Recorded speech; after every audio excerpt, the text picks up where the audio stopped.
Hello Hazel. Hello Bombu. Hello Leblet. Hello Snail. Hello Mike. Hello Peter. VM Service. Veterans. Thank you for the red, Peter. And yeah, congrats on the slice and dice win.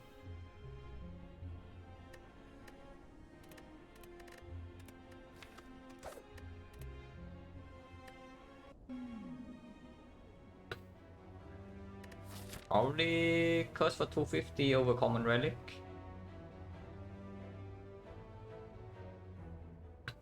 Yeah, possible to pivot. We can take floor 6 elite into floor 8 burning or floor 8 normal into late elite after fire and slime bot here. Or we can also go fire first into slightly later elite and then second elite.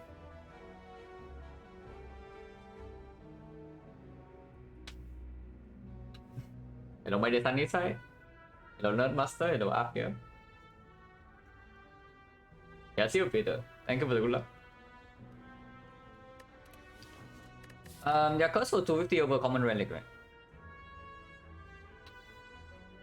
Like, common relic bricks here, we still need to go to the shop. Because the first elite is basically completely false. We either take this for 6 elite, or this for 8 elite, or we take 0 elite Act 1. And still go to a bad shop here. Which is, yeah, completely unacceptable. And if we need to go to the shop anyway, like more than half of the time, honestly, even if the common relic hits, unless it's like preserved insect or something, by the time I get here, if I don't get a good potion and this is not a super premium card, I will still go to the shop. So might as well take the gold. First 250 over common relic early shop? Yeah, absolutely. I mean, if there's no early shop available, then gold is useless.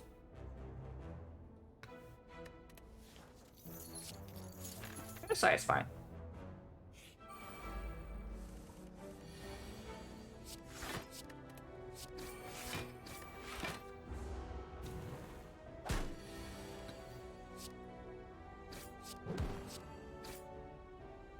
Could have been bad that turn, but we took 0. Yeah, acro. Slice, huh? Yeah, slice.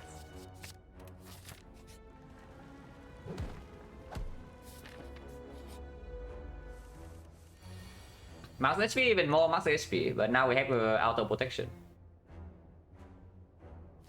I am not a fan of this fight. But we have the slide, so next turn we probably have lethal on this even on 15. There's no reason to take 4 here.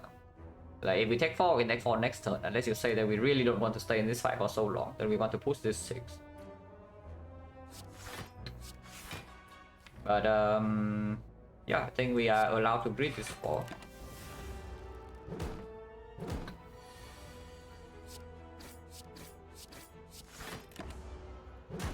Because survivor was in the draw. Of course here we are like 6 damage behind, but and we have a parasite in the deck, yeah, but 4 HP is quite a lot. If we take 4 to this guy alone, like we already break 1 turn. And yeah, we just gain +4. 2 potion as well, so we probably don't need to buy a potion here. That's at least quite good. 1 chance 20, Blade Dance. Blade Dance over skill without the upgrade, unless you tell me we fish for 1 of 17 and there's a Chemex in here.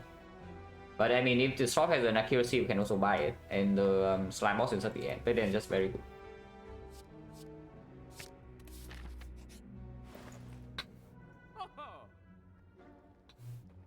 I mean, this shop is good, it's just defensive. Which, slightly dangerous for immediate elite. Yeah, this shop is good, it's just defensive. I see Anchor, I see Master Staff, I see Dark Shackles. If I don't have 2 potions already, I would buy 5 pot. But upgrade pot, honestly, it's not that bad. It's almost a 5 pot. In the Sentry side, it can even outperform the 5 pot. In the Lagavulin fight, even, yeah, in the Lagavulin fight, probably also roughly equal to the 5 pot. It's just in the north, it's slightly worse. But it's not so much worse that I would toss it away and spend my gold. It's a little bit weird though, because I kind of want to buy this leg sweep on sale, yeah. But if I buy this Lexus on sale, suddenly the Dark Shackles and the Anchor get weird. I think Anchor Masterful Staff is pretty clear. Like, it's already a combo and it's the strongest thing for this early game.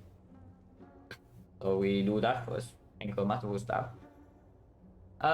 This is slightly better against Lagavulin, I would say, because yeah, small hits. But Lagavulin, we have a very good potion, so still fine.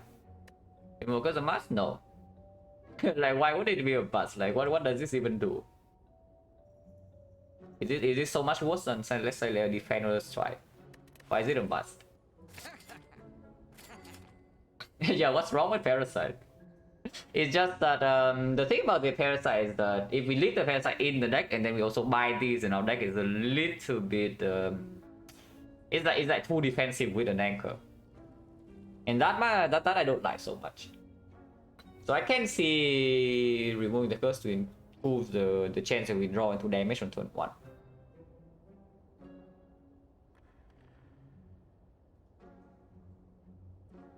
Because I kind of want to... Is Lexus stronger or is it Dark Shackle stronger? Like on turn 1, both draws are not very good. Yeah, honestly, on turn 1, both draws are not very good. If I do remove curse, yeah, honestly, removing defense is even possible, but usually defense on Silent can be relevant. Like you see upgrade all base cards, you see the P box, you see apotheosis, you see footwork, and then it can actually do something later. And I will never remove a strike here. So if I remove anything, it's probably the Parasite. Is there ever an argument to buy this Bouncing Flask? Because turn usually it's like bad in Act 2, bad in slightly bad in whole ways, yeah. But we have this to cover for a lot of that. Not exactly premium in this fight, but quite good against the Lagavulin, and we can save the potion for another fight. But that seems pretty stupid. Probably Bouncing Flask is only if I'm planning to take this Burning Elite. Buy Infinite Blade into running Burning? If I'm running into Burning, I'll actually buy this, I think. I mean, I might still do it anyway, depending on what the Elite drops. But with Anchor Muscle stuff, we do want to farm whole wave fights. Hello, 7. Who's the boss? The Slime boss. And Slime boss also makes both Dark Shackle and Leg Sweep slightly worse, yeah, just that I get kind of better on this on sale. And it is a good card that eventually I want in my deck. Dark Shackle is just stronger, right? Let's not get better. Dark Shackle is just stronger than Leg Sweep, sale or not. yeah, it's simply just better. But Parasite form, curse for 250 is only a bonus. Now, of course, if I take Dark Shackle, I cannot remove. So yeah, Dark Shackle is stronger, but it's also like 50 gold more expensive.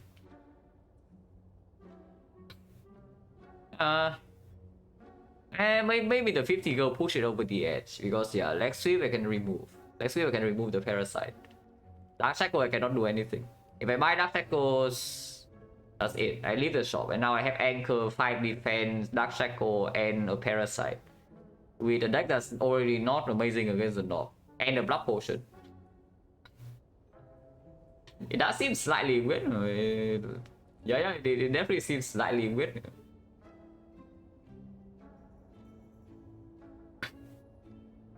So step 9, on win PO4 lost streak on A20H Silent. I mean, nobody beats you like 305 times in a row. Not even the Spire, so that's good. But what's important is that you got there at the end, and then after the first time it gets a lot easier.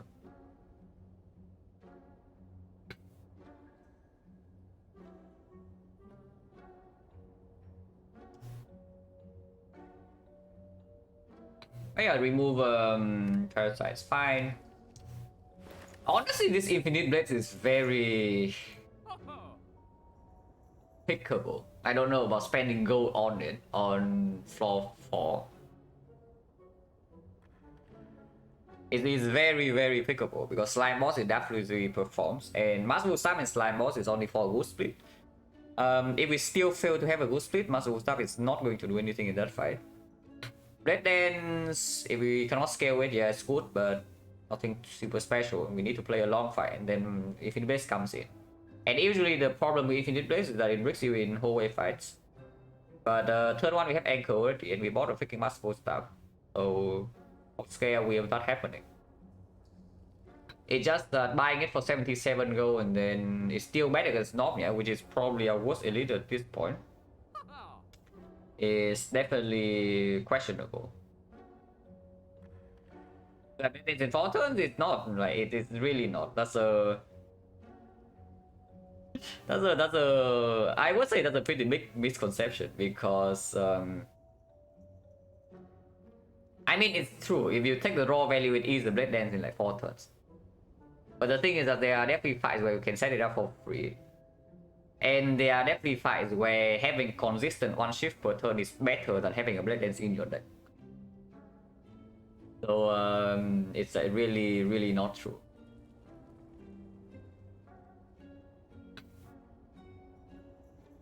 I don't think I'm allowed to.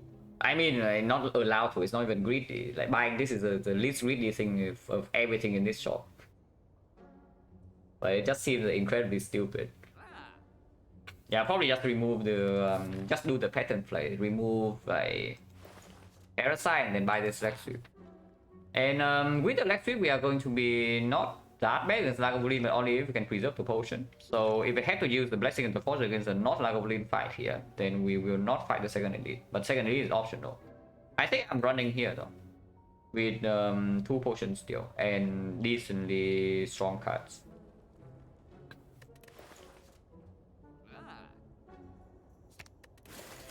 Yeah, Leg Sweep also makes the Master Staff maybe slightly better in longer fights, so it's not that bad. Also guarantees Switch Chain Collective. Oh yeah, getting the Leg Sweep.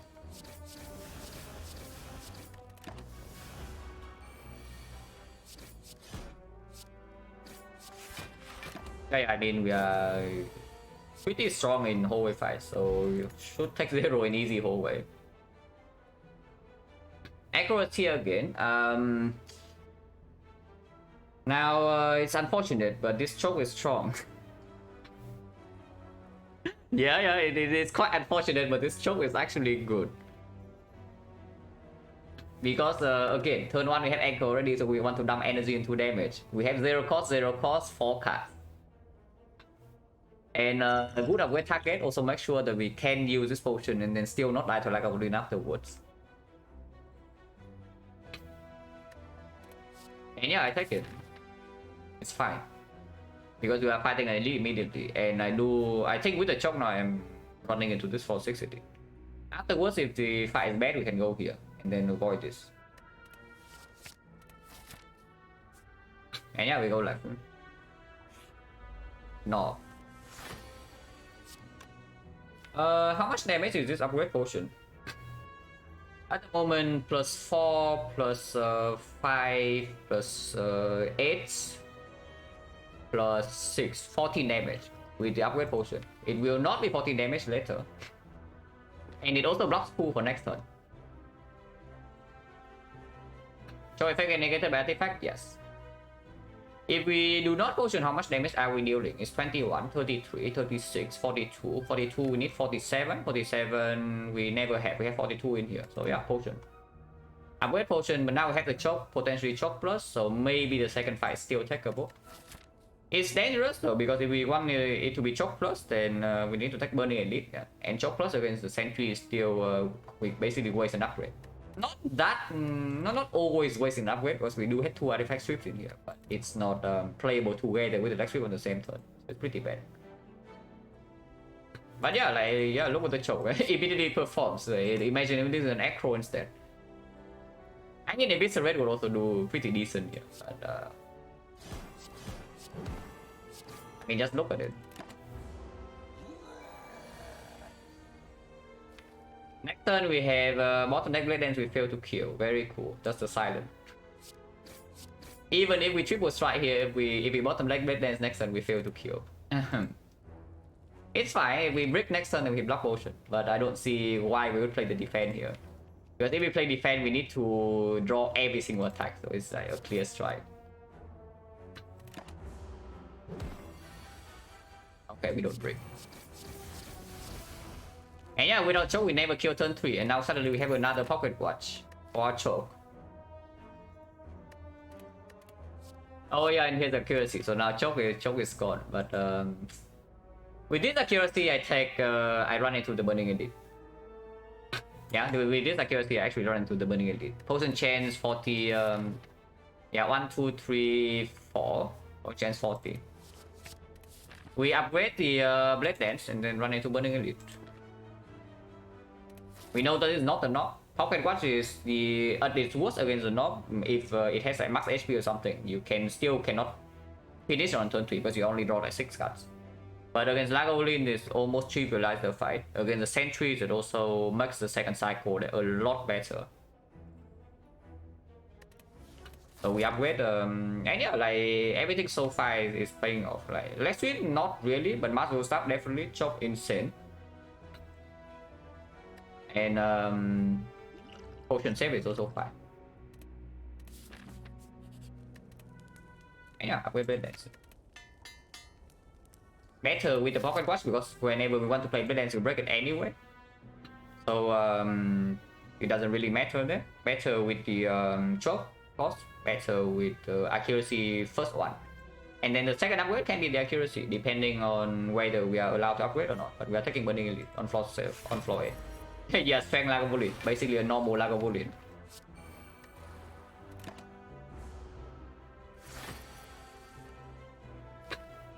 Putting out Blade Dance Plus, not a huge fan, but we have Perma Weakness. And with the Pocket Watch, we draw back into it pretty fast. Opening here is possible, I don't see why, because yeah, we just redraw into like 0 cost attack, we redraw into choke next turn and it's premium. Because next turn we are breaking Pocket Watch regardless with this Blade Dance.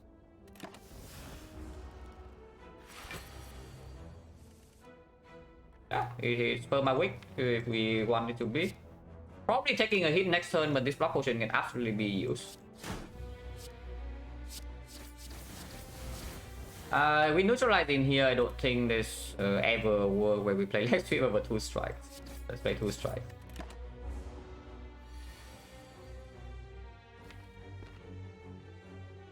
Yeah. I mean, I can get max choke value here. It's just that if I do that, I will break the Pocket Watch, and then next turn I get bored. So we probably sacrifice a little bit of damage. Yeah, we probably should sacrifice a little bit of damage to take the Pocket Watch. So I see we can do either choke slice defense or choke neutralize defense. Probably choke neutralize defense is better. And I just do block potion. We can take 0 here. Yeah. Choke neutralize defense. Because we have Blade Dance Plus, we also are not in a rush to deal damage. Yeah, like this, we take 0. Next turn we only need to draw 3 blocks, which can do with the Pocket Watch, or we can even draw D12.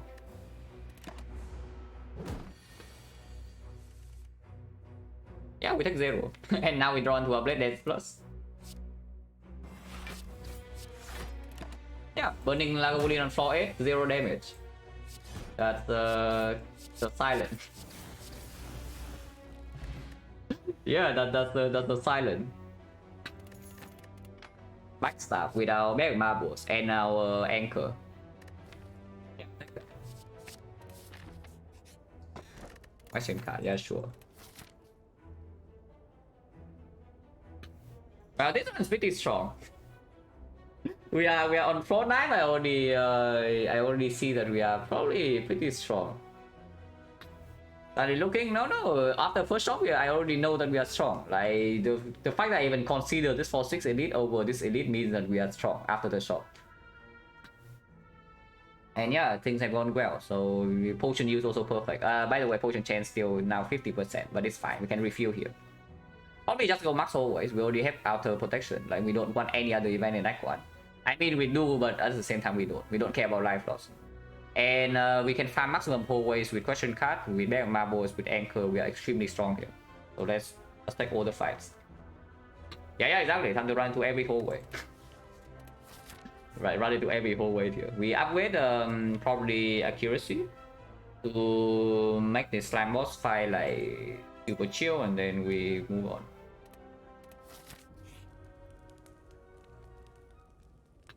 Choosing of the good luck. Here counter. Burning Lagavulin floor 8, how many characters can do 0, can take 0? Even the Defect cannot do that very often, you know. Is a Defect versus strength Lagavulin on floor 8 probably still take like 10, maybe 15. Pocket Watch or not? Yeah? Pocket Watch, it needs a very good block card.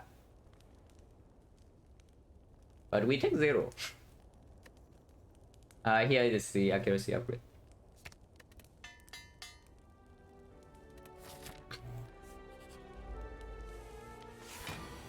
Oh yeah, the choke.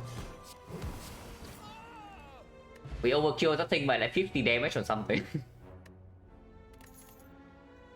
We have accuracy plus, so second red dance, pocket watch or not, don't really care. Third red dance is more debatable, I guess. 16 plus 9 is a clean kill here. I mean, they are both dead, but okay, cool. Attack potion more chance right now is 50. I mean, okay, we take PK, but it's funny. We definitely take PK here, but it's funny that we see like blade dance after blade dance after blade dance after accuracy plus.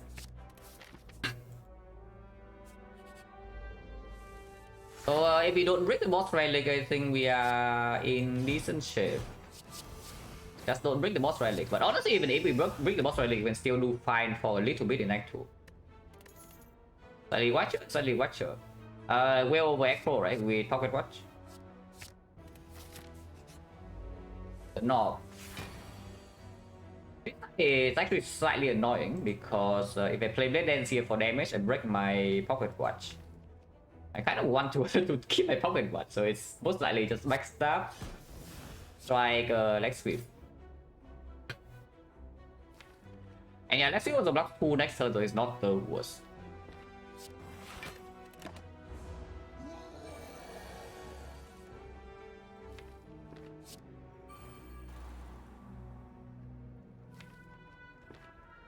How is PK defend?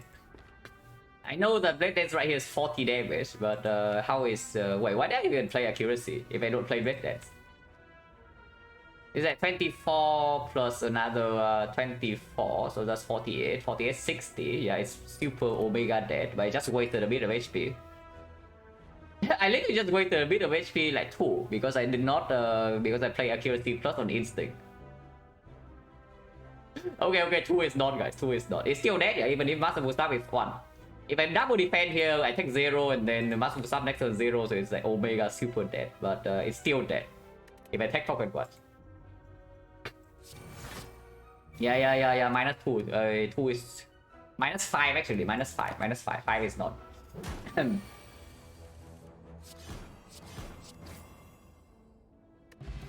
But I got too excited when I see the accuracy plus. Yeah, valid plan. We take that. And can we upgrade it? But I think PK upgrade comes first. Yeah, I think PK upgrade comes first. Fusion Hammer, sometimes we're slightly sad if we don't have the valid plans upgraded, but with the pocket watch we don't care as much, even in the ultra late game. And yeah, we can even take the second valid plans. And yeah, of course with valid plans PK gets a lot stronger, and PK upgrade also gets stronger. Breaking pocket watch also gets more tolerable, so energy upgrade plays slightly more.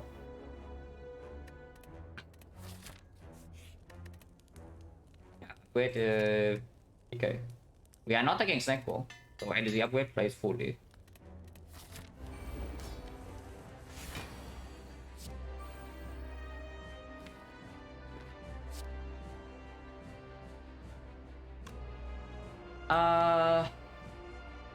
I mean, we never... I would say that we never ever die here, no matter what I choose to do. But how do we not take a lot of damage?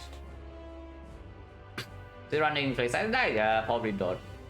It takes too much time. I want to play Defect at some point, you know. Maybe even after this, depending on how fast this is.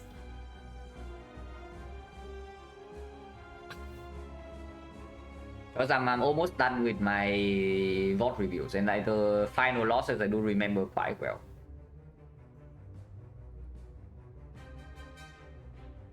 This is probably too much damage to not to keep the pocket watch for, right? So we just deal all this damage, and we waste our PK turn, but doesn't matter. Turn 3 we probably take a hit unless next turn we draw like super omega well. But that's fine, we have enough HP and then well planned, and then second PK redraw, and we draw 2 the slime with this.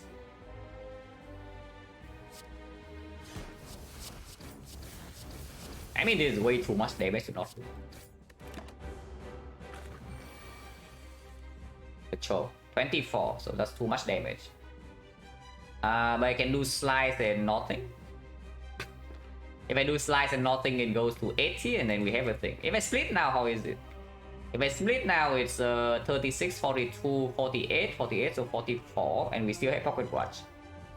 But accuracy is not in play. I do keep my watch though. If I keep my pocket watch, next turn we can draw into the accuracy plus into blade dance, it does 30 damage. Into muscle starts 42, so we split immediately. But the plan's also in play. Yeah, splitting is just better, because we know that we still draw into damage here with the pocket watch.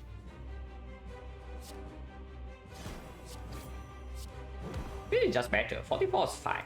I mean, I can open attack potion, but I don't see a reason to.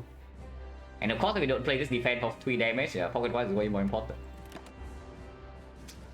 No slime, there is slime. It's just no slime.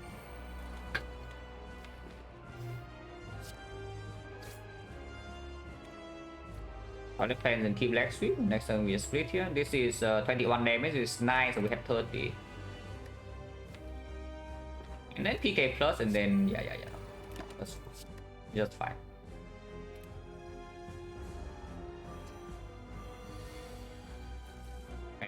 So stupid. We are taking a hit here because we are getting 38, yeah, but that's fine.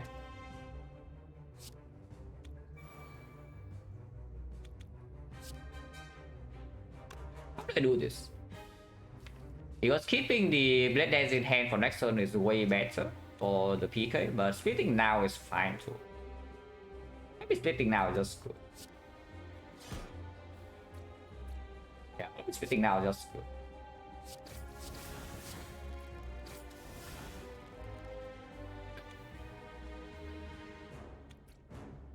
Can even kill this completely and then put a neutralize here, play survivor, whole leg sweep. That's possible. The other line just leg sweeping here, play neutralize here probably, and then play slide and then hold, I don't know, like the strike. So that line takes a little bit less damage, but we need to deal with these things without AoE, and I really don't want to waste shifts on the small things. So it's probably, yeah, it's probably actually this. Might waste the PK turn, but don't really care. We take 7 and then we get the hell out. Okay, we take 8 and then we get the hell out. Don't hold this because it makes the Blade Dance Plus slightly harder to play. And there's no reason to end this cycle. So we take 8 damage in here, no potion use. Yeah, it's dead.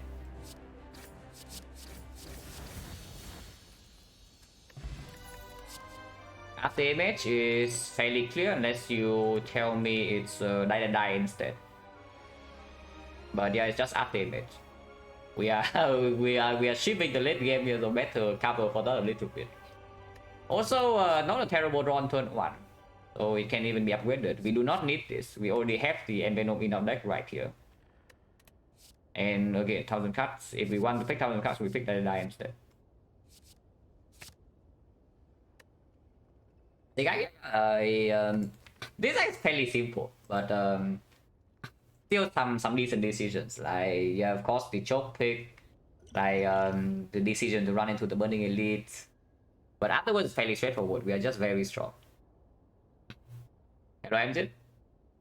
Relic by, we run into floor 8 Burning Lagavulin and took 0 damage. That's basically the summary of this run. Yeah, floor 8 burning Lagomlin took 0.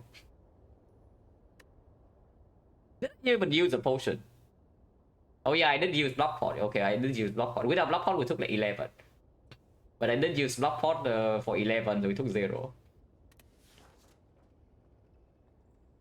Draw pod, you're not interested, right? Compared to these two. I mean, maybe you can say that Carlos is slightly bad with the watch. But draw pod is also not very good with the watch. I mean, I guess it allows us to break pocket watch turn 1 and then do something on turn 2. But turn 1 with the backstab, especially if we take an energy relic, it's going to be broken pretty often. I think I want to save this potion for the elite though. So if we use any potion, the second potion is going to be used in hallway fights if we take like heavy damage. And if we are taking heavy damage, maybe colorless is still slightly better than draw. I don't know. And I mean, colorless also gives us a high chance for like hand of width a little bit. This I don't know whether it consistently converts into anything. Because if we are facing the immediate danger, we can take pocket watch. Yeah, probably not. Also not very good with Valor Plans. When we have Valor Plans Pocket Watch, we already have 9 cards. And then this is overdraw. And I mean, we just see Pyramid right now, yeah? Okay, no Pyramid. yeah, okay, no Pyramid. Stone? Probably Stone over Key with the one wave already in the deck and the we have double Blade Dance against the birds. We have Thorns against the birds. We have Whale against the birds. And we have question cards where we see more Piercing Wheels, maybe a Malaise after exact. Green Key already being here, like we already took the Burning Elite, so the value of Curse Key also goes up a little bit, but not by that much.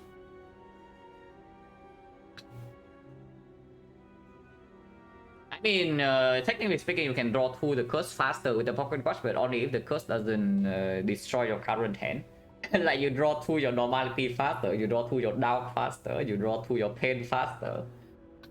Then you cry. What is fine.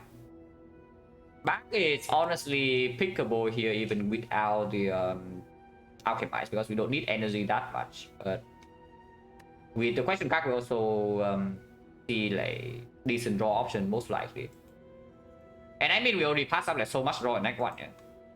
Like I took slides over the first Echo and I took choke over the second Echo and you saw like how they played.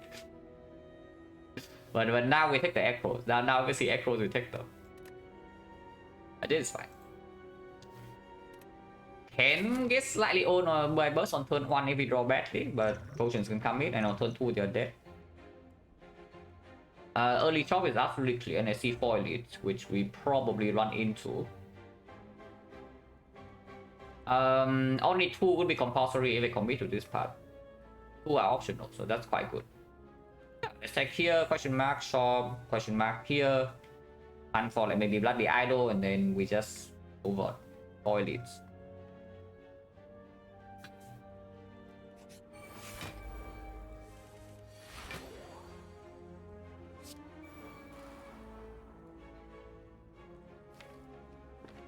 I want Pocket Watch most likely. And I think keeping backstab is good for potential PK draw turn 2.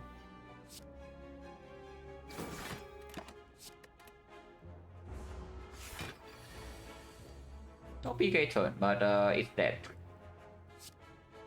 Yeah, no PK turn here, but it's dead. It's dead, right? We do this, we have 1 energy left, so we can choke into Blade Dance plus into backstab. Yeah, it's still super Omega dead.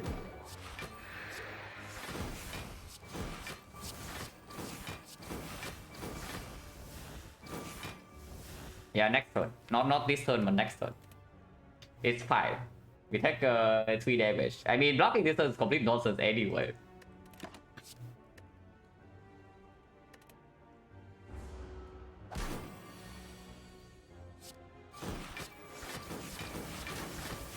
So that's definitely the line, right? Regardless of what I do, it's just like I said, we have 1 cut off. Garbage, unless you tell me Blur is something we might like with the Pocket Watch and the Anchor, but I mean, is Blur speaking for? Is Pocket Watch speaking for or against Blur? Because on one hand you draw back into your Blur faster, but on the other hand, You don't block nearly as much because you take your pocket watch. Without dexterity scaling, without... Yeah, basically the only relic that speaks for it is the anchor, but the Firestone speaks against it. And Mega Marbles also speak absolutely against it. Yeah, no way. And if not the blood, then there's nothing here. I don't care about Defect.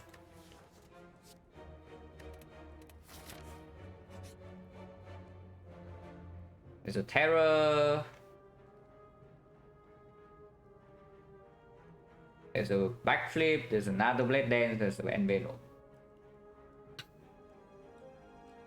We have enough artifact strip against Automaton already for this Terror to play.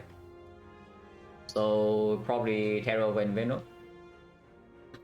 It's like, yeah, turn 1 with strip 1 layer, we have a piercing wheel, we have a choke, we have a leg sweep. We can deploy Terror fairly fast. Other options like leg sweep is okay, backflip is okay. Second Valley Plan is okay, but a little bit too early for that. Yeah, just Terror. Blade Dance is okay too, but this is stronger. Yeah, go to the shop. Preserve Insect.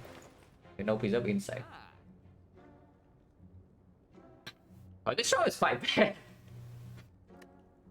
I don't know about you, but I think this shop sucks.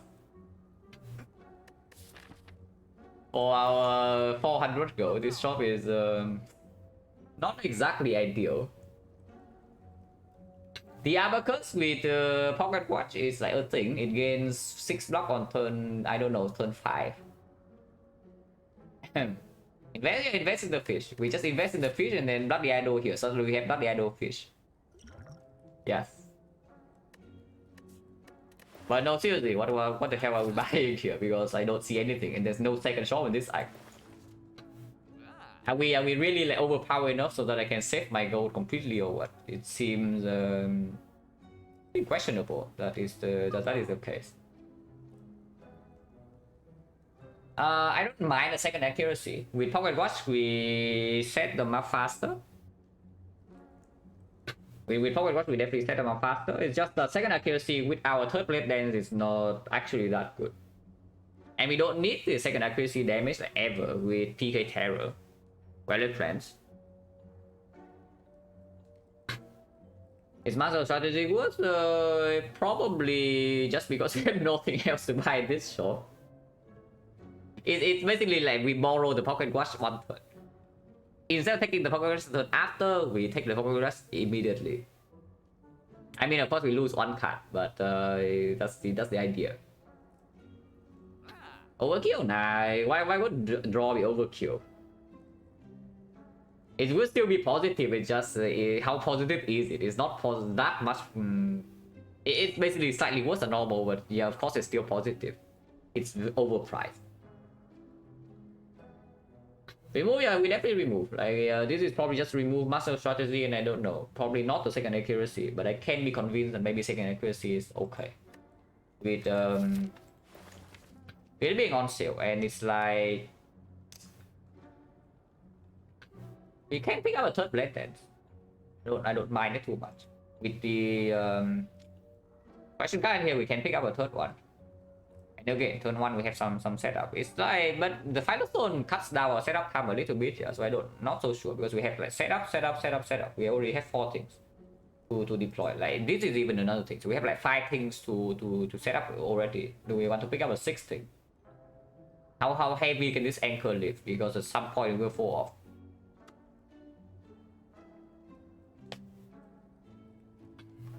Yeah, probably not. Right? No accuracy. So yeah, remove 100, Master Strategy 191. That is very overpriced. And then we see a shop and question mark and I cry. Yes. Oh, that is so overpriced. We pick accuracy and minus, Scarus would say no. It's true. So don't get baited by on sale.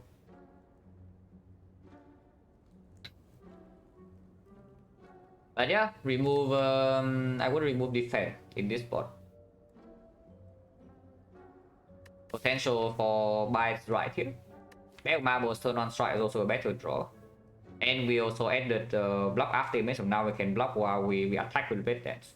So the defense value goes even further down.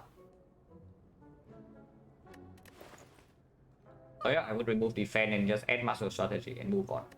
There's no need to exchange potion. Potion change right now is currently still at 50. And these potions are not viewpoint premium. Unfortunately, we do not spend enough for the cleric to not show up, so cleric can show up next floor. But the thing about picking the fish, yeah, buying the fish for 168. Let's not. The real reason to buy accuracy here is that cleric does not show up next floor, yeah, so we actually get Blood the Idol, but it's fine. If cleric shows up, we can play the cleric.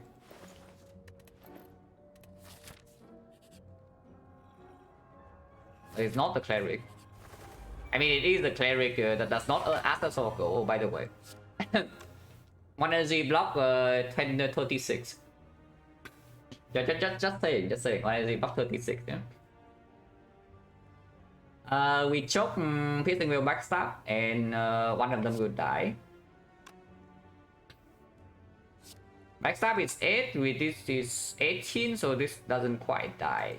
But we have Pocket Watch for next turn. Yeah, we just choke the middle, backstab the left, and fight is over.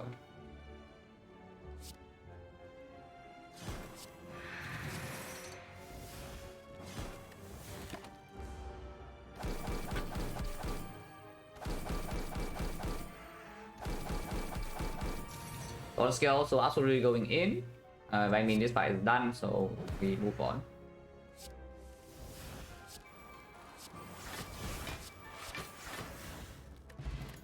God is amazing, so we probably throw away a potion. Is not good enough. Hello, Papera? Yeah, these are not good enough. And Flex Pod probably better than Carless because it also works together with the Attack Pod, and Attack Pod turn 1 is better with the Bag of Bubbles anyway.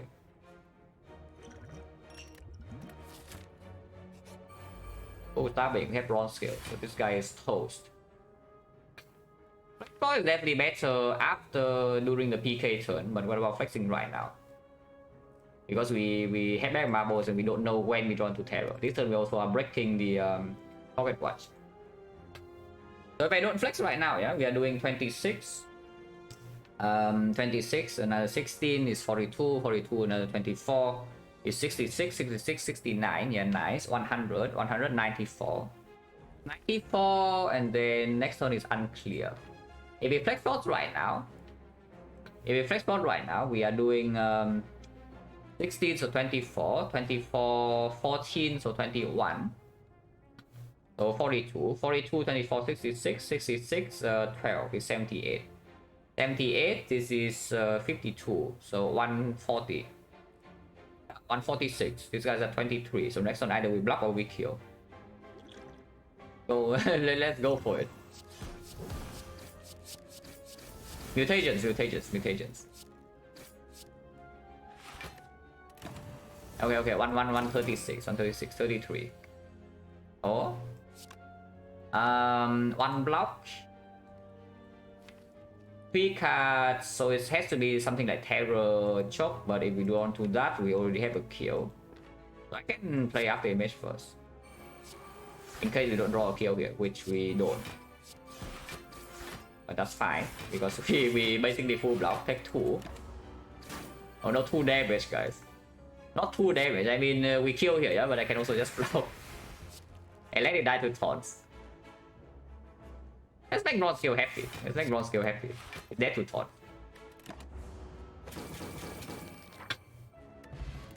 Akabeko currently not really doing much, but I guess it's the small combo with Bag of Marbles, so it's like 19 damage on the backstab. It's actually going up to 28.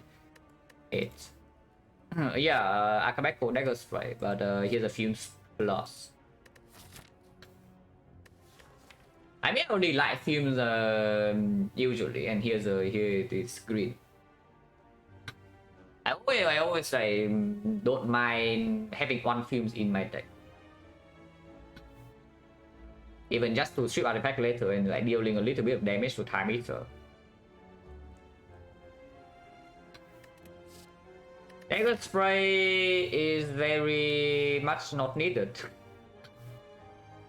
Yeah, Dagger Strike is very much not needed. Film Scheme Giga Slow, yeah it is. This card is not going to perform until end of Act 3. It can perform a little bit in Automaton, but the main use case of this is end of Act 3 and Act 4. I don't mind because it comes pre-upgraded. Phone chance at the moment 1, 2, 3 is 50.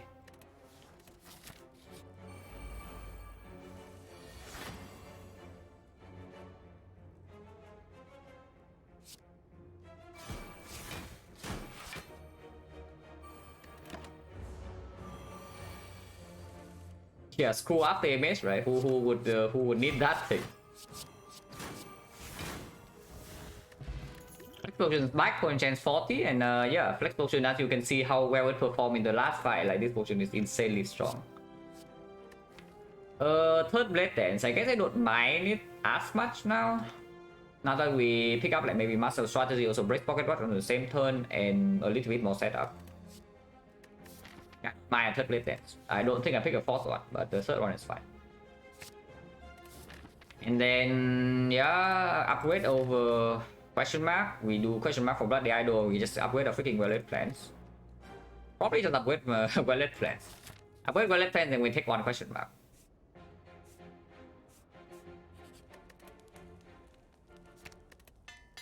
Upgrade after image is very reasonable at some point too, but not quite yet. Blue Candle finally for our Master Star. But Kursky is also gone. Yeah? We know the Kursky is gone, so there's like no reason to click this. And yeah, we farm it. Every leader, Dagger Spray would be good here.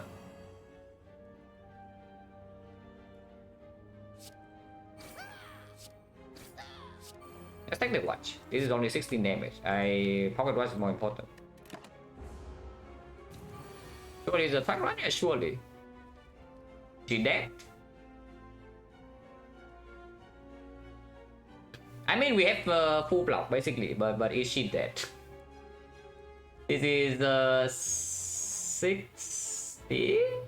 Yeah, this is 15 only, so it's like 60 plus another 45, 105. She's not dead unless they also use the potion.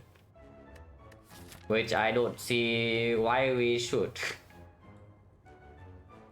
Now it is slightly annoying though to block this turn, because in order to full block this turn I need to play 4 energy, like leg sweep, defend, survivor. Otherwise we are facing like 27.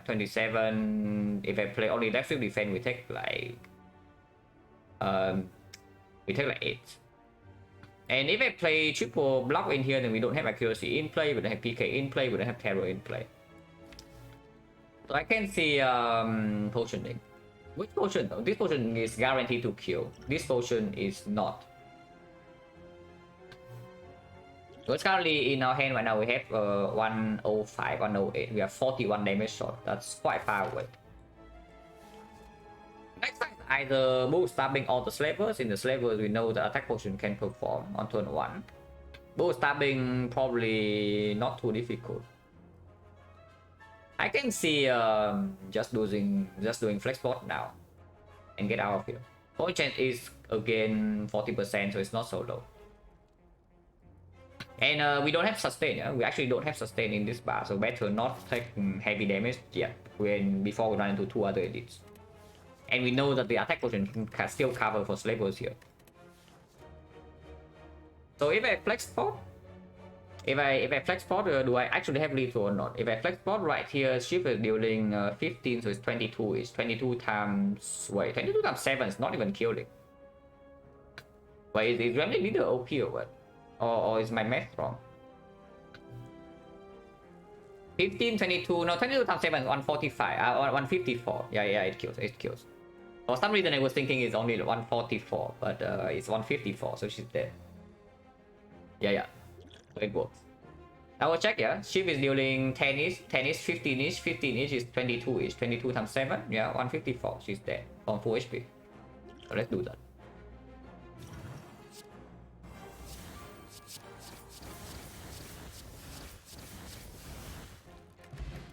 Yeah, potion back, potion now to is 30. Like enough damage, yeah, don't mind me. With Pocket Rush, absolutely. With 3 Blade Dances, Accuracy Plus, absolutely. Once again, this is another power that we need to draw into, but Pocket Watch is currently we are fine. And later on, Pocket Watch can cover for like this many powers to draw into probably. And I mean, this card is just good for like now and later. Okay, so no track, but and Tongs is fairly unpickable here, yeah.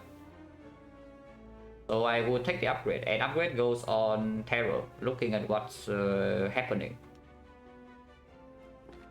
Yeah, I would say the upgrade goes on the Terror. Blue Candle, yeah, okay, whatever, Blue Candle come back.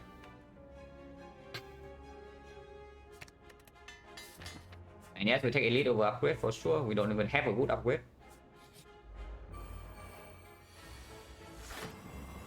Yeah, nice Terror upgrade by the way. But can use this. Dagger Spray maybe was better, I don't care. Yeah, Dagger Spray maybe was better, but I literally don't care, guys.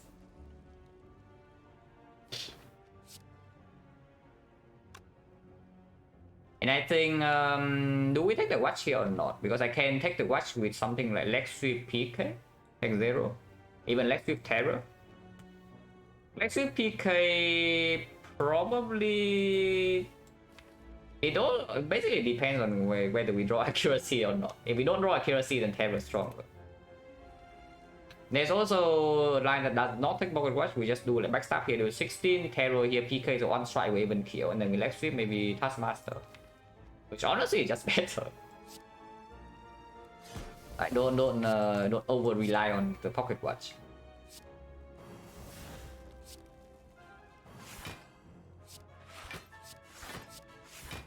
Yeah, and you say the blow is bad. And you say the blow is bad, yeah? This is killing.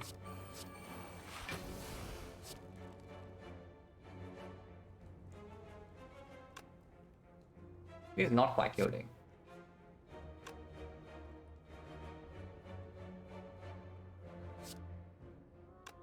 Actually, this kills alone. Yeah, this kills alone. Can do this.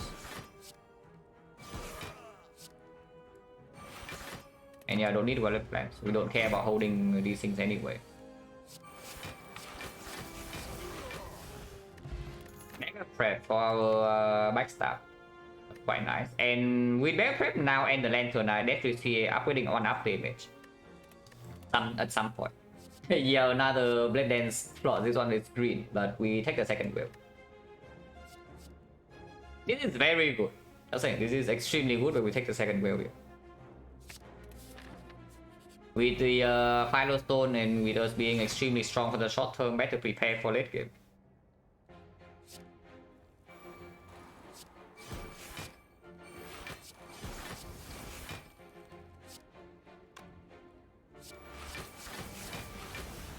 Keep another Blade Dance around for accuracy is like okay, but don't think it's necessary. Just deal 18 and then get the hell out.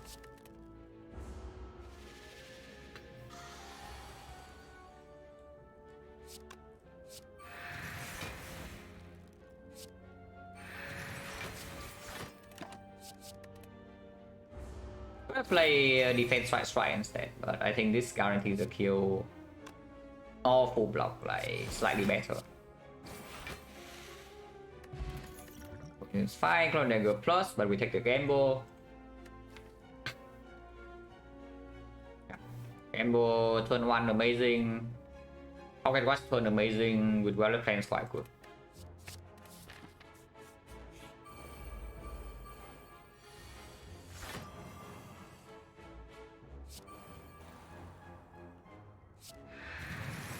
One energy block, whatever is there.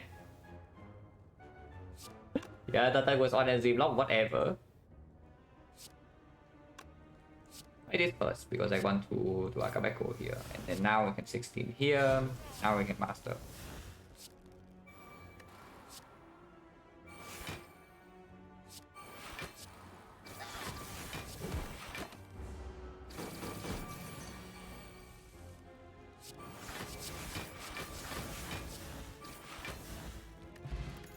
Crane, yeah, Crane with leg sweep or the bot, yeah, leg sweep now paying off.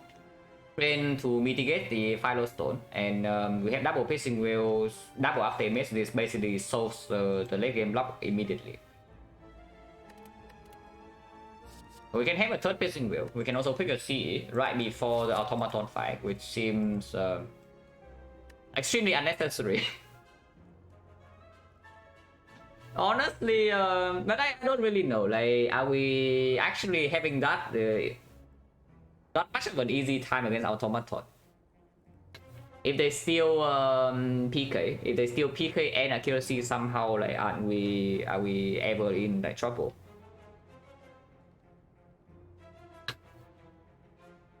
High quality card, I mean, yeah, question card you run into every single hallway on silent. Usually your deck is pretty good.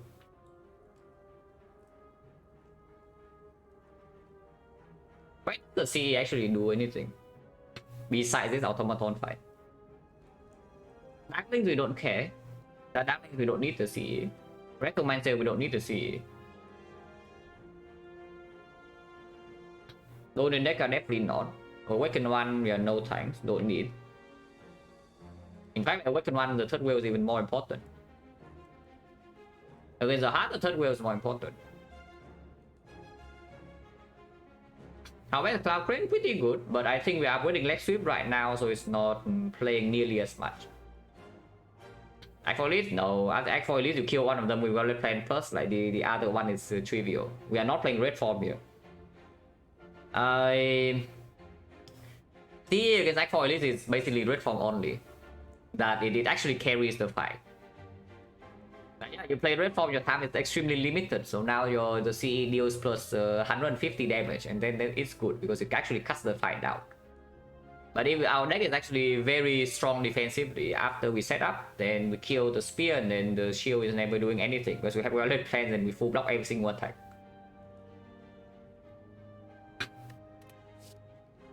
Oh yeah, Cloud Crane is reasonable, but I'm upgrading leg sweep, so I think I take the third piercing wheel. Hello there, Dublin sir. Yeah, thank you for the good luck. Buying the boot is like the staple on this stream.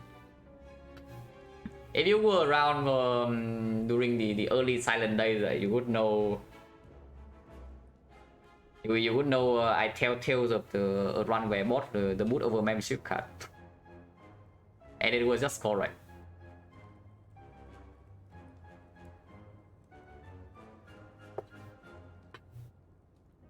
Yeah, this one is so far exceptionally strong. I don't even know what boss relic needs to come around for this run to be in the gutter in Act 3, but maybe something bad can happen.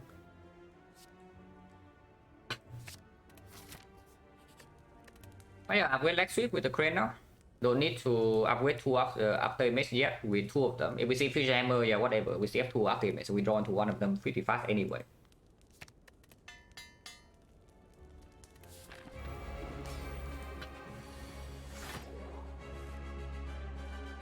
Game was fine. We game this whole hand to draw into our powers. We have a ton of them, if I recall correctly. Apparently, we don't draw into any. Interesting. I mean, we draw to 1, so I can do after image PK, and next turn we still have accuracy into some of these. But I don't really like this too much. We're floating 4 energy. I can also just break the pocket watch and strip all artifact now. So I do after image PK. Yeah, after image choke will red dance PK. So this PK will not do much next turn, and but they can steal second after image. Next turn we can take a pretty heavy hit, but piercing wheel can fully block as well because artifact is gone.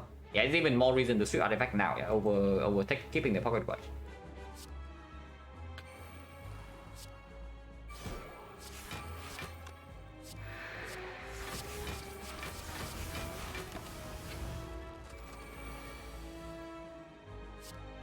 Yeah, whale's fine. Is the stealing after image and master strategy, which I don't really care about that much.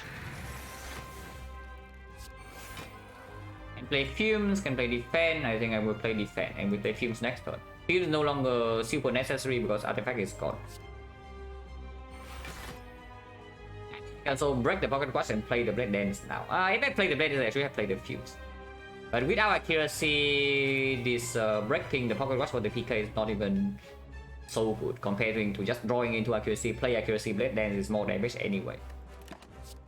This fight we also don't need to be that fast. Yeah, we can play this fight very long. With paper crane, that will after image, we easily block hyper beam, I would assume.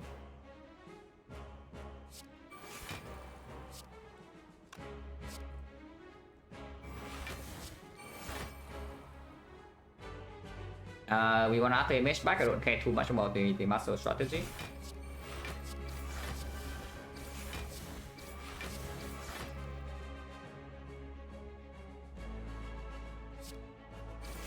And I hold neutralize spacing well.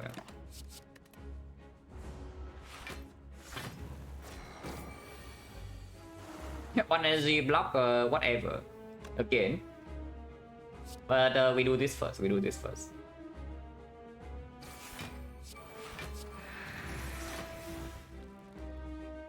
Master strategy doesn't really matter if it's returned to my hand core. If it's not, I don't really care. We can go in on automaton, but currently we're wasting at 24 damage, so I can also see playing a little bit of damage here. But this guy blocking this later is also slightly annoying.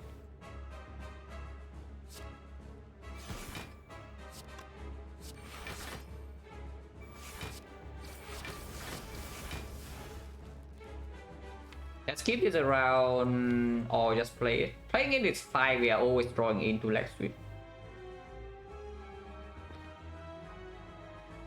Playing it is fine.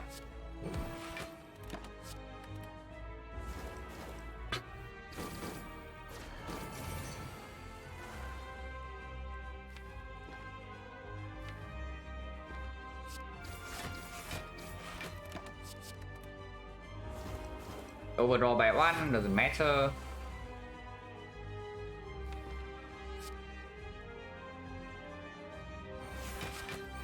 Yeah, 35. Next turn it's probably dead. Yeah, next turn it's straight up just probably dead.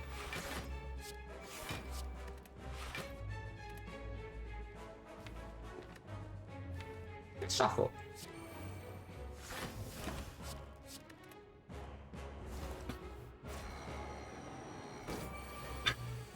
Go back to the sunset. Rust or Spywing's Fire? Spywing's Fire. I don't even think I played so badly, especially in the second loss. But I mean, it's just natural, right? It's like it's crazy. It's crazy. It's like I lose 2 runs and people like freaking lose their mind or what? What's going on? If I'm starting with like 0-5 or something, then people can flip out. Yeah, but this is like we are 4-2. Probably going to be 5-2 after this, so it's not really so bad.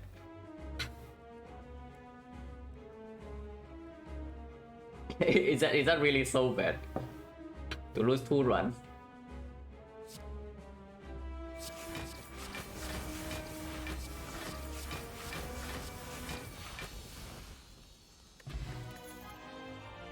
Red from Prince, Nightmare is another setup. Bullet time is extremely unnecessary. This card reward is not super clear. Maybe you can say we just take red form and get through hallways that way, but that's not even true. Hallway fight we already have Anchor, Lantern, Bag of Prep, Akabeko, Bag of Barbos. Like we have so many turn 1 relics. But this is a channel intended for sure. Yeah, just in case. You never know. Like might as well just keep that on, so that I don't get into any random trouble that I don't want to.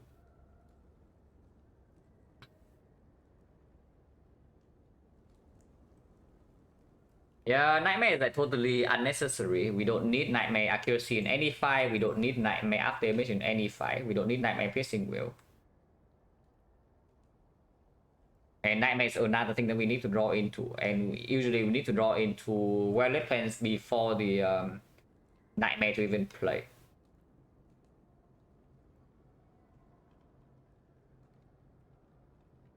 What kind of tabs do I have open on this side? Yeah, we're not streaming on this fire, but on only Twitch and on this fire usually.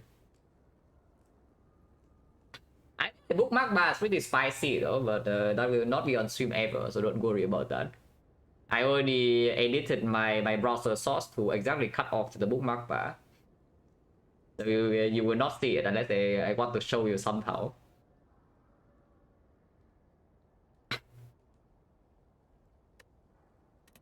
But yeah, red form, yeah. I know whether the red form still fine. It's like, but I don't know when do we need this red form like ever? Can we redeem 10 MA to bookmark? I mean, I can also choose not to answer. AMA just ask me anything doesn't mean that I will answer your question.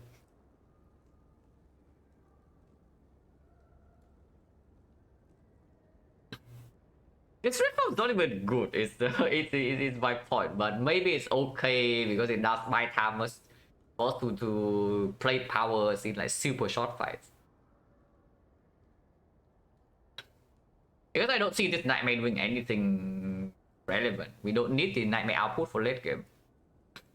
And it's just going to break out draws.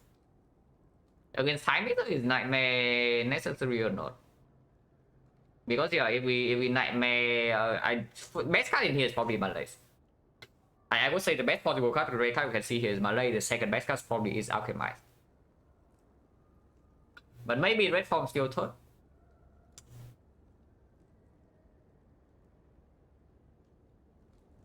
Hottest says by character even non-playable.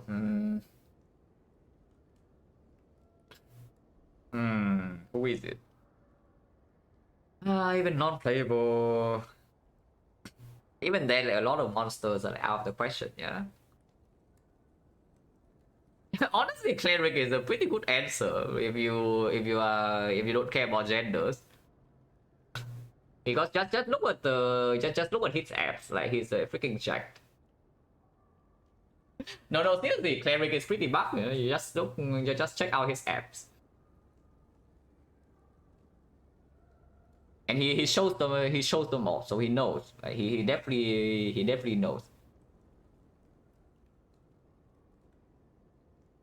But yeah, red form probably is fine. I don't see this bullet time doing anything. I also don't see the nightmare doing anything. Funnily enough, though, if we have a red form, if we have a nightmare in our deck, then this bullet time becomes a lot better. If we have a bullet time in our deck, then this nightmare becomes a lot better. But we don't have the first copy, so the other one is just bad.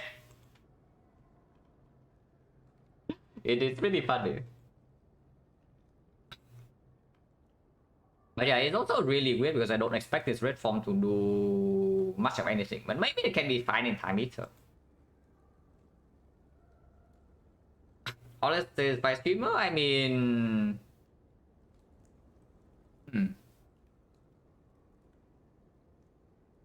Probably not drop, but we can pick from like anybody else.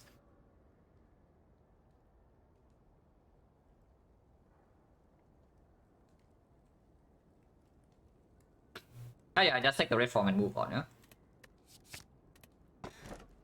There's the fusion hammer, there's the pyramid, and there's the choker. Now, I see that we have pyramid, triple piercing wheel with red form, of course with the violet plan plus, but yeah, nobody cares. It also kills the pocket watch though.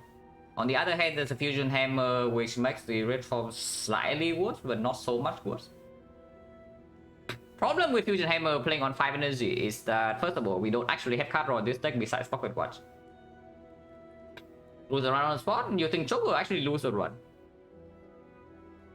No, do you really think that this is unwinnable with choker? Because I think that we are still fine with choker. Yeah, we are much weaker, of course, but we are still fine. I'm not even kidding. I think we're actually fine with choker still. It's playable here, even if it makes us weaker instead of stronger. But yeah, fusion hammer here does not make sense because you see, our deck does not have card draw besides pocket watch. So now we have 5 energy. So yeah, now we have 5 energy, and then what? Every single turn we're taking pocket watch. And you see, with 4 energy we already fought like potentially 4 energy on turn 1 against automaton, and now you want to have another energy. I just kill the pyramid and move on. Yeah, let's click the pyramid and just move on with the run. Probably outline. Maximum 3 elites, but let's shop as well. We have a ton of gold though, so I don't know whether we should try for double shop or not. Like we actually have an insane amount of gold. Even potentially more if the golden idol drops. We have one upgrade, one very good upgrade by the way. What's the win percentage of pyramid? This sample 100, over on silent over 96. Yeah, like the last time I checked my pyramid start, it was like 60 wins and 3 losses on silent over 300 games.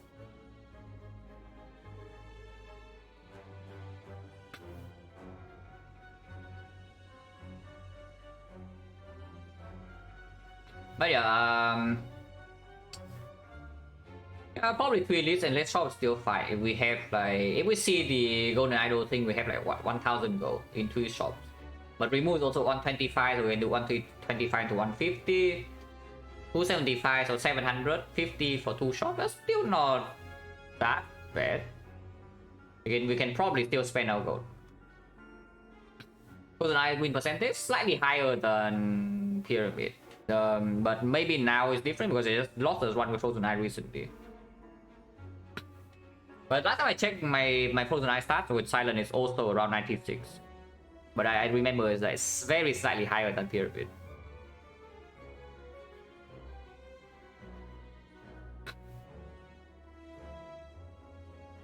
Yeah, it doesn't make sense to double shot, right? For -1 elite. It just makes 0 sense. So let's take 2 elites.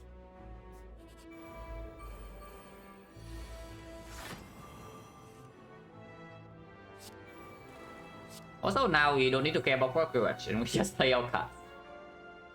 That's pretty nice that we are just allowed to play our cards.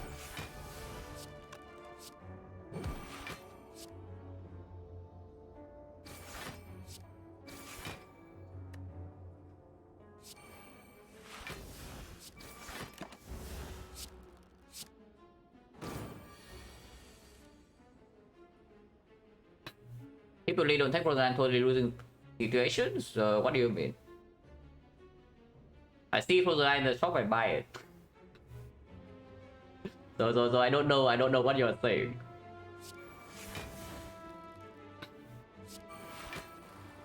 Yeah, that's a situation where I take Frozen Eye. Is that I go enter the shop, I see it, and I have enough gold. Those are the situations that take Frozen Eye in.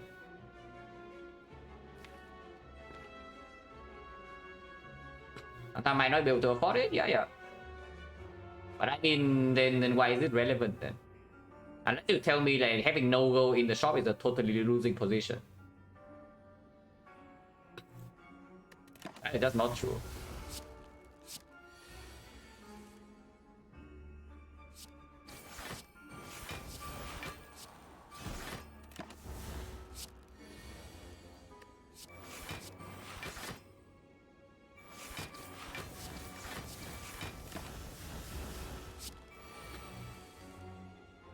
It means I would fix an inherently bad deck? Now the opposite. I mean, the only place where Frozen Eye is potentially a bad buy is exactly the first shop. It needs to be the very first shop, and you need to be dying like very soon. It's like you're being forced into 4-6 elite and your output simply is not enough even with perfect draw order and perfect play. That is when Frozen Eye is a bad buy. But everywhere else, yeah, if you think the Frozen Eye doesn't improve your output by like even almost double or anything, then you are dead wrong.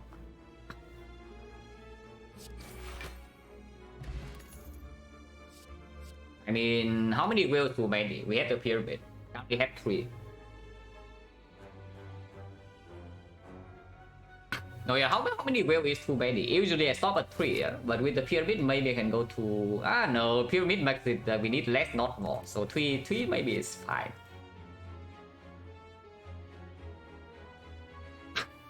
We definitely do not need another Blade Dance, even if this one is green.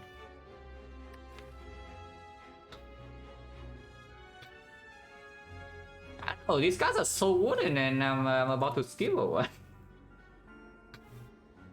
Oh, these guys are so good, but I don't see that they're actually making us stronger. Oh, is it really stupid to pass well with like Firestone? But sometimes we also strip artifact a little bit slower with the heart. And now here, the problem with the heart is also with the Firestone, yeah. Yeah, the problem with the heart is also with the Firestone that we currently, okay, I see the one problem with this deck at the moment is that we only have 2 witness source. So now if the Griffin Tower shows up again, I would definitely pick it. Because first cycle of the heart, we do not have a Ghost in the Jar yet. And we don't have a way to negate the vulnerable. So if we bottom deck at the weakness, yeah, we better take 0 to every single multi-hit. I picture it came in transform, yeah. I pick it on floor 3 or floor 4 or something, and it absolutely played. Hello, bro? 4-2? Yeah, 4-2. Oh, do I really need to say this again? It's that I lose 2 games and then people lose a freaking bind, man. It's like this happened so many times already. Is that people see suddenly like it's not like 16-0 or something and people lose the freaking fight. But it's fine, it's fine. Maybe we should have a comment for that. But I don't even know what that would need to say though. 23, yeah, my last sample was also like 7-5 first 12 run, so starting slow doesn't matter as long as you are losing runs to like situations outside your control. Yeah? If you are losing runs because you are playing bad, then it's actually terrible. Yeah. If you actually lose one because you are playing bad, it's terrible because those ones are actually really lost percentage. But if you're losing run because maybe you play well but you still die, maybe the runs is really difficult and they just happen to line up with each other, and it's fine. It's just natural variance. Which was also like 2 streams ago. One of the runs was a 7-hour plus run where I died to the heart. Because I lost like 3 50-50s in a row at the end, so that was pretty sad.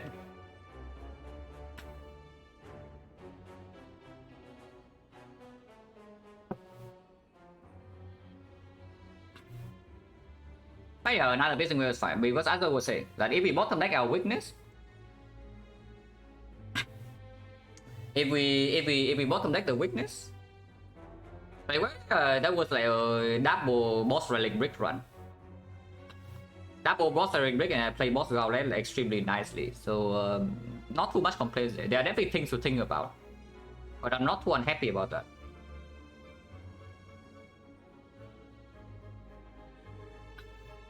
But yeah, as I was saying, yeah, if we bottom deck a weakness, first cycle the big hit is going in for like 69 damage, and we cannot deal with that very nicely at the moment, unless you say that we have to pop red form. But that's even more reasons to pick another piston wheel, because if we had to pop red form first cycle to not die, yeah, then yeah, double up damage can cover for a lot afterwards. But big hit we're still gradually losing HP even with the paper crate. So better take 0 damage from every single multi-hit, which is where the fourth piercing wave comes in. And first cycle we cannot afford to take the multi-hit if we had to block the first hit with our weakness or with our red form. So I would take a fourth wheel. I don't think I took a fifth one though. Fifth one is a little bit too much, but fourth is still fine because it covers 4 cycles.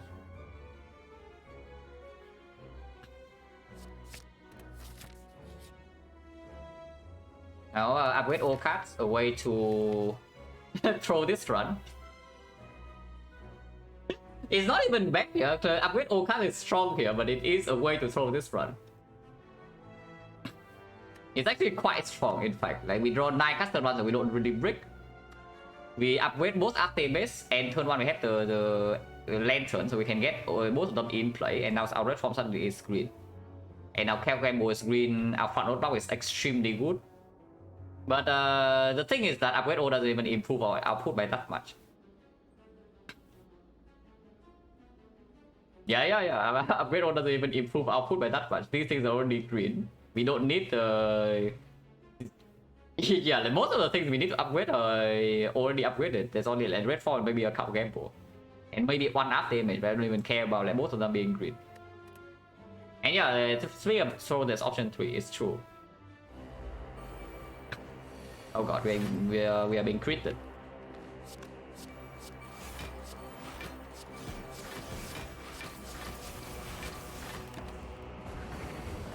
Upgrade AI, upgrade AI. Oh, by the way, energy block 36. Oops. Yeah, whenever we do shifts, sometimes it happens. They just drag too far and click out the screen.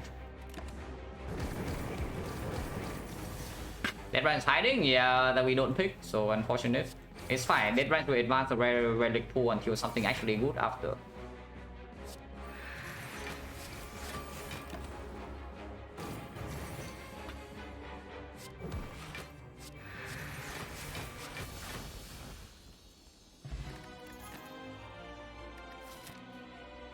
Well, don't expect this to do anything. I mean, it's one remove an Act 4, I guess.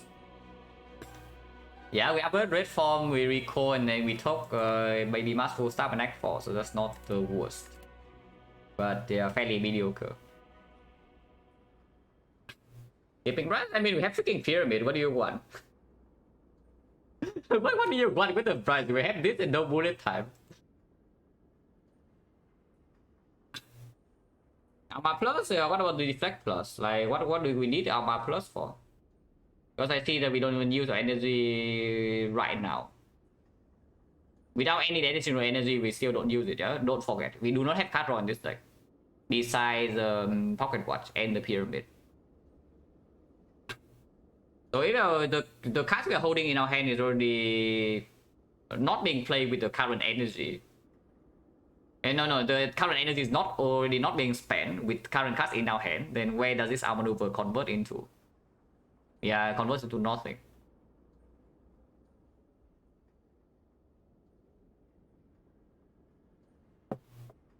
I mean, this would be strong if we have, so let's say, like 3 backflips. We don't. We have 0. We actually don't have any card draw besides a little bit of fun load. So take the either Deflect or backflip, but I think Deflect is better. I mean, save card draw, yeah, but that's what I'm saying. Is that currently with the cards that we hold in our hand, like, does this armor maneuver actually convert into output? Because right now I don't see it. So the actual way for this to get output is that you play this, and then the turn after you actually play some cards in your hand, and then you draw with like backflip aggro, which we don't have. So this is like a speculative pick which we don't need to make. And yeah, just take 2 edits on right side.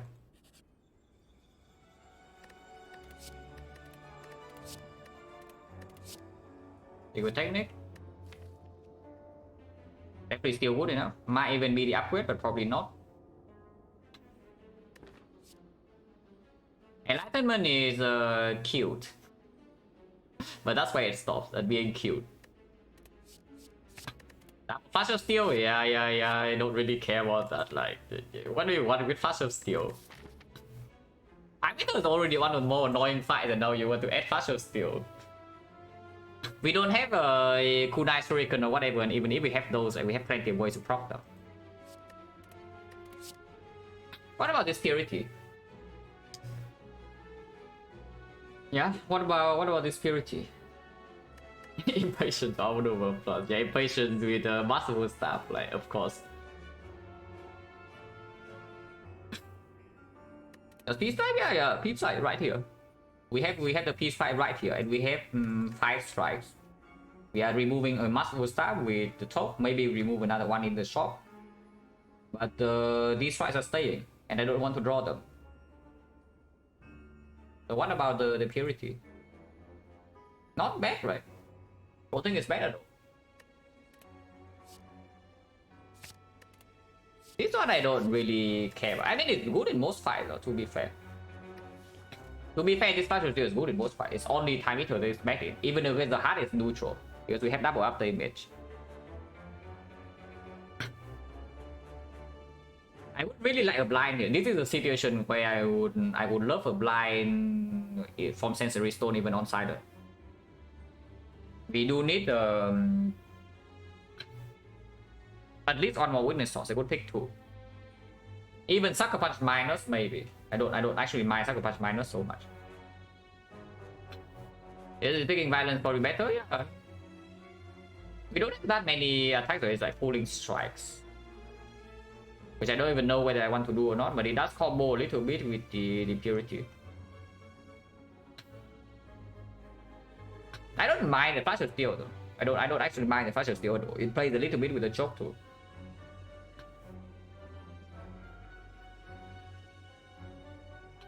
Yeah, that's honestly is okay.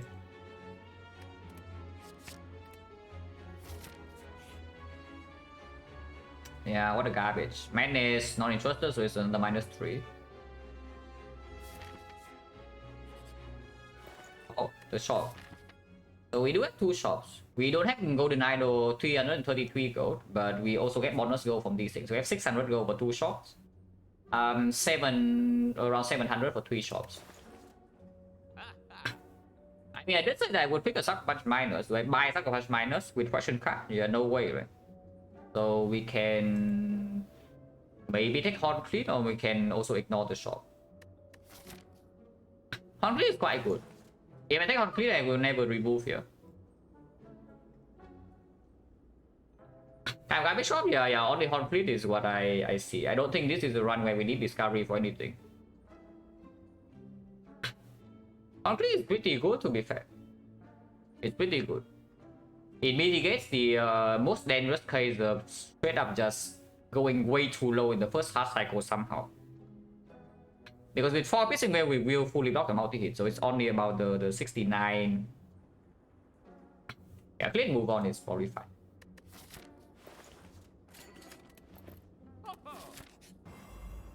Giant head, yeah, wonder how this fight will go. Oh, seriously, wonder how this fight will go.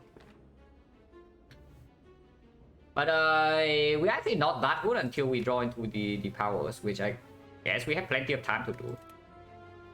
We just deal damage this turn, yeah. Let's just choke, go all in with Blade Dances.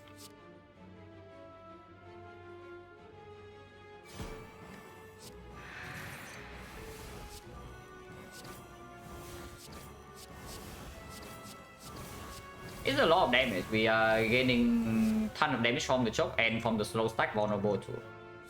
And it's not like we have any problem even when this guy attacks on like turn 4, turn 5, turn 6, whatever, with Paper Crane.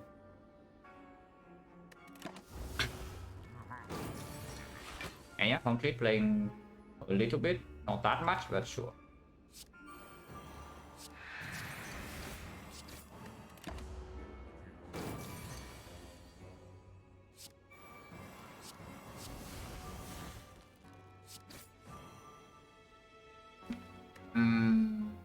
This draw is slightly annoying, I have to say, slightly.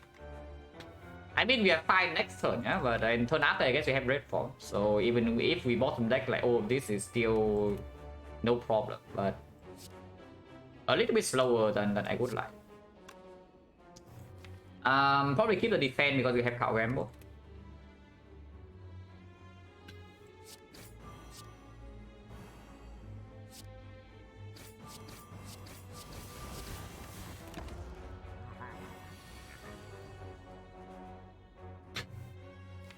I'm not drawn any up damage. All the game more interesting.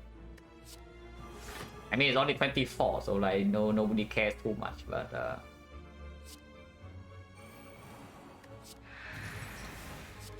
Black Hole blocks.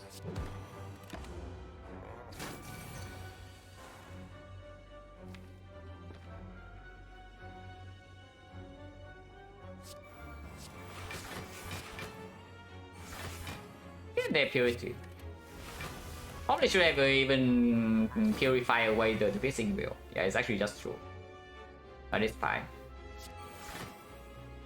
Yeah, it's dead next turn, so like, who cares?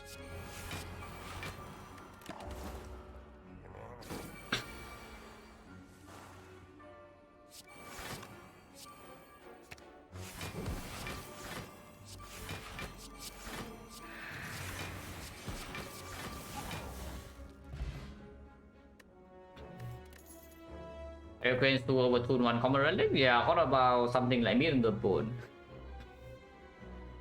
Yeah, but what about something like middle of the board? Something like the mummified head, something like the what other overpowered uncommon relic is there? Yeah, honestly, it's like the meat, the and yeah, it's just the meat and the hand, right? That has basically run shaping power. Acro, our shots actually don't need. Acro is fine. Okay. The Steel Chaos, I'm not a huge fan, but the upgrade potion also is not doing much. The problem with the Steel Chaos is just that, yeah, I can play Red Form, but if we are in trouble enough to use the Steel Chaos, probably playing Red Form and that turn is fine.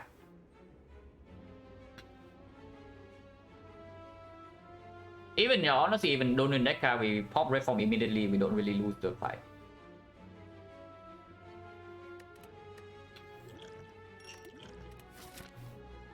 Still upgrade Red Form first, then we call last fire.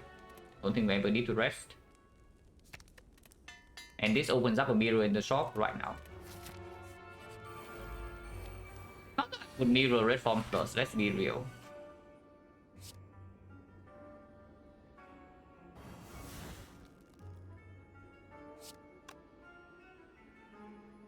How much do I care about the wood?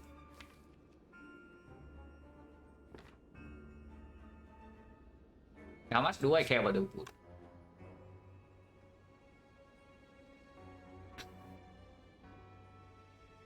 Oh, a little bit, right? Little bit.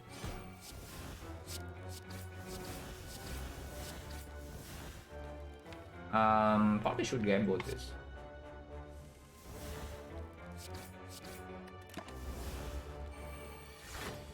Conflict going in.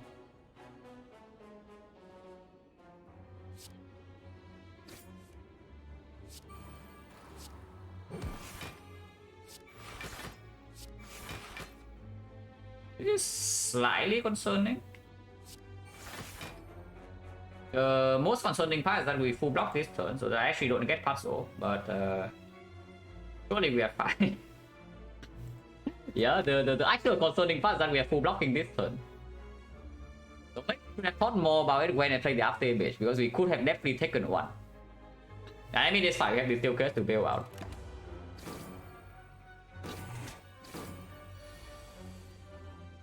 This looks not so bad.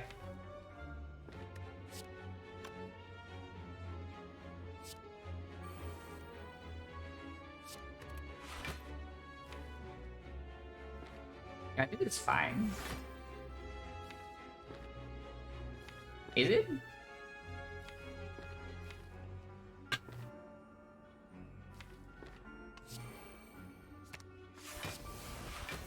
Yeah, it's fine. I mean, we are taking a bit here, but not that much. So is it so much damage that I would, because next we don't have another fight to rest, yeah. So any HP we go from here is actually it's actually any HP we lose from here actually stays at the end. So it is a possible slot for the Steel Chaos. I can also just triple will. If I triple piercing will, we are taking 0 from Rectomancer and we are taking 8 from each here, so 16. We are blocking 7, so we are taking 9.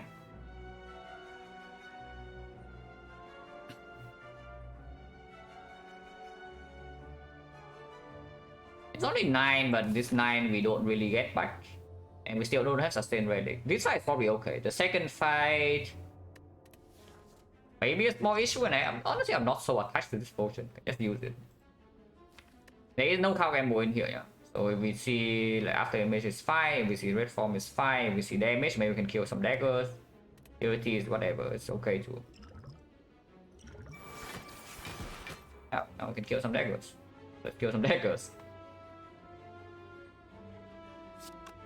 So accuracy, piercing will, blade dance is aligned. We block what? 1, 2, 6. So we block 21. She's hitting for 22. But still taking 1 damage. That's slightly good.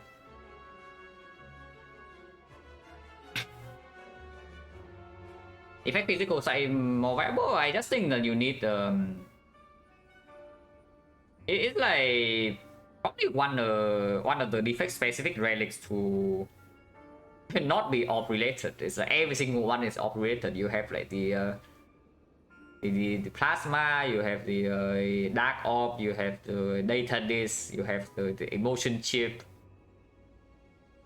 Like, yeah, you have inserted every single defect related relic is defect specific relic is orb related.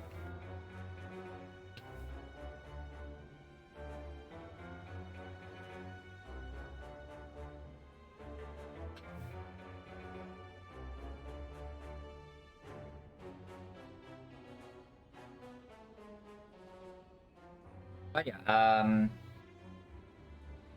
gonna take 0 here if I can. Can I take 0? If I just do Blade Dance with our KLC and then double Pissing Wheel instead, what would happen? Double Pissing Wheel in here, she goes to 5, so it's like 10, yeah? And then this thing is attacking for 20 or 30. Yeah, no way, right? So I guess we take 1. Let's see Blade Dance. Yeah, let's see Blade Dance. Yeah, let's see Blade Dance kill this. So we are facing 26. He's doing 20, so we are facing 46. 23, yeah, that's also not enough. I guess we take 1. Broken puzzle, yeah, broken puzzle is not too bad, yes. Now this is a little bit too effort step compared to usual. This is a little bit too low effort. Ideal win rate best player in the world 50%. I don't know if I agree with that. I think I wouldn't mind if the game is a little bit more difficult, but I don't like if 50% is the max. Something like 60-70% probably is ideal for me. If we are getting closer to like 90 for let's say Ironclad, and of course 90 plus for Watcher right now, then it's not very interesting. But 50, you sometimes you just feel that things are out of your control, and I want a lot of control. Not too much though. It's like it's not even right now we have too much control over Spire. It's just sometimes the Spire just give like the wins like too often. And then those ones are also like not too interesting. Like this one really, you saw like how many decisions I made in Act 2. Yeah, no, just look at this one. How many decisions they make in Act 2? Yeah, basically 0 because I'm way too strong.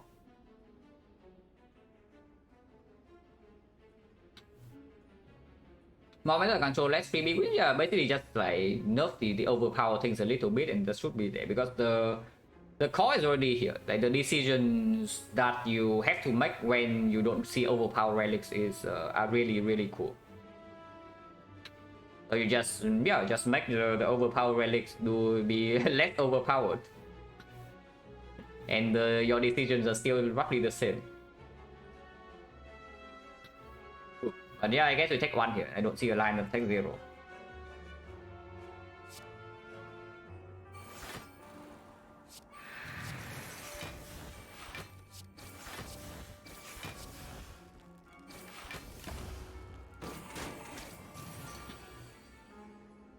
A nice PK.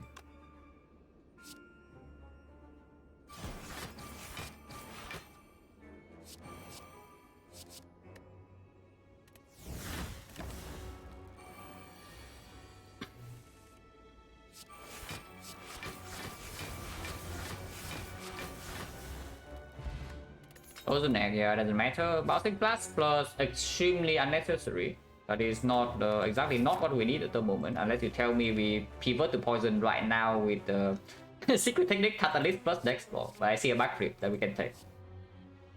Okay, now I will take a down maneuver, yeah. But even then, the deflect plus is still performing even with added card draw. I would really like a second weakness source if we can get it. Oh, Mew ticket. Convenient because we can use the heal. What events are left? Folding and double walkers and red mask. So question marks are bad. The only advantage of going, I guess we go nano question marks as well. So it's like 50-50. Holding maybe not very good, but yeah. Or walkers are very good, then go is very good. And then the red mask is empty. The advantage of going to shop second, of course, is that we don't waste the multi-kit heal. We go here, maybe lose a 1 or 2, maybe 5 HP, because it's a Nemesis giant head, we probably lose 0. Nemesis, maybe we lose a little bit, but with Horncleave, not that much. And then we get the multi-kit heal here, and then we go to 1 question mark. But honestly, I probably 1 second weakness source more than most things in from this pot, so I would just take all the fights. I would just take all the fights. Footwork plus, so that is good. I take that. Yeah, Footwork plus still absolutely decent enough to take. After the Footwork, I don't see anything else in here though. So we either remove or we just move on. There's maybe the duplication potion for like AI or red form, but also not super relevant. So 244 is like plus 37 plus another 60, so 50. So it's like 90, 340. We do have good threshold for Arc 4 at the moment. Funnel for artifact remove good enough? Like why though? Like, no reason to. We already have funnel in our deck. Like right here, a little bit slow, but yes, we have it. And we have like 4 piercing will to sweep artifact, so do we need more than that?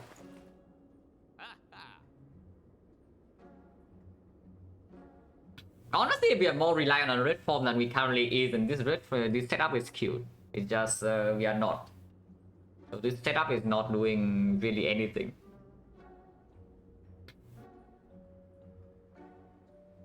Yeah, I don't see why, right? Unless you tell me we are always winning. We just do pause, so I should just buy it.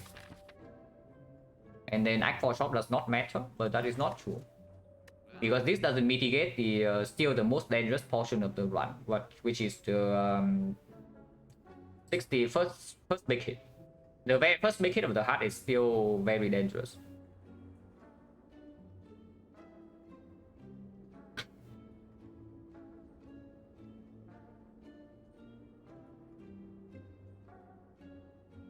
Yeah, just move on. I don't see why we would spend gold here.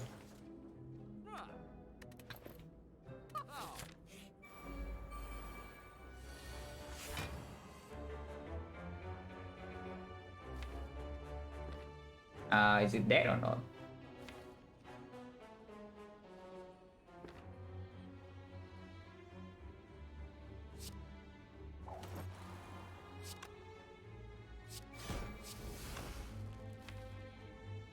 I mean, I can also just kill it next turn.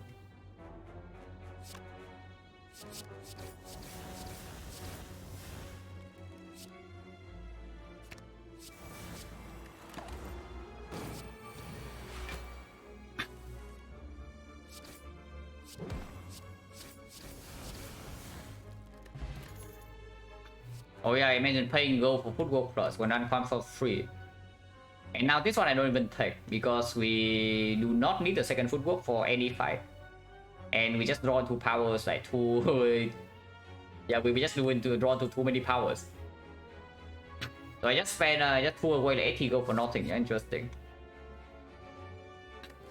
Pro... takeable, I guess, because you can technique for Gamble maybe. And with this acro, our maneuver is open, tactician is open. Don't love it, don't hate it. I mean on turn 1 it... see on turn 1 it doesn't even play. And afterwards, like when does this play? Yeah, not so sure. Not so sure whether this acro is doing anything or not in this deck. And accuracy, no need. Honestly, just a skip, right? And you tell me that our we are so that we should actually pick up another Footwork. so that once because I boot relics, so if we are already playing their slow damage, then might as well add like overwhelming defense so that we never take damage, but that's not true. Our overwhelming defense comes from weakness, not from dexterity.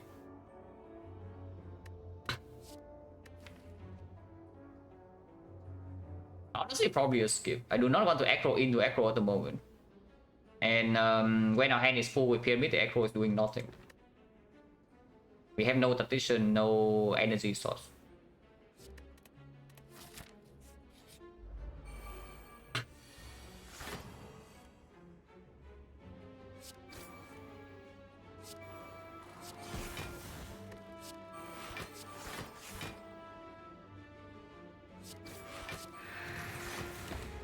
This side is most definitely 0 damage.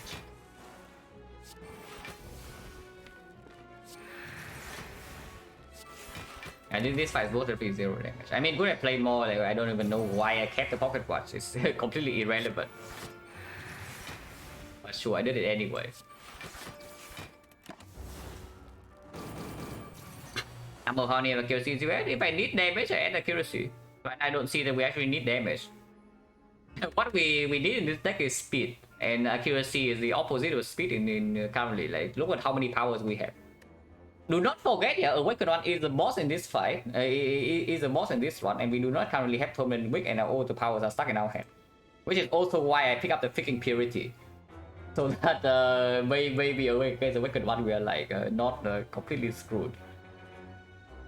Right now, how many powers do we have? 1, 2, 3. This can be Purity away. So yeah, 1, 2, 3 that we're playing. This probably can be Purity away. 4, and now you add another accuracy is like 5. But I guess second accuracy you can also Purity away. But I don't want to draw into it. But in normal fight, when we play every power, it's like 1, 2, 3, 4, 5 powers to draw into. This is also another power, so that's 6. This is also a power you want to draw into and hold in your hand, so that's 7. So yeah, how many is too many? You don't want to draw them into all powers. It's that next turn anyway, so it doesn't really matter what we do here too much.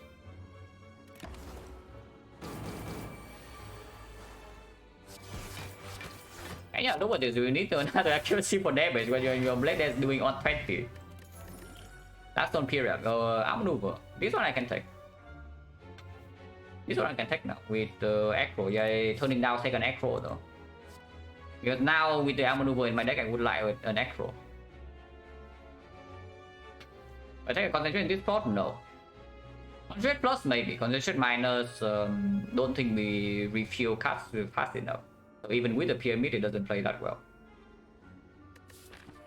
I don't even know about this outmaneuver minus though, because it's another thing. Once again, it's another thing to set up. And then what? It's not even plus. So the turn after we gain 1 energy worth of output, not 2. Maybe it's not even strong. Yeah, why do you want outmaneuver minus? Like, what is the reason? Do I have a 3 backflip or what? I don't. Yeah, no, seriously, why do I want the outmaneuver? There's actually no reason. Let's move on. And yes, we take a fight. Oh, they are going in.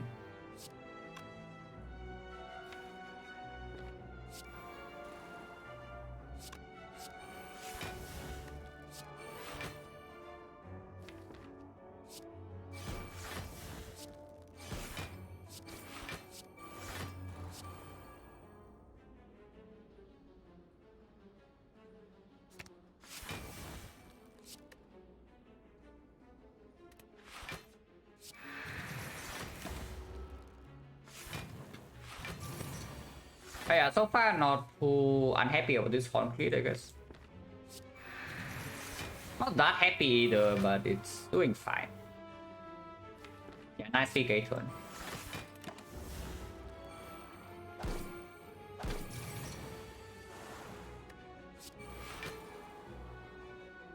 Do you want a second gamble? Maybe Act 4 is not even top on Masterful Staff, but upgrade on Count Gamble instead. This deck right now with our another weakness source definitely has problems.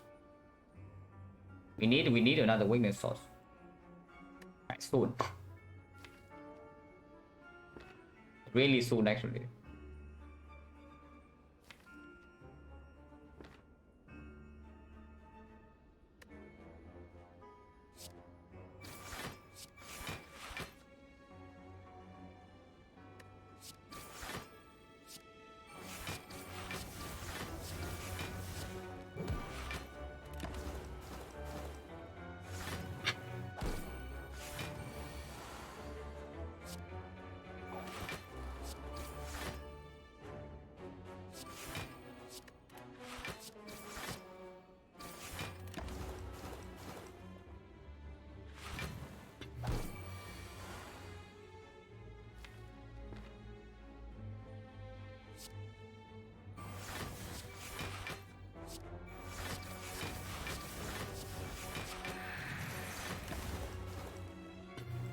Yeah, block is very strong, so it's not a huge problem, but you can also see that how slow we are in certain fights.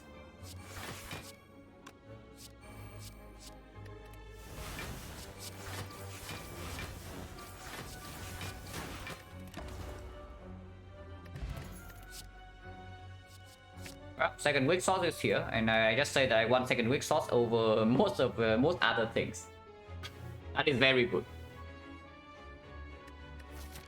Attack potion probably not over flex. Flex spot can give us a kill quite a fast kill on Aqua Elites.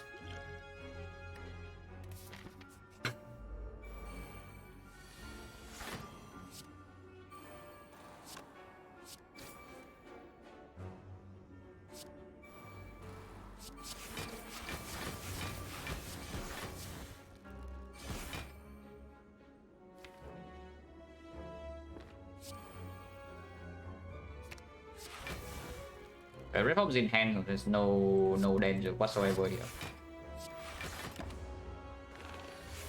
I know Malay is pickable. Yeah, Malay was definitely the best rare I could have seen from Act 2 race, but we picked Red Form. There was no Malays, no Alchemize. Red Form is fine. It's not like Red Form is bad or anything. It's just not the best choice.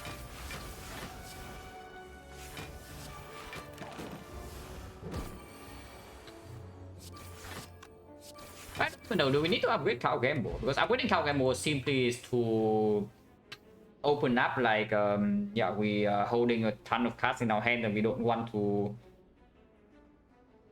Basically, we bottom deck our setup. But we also have some cards in hand that I don't really need. For example, a red form, maybe some piercing will, maybe some weakness. So if we play Gamble, we want to draw back into them faster, it will be a Gamble redraw. But potentially that's just stupid. Because after we are set up, we are so freaking strong. And do we need red from the heart? Not really. After the first cycle. We go Puts, thank you very much for the sub and the 4 months. And Electrodynamics, thank you very much for the Prime sub as well. Fire Spec, yeah, I see Fire Spec, but we don't throw away Power Pot. Yeah, Power Pot's staying. How many wheels too many? I did ask the question. Is I say that 4 is enough. And looking at how the fights have been going, 4 I think is enough. So we do not take the 5th one. It's just what about Terror Plus? Terror Plus is not the worst card to add a second copy into our deck. Like, honestly, not so bad because it plays immediately in Donut deck. It plays in the Spear and Shield. It costs 0, so it doesn't even clock our hand. Yeah. And strip our Defect in the heart in order to will or reapply weakness for 0 cost. It's not so bad, yeah. The deck has 42 cards. And we don't want to waste our secret technique on the Terror if possible. Don't mind a second copy. It's like 42 cards and we barely have any draw. Ancient Potion. Something about this Ancient Potion over the Flex Spot, yeah, is that we probably have a slightly more annoying Spear and Shield fight. But we would never die first cycle of the hut. If we take this Ancient Potion and keep it, we would never die first cycle of the hut. But I don't know, because I do have a feeling that with our current setup right now, the hut is probably the easier fight, and the Aqua Elite is more annoying. Power Potion.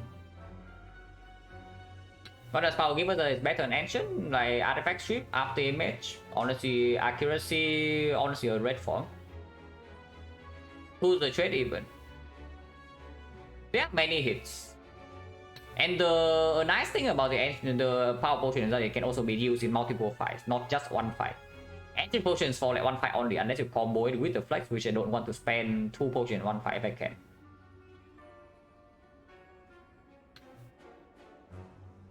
Great Pickle, thank you very much for the sub in the 7 months. Yeah, potion flexibility is just better, right? Instead of yeah, this potion is only useful in the heart unless we spend 2 potions in one fight, which I really don't want to do. Just not. Ancient plays the reform a little bit, but when do we care about that? Boss Gauntlet, definitely not. And time meter? Nah, time meter we have turn 2 we only have complete, so when do we need the thing? Because we have 4 piercing wheel pyramids, so we actually get to strength reset. And you want to use potion in boss gauntlet because I currently don't want to at all. Unless we literally die, we have 4 HP into next cycle. So I would like to use 0 potion here. Yeah, thank you very much, the Great Pickle, for the 2 gifted stars. Go. Thank you very much, very generous.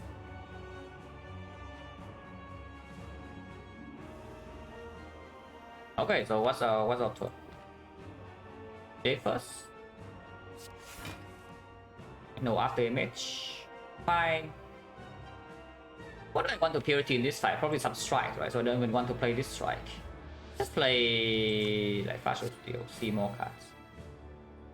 Fine.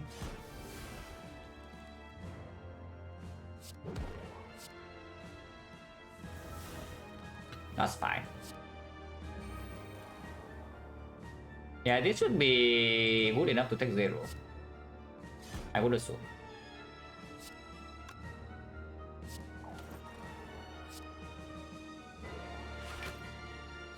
Losing out on the Lexi Plus or Crane Wick is slightly annoying, but once we draw into the after images, I don't think we take too much. And this guy already has no artifact.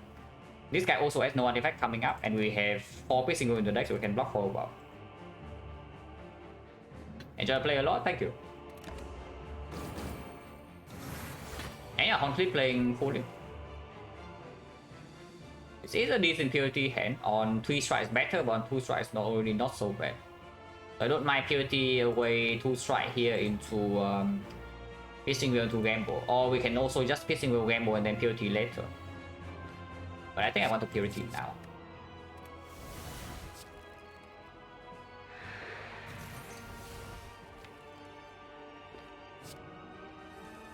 But also we take 6, which does not happen very often.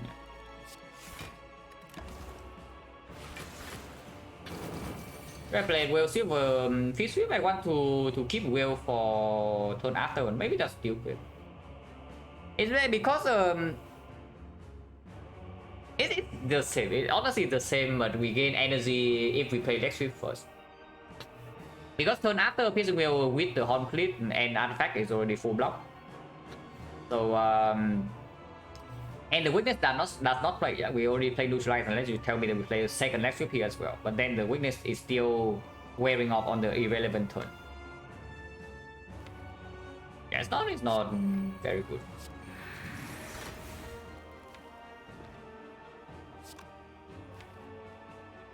We still have not drawn into all of our powers. That's how slow we are. But it's fine. Still have taken 0, so like how bad is it? Really, how bad is it? Next turn might take some damage. Next turn I can see that we might be taking some damage. But this turn not quite yet.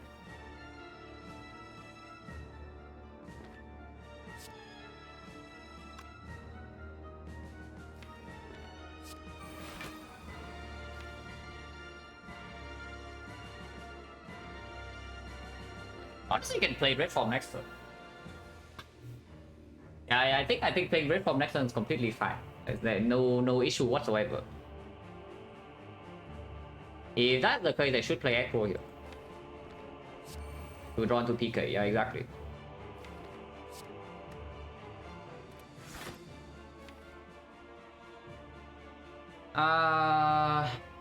PK now.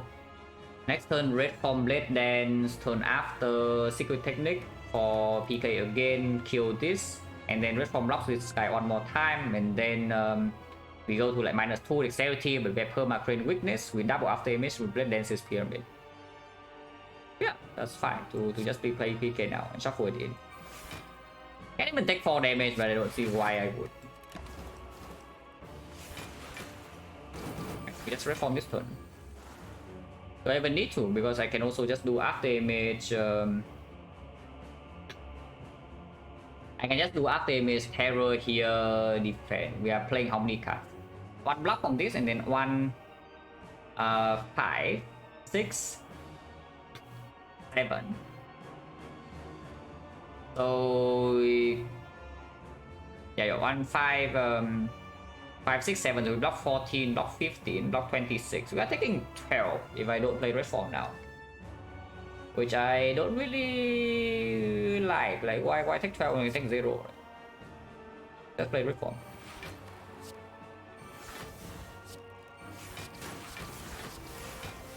And I see like no issue whatsoever here.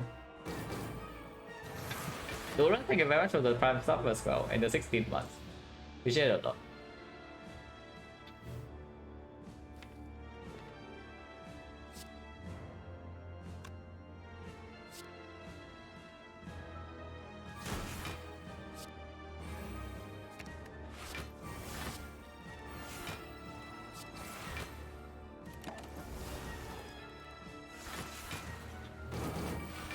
Yeah, Reform still block this. This turn we just kill this and then it's over. And honestly, even after Reform runs out, we can still block this, like not too difficult with 2 AI's permanent weakness with the crane.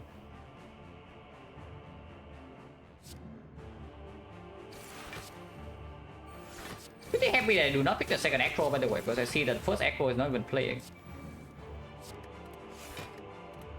It's like barely doing anything at the moment.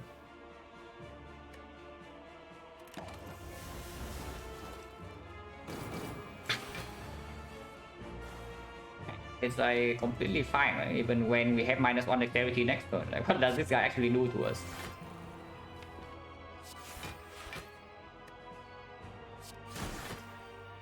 Still have taken 0, yeah.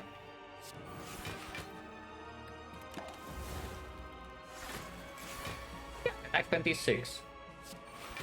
No problem. We don't even need to play block cast to block 26.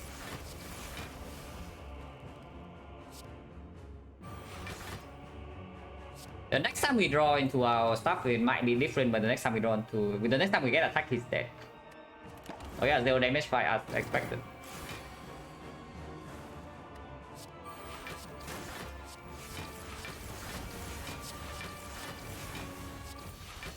Second fight, no matter what it is, will be annoying. Okay, so time meter, at least we can play our powers. I don't know whether this is a more or less annoying fight, but it is here.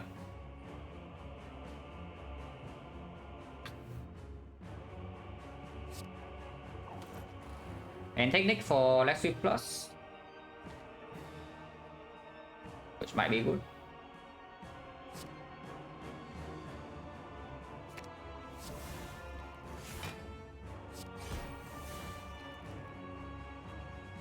I don't mind purifying away some strike, but doing 26 damage now is also not so bad either.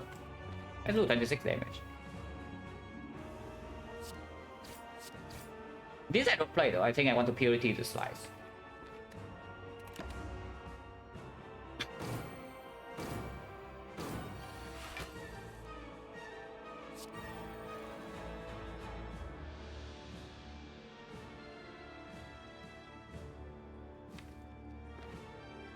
How do I do this? It's like purity away, slice rally plans, but then the strike stays, the muscle stuff stays. We can finish this fight 0 damage sometimes though.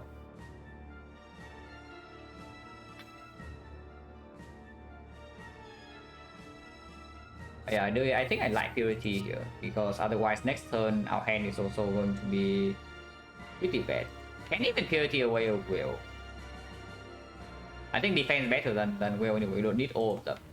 We play maybe 1 or 2 wills to full block at first, and then we use 1 will to reset.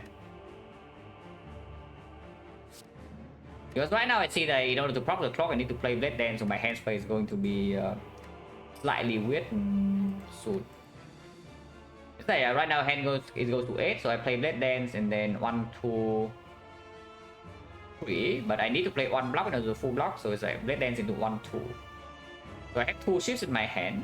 It's only +1 and I play another card, so my hand is fine actually because I only draw 4 cards. Oh, I guess it is fine. If I do not play a defense here, I take damage, which honestly is not even so bad to take this damage, but like why, right?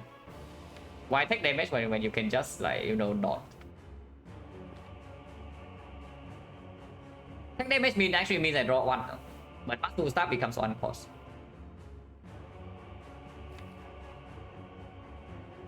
And we no longer have the purity to get rid of the masterful stuff. Maybe just play leg sweep. Yeah, just to spend energy and then guarantee weakness 2 turns from now. We do need to keep the weakness down. And yeah, the single that we kept is here.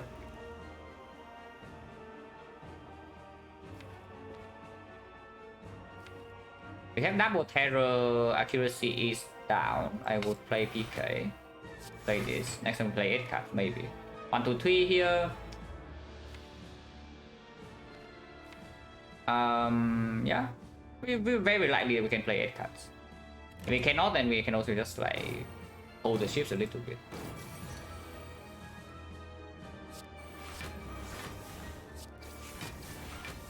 Yeah, like no problem whatsoever. Look at this.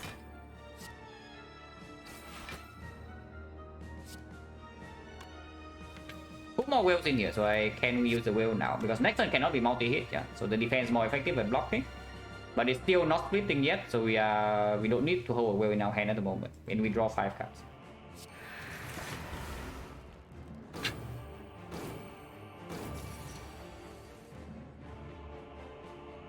It's splitting soon. I can make it split now, but no pissing in my hand to strength reset, so I should block.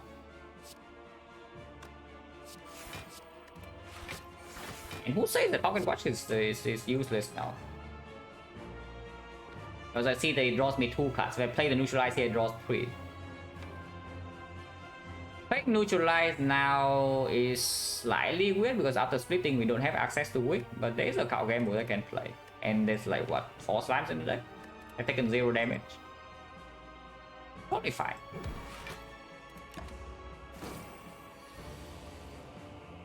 Yeah, so now we split, next turn we Piercing Wheel to reset, and then everybody is happy. Second hero is coming up for the second half. So that's perfect.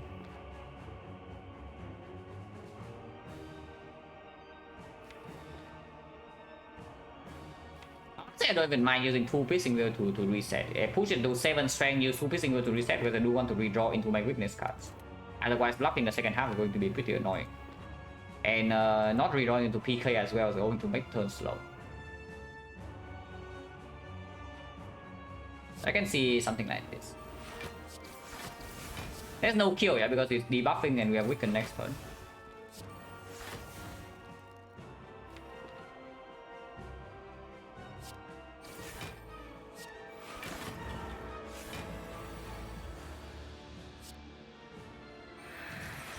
And yes, I would use wheel number 2 now, or -1 strength. Just end the turn.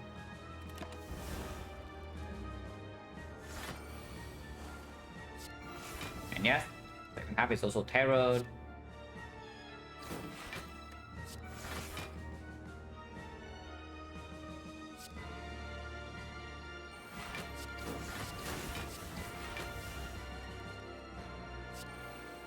Okay, Lexi is here, so I think we are set. It goes to 30, so if I do not play a defense here, I take 1, which is yeah, unacceptable.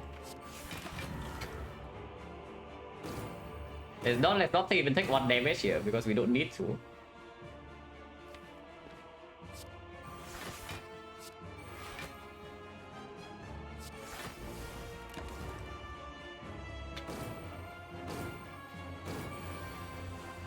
And I mean, I don't know, this Pyramid Relic seems pretty decent, but I can think more about it when I can conclude whether it's actually strong or not.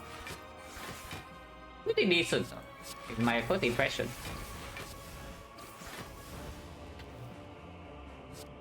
Oh yeah, it's score gaming, it's actually true, it's actually just score gaming here.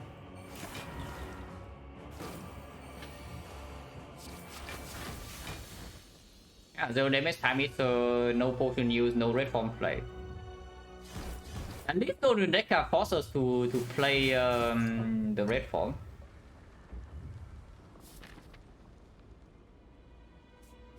But yeah, honestly, looking at the last fight, I don't see upgrading gamble to be anything super important. Probably just talk.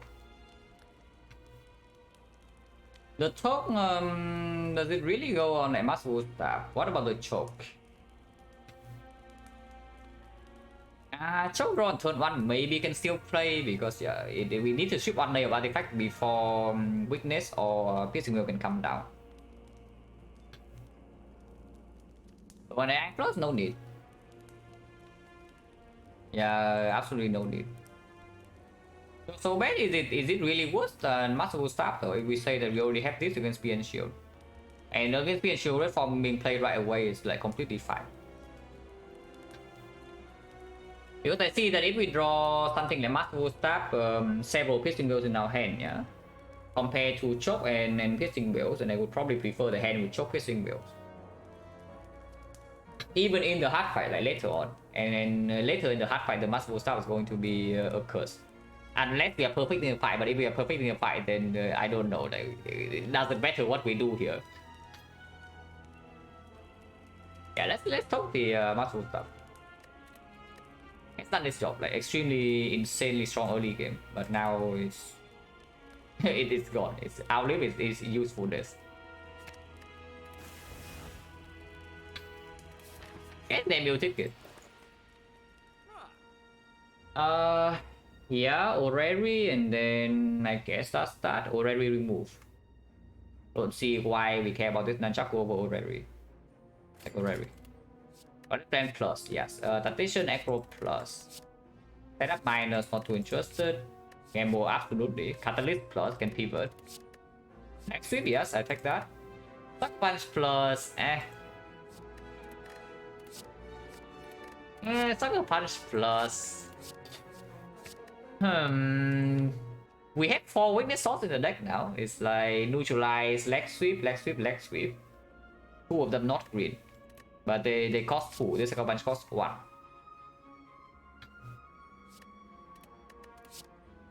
This we don't take for sure. This I'm not so sure. Tactician is probably pickable, but I don't know whether it's actually good or not. We do have 2 Cow Gambles and an Acro. And a Survivor. This Acro plus is definitely not good, so I don't care about that. Yeah, with a pyramid, but if we draw badly, then the Tactician is stuck in our hand. Like for example, we draw red form that we need to keep. We draw piercing one that we need to keep, so that's 2 cards stuck in our hand. Tactician is also a 3rd card. So we don't empty our hand and we draw only like a few cards and we save at hand space. Can definitely happen. Do we need this energy because it's only +1, it's not +2. If it's Tactician plus, then the upside is big enough for me to ignore the downside case. Yeah, if it's Tactician plus, I can ignore the bad case, but Tactician minus, does it really justify adding half a brick to our deck? And we don't even need the energy. Honestly, probably not. If anything, setup is stronger than Tactician. Yes, I said it. Setup is better than Tactician in this spot. Like genuinely, setup is just better. Because it does allow us to do setup red form into Cow Gamble, and we have 2 copies. Even without that combo, yeah, it already generates more energy than Tactician. And we have like more two leg sweeps now to even do like with or not on the red form. And 2 Cow Gamble definitely also speaks for the setup a little bit. I might actually take it. I don't mind this setup so much. I honestly don't mind this setup so much. Green would be way better for sure, but even not green still good enough. And yeah, Dash Plus definitely not. It's just Sucker Punch Plus or skip here. I do not mind Sucker Punch Plus, honestly. Having guarantee perma wick with Crane cannot be such a terrible thing. Just like the setup. And then here, even with the setup, I don't think this Acro Plus is anything useful at all. And after setup, I definitely don't take the vision, so we skip. And yeah, here there's nothing, so I just remove, yeah, over and shuffle. Especially after setup, also generating energy. So remove goes on, yeah, strike. Remove definitely goes on strike. And we move on. No build up potion is a little bit scary, but we have double Calgamo and the pyramid. And 2 both relics, so hopefully it's not so bad. Choke, no, choke sweeps artifact. What's wrong with sweeping artifact? Why do you hate artifact sweep so much? No, seriously, you draw strike on turn 1 against Spear Shield. Instead, if you have choke plus a piercing will to guarantee turn 2 you take no damage.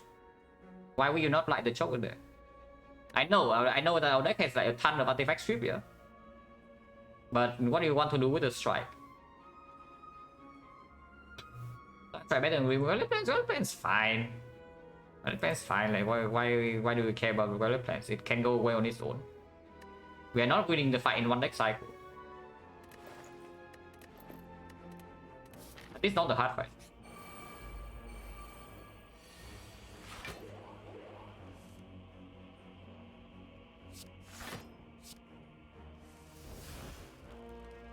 Well, yeah.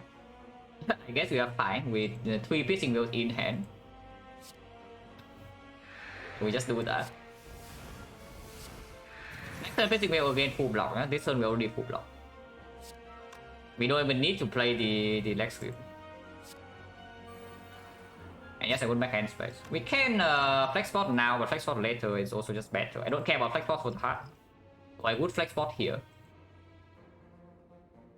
Is this the biggest deck ever on stream? Not by a long shot. I think my biggest deck on stream is like 52.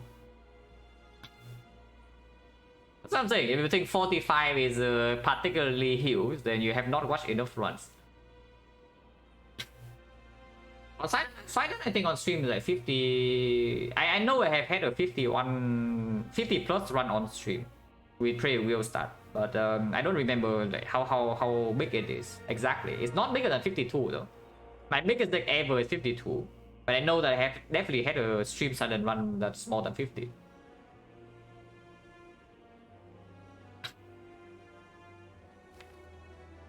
Yeah, there's no reason to flex now. No?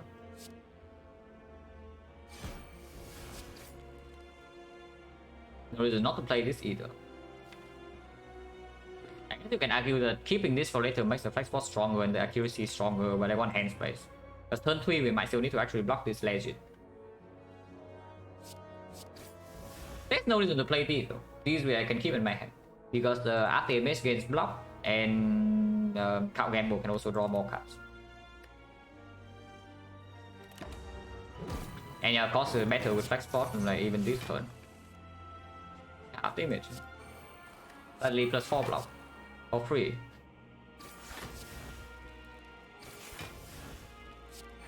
And yes, I would like to keep the piercing wheel for next turn.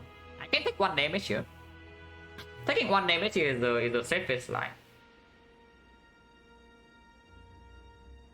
Yeah, taking 1 damage is actually the safest line. Because if I do Survivor on burn full block, next turn if this guy is burn strike, and I do not draw into another piercing wheel, yeah, and we only have 1 left. Maybe should have added 5 wheels. We are actually in trouble, and the footwork will play. So I pay 1 HP -1 into the hard fight for insurance here. But the red form is not in my head. A kill is also not in my head. Next turn we only have 4 energy. So let's take 1.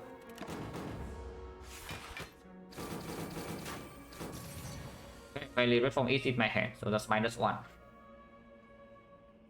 This guy is not even attacking. Okay, -1 guys.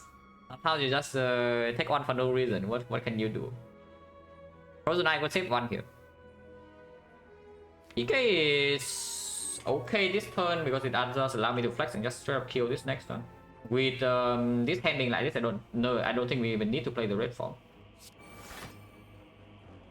Don't even think I need to play next sweep either, so I can just do backflip. Oh, with this in my hand, I don't need to gamble too. Yeah, I don't need to gamble either. I don't. What? Next on PK flex spot is definitely killing this even with our accuracy. Yeah, it's definitely killing. It's not even close. And yes, I would do that. Oh yeah, we just move on then. And yes, I do not care about flex ball in the heart at all. We just flex now.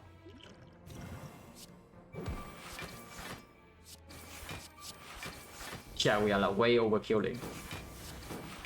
And now, of course, we take 0. Because this guy is weakened forever. We have 3 dexterity, 2 after image, favor crit. And never take damage here. So we take 1 damage in spear and shield, 1 potion use, but that's fine.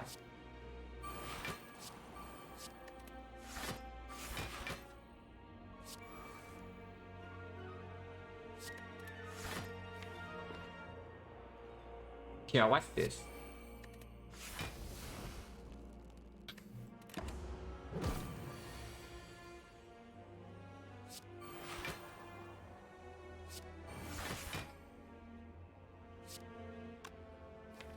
Second terror is still in here, yeah?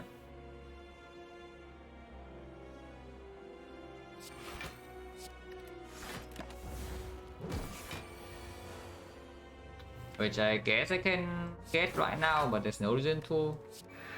We can just terror next turn. And then secret technique for PK instead.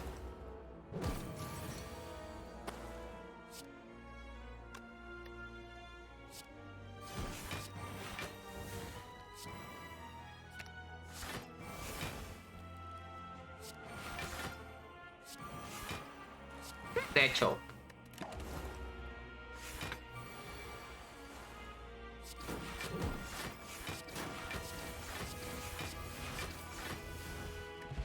Strawberry, no potion. Nightmare for red form, Omega cringe, especially after the setup. I mean, it's good, but it's cringe. But we do it.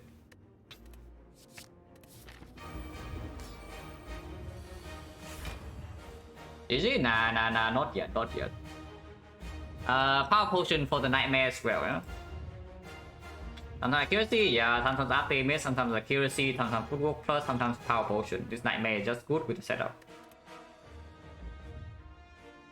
And yeah, we have well weakness in hand, so first cycle we never die. Cool. His hand is blowing a little bit though, I have to say.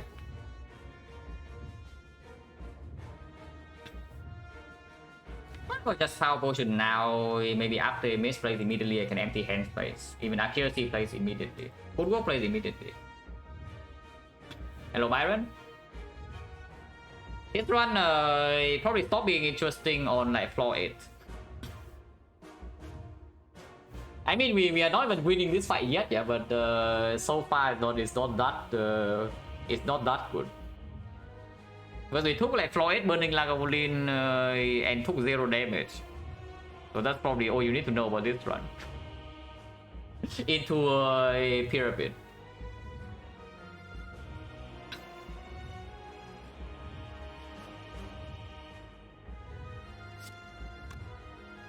Oh, check about, yeah, there's like one interesting decision was that I think it's not even that difficult to spot. It's like, yeah, a choke pick on floor 4 or something. That was the only thing.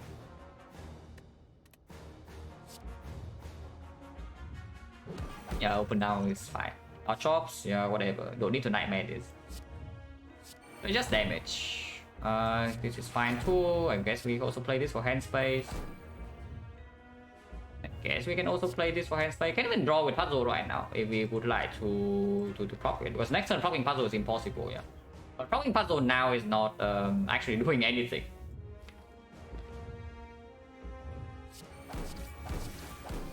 Because yeah, we are overdrawing.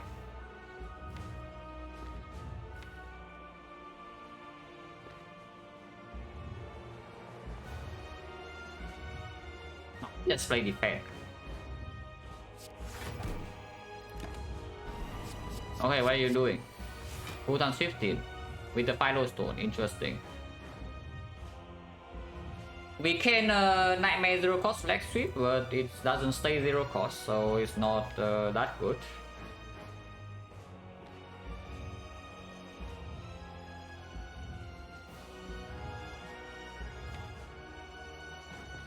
That's the Nightmare and Technique Gamble, right? is what I see here.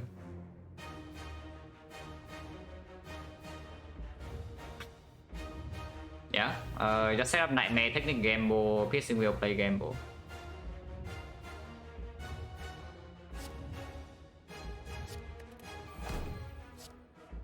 Yeah, nice PK turn. Weakness here is already, it's not quite enough for the second cycle, but we still have Red Form Plus in deck, and now there's a 0 cost Nightmare. So second cycle, weakness is not that important.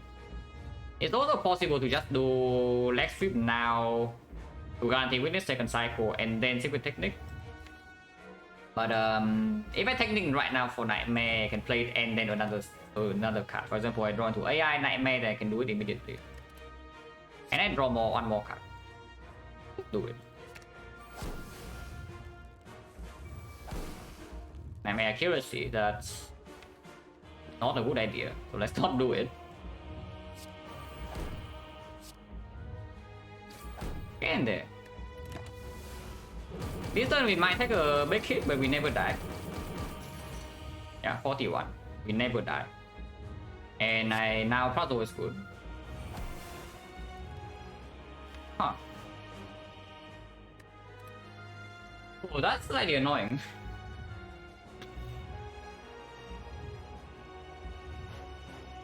That is slightly annoying because we don't have guaranteed weakness. I may have guaranteed weakness for one turn, and then second turn we have the artifact strip.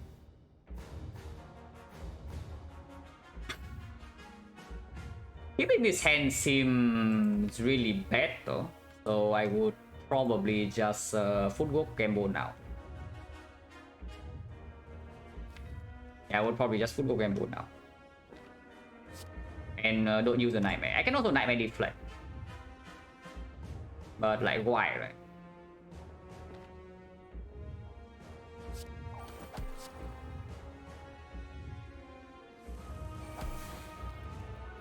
Not like the film is fine, I'm gonna say we have the terror to strip still. But this time we're taking like a big hit, like very big. Holy moly, because we bottom deck all the stuff.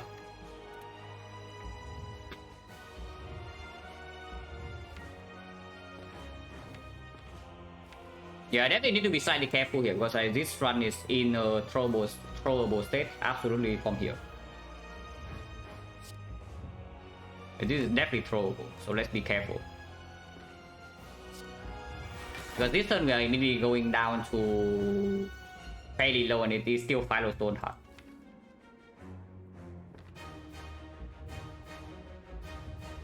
The burn and the strike is saving 1 HP and then I don't redraw them. And there's no more Rambo, yeah, so that's okay. This terror needs to stay to strip artifact for the first hit of the second cycle. Like 35, go to 17.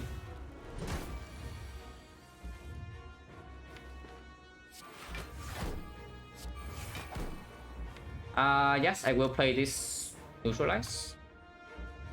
Should I? Actually, I shouldn't. Yeah, what? Play this neutralize. Because if I play the neutralize right now and the attack pattern is like multi-hit first into big hit and then don't have weakness, I'm actually forced to red form. And that would be very bad. If I do not play neutralize now, I am lacking hand space though. And I have like 10 cards. Yeah, okay, it doesn't make a lot of sense. Do not play neutralize now. Because I cannot afford to play this defense. Otherwise, next if it starts with big hit, next cycle, first attack, I'm also in trouble. If I do not keep this defense right here. Although is very throwable from here, so hopefully I don't throw. It's fine. This is fine. Slightly annoying next hit for sure, because weakness runs out and is a big hit, yeah. But we also have everything set up. And just keep terror to artifact strip, and now we're piercing well 2 times.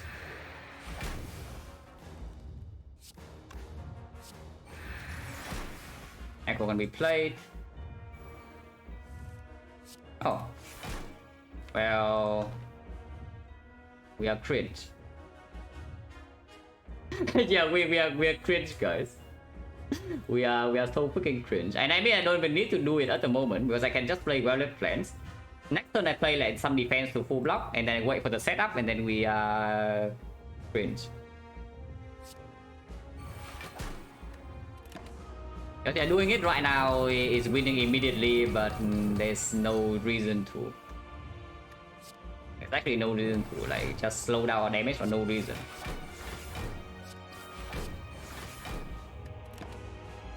Honestly, I don't even think we need to play this in order to win this fight from here, but I will, because why not, right? It just turns my brain off.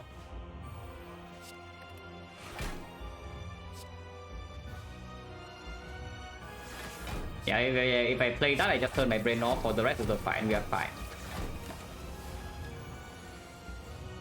I found it? Nah, it's only 7 times 15. We still have one piercing wheel. Can always nightmare the wheel, and it's going to die in 2 cycles if I actually want to deal damage. If I'm actually trying to deal damage, it will die. 7 goes to what weaken? 7 is like 4, so it's 60. But we have one piercing wheel in here, so this cycle is still easily full block. Cycle after we have red form always in hand. We can never lose from here, but unless I press end turn accidentally somehow. But yeah, we just will be cringe. Because why not, right? Yeah, why not be cringe, guys? Oh yeah, I can choke first.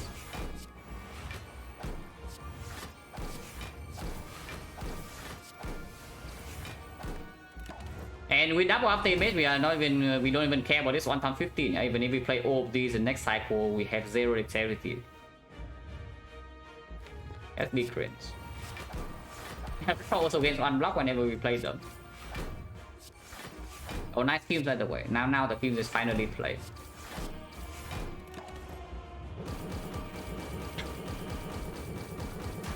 And yeah, even when I spend like 2 whole turns not dealing damage, it's already almost dead.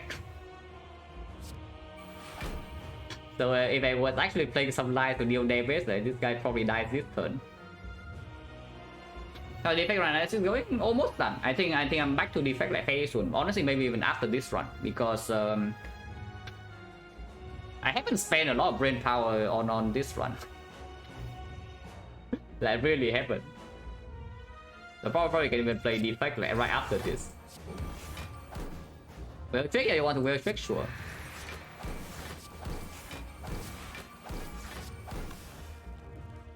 I got -4, so defect is still blocking. The X is still blocking.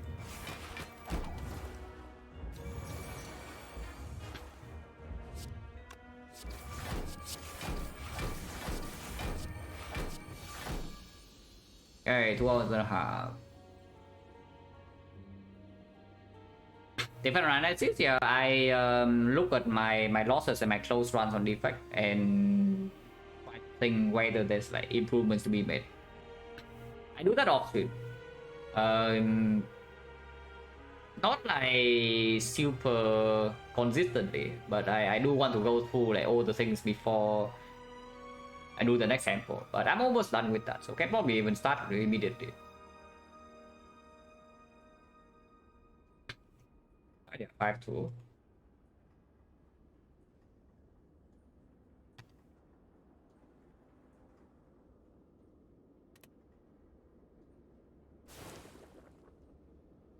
Some losses would really have to see if they were even mistakes that were hindsight. Definitely some of them. The 2 runs I had in mind the most though were the 2 runs where we were like undercut for most of the run. And then there was nothing that actually offers to scale, like no draw, no energy, no power. Events were bad. Those are the runs I'm the most interested in, but it's difficult.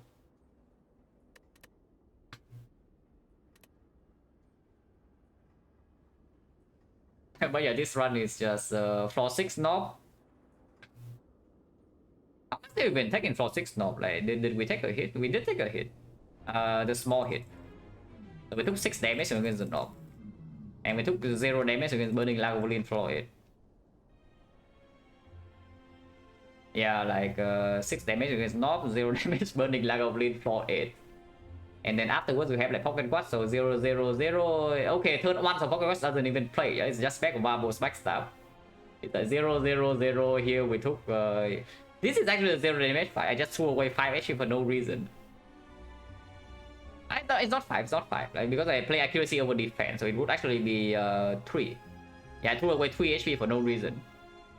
And yeah, here slime boss, whatever. Actual, yeah, over curve, so yeah, 0, 2, 0. Just everything 0. And then we have pyramid. So after we get pyramid, then of course everything is 0, even harder than before. Okay, Retromancer OP, 1 damage. But everything else 0 damage, boss gauntlet 0 damage, spear and shield 1 damage, intentional. 43, but yeah, 1 hit. I take floor 6 and 8, Elite don't see from that. Yeah, the shop. Like after the shop I have information. I had 2 decent potions and a very strong deck with wood relics for hallway fights. And the floor 8 Elite is optional. So I just run to floor 6 Elite with 2 potions, and from after seeing how this fight goes, I decide whether I take this or not. And after this fight, I decided I am OP. Yeah, after this fight, I see Pocket Rush accuracy, I decided I am OP, so I take the floor 8 Elite. And here we go, 0 damage. Having option in your parting in Act 1 is like, very important. Honestly, even in later acts. But Act 1 is the most important because that's when it decides for most of the plays of the run whether how aggressive you can be. And yeah, if you're OP, then might as well be aggressive. Like if you're OP early game and you're not using your strength, then what are you even doing? And yeah, Capex is not very interesting. Like Slice is clear over Acro. Tornado is clear. Blade Dance is clear over Skewer without upgrade. Shop is pretty interesting to talk about, but I went with the slightly greedier line with the leg sweep because it was also on sale.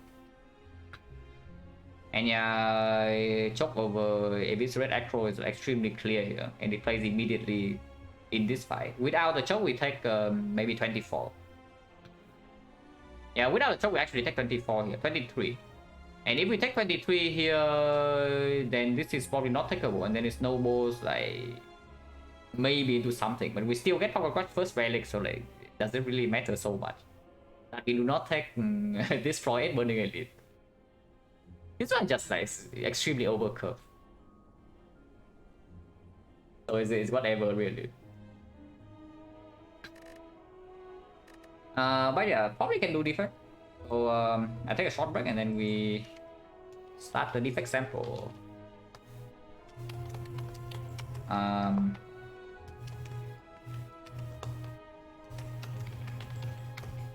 Robot, yeah, robot.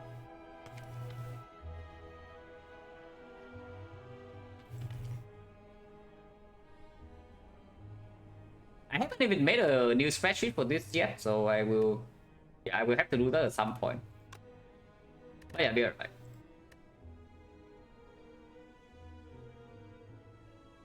I mean, these runs are fairly recent, so I guess this one streak can count. Yeah, it was talked about like 2 weeks ago. Yeah, okay. So I don't need to waste my time to reset the streak. Boss swap? No, this is a no boss swap sample. I expect 0 boss swap. Even when I'm feeling like I'm forced on the boss swap, I will not do it. Be right back.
I especially with Simon Defect and working 85. No, 85 is not happening.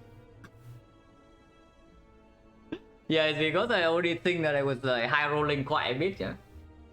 In the previous 40 for like 41 run. And even that doesn't get to 85, so probably not happening unless I massively improve during sample somehow and I high roll the start. I need to high roll the start into like a couple of wins and then I improve enough that I can keep that win rate. And then maybe something magical can happen, but otherwise don't expect it to do. The goal for this is probably 75. If it's below 70, I'm going to be sad. If it's above 75, I'm going to be happy. But 70, I'm satisfied.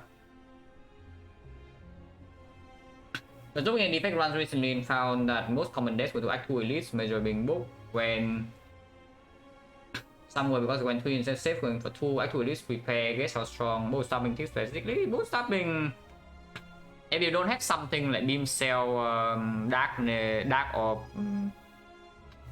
bullseye, basically just good single target stuff. And like if you just you cannot kill bootstrapping in 4 turns, maybe rethink.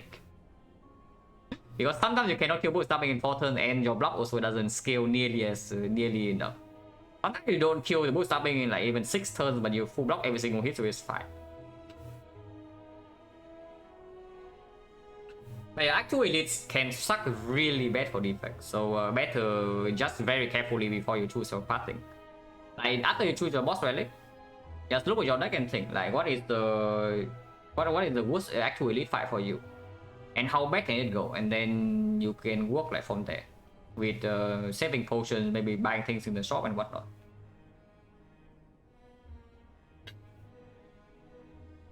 $25 is more likely than say minus 70 this sample. Yeah, we'll see what happens.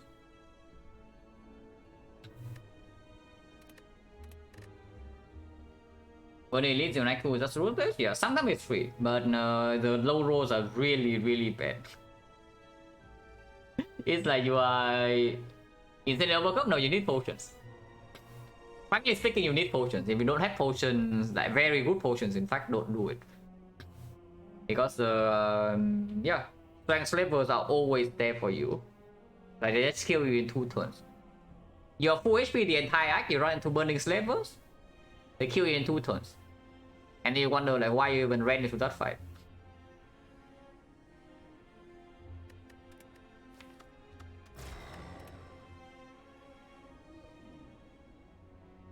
Okay, common relic probably over remove 2 for overgold. If the common relic bricks, because I see it right here.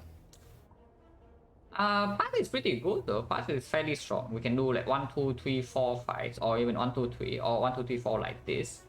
Into fire here, into shop after fire, into elite number 1, elite number 2, elite number 3, and guardian at the end.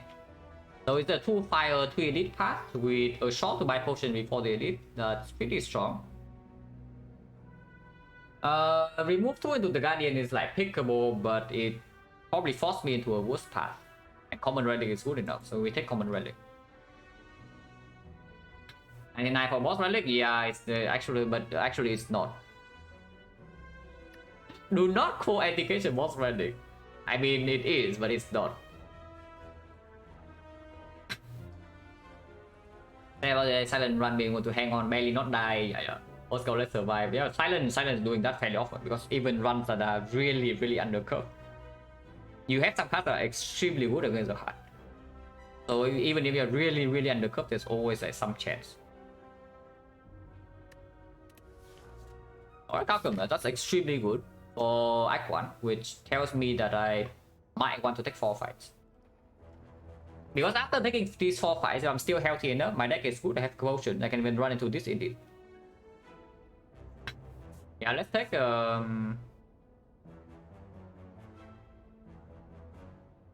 yeah, let's just take 4 fights.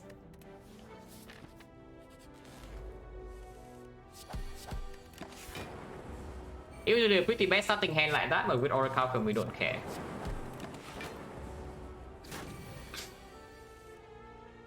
Okay, maybe we care a bit. But it's fine. 19 no potion. Go with the eyes or a Calcum, definitely a combo. Rebound or a Calcum is also not so bad, but go with the eyes probably slightly outperforms in hallway fights. If we have nothing else to upgrade, I can also see upgrading over the eyes right here. Not expecting that to be the case because we see 3 more fights before getting to the fire. But it is possible. And it plays pretty nicely with Oracle Calcum early act 2. Best common relic? Nah, Preserve Insect. Like, Preserve Insect is probably the best one.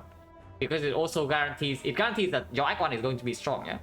And it also guarantees that Act 2 Elite will not garbage you. Like, you low roll, you have 1 potion to Act 2 Elite with Preserve Insect, they die. What's the boss? The Guardian. But doesn't matter too much.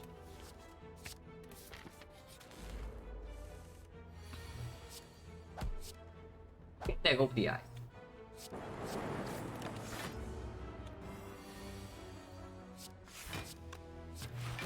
For Resco, yeah, Ironclad is stupid though. Like, Ironclad has so many things in the common relic, you just...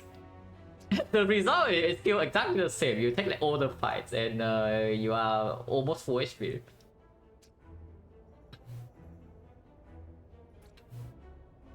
But yeah, on Defect Silent, floor 0 common relic, best is most definitely Preserve Insect for most map layouts.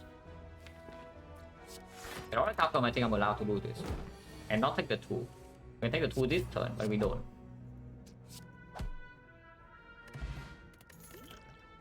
The Glacier card. Now, Orichalcum Glacier says that we take 0 in sentries after we kill 1. We just kill 1 sentry and we take 0 damage for the rest of the fight. Yeah, that's pretty stupid, but that's how it goes. So need to take this hit.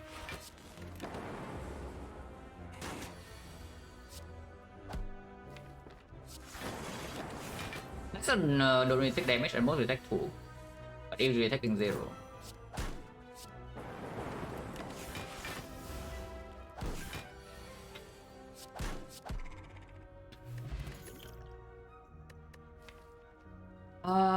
Definitely do not need Halo Work against sentries. In the main Glacier, yeah, I mean... I would also instant click Cell Repair there over the garbage. I would also instant click Thunder, so like, what's the point? If the card is good and the other 2 choices are clearly very bad, then of course you click the card. That's the thing. Doesn't have anything to do with Glacier. Like for example, if that's been Glacier with Cell Repair, we'll think a lot more. This is not so easy though. It's not so easy.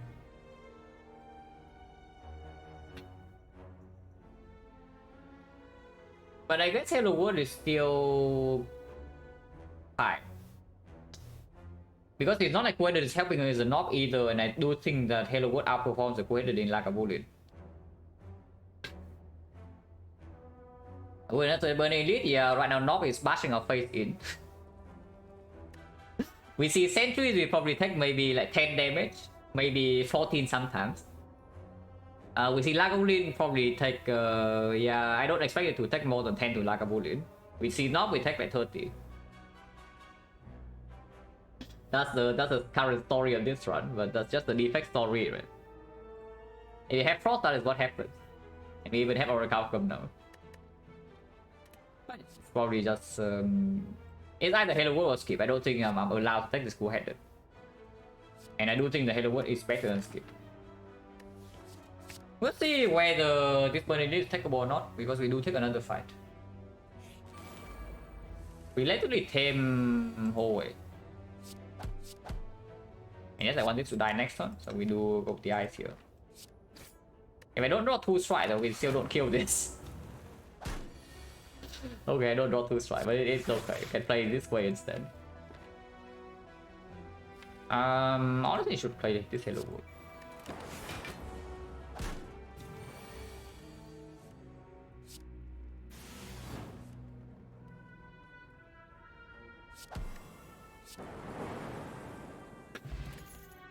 Bullseye, yeah, absolutely take that because, yeah, no problem. And also Artifact Strip later on for this Golden Eye to play in late Act 3, Act 4, yeah. So it's quite, it's not so bad. Is this good enough? Or am I just like maybe go here? Probably not, right? I don't even mind upgrading, let's say a bullseye or the zap or the go for the eyes either.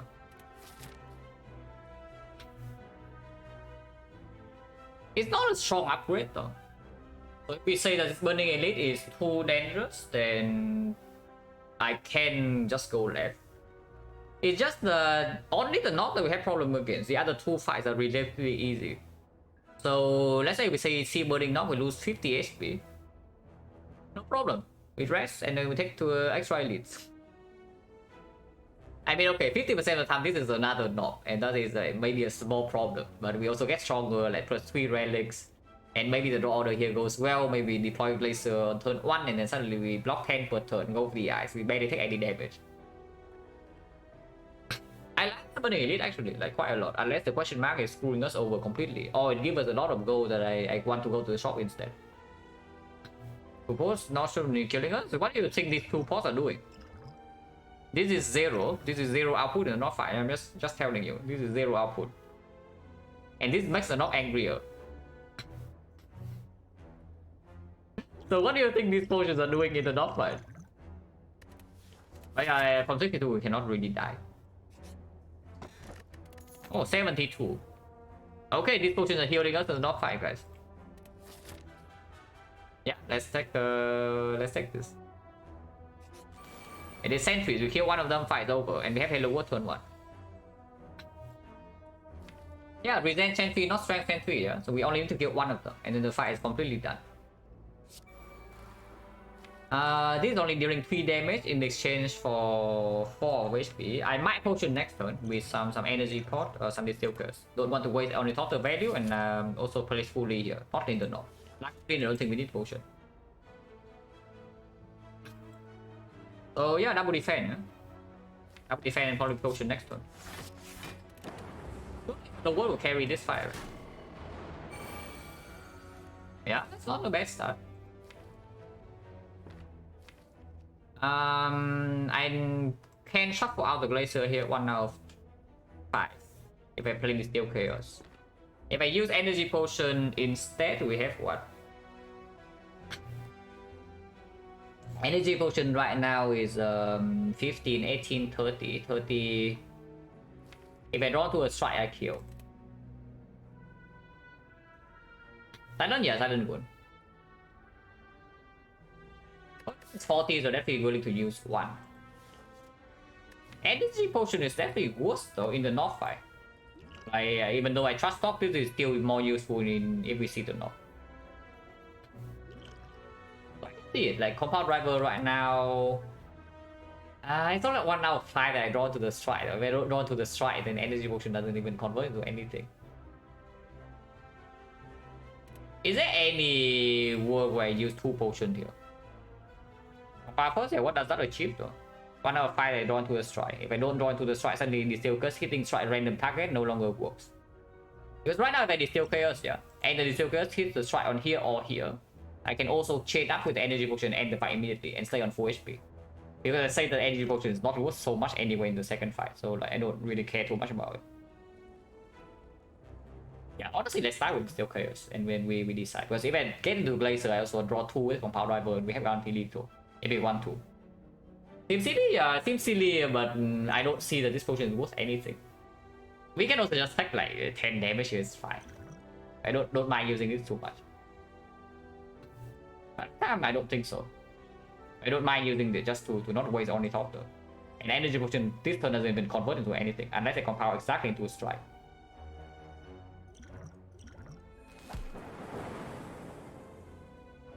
Now that was pretty bad. We can Energy Potion right now to end the fight. Actually, we cannot. It's like 1 damage off. So if we vote today exactly later, I'm going to be slightly unhappy. Yeah, you will see. Okay, it's fine. So yes, we play this fight long, like, and take 9 damage here. It's like whatever, doesn't matter. Your Energy Potion now doesn't even kill this. Defect with Hello World can deal this much damage in 2 turns, yeah. 27 in 2 turns. Surely. Okay, 14 in 1 turn now. Streamline. Okay, no streamline. We can full block this though. Yeah, we can full block this, so there's no problem here. We extend our lifeline by 2 more turns. Oh, streamline is finally here, so fight's over.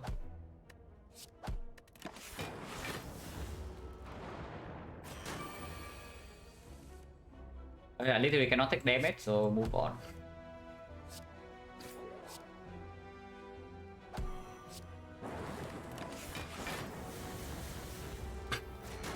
Press E, if we press E, the fight never ends. Oh my god, guys, look at this.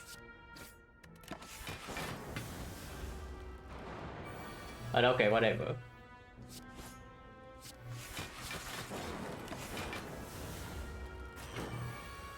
A meme or the basic beat Guardian with extremely good draw though, yes. You can actually beat the Guardian with 4 HP. Magic Mask and Water Garbage. But Rookie is fine, Potion Refill, so using 1 potion was good. Wood Sequence is better. Wood Sequence is a way better card, but with Oracle Outcome is already slightly worse than usual. On the other hand, we are still currently having knock problems. Oh, I hate Bow Lightning, especially when it's next to like 2 good cards, but we already add some block here, block here, block here. And we are fighting, yeah, potentially the knock 50% of the time. And yeah, let's just take the freaking Bow Lightning and then upgrade. And I guess with the Bow Lightning, I'm allowed to upgrade either Bullseye or the Go for the Eyes here.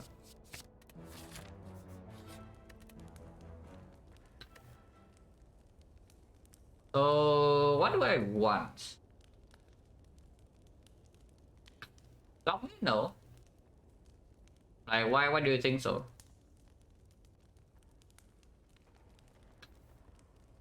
Follow makes no sense. Never chatted here. Maybe Twitch is just being Twitch. yeah, maybe Twitch is just being Twitch. I have no idea like what can cause that. But yeah, I don't really block people unless they like, I don't know, be even if they are like really annoying in the chat, like I just ban them and move on. For me to block someone, it means that they must be annoying for me, like private messages. And yeah, you are definitely not doing that, so don't worry.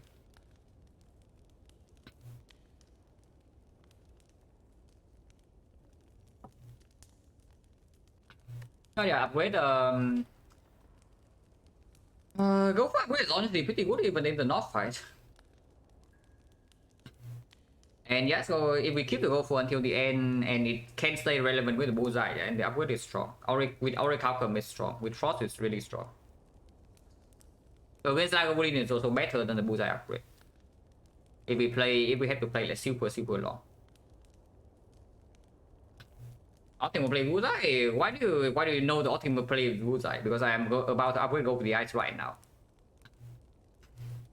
What do you mean that you know the optimal play upgrade Bullseye? Because I don't know, like maybe you know better, but I don't. And what Defect strongest power? Yeah, it's basically creative AI but better, right? Generates better cards to cost cheaper. It's uncommon, so it's cheaper in the shop, and you see it more often than creative AI. And we all know the creative AI is the most broken card on Defect, so surely this is even stronger. Yeah, if creative AI is already up there, this is just strictly better, then isn't it just like broken? And damage to actually kill not Bullseye is fair. Yeah, it really depends on raw order. I think I prefer to go for upgrade because it also plays better in Lagavulin and plays better later on.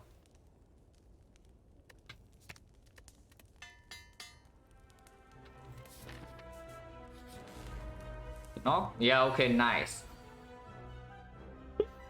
Nobody is getting it there. Amazing stuff. Okay, maybe potion use then. Bullseye upgrade will play fully here, whereas Go with the Eyes completely misses. We are dealing a decent amount of damage, so this is quite. It's not a terrible opening hand because at least Bow Lightning is here. Yeah, this is why Bullseye upgrade is optimal. It's true. I see it now. But yeah, if we don't potion at all,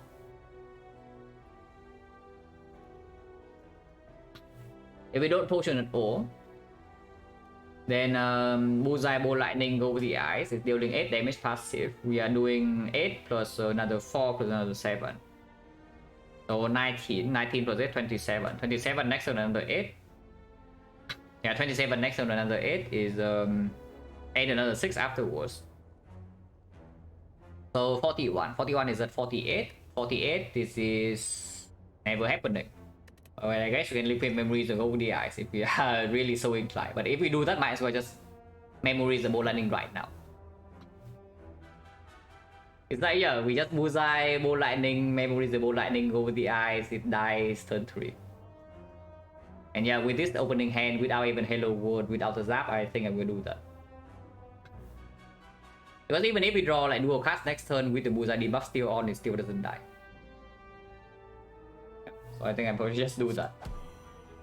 Don't mind using liquid memories. It will be very good later, but if we can snowball off of this path, then it's already we are already in a pretty good spot.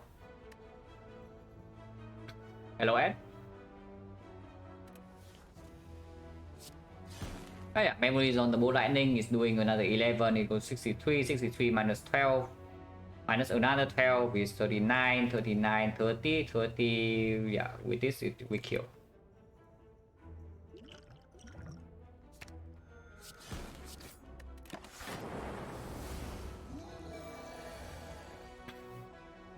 Do we kill though? We can evoke 3 right here to deal 40 damage. That's just straight up worse than playing like Zap Strike. This draw is not very good. Like, not at all. I do not mind using the energy pot here if I have to. But let's count with our energy pot first. Zap Strike is better than Zap Glacier, I would assume. So let's calculate that first. Zap Strike is doing 12 plus another 12, so 24. 24 plus another 12, so that's 36. 36 next time we need to draw 1 strike. And we always draw 1 strike. We either draw strike or dual card. So Zap Strike is guaranteed lethal. If I play Zap Laser instead, do I have anything? I deal 36. I deal 40, so it's at 11. 11 next one is at 8. Which means that if I bottom deck exactly dual cards, I will take a hit. And I play 2 skills right now, so next turn is going to be a huge hit. It's at 33, and then block for 10. It's 23 minus 23 with Oracle outcome. It's not the worst. But I also don't see a reason why Master Glacier barely block this turn. Yeah, I'm taking 5 right now. I'm gonna play Zap Glacier. I'm taking 3. So playing Glacier is just blocking for 2, while it introduces a 1 out of 6 chance that I take 23 next turn. There's literally no reason. So I just play Zap Strike and then kill you. And it's guaranteed lethal, so I don't need to do anything. Yeah, double check. 15. 15 next turn. This is lethal, this is exact lethal. This is 6 plus 9 next turn.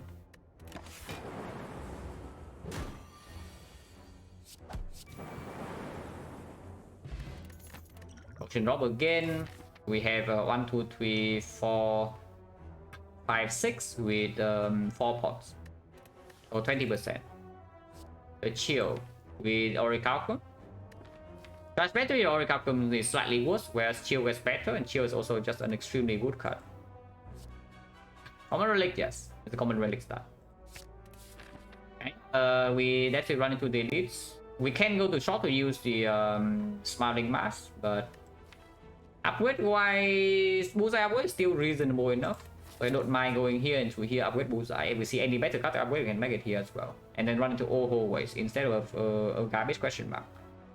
And still have a reactive shot to use. Yeah, I don't care too much about the Smiling Mask. Remove strike? No, we don't remove strike. We remove defend. Like, of course we remove defend. What are you talking about? Like, this is the most obvious remove defend of my life, man. Unless you tell me remove Zap instead. But yeah, Orichalcum and like Ornamental Fan. And by spread is still possible. If we remove something right now, is a defense. But I don't even think we are going to the shop. Yeah, we are definitely not going to the shop first. Yeah, we are definitely not going to the shop, and we farm more elites. Lagavulin, this fight is most likely free. We can use this potion to heal 5, though, if you really want to do that, because right now potion chain is 20, but it's fairly likely that we get a potion drop here, here, or here. Let's say we brick on potion odds on 3 fights. How would that be? It's 80, 70, 60, which is 48% into 70 is 35. 34%. So yeah, 2 out of 3 that we get a potion refill in one of these 3 fights, and we can use Cultist Spot to just make sure to take 0 here. We focus on all defense maybe. As a boss, the Guardian, we don't need to care about this. If it's Hexa Ghost, then I can save this potion for the Hexa Ghost for sure. Even if it's Slime Boss, I probably would save this potion. But in this fight, I don't mind using it just for 5 HP. Use energy can count this why though, because energy pot actually saves HP in whole wave fights. If we really need to use energy pot here, then it actually saves HP. What does this Cultist Pot ever do? And it doesn't do anything. I just open this for 5 HP.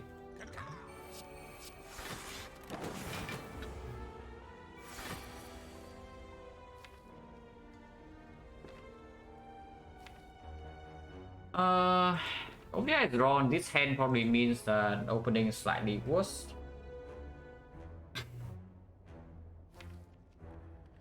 Probably fine to try to redraw into this, right? But do I... No way, right, that I want to play this chill. Because yeah, I want to play this Bow Lightning, maybe this that. Right against Norm, yeah, 1 strength turn 2 and 2 strength turn 3. Like, how much damage is that? And we have a 2 out of 3 chance to get a new potion. That's the main issue. Okay, streamline right now. Kind of a streamline, if you think about it. Kind of a streamline if you think about it.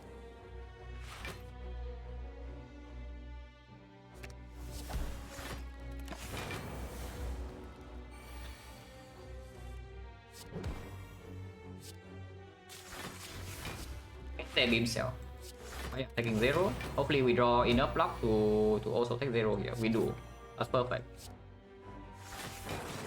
0 damage, fine.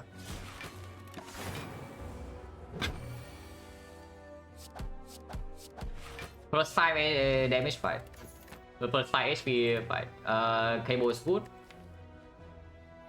Not super amazing right now, but it works well with Orichalcum, and our deck is already very in shape to pick up like any focus we see. Bias, Cork, even Consume, and yeah, Defect. Potion Chain is 30. Tempest is yeah, garbage. Two-handed is pickable, but not that good. We do have a chance to see the knob again, but Quadrant is a good upgrade. Side effective strength, yes. We can be Quadrant here and then upgrade the Quadrant immediately, or we still upgrade the Bullseye and then upgrade Quadrant here if we have nothing else to upgrade. That's fine. This would probably the last frost I picked.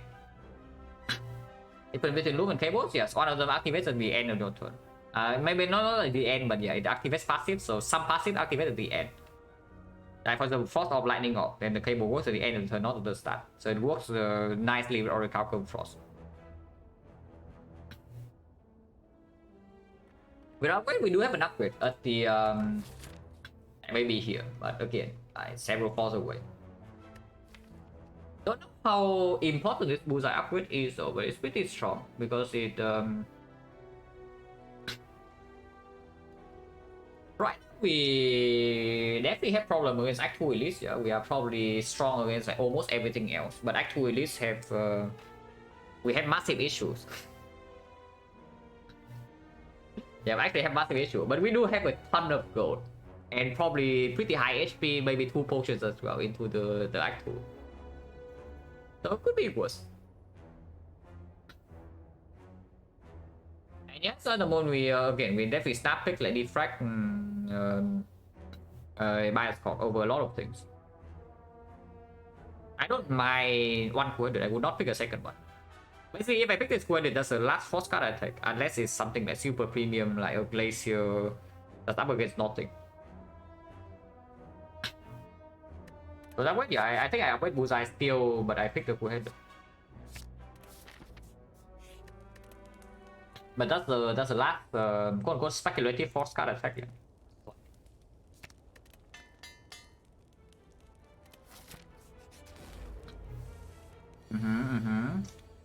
Interesting fight. I mean, we are healthy. Yeah, we are healthy. I do not want to actually play dual cast because yeah, we are losing Cable's value, and I also want to kill this guy, pinpoint the damage. Okay, Lightning also know what's up, but we want to kill this guy, pinpoint the damage, so it goes for the kill. That's pretty good there. Defect, losing me 6 damage. Yeah, on the Defect is simply just there to lose me 6 damage, but well, it's fine.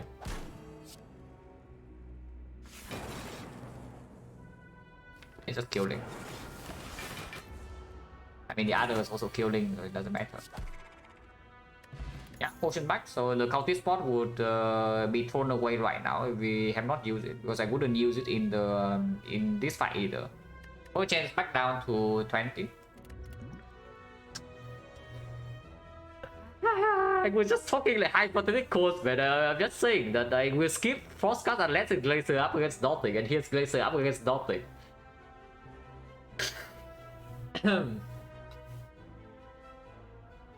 Okay, how bad is Glacier really? Surely it cannot be that bad, right? To pick a second Glacier in this spot. Yeah, cannot be that bad. How bad can it be? If we need to, we just avoid active release, right? Cannot be that hard. Yeah, if we need to, we just avoid active release. Oh god, oh god, oh god. There is a freaking wizard, so better deal with this. If there's no wizard, I don't care. But there's a freaking wizard, so we need to somehow kill the wizard.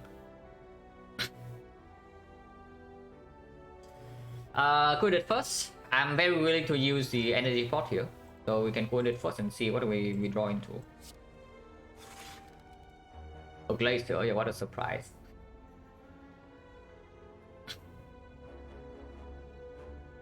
Yeah, chill, I guess, and see where this lightning hits. Oh, it actually hits the correct target, at least. So we double strike here and ignore the Fat Gremlin. If we can somehow kill this, we take 0. So we just need to not be screwed over by the Shield Gremlin completely. Harvest, nah, we kill Wizard, we are guaranteed to take 0 here with Oracle Frost. But we need to kill the Wizard. That's the main problem. Okay, 4 damage. How hard is it to deal 4 damage? Yeah, easy. So we take 0 now. So potion chance is 20, probably not using it for 5 HP then. Doesn't make sense. After for wizard, no, you can only see 1 wizard. This fight combination is like 1. There's a pretty nice table I saw one time to demonstrate like what you can see in this fight, but I don't remember exactly the thing. But you can see like 1 wizard, you can see 2 Mad Gremlins, you can see 2 Fat Gremlins, you can see I think only 1 shield but potentially 2 sneaky. So that is from the pool. You take 4 random from those, but those are restrictions. If example happen silent is done for today. Like we play 1 run silent, so the second run's defect. I did say it when last defect sample finished is that at some point we'll play the defect run right after the silent run. And this combo really deck dependent. Like for example, this deck, if we somehow fail to kill the wizard, like we lose 1 out of 9, and the shield gremlin keeps shielding this, and so this might be the most annoying combination. But in other cases, we kill this wizard turn 2, so now the fight is free. It's really deck dependent, and how your draw lines up. Sometimes you are really scared of like double sneaky fat Mad, for example. Like that's a very annoying combination, because in order to kill double sneaky, you play your AoE card, and the Mad gets angrier. Sometimes I double fat for the wizard because you can literally cannot kill the wizard with weakness, and then it also kills you. So there are many things that can happen. If I do this like this, I'm taking 0 forever. So let's just do it like this.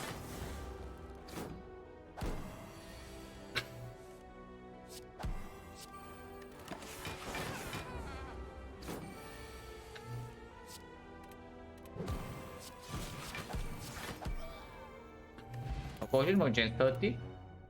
Hologram pickable, but once again, yeah, it's not damage.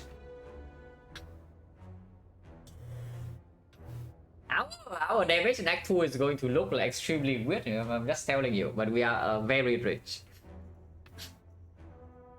Yeah, our damage in Act 2 is going to look extremely weird, but we are rich.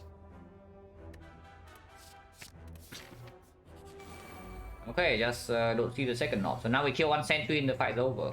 We're decently willing to spend potion. Yeah, decently willing to spend potion. Not this turn, of course. Hologram over the edge was better. I lose out on 4 damage. Hopefully doesn't. Hopefully no punish.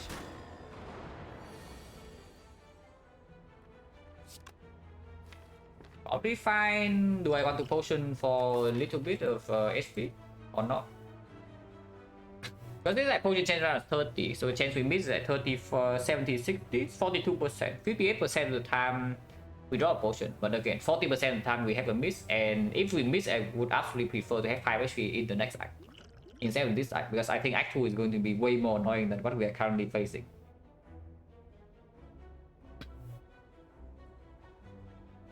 Yeah, we just need an early shot that is reasonable, and like a lot of times we can even farm at least in Act 2, depending on the rare cards and depending on what we see in the shop. I mean, I think the second Glacier is just good in hallway fight, so I don't mind it too much.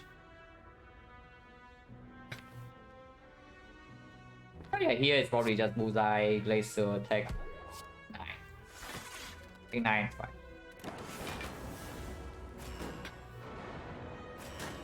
Insert a frozen god collar, interesting.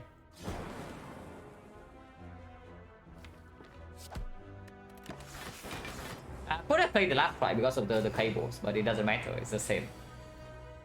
Yeah, the fight's already over, so I don't really care. Play this so that I can get to loop my lightning, which is slightly more damage. And we just... yeah, we just do whatever here.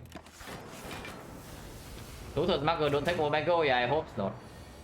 Maybe this side can give me something, like a Thunder that can upgrade.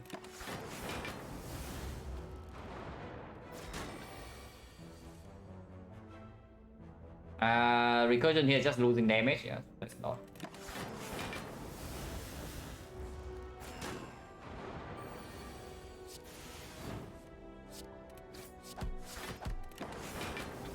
Two boss relics and later probably frozen core, not happy, yeah. Being forced with frozen core is never... oh, damage. Oh, damage. Okay, some damage are coming in, yeah. Some damage are coming in.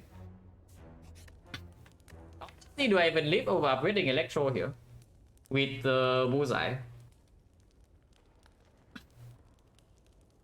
No, seriously, do I even live over upgrading Electro? Because I see the 8 AoE damage upgrade compared to lifting is like what, 1, 2, 3, 4, 5, 6, 7 damage first next cycle, and I don't even play all of these. What if I bottom deck Electro? Yeah, then we can block, because it's now deck good with blocking. Because don't you think that even with the Giria plus 1 strength on these are not going to end the fight? But Electro plus can actually end the fight the moment we draw into it. That's the thing. Yeah, let's avoid Electro. I do not want to run into first act 2 hallway fight birds or the markers, and then I lose my gold. Or I bet old. Let's avoid Electro. We can leave after. We might never leave though, depending on what we see. But we can leave after. This hologram upgrade doesn't matter until like way later.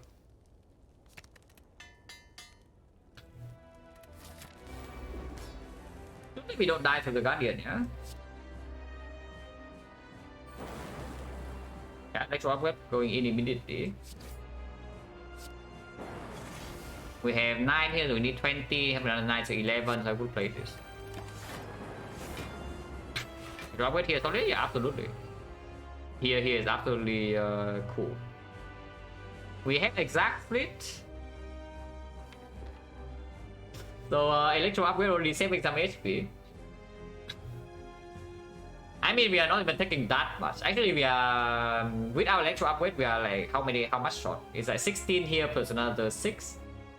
So we are 6 damage short. Yeah, we are 1 strike off. So we can always energy pot, or we can just take the hit. It's not that much damage.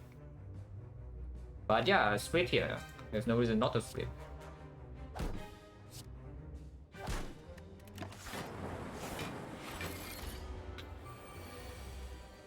And now we have Frost Orichalcum cables in this fight, so I don't expect to take damage.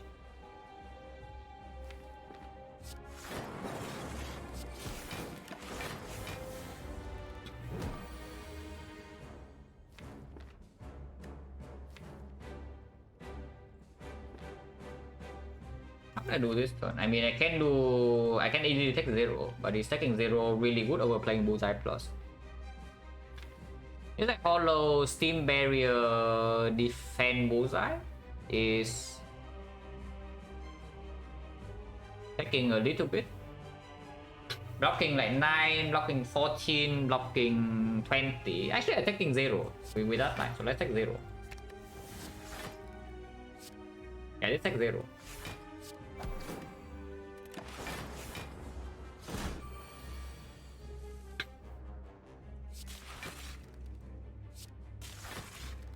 Delete.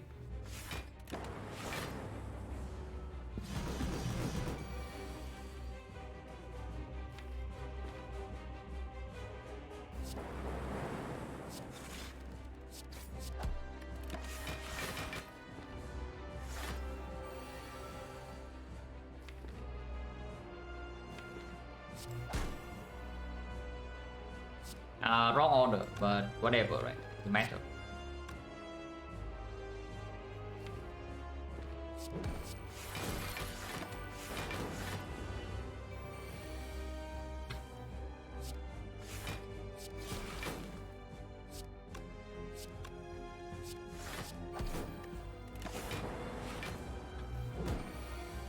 Yeah, Leap Printers. I don't hate Leaping Printed. Really don't hate Leaping Printed so much. Unfortunately, if I play Bullseye now, I take damage. But maybe I do need to take this. Nah, I don't. Surely not. Yeah, surely not. I don't believe that I have to take this hit.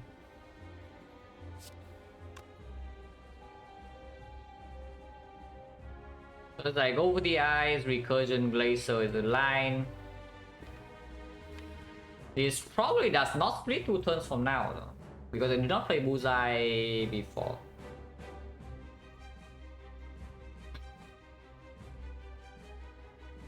It's also possible to take 4 right now to deal max damage. For example, I do like over the eye, strike, rebound, recursion. Nah. Screw taking 4 damage. I don't believe it. We will. Honestly, we might even full block the 36. It's not that difficult to full block 36. And even if we take a hit, we don't really have any massive problems. Yeah. Let's just do the normal line. This is quite greedy.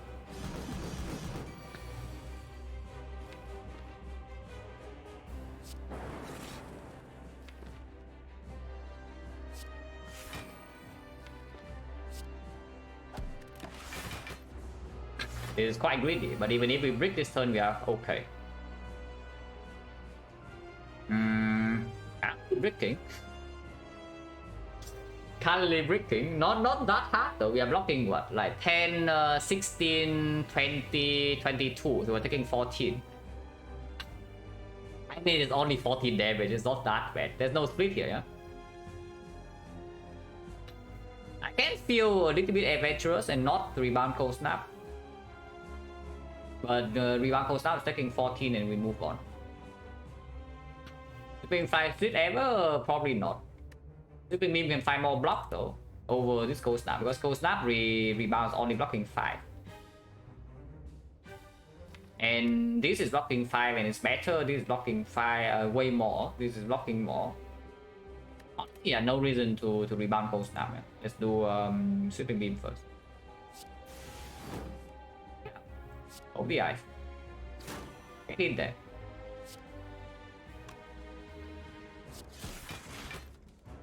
We are not doing taking that much damage. It's like what? 7. Yeah, the jawworm. This is literally the jawworm fight here.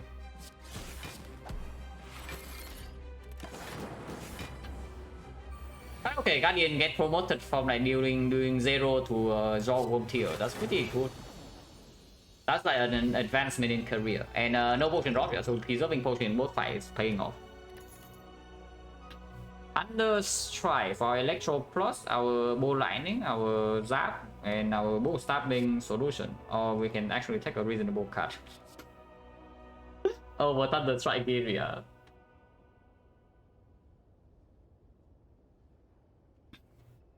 It is I mean there are times for the Thunder Strike. I don't think this is it. No, really, there are definitely times for the Thunder Strike, but this is not it. It's like on Act 2 only. If it shows up at the end of Act 2 and our damage is still like complete utter garbage, I click it. For now, I think we are allowed to still not take this. Buffer is quite good, but I also kind of want to lift, so it's not going to be green. And Buffer not green is way worse than Reboot not green, I would say. I mean, not way worse, but it's also not very good because we already have Orichalcum Frost weakness. So we don't take that much damage in early Act 2. How's Neko? Is speakable. Pretty good actually. But damage is slightly slow, of course. But still is a pickable Neko. So the reboot goes down a little bit.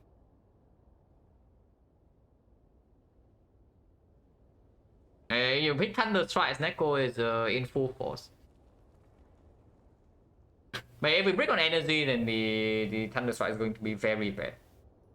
Because it's also extremely dependent on when we draw the Electro. And it needs to be a fight where Electro Plus doesn't show immediately, yeah.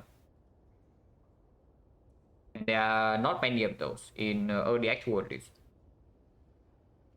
That's a reboot. Reboot and upgrade is a little bit sad because we are probably going to live 3 times before upgrading this, but it's still positive.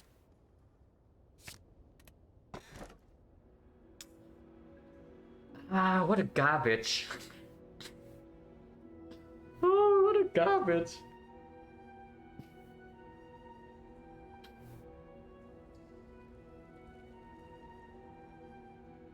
Okay, this is where we really need to judge how strong we are in Act 2. Because if we are actually strong in Act 2, I should take this back over Stone for sure, and over Insertor. Now we do have like weakness for Stone a little bit for early Act 2. We have Electro to deal with the birds if we draw it. And these are strong enough block and maybe we're fine. Even against like 36 damage. And we have Chill. We'll make Act 2 Elite a lot rougher though. Like Remedy Leader, Book Stabbing, Slavers, we are taking maybe bonus 6, maybe bonus 9 there. Depending on what the fight is. It has sustain and a lot of go with 2 potions of plus 10 HP as well. So we do have some wiggle room early of Act 2, yeah. At the moment, Energy Potion does not play super well with the back. It can play sometime with the hologram, but it doesn't convert into damage. It converts into a lot of block. But that's about it. Block Potion is full value.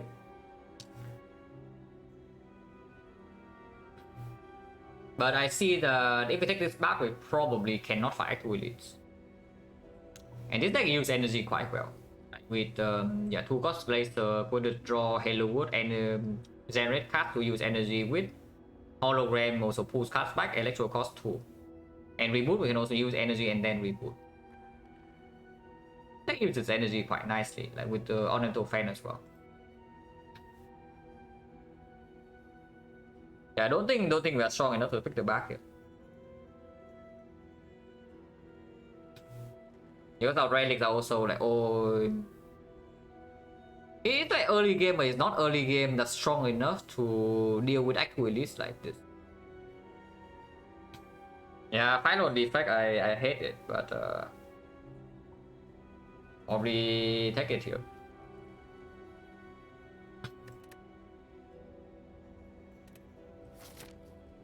Automaton, if we don't see focus, actually has some problems because apparently I pick reboot over buffer, but it's fine. Yeah, path is good though. This path is pretty sick. That we do like maybe like this or even take a fight here, depending. Probably still don't mind triple question mark that much, but 2 more question mark in here is a little bit too many question marks. At some point we do need card rewards. I take try to see Defect or bias cock or like whatever to scale out things. Double shot, yeah, I don't actually mind double shot so much because we have the smiling mask. And double shot part also gives us more hallway fights, which is not actually a bad thing. I don't think this is the map where we go like, oh, question marks act 2. But I do think I want to go left. Left right here, fire number 1, fire number 2, and fire number 3. We leave area to max. And then we see card reverse maybe deal some physical damage. We don't have Philo from last sample, no clue. I know that we lost 1 Philo Stone run. I know a little bit more about the last 41 though, but I don't remember how many runs with Philo Stone I lost. I know that it was at least 1 run that I lost because of the Philo Stone. But don't remember if there was a second. My whole way Philo time scary? No. You have it the other way. Not adding more cards to this deck is scary with the Philo Stone. Which is if we don't add more cards, we actually are going to die here, yeah. So better see cards. So I don't mind double shot with Smiling Mask and a ton of gold.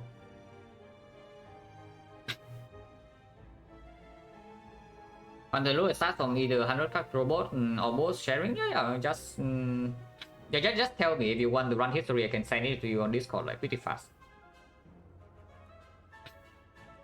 I don't mind sending my run history to anybody who asks. So if you want it, just ask. Because Philo Stone kill you at that moment, or you've been incorrect pick. I don't think it's necessarily wrong, but I died to the hard fight from a very close fight because of the bonus damage from Philo Stone. So it's definitely not a good relic or late game. But we need to get to late game first. Hey, let's start here double shot. Yes, Philo Stone Burst, that's the classic, and we are getting destroyed on turn 1. Because we don't draw down, we don't draw weakness, we don't draw electro, and we don't draw card draw, we don't draw block. Actually getting destroyed by the Philo Stone Burst immediately. But that's why we save the potion. Skill burst? No, very unskilled us, because we have a few draws that can solve this fight, like even with the Philo Stone Burst. Why Philo misreasoning? Because energy is good. Whenever you put up with some garbage energy relics, yeah, the reason is always the energy is good. Yeah, whenever you put up with some garbage energy relic, that's always the reason. Because like why else would you put up with the garbage downside, right? If not for the energy. It is not super difficult. Yes, knockpot full value to use knockpot. Ow, minus 20. So this is the game, but this time we have chill. Electro is bottom deck, but we draw O block.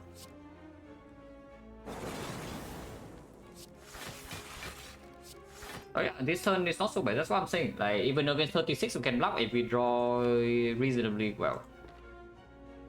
5 block and 5 block, so they are exactly the same card. Can make stack happy. Like 1. This turn they cannot do multi-hit, so they are either swooping or buffing.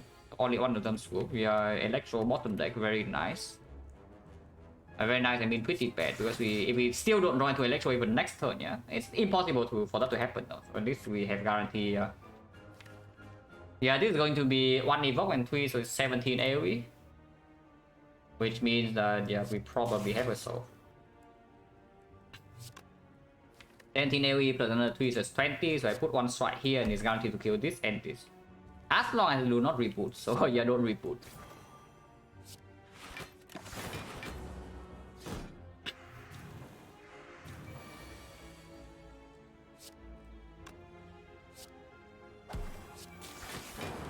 And yeah, with our Electro upgrade, we are still fine, probably, this turn.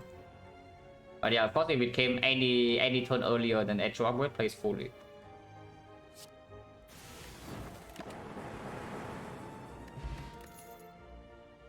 Garbage. We are not fighting the champ. Darkness with Cable is like a little bit better than usual, considering that we do have AoE. We eventually have AoE solved with Electro Plus. So single target, maybe you can say that Electro covers AoE and then Darkness covers single. With the Cable, I don't like it though. I don't actually like this Darkness at all. Never getting upgraded, we don't have focus, so it's only building up. Like even if we put it in front, which also means that we're sacrificing another passive, yeah? You are gaining what, 12 damage per turn with no recursion, no guaranteed dual cast, and 12 damage per turn is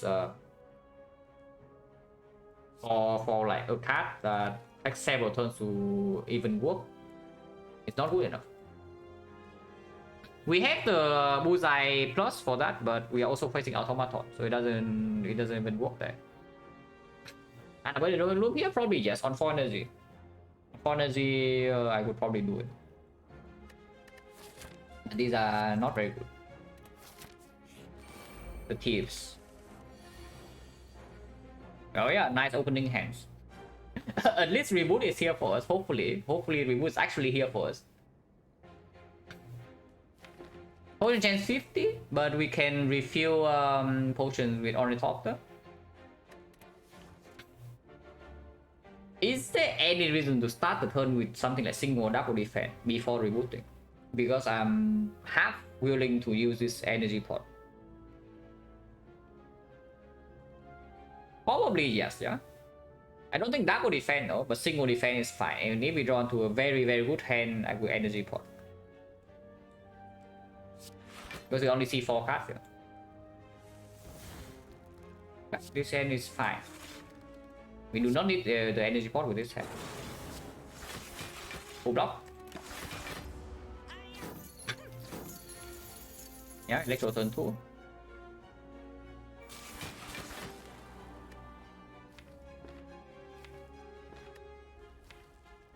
Double defense here is full block. Or we can do ball lightning for a little bit more damage, but if they attack next turn, we are set. But they need to both attack and we also need to not kill this, which is from 33, from 24 with Bullseye. Yeah, it's pretty lightly. We can also draw Glacier. If one of them attack, we can always block with Orichalcum. Lucky draw. Yeah, lucky. That is exactly the conclusion. Lucky. With how that we just casually lost 20 HP last fight for like no reason. Very lucky so far, yes. Thanks.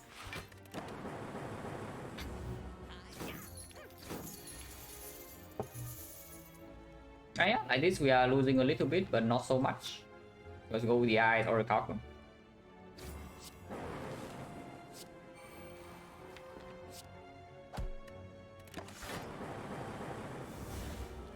Oh, could have killed this because I forgot about the cables. But killing this, maybe it runs away.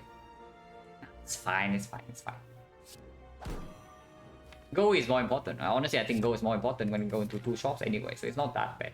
I did forget about the cables with strike. It's actually exactly to this.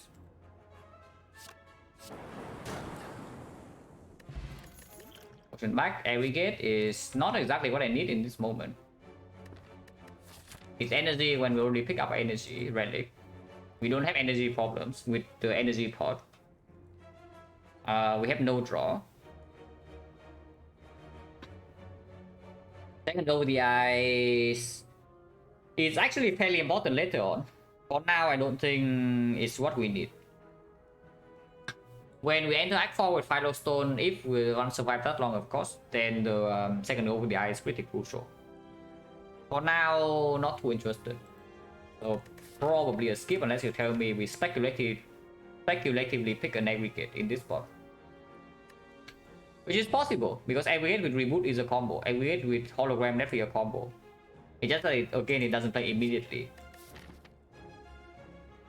And we are missing like 30 HP, yeah? 2 potions, we are missing 20, but we cannot buy potion in the first shop either.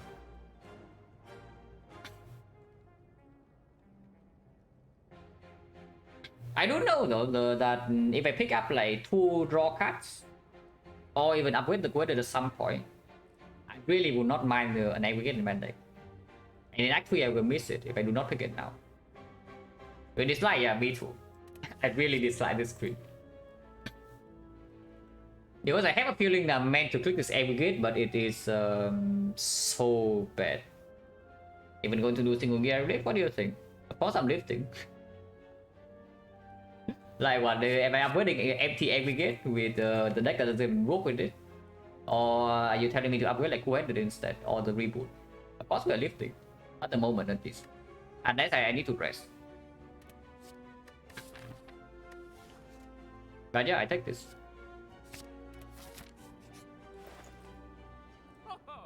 It's not a good shot, but there's a blind. We can mirror Electro Plus, and honestly, that is what I do. I am fairly annoyed that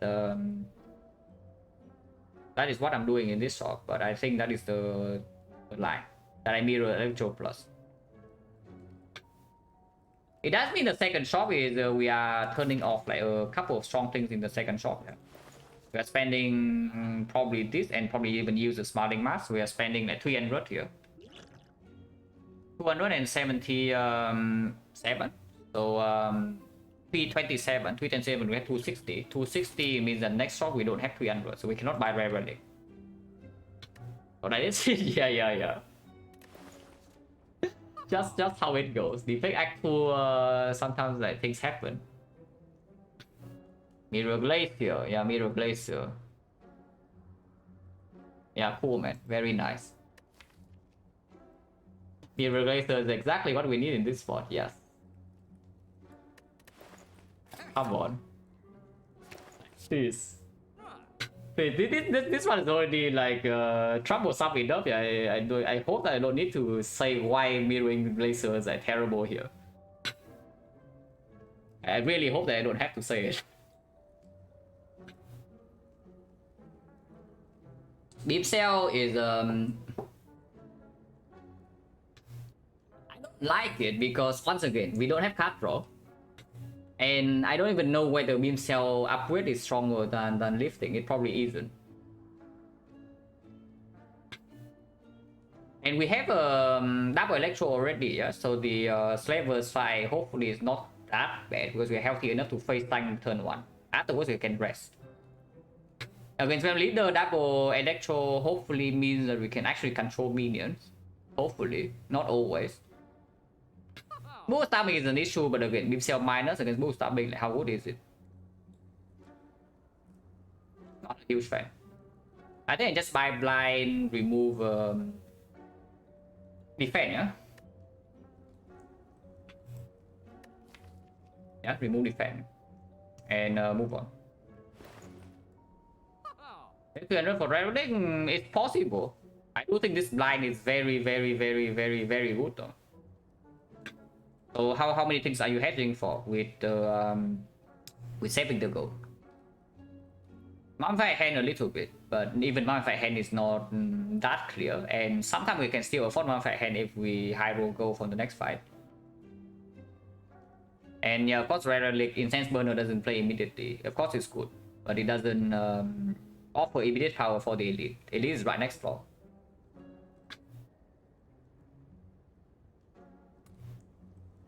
Million the bone, missing million the bone would be painful.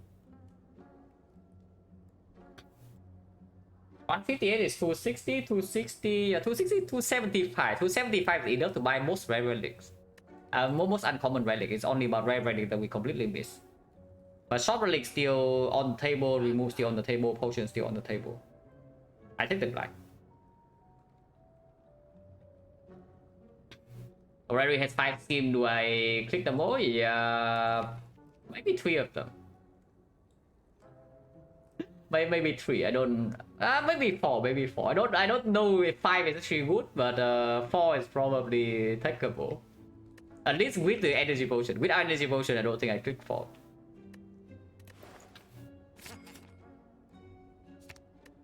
We double electro zap is cap here, and we remove defense.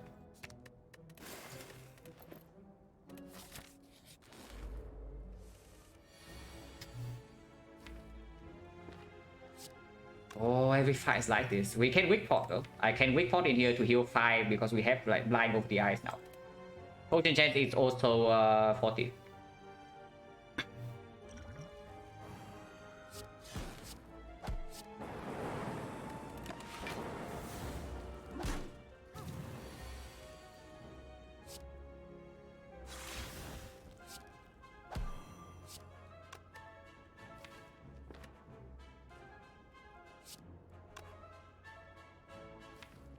Yeah, I don't really see why I need to take this damage. You know? I just hologram defense.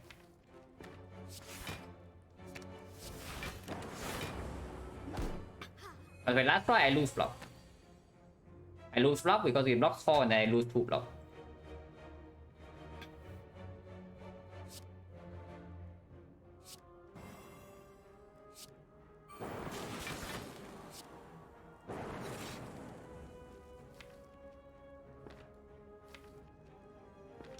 Fine, I guess.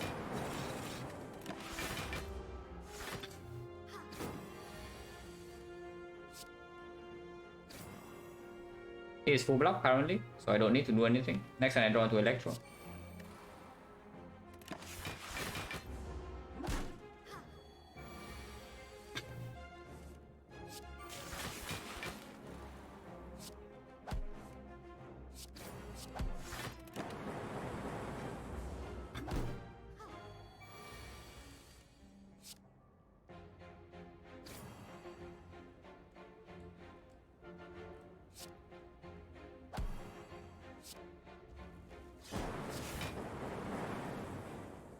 Not the worst. No potion, the point chance is up to 50.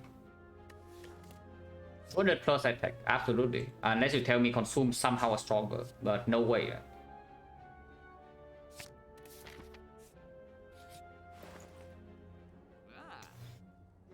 Well, I mean, I take this, but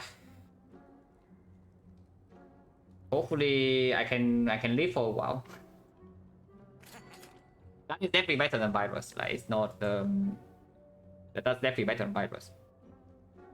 Unfortunately, there's not much else to do in this show. I guess attack potion is clear, and then probably remove a card then. But I don't see, yeah, with the blind definitely not this. With Orichalcum, this is also weaker, so we can remove another card. Removing strike now is possible. We can still just keep the strike, but strike is going to we live once here, we live twice, so strike is going to deal 8 by the time we get here. And buy straight potentially still possible in these question marks.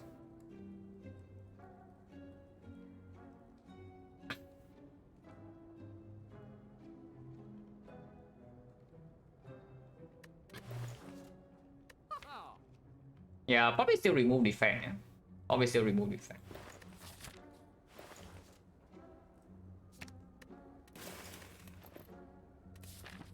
So lift. Don't see any upgrade outperforming the lift. Like maybe aggregate, maybe reboot with the frozen eye, but maybe quoted with frozen eye. But yeah, I lift. Lift also works well with the attack pod.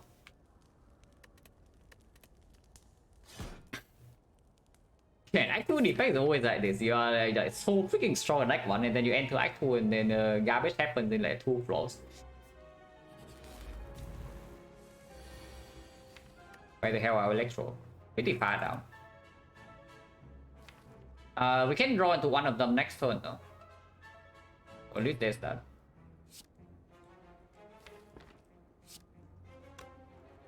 Is there any consideration to attack pod now before I'm weakened? Because right now I'm doing quarter into here, yeah? And then my turn basically stopped by full block with like laser. But next turn, even with Electro, I don't have that much damage. Energy potion a little bit. Also, yeah, not so bad. Not so bad. Absolutely not. Now, if our only Electro is here though, and then not here, then we have an issue, yeah? But good thing we have 2 copies. yeah, good thing we have 2 copies.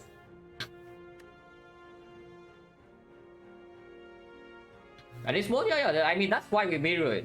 That's why we mirror it, so that we don't actually get destroyed in this fight or the leader on like turn 2. But it's still unclear what I should do here. How much damage do I even have next turn? Let's say I draw until here. Yeah, I draw until here, draw until here. I stop. Next turn 4 energy, assuming no energy pot. I'm doing bullseye on this red level into Electro Bolt Lightning. So we evoke 3 frost, we are blocking 15. I deal 1 lightning on 1 lightning evoke, is dealing 12. And then I have 4 lightning passive, which is dealing 16. So I'm dealing 28. 28, this is 9 damage, so 37. Yeah, 37, this is 6, so 43. So energy pot next turn is killing this, even if I don't open attack pot now. But I can also choose to attack pot now so that I don't need to energy pot next turn. So what is the better potion? Is it energy pot or is it attack pot? I only need to open 1 potion here. On turn 3, I have 1, 2, 3, 4, 5 here, so like chill, and then I can hologram the Glacier, and with Electro in play and take no damage. Turn 4, I draw into the second Electro and they all die. So yeah, I only need to use 1 potion here. The question is which one?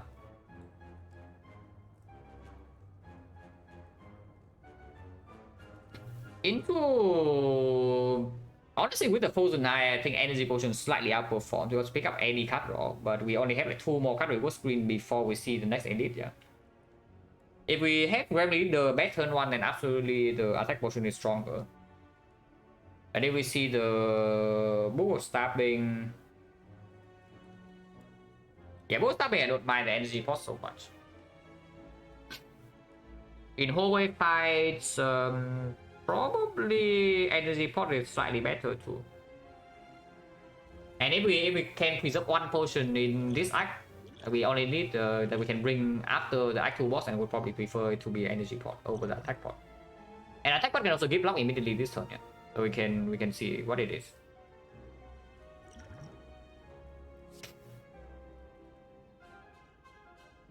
Okay, whatever. I mean, it's better than the other options, so we click it, but here we are.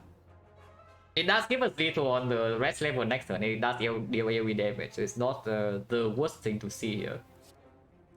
But sure. Sure,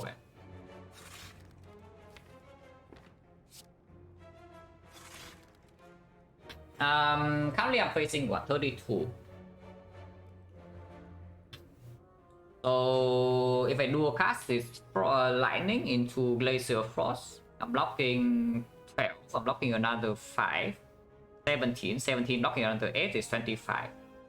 We are taking 7, but if not, then yeah, next turn I'm also taking damage because if I only have 2 frost, and next turn I'm blocking 5 less. So it doesn't make sense to do a cast the frost now. It just Glacier, yeah, do a cast is lightning, Glacier, defend, strike, blizzard, and accept the hit. I choose to leave the rest. Do you want to rest now or do you want to rest later? Alright, really, do you want to rest now or you want to rest later if you do not die here from 46? 41 or 51 HP, yeah? What is the reason that you rest here if you never die here? Right, don't you just take more damage because you're weaker in the fight? So you just take more damage for literally zero reason. Because sometimes as well, this fight also gives you something that makes your rest better afterwards, like Dreamcatcher, Regal Pillow. Sometimes it gives you something that you don't even need to rest afterwards, like maybe Mid on the Bone, maybe Eternal Feather, maybe Lizard Tail. What is the reason to rest here? That's a very simple question. And once you see that there's like literally no reason, unless you're actually dying here from 51. And the natural conclusion is that you don't rest. But yeah, dual cast, then we see. Hopefully it doesn't hit this, but if it hits this, then it's fine. Maybe we can bullseye someone else. Okay, fine. 9 damage AoE, actually. Amazing. So next turn, Electro Bull Lightning Bullseye is already, even without the Bullseye damage, yeah, it's already doing 1 Evoke Lightning and then 4 passive, so that's already 19 damage. Unfortunately, 19 is just not enough. If we don't do Bullseye and do the Zap instead, then what? Electro Zap Bull Lightning, so 2 procs. Yeah, 2 evokes, which is 16, and then 4, so it's actually 28. 28 is cool, I like 28. It still only killed 1 of them though. If we're going to kill 2 of them, we need to do energy potion. But next turn we are barely taking any damage. So I don't think I mean barely taking damage is 7 damage next turn, but it's not really worth it. Yeah, it's not worth energy pot for 7. Yeah, it's really not, because it also makes the chill turn 3 slightly worse as well.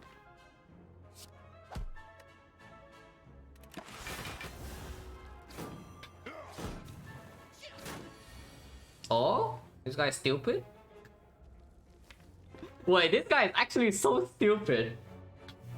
So now we can casually kill the blue slaver instead and take 0. And then next turn we don't care about this entangle because he dies, and then we can chill the full block. Oh, this guy is actually so stupid. But yeah, now we just bullseye casually here and kill.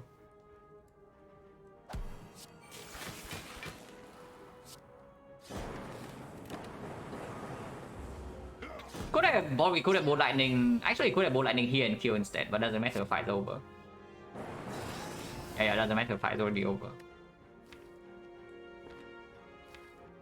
Don't even need to do anything here. Full block next and play Electro.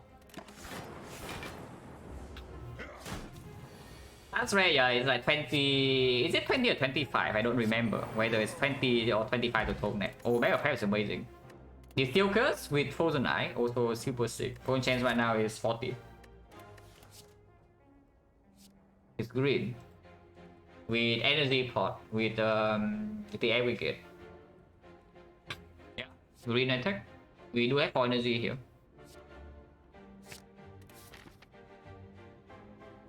Leave again, see what this relic is and decide whether we need to rest or not. But we have 49 right now with Frozen Eye, 2 question marks coming that can also be bites. So we'll see. Yes, absolutely can. The boot. Yeah, the boot without Giria fully stacked, yeah, interesting. And upgrade reboot Frozen Eye is strong. It's a strong upgrade even without Frozen Eye, but I don't know whether it's better than 1 strength or not. But this upgrade is very good. Plus 2 draws. 2 at exhaust, but not 2 draw. Yeah, one time 2 draw people were like freaking saying that this relic is one of the best in the game. And now suddenly maybe the reboot upgrade is not so good because of the exhaust. Yeah, it doesn't make sense. Yeah.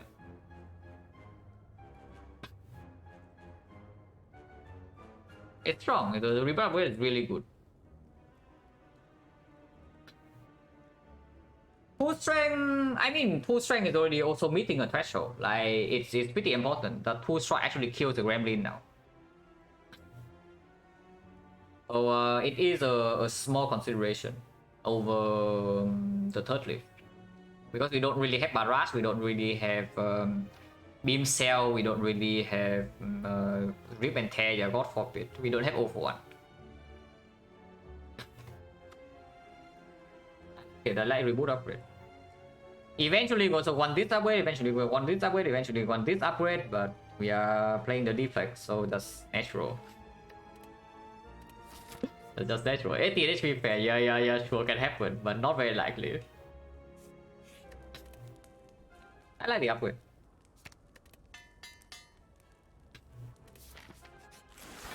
Okay. I'll make a Fab Goddess if nothing else. And by the way, I just see that this aggregate it plays fully in the Slaver side, and now it again plays fully here. So how bad is it really? That we say that it's speculative. How bad is it really? 5 energy probably can reboot right away. Yeah, we just reboot right away. Draw 6 cards, and we have some cool-headed. And now honestly, I don't even see a reason why I would care about playing this Ball Lightning. Yeah, we just redraw to the Ball Lightning and play this one instead, I guess.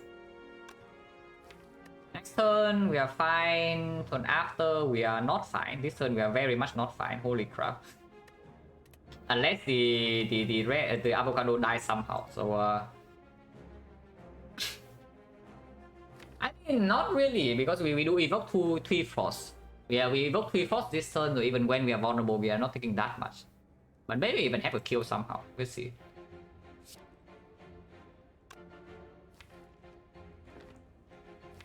Yeah, just channel 3 Frost. Yeah. Next turn, just reinforce body for 4, maybe for 3 with Bullseye to full block. Turn after, we play aggregate double electro zap dual cast with Bullseye. It should kill this, right? Yeah, surely this guy just dies with the Bullseye effect on this turn. Surely. Actually, no, aggregate gives 0 energy. Yeah, this aggregate gives 0 energy because we have actually 8 cards, gives 1 energy. So we can do electro dual cast. How much damage is that? We evoke 4 lightnings, which is 48 damage. 48 damage and then another 12, so it's 60. 60 on avocado. 60 only. So depending on what happens next turn, we might need to play some strikes. But if this thing buffs next turn, then maybe triple attack into reinforced body is full block. Let's see. Okay, I think hits the wrong target. That's not the best.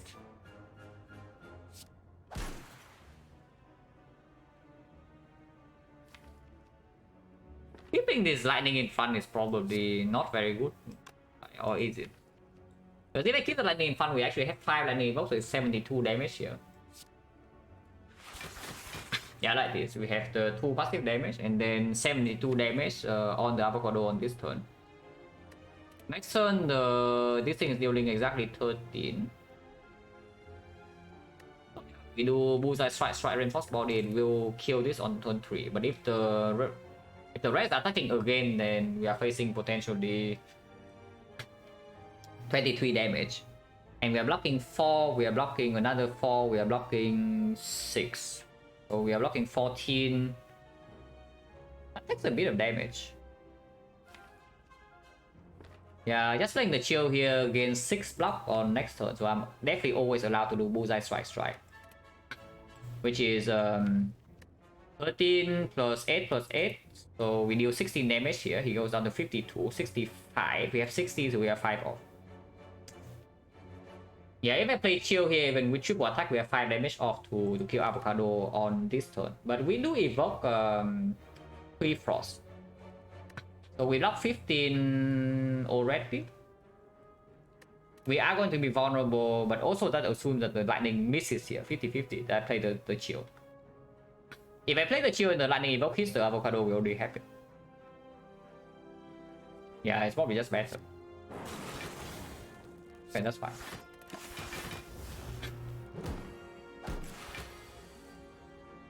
I just Bullseye strike reinforced body, full block this. Next turn, go in with aggregate, gains 1 energy into electro dual cast.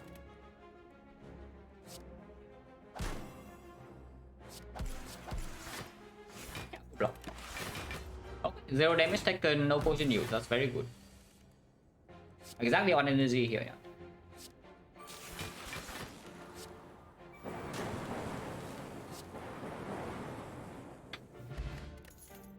Entropic Brew, so we waste 5 HP.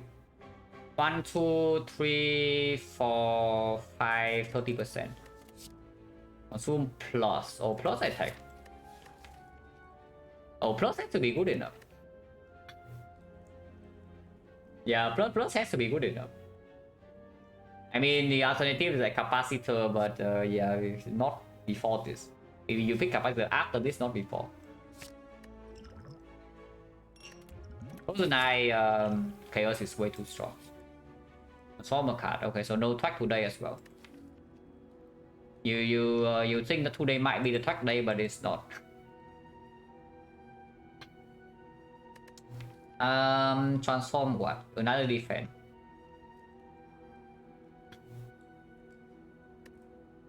Oh, by the way, yeah, without first of all, without the electro upgrade and without the electro mirror, are we currently toast now or what? Or what is going on? What was the last time I saw track? Like 3 months ago or something. I don't know. Pretty crazy, but it's like I'm currently having, I don't know, like maybe a 50, 60 game win streak. No, not win streak, but 60 or 60 game, 50 or 60 game streak without ever seeing twice.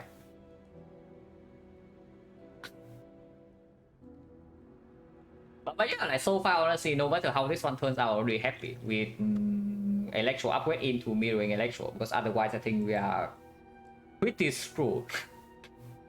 I think we are pretty screwed in that pool here. Without exactly that. Let's transform another defense. Especially now with the consume. And we also have reinforced body to block a little bit. And the Giria is going to be like maybe 3 soon. That is still a bit relevant because of, so I don't think we remove that because we are fighting automaton. Yeah, very funny. Oh my god, man. That's slightly annoying, I'm just telling you, because you also know the inserter is out of the pool. So now either we see runic capacitor, or we see a capacitor card, or we cry because consume can only be played 2 times. I would prefer it to be double consume plus instead. So this is probably a curse. Yeah, that's pretty disgusting. Oh yeah, a 5. What a freaking surprise, guys, that this is a 5.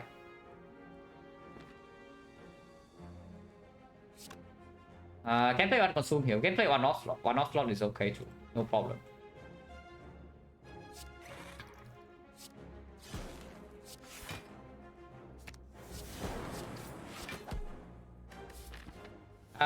Potion Gen is currently 30, yeah? Using Entropic Brew right now is like wasting a bit of HP, but this potion is very strong on Frozen Eye, so I don't think it's going to be used unless we are in like a really tough spot. It is possible to just use the Stalkers in the next elite fight no matter what it is, and then keep the Entropic Brew to get full on the total value against the Automaton, because I do think the Automaton fight is going to be annoying. The Automaton fight is going to be pretty annoying. And I do want to lift, so or maybe even upgrade something else. Basically, I don't want to rest, so it is possible to try to maximize our HP. Inserter coming? No, Inserter is already gone. Inserter was on this screen.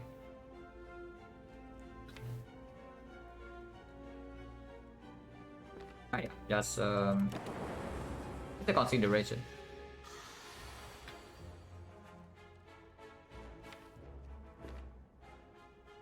Well, Glacier consume or the other way. Doesn't matter, no matter what I do here, I take 0. But what deals more damage? I either deal 10... Yeah, Glacier first is more damage, yeah. So Glacier into consume is taking 0 because his force of blocking 7, so I'm blocking 21. It's also Glacier Halo Wood, and not play the consume. But no matter what, I know the Glacier is played. I can play Glacier. Right here we are blocking 19, so we are not taking any damage. Nothing damage this turn, nothing damage this turn, nothing damage this turn either. Maybe Hello World is fine. Nah, Consume Plus. Consume Plus also makes the Electro deal so much damage when we draw into this.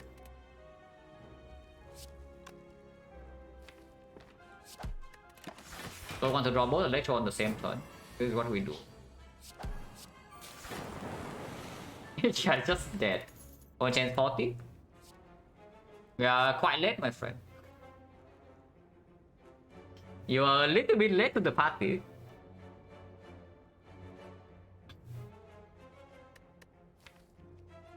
If it's not up against a decent card like this, then I would still pick it. But I probably still do, honestly, because we have consume. So after you consume like 2 times, this thing is drawing 1 card. But in my hand, it's still good. Like self-repair absolutely still premium. And Automaton fight, I think, is going to be played with on 1-off slot. So if that is the case, then the compound driver is also fairly worthless. Yeah, let's self-repair. Willing to use the Disco Curse here for sure, yeah. Point chance 40. Electro Plus, where are they? Yeah, here they are. Oh, good stuff.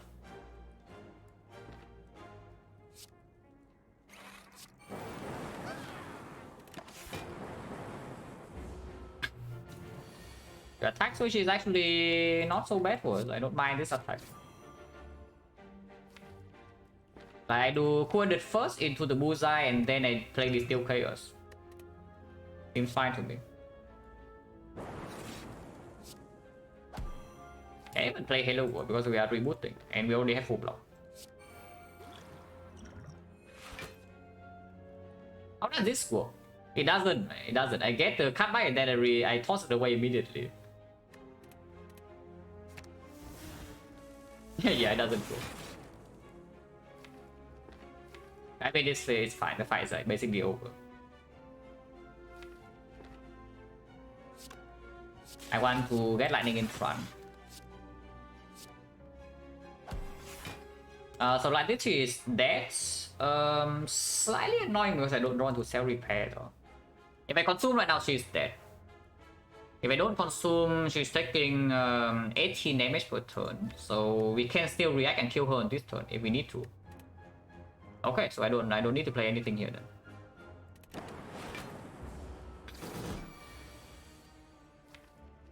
Yeah, because she always dies next turn. The bullseye is too strong. Unless I kill this lightning off somehow, but then if I kill lightning off, then the second lightning off kills her. So I cannot play self-repair. Well, I guess we don't play self-repair then. Yeah, bullseye is a little bit too much damage. Should have seen that coming, maybe. Can we? Oh, maybe Hello would give me the compound rival next turn. Compound rival will draw into the self-repair. If it gives me hologram, I don't get there. It needs to be compound rival. Maybe it does give me compound rival, so there's no reason to do anything here.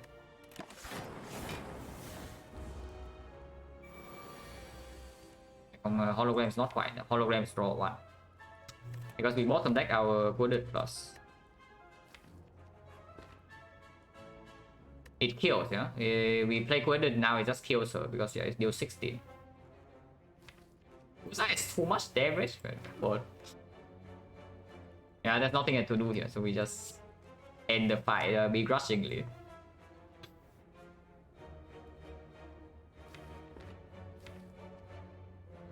So last turn doesn't she still die this turn? No? Oh, right. We can, yeah, we open up now with a hologram into the consumer again. Right. It's true. Does that guarantee lethal? It is. It does. We have this. So it does open up one more out. Yeah, play consume and it yeah, it doesn't close the compound rival. It does though. It opens the hologram and it closes compound rival. So it's the same thing. Yeah, because if I consume then compound rival draws 1, so I draw until here. Yeah, it's the same. It opens the hologram and it closes compound rival. It's fine. Dark Tone period, yes. A third consume. Thunder with double electro.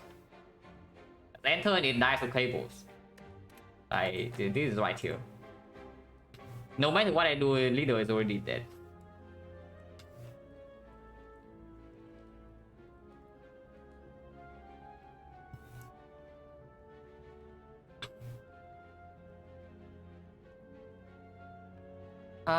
Don't need the thunder, yeah? I hope not. We double electro plus. We do have recurring lightning as well, so the Retromancer resummon is not a huge issue. And electro is green, so if we draw them on turn 1, the deck will also die. And I don't expect the thunder to perform super well against automaton.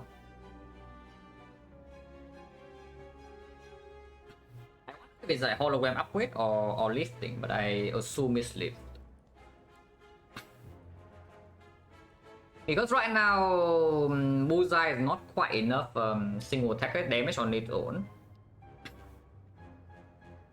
So maybe this can open up like something like a Beam Cell Pick even in Act 3. Maybe Barrage is so bad now though. We are consuming down to like 0 slots. 1 slot.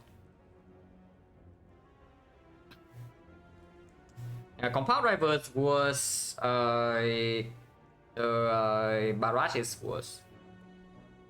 The O1 right now does not play. It plays a little bit. It pulls back like both weakness source, so it does apply permanent weakness. Basically, we pick a close line plus there. Yeah, O1 is basically a close line plus. If it is set though, if that is the O1, it can pull back reboot sometimes. And O1 with Frozen Eye usually is fairly strong, so maybe it still can do something.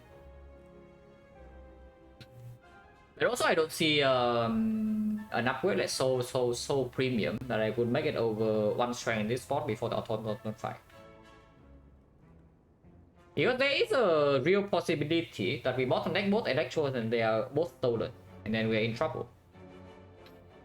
Does not speak for Thunder by the way, because Thunder also requires us to deal 30 damage or something against the dagger first, and then the Thunder will play. Thunder minus at least.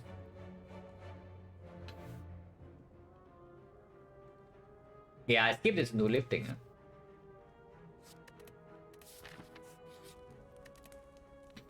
We'll open, depending on draw order, I will open Anthropic Group. Oh, Electro top deck, that's great. Oh, that's convenient. And next turn we have energy as well to do another Electro into the hologram. So probably have at least minions under control. Don't know if we have the fight under control, but minions should be fine. What's the play order here? I think I want 3 lightnings for next turn. Oh, it's just Zap, Electro, Cell Repair. Am I scared? Am I scared of the automaton alone? And let's not even count damage on automaton, but how fast do we kill minions? We have 3 lightning. Next time we evoke O3. We evoke another 2 because we probably hologram this glacier. So we evoke 5 lightnings, dealing 40 damage. With 1 lightning still in front at the end, that is dealing 6, so that's 46 AoE. Becomes 54. If it steals, it will still reboot and maybe steal the glacier here, but very unlikely. So most likely it's on turn 3. So we can glacier Bullseye, go over the eyes to kill both minions into Halo Wood, still have energy. This is our turn 4. We have 3 frost. No focus yet, but that's fine. Just play this. On turn 5 we do to consume. And we go down to let's say 2 frost with 3 focus. If we consume another time, we have 1 sword and 6 focus. How does that look like with frost? It's going to be 8 block on the frost. So 8 is actually 16. 16 is 22. That is without us doing anything else. 22 passive block. Yeah, no need to panic. No need to panic yet, right? Because the weakness can also be deployed sometimes with the Hello World. And even now, we know that we don't really die to Hyper Beam. As is. Yeah, no need to panic. Let's just do Electro Zap Cell Repair. Strike deals more damage than Zap, so we strike. Yeah, Strike deals more damage than Zap. I guess I would play Cell Repair to exhaust it.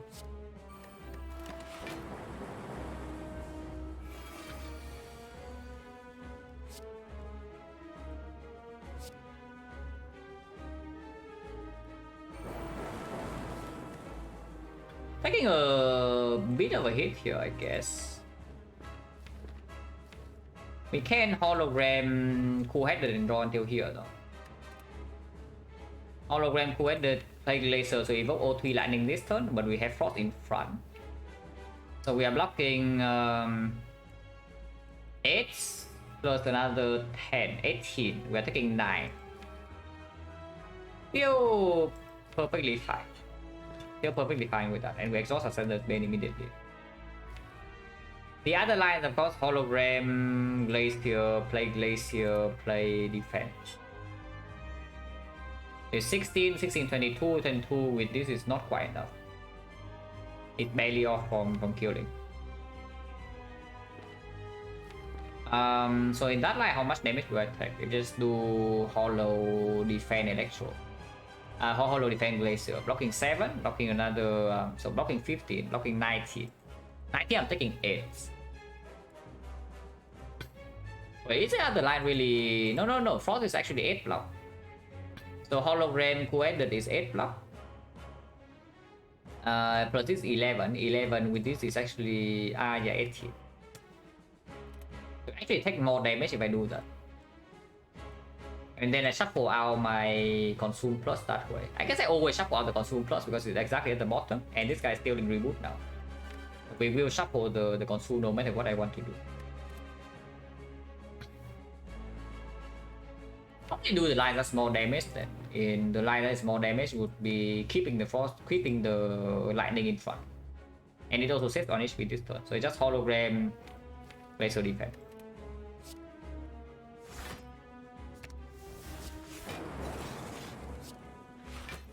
19 instead of 18.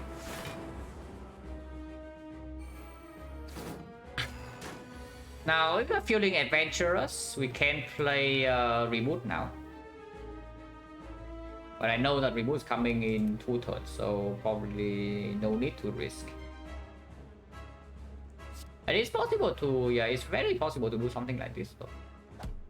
Like Bullseye here into Go the Eyes here, into Hello World, Reboot. Like, extremely possible. Because yeah, this Glacier does not need to be played. So now I'm floating 2 energy. It's fine, right? Even without the Consume Plus draw, and yeah, we can draw into Consume Plus immediately. That can happen too.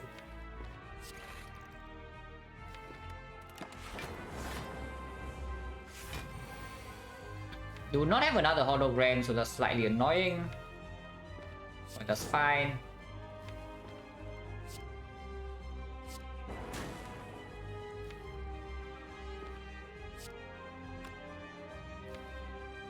Going to be quite slow in this fight though, but we can block for a long time.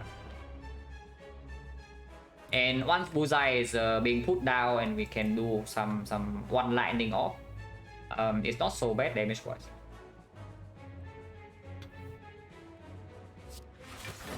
I still don't think there's any reason to panic potion yet. Yeah, Blizzard will be good here.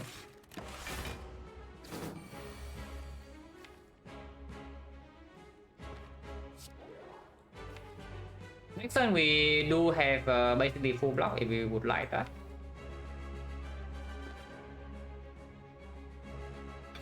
Playing Coordinate now doesn't make a lot of sense.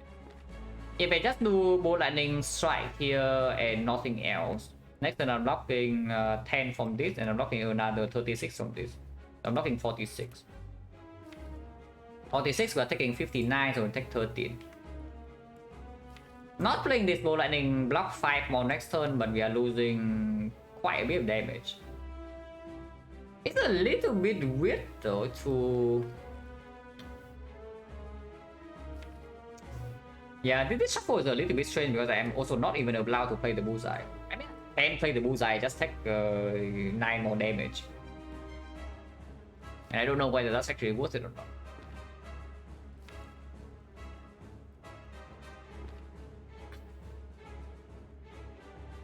But yeah, this is like a little bit too much damage to not play.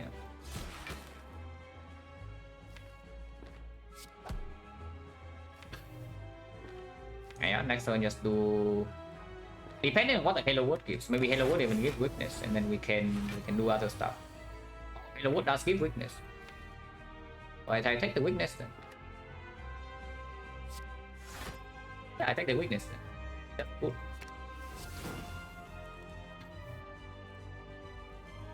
So now maybe I'm allowed to play Bullseye. Bullseye into Reinforced Body, blocking 18, 28, 31, so I'm taking 13.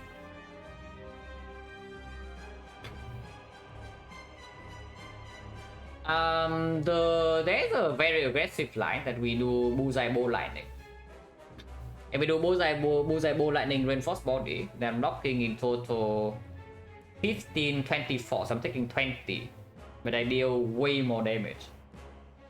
I'm actually dealing way more damage that way because yeah, we put Bullseye down, we have 2 lightning off, so we get 3 lightning off passive, which is actually 27 damage. Already see the rush? Yeah, I also don't see it because at least I know that the next attack we can still block, and 2 attacks from now we probably kill anyway, right? It's only 200. It's not that bad. We do not see the second hyper beam. And also, even if we see second hyper beam, we can set up to block sometimes with the entropic pool. There's no reason to actually take like so much damage. But this bullseye I will play though. Not playing this bullseye and trying to full block everything is just it's a little bit too greedy for me. It's a little bit too greedy for my taste. Not gonna play this bullseye plus. But this I can see. Blocking 3.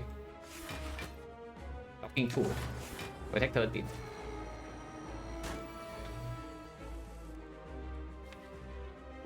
Excellent, it's weakened again.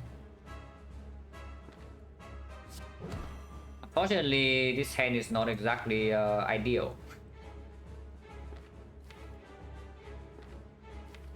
Am I allowed to evoke here? Not the best, yeah, not the best draw for sure. That we draw all block this turn and we draw all damage next turn when we need to block. So how big is the attack? It's like 21 times 2, yeah? So it weakens down to 30. It means that, yeah, I'm already alive. I'm allowed to even play Consume this turn.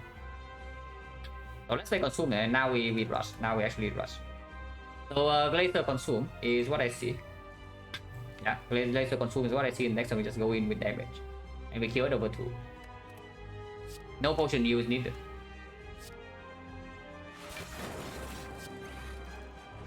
Hyper should be good here.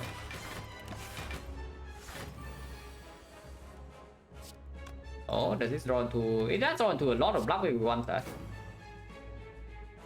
That sounds horrible. Horrible. Taking 10. I mean, I can even take 0 if I want, you know. If I just play Sweeping Beam, I take 0. So, but I don't think that I should take 0 here.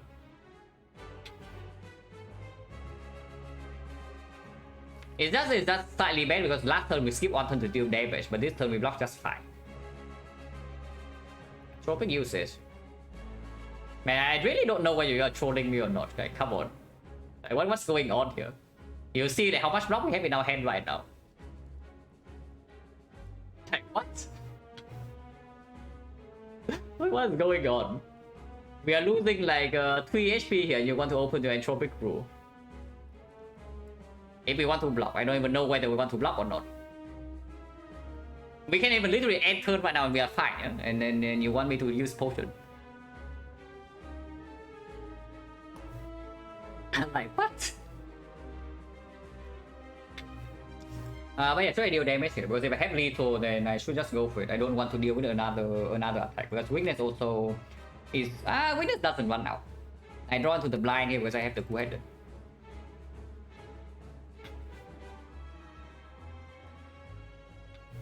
If I just go for the normal line, let's say let's just dual cast the Frost, play bolt lightning, zap. We are doing 20 and then we evoke 2 times.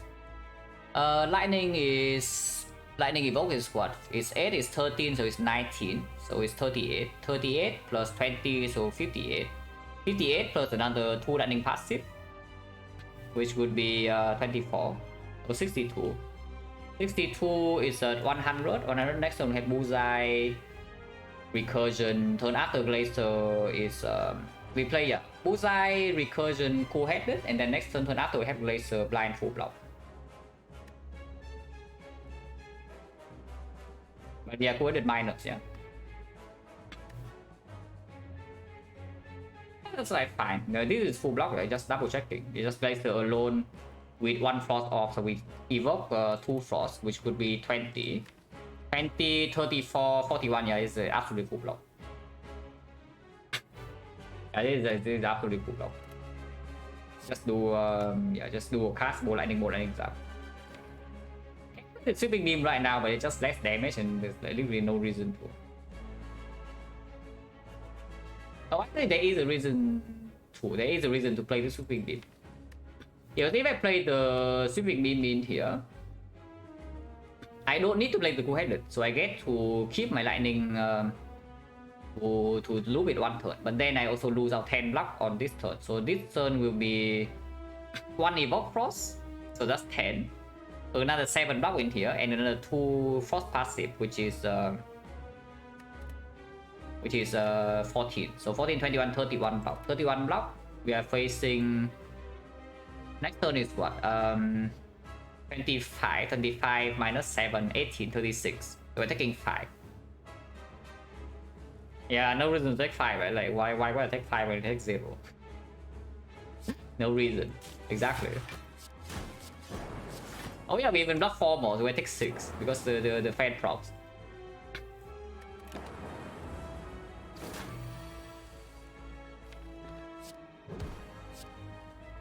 Might kill it already. It's dead, right? Isn't it just dead?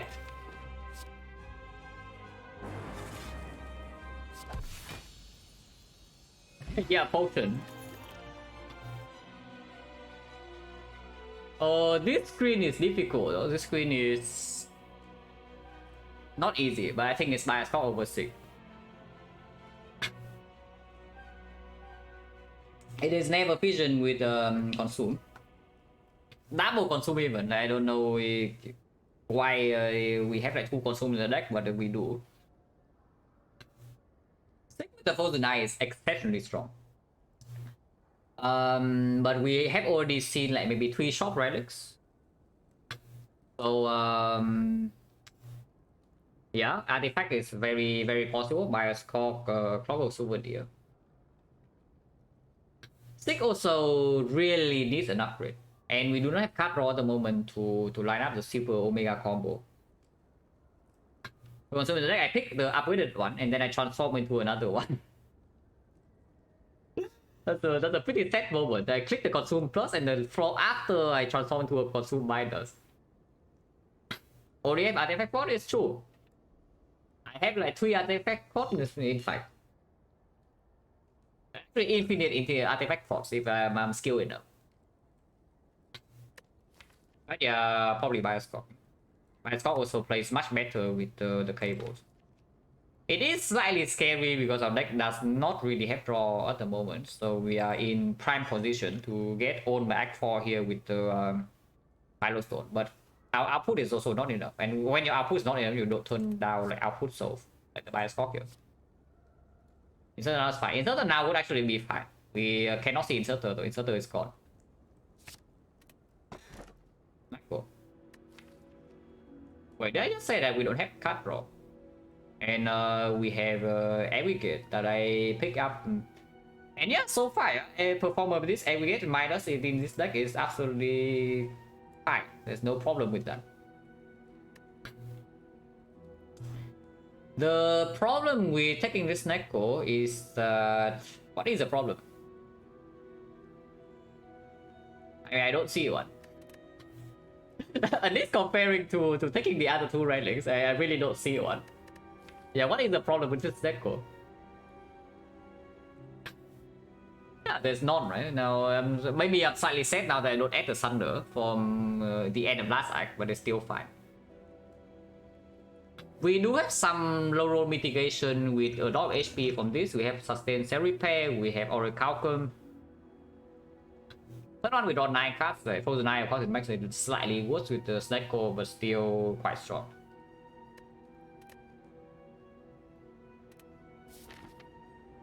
The Time Eater, yeah, annoying fight. Really annoying. If we see one artifact source, then it's dead though, so there's that. Don't mind the shop.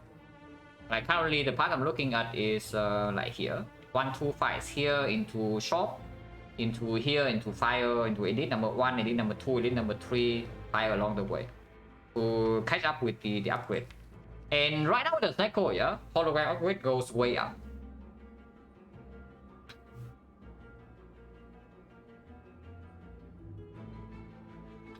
A capacitator here don't like it, yeah. Snecko say it wasn't for that performance, yes, definitely. Doesn't make it bad or anything, but it definitely is not as overpowered as usual. Yeah, we always go this question mark is the short, and we go here.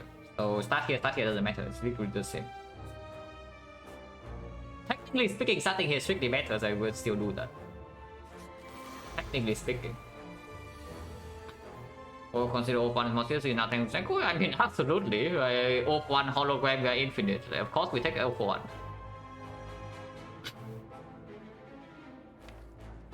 Any not really with the self repair, but we apparently are bottom decking. Next time we know that we're on to aggregate though, so yeah, exactly 3 energy. We still gain some energy with this. Maybe we can draw, maybe we can do something. We can kill all of them right now, I just don't want to. I want to draw to my self repair. How did I not kill all of them? How do I selectively kill some of them but leave the others alive? It's like Muzai here, strike here, that's still not enough. We are 1 damage off. This is 31. I can do bow lightning, I guess. If I do, yeah, Muzai, bow lightning, strike here, it exactly killed this. And next time we know that we have full block. Let's do that. I want to play self repair. I do not want to open potions yet. So I do need to play self repair in both fights and ideally do 0. Okay, we are deep by the way, exactly enough damage.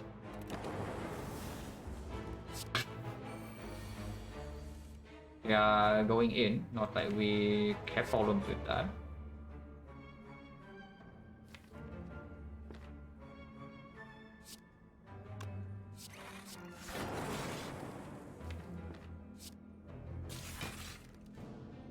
Here's already full block, so now we can do strike here or hollow the 0 cost bullseye, which also killed this. Okay, 0 damage and the thing. How high do I value apple from the shop? Right now, decently high. Over like quite a lot of things. Of course, not over the ultra premium stuff.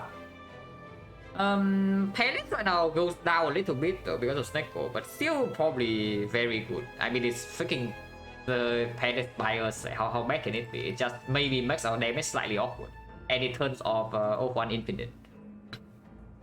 But I mean, yeah, Palace bias, Philo Stone as well. How bad can it be? Cannot be that bad.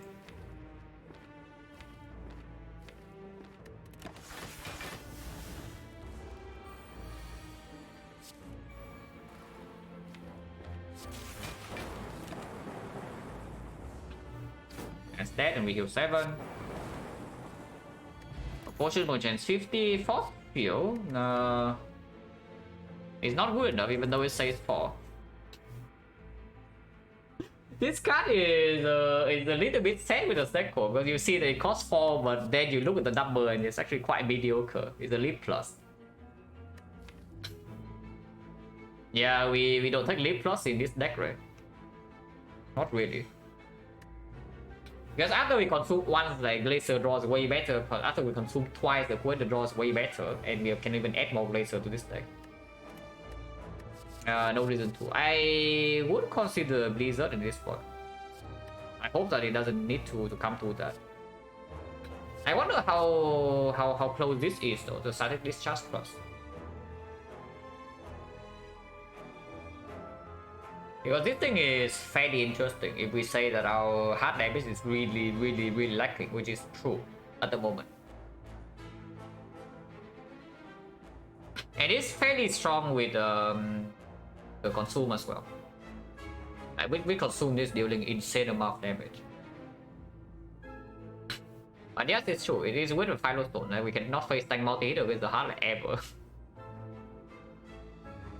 Because yeah, without Tori, if we only have one off slot, then the usual thing of face tanking a little bit of damage, and then start charge props in order to evoke the frost, and then you continue blocking while also dealing damage back is not a thing here.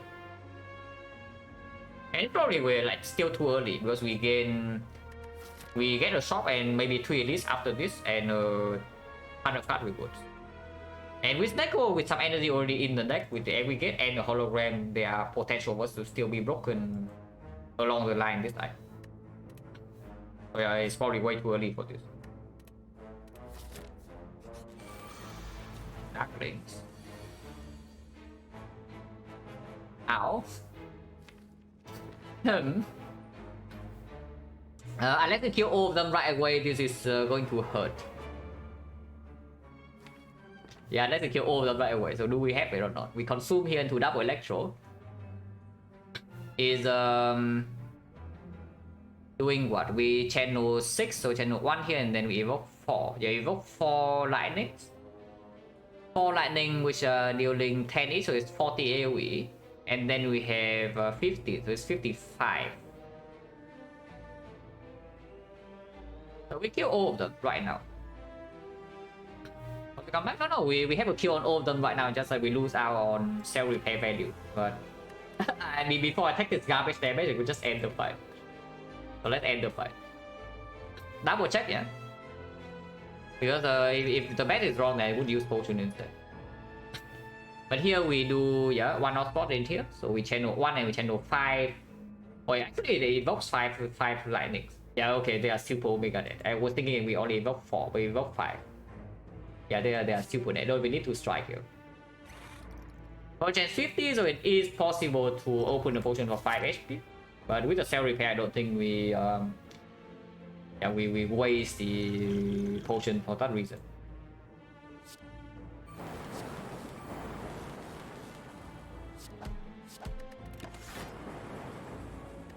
Yeah, okay. We do waste the... we don't. Because now we open Entropic Rule, gain the HP, and now take the Distill Chaos. Distill Chaos with stack with Frozen Eye and everything. Oh, that's rude. Is Skim better than 200 plus? It's only plus 1 card. We trade 1 card draw for 1 frost. And it's not always the thing about Skim is that it's not always playable. Yeah, if it costs 2 or 3, let's say if both cost 0 than a frost, I prefer Skim. But if both cost 2, I definitely prefer the 200 because it gains block immediately. Bullseye Plus is cute, but yeah, not over Coded Plus. And we also say that maybe Blizzard is on the radar if Blizzard is green. Yeah, I take the Coded. Open this for 5 HP. Yeah. This is better than Block Corner, most likely, with Orichalcum. It is still chaos. 3 Cleric, I see. No matter where we go, we cannot avoid the Cleric. And this Cleric actually takes away 5 HP from us, are you kidding me? Upgrade to random can hit, but the problem with upgrade to random is that we lose out on the Smiling Mask plus Shock Relic value possible. And there are of course some absolute misses, like this is empty, this is empty, this is Not even good. This is very good, this is very good, this is very good. So 3 very strong upgrades, 3 fairly mediocre upgrades, and others, yeah, whatever, do not matter so much. Maybe this upgrade is fine. A20 seems cool, yeah, for -1 remove. You see... You see the problem, right? We're spending 50 gold right before the shop. Like, I don't see a reason to. I mean, yeah, sure, it's set on 5 HP, but again, we have on the top, we have some repair. It should not be that bad. If I see a freaking meter strike in the shop, of course I buy it. Yeah. If I see a rarity, I buy it. And then if we have actual strong things like the hologram 0 or whatever, then remove will get stronger too. It is not that much, yeah. You say, and then also you say. Okay, there's nothing here, so 50 would actually not be that much. With this drop, then it's fairly empty. No artifact here, no actual wood deco cards, and relics also fairly mediocre. So we could have taken the upgrade.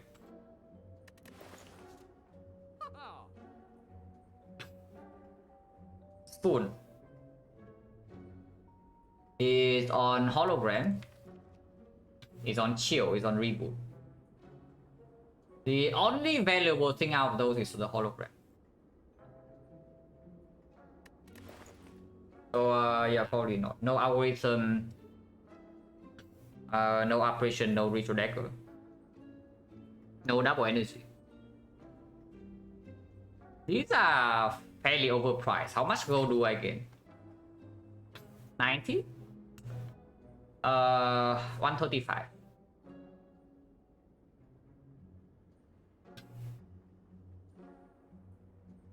Both things with Oracle, yes. Of course. I mean, it's still positive, of course, but is it 170 gold positive?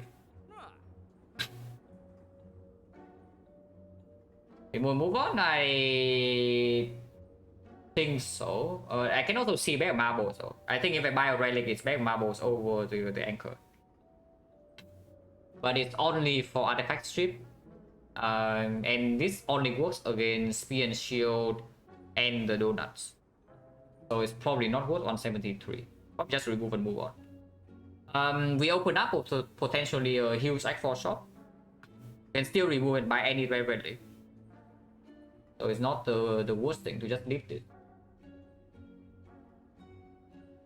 Machine learning, I mean machine learning with Neko is like not the worst thing possible, but it's also not the best. Yeah, probably just remove and move on. Now I can see removing strike though with the Snecko.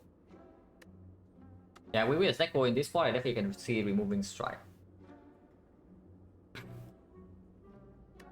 We said that we gain 135, yeah? So remove here 200, 135 is 340. Yeah, 340 is enough to buy any rare relic.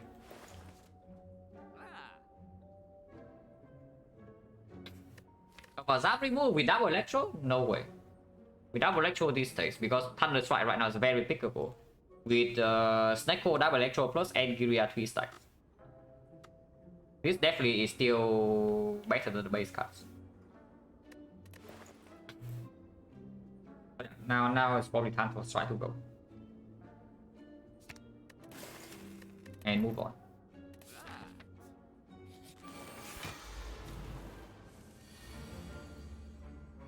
Repair. Cell repair is always so far down. We have too much damage. We have too much damage, guys. I just freaking die here.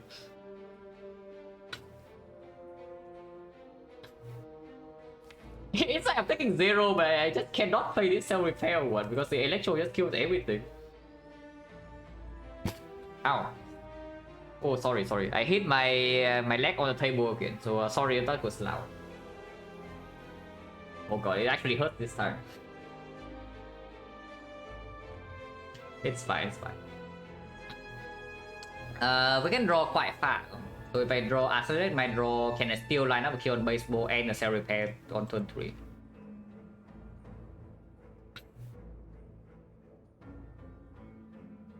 Don't use bias? Yeah, probably not. But if you can line up a bias kill with exactly self repair on turn 3, and I should do it. So let's calculate that. Like bias stock electro co-headed hollow co-headed. So we draw 4 until here. Turn after we draw 1, 2, 3, 4, 7. Turn afterwards we draw 8. So we need to draw 1 more card.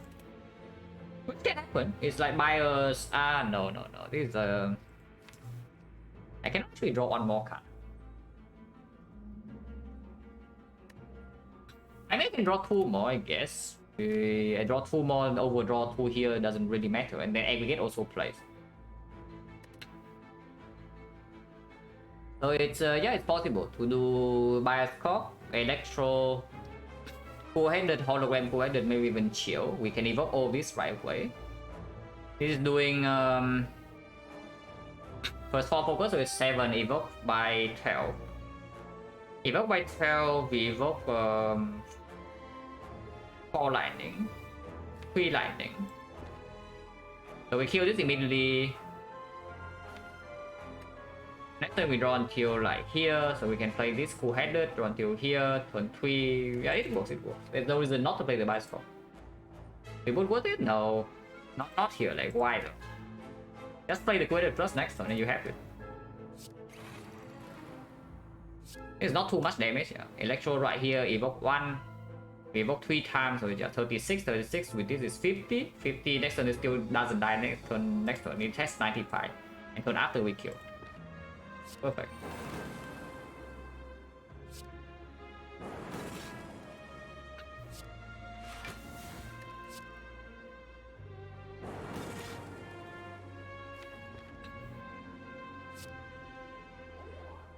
I can play chill right away and then kill here.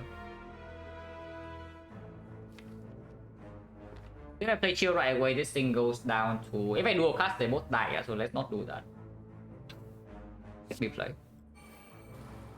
If I chill right away, this thing goes down to 12. Actually, I should just kill the baseball, yeah. Yeah, there's no reason not to kill the baseball. What am I talking about? Leave the cycle alive and kill this. It's way easier. Yeah, that's way easier. Why would I do that? And then play strike here goes to 1 damage. Next time we just play self repair and then we have it. No passive damage. No passive damage.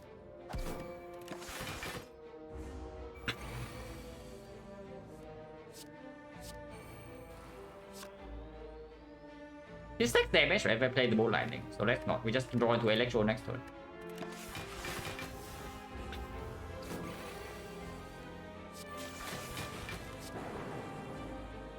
Full HP. Then potion is at 50 now.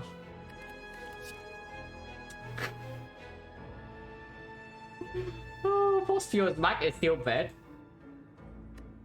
Still Leap Plus has not gotten any better. I mean it's slightly better than Leap Plus because it can discount on the same turn. But yeah, no thanks. Rebound though. I don't actually mind the rebound plus so much. It's green and it can put back it can play immediately with the Steel Chaos. And it can set up a big laser for turns we need to block. It can set up artifact strip, it can set up like maybe a reroll on infinite. If we have a second hologram, I don't mind it. Turbo low, yeah, low.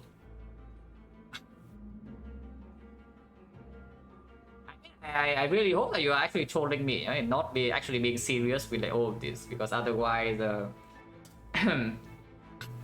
otherwise maybe that's a little bit too much.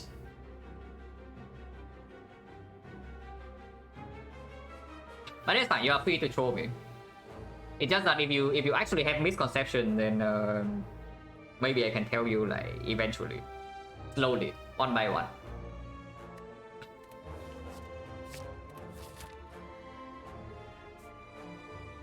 Avoid hologram is fairly clear to me in this spot. Yeah, avoid hologram is fairly clear to me, so let's do that. Could have been upgrade aggregate as well, but this opens up immediately for second hologram into hologram upgrade. And then we have like 2 more fires, so we have cell repair on the top the full HP, so we should not have such a massive problem. This fight is a problem. to be very fair, this fight is a problem, yeah. So this is probably the one fight where we need to be really careful. Rectomaster, if we bottom deck our Electro, is going to be slightly annoying, but it's not that bad. And Nemesis should not be a huge issue, but this fight is a problem.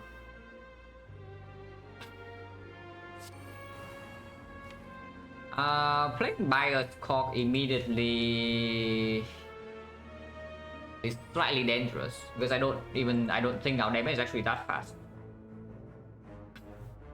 So I think the playing line in this fight is that we do not play Bias Cork first deck cycle. We play maybe 1 or 2 consumes, try to block normally while like just dishing out whatever damage Neko can give us, and then we play Bias Cork when we redraw into it, and then end the fight in like 2 turns from there. Because I do not see that we actually end the fight if I play this now, and that would be very bad when it actually attacks big time. Consume Plus is fairly far down. A good or better would be if Hero generates any random defect card. Probably weaker early game, but stronger late game. It's stronger in the sense that it can always actually carry you through the run, even if you are like severely under curve. For the current spot use, possible, yes. Like, very possible. I don't know whether it's this turn or not, but it's this turn, there's a big L on this turn for sure with the Panacea. There's a big L this turn with the Panacea, and of course Apotheosis this turn also gives me information immediately. Something like Secret Technique, Secret Weapon is not so bad. Probably Technique better than Weapon because you can pull the Consume Plus. Of course, downside is that we are losing 5 HP from the Ornithopter, but if we are losing HP in this fight, we are actually losing in chunks. I do not actually dislike it at all, using Colorless Potion turn 1. This fight is reasonably scary.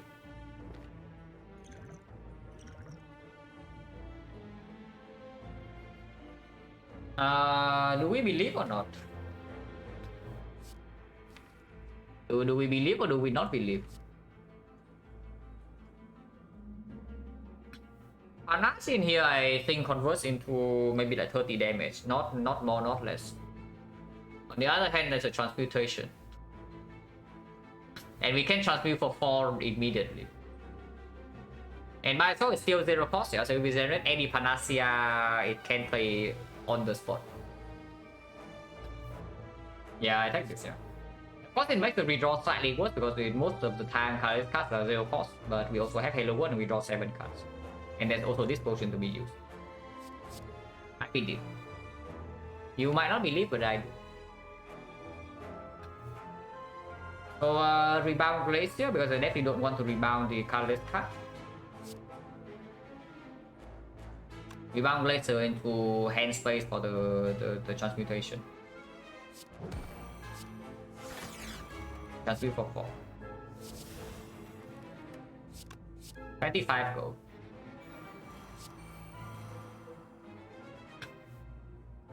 Metamorphosis. Some very big high rolls, like some Meteor Strike, some 0 for 1 and whatever. And we draw 7 per turn. We see 1 card for Halo World, 1 card for Magnet, so we only see 9 cards every single turn. So even if this is adding a couple of bricks, it's like no problem, and it has like very high roll potential. Yeah, Thunder Strike as well, you can also play. I mean, you asked for it, here it is. You just ask and it comes. Yeah, unfortunately, I don't think it plays first cycle because we don't play this Electro, and it comes before the second Electro, so it's going to be an empty draw. And it's an empty draw, most likely. So there is a real argument to just Secret Weapon the Thunder Strike and down and play it, but if we can draw until here, then it's decent too. Maybe we can draw until here and it's decent. I am not playing Hyper Beam like ever in this fight unless it's a finishing blow. But I also don't want to draw Hyper Beam in the redraw, so keeping the Hyper Beam here to shuffle it out is fine. Secret Weapon, don't care too much about the redraw, so it's very possible that I just weapon for a strike here. I need to draw faster into the deck. If I hollow, yeah, if I Secret Weapon for a strike, I draw until like, I don't know. I don't even know which strike I'm pulling. So I might draw till here, I might draw till here, but basically just plus one draw. So this turn here, and we draw this turn here, maybe or here. And that's fine. And turn after we draw 7 until here. Then we shuffle out this. If I draw with one cool-headed, then we can draw Electro and Thunderstrike on the same turn. So that's pretty nice. And we have 2 cool-headed plus. Yeah, if only we can. If only I can actually know which strike to pull. I want to pull this strike, so that we have aggregate next turn maybe. But aggregate 2 turns from now is not the worst thing. I pull a strike.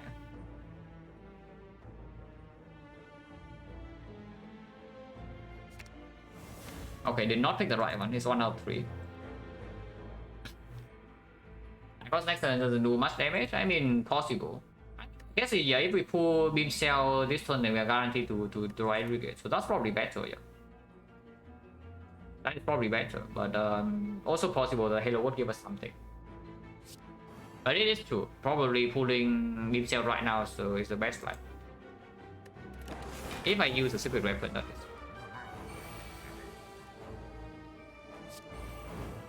I mean, if one transmutation is so good.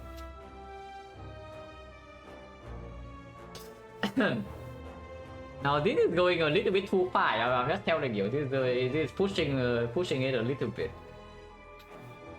And we also have nothing to use in our hand, right? So might as well do that. It's a repair though, and then transmute for 3. Yeah, transmute for 3. And also play that to scale Thunder Strike, I guess, but that's not really worth it. Bomb. 2 damage, you get in there Mind Blast. Oh, my Blast with magnetism. Hello, what synergy, guys? Like this guy has like no idea what is coming. He has 0 clue. He actually has no clue. Our deck is going to be absolutely massive, and then we redraw to the Mind Blast. But yeah, to be fair though, next turn he attacks big and we have no block. So I see that we do have a small problem there. Yeah, we definitely have a small problem next turn. Hopefully it doesn't become a big problem. But yeah, they would play this. And then yeah, consume, can't even turbo for the second magnet.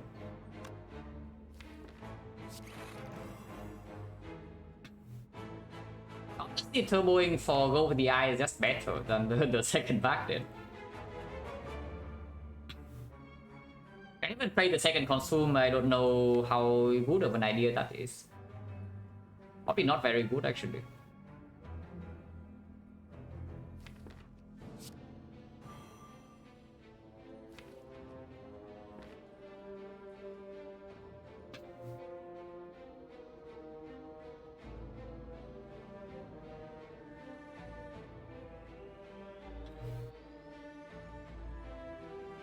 Yeah, so what was it? Wait, did I play a 3 cost or what? Oh, I really did. Okay, maybe I'm being stupid, but it's fine.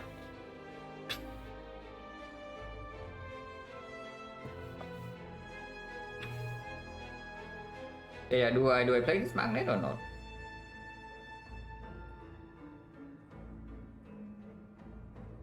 If I play 3 instead of 2 costs, yeah, probably I was just blind. Probably I was just blind. We get 20 unblocked next turn, so at worst we lose 20. It's not that much, and we gain magnet draw. This blocks at 10 next turn, and maybe another 10 afterwards in exchange for magnetism effect. This can also generate blind. Halo Word can generate another OPIs or hologram. I play this. Makes the Mind Blast redraw better as well.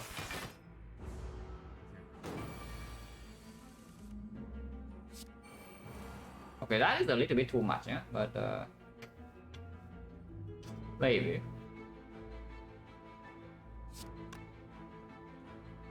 Going 16.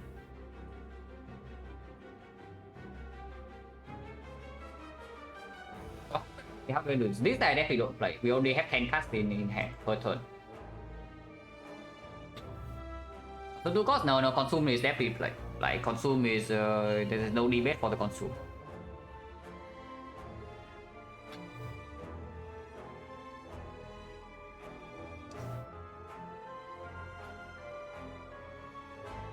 Block in here is a little bit worse next turn.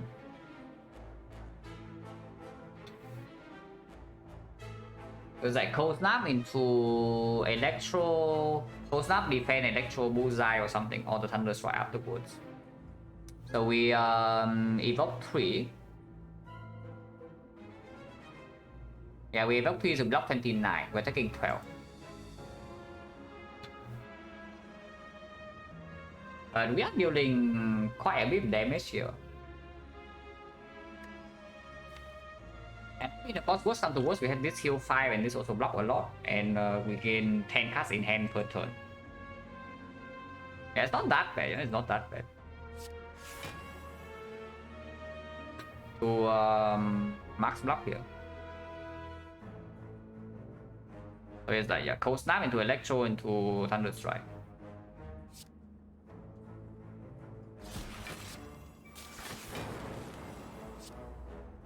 $56. You can still never die this turn or the turn after. Okay, so now we play the bias prop.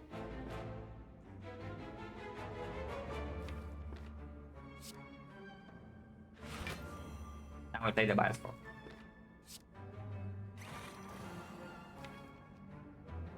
Next turn we draw the 7, so that's not very good, but panic button can play. Where's the strike we draw? Pretty far down. And there's a void here.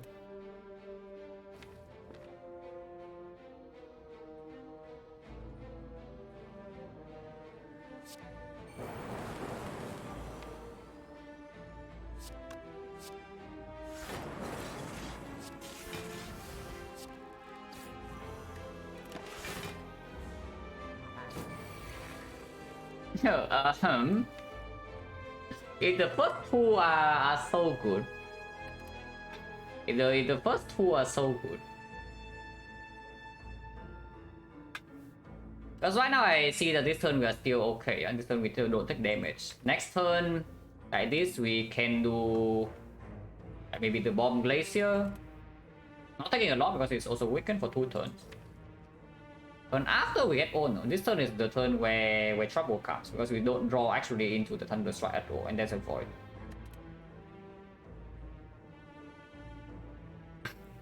Last bottom? No, we can rotate it immediately if we say that this draw is not good enough.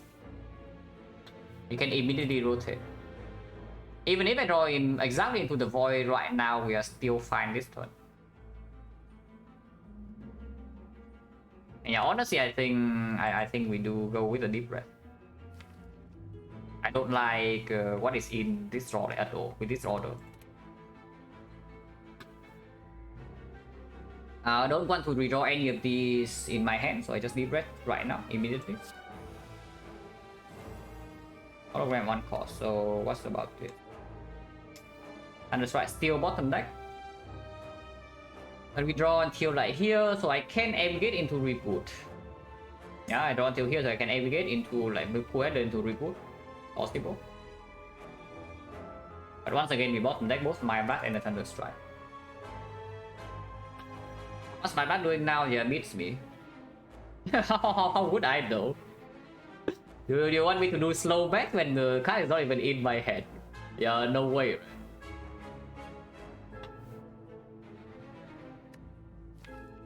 I mean, we can reroll. We can hologram deep breath again. That's possible. And in Defect, so yes.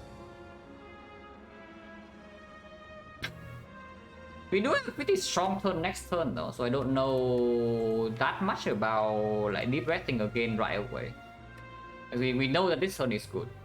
Like we draw 7 until here, yeah. So we have 21, so this thing is generating 5 energy. And we do not draw into the void with the two-headed. Yeah, I don't think depressing right now is very good. So this is probably just Cold Snap blocks more than Reinforced Body. So we just do like go the eyes, Cold Snap, Reinforce or what? This weakens down to 38. 38 we already have 24, 24, 35. So we don't even need to play this. We can actually hologram for 0 cost, but there's none. There's only a deep breath. Yeah, probably just don't do the any fancy line. We can play strike.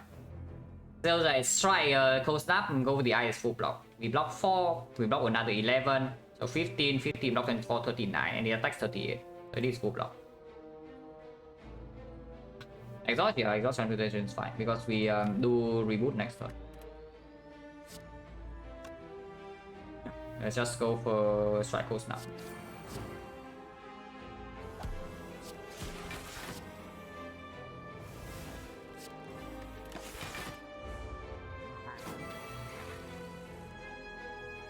Wizard deck? No, we are a sadistic nature deck. Just look at this. No, really, we're actually a sadistic nature deck, yeah, in case you think I'm not being serious.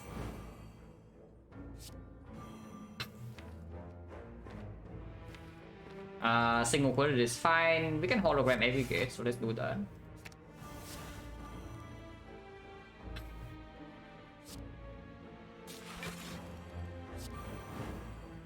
Yeah, so now we just reboot. Even if we completely brick, we still only take 8 maximum.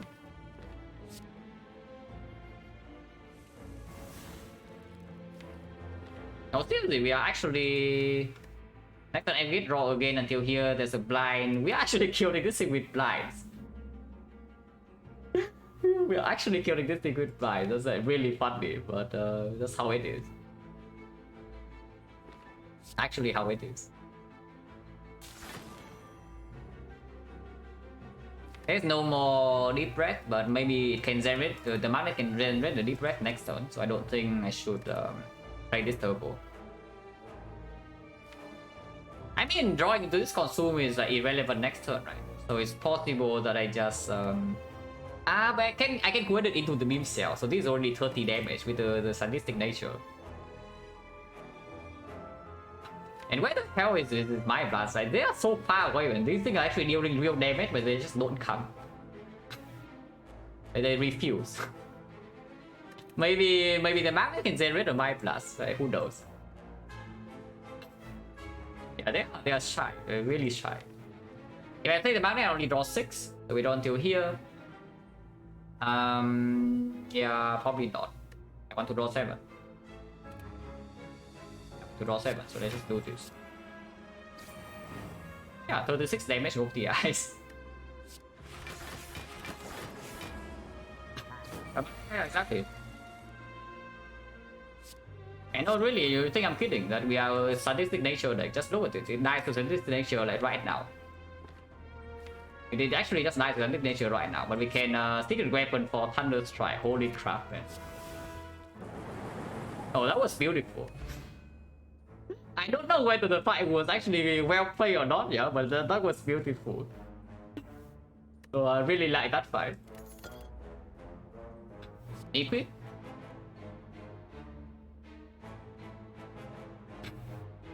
It's like we just play random cards and somehow it works. That's the thing. We just play random cards and somehow it just works out. Force Field is trying his luck once again, but yeah, no.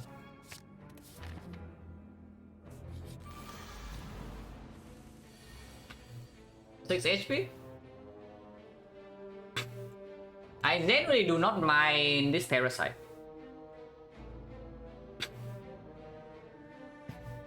Hello, this fight. If only we red or run the new team up by we lost, I mean, then we probably have a lower score. Because it's like half of the runs whatever, you know. It's like after Act 1 I probably already don't want to play the run, because now I'm just feeling, yeah, okay, if I throw this then I'm just bad. It's just by 4 if I lose the run. How my math supposed to work? Usually it doesn't. It's just a bad cut. But very rarely. I have had one time where I bought a Mind Blast in Act 4 shop to Necronomicon the Act 4 Elite to death on turn 1. So that is the one use case I can think of. Other than that, I'm not so sure like how you would make that thing actually a good cut.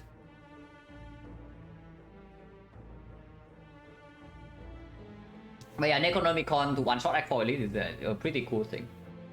Basically, you are buying yourself a curse in the hard fight, but you solve the elite fight immediately.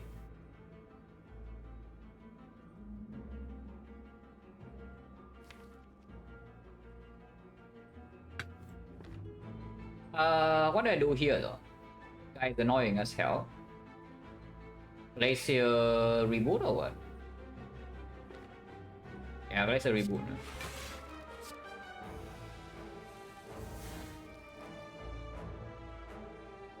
So we literally have no attacks in hand, but next turn we draw into this aggregate.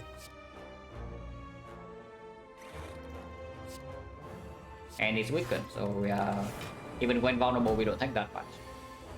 Hopefully not.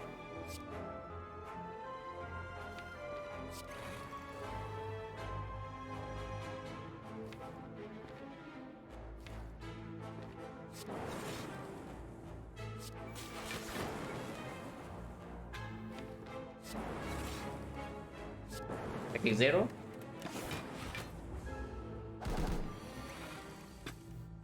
I was looking nice. Pick up some capacitor 1, yes. I don't think I would pick up 2, but honestly, capacitor is not what I'm looking for at the moment. I just want to have things that make the snake go stronger. That would be ideal. One more again. I would say I'm not a huge fan, but there's not much we can actually do about that. How do we prevent this vulnerable from happening? We cannot. That's the answer.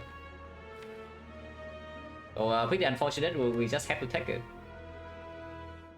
I don't even know whether I'm allowed to play this Electro or not, but I think I will.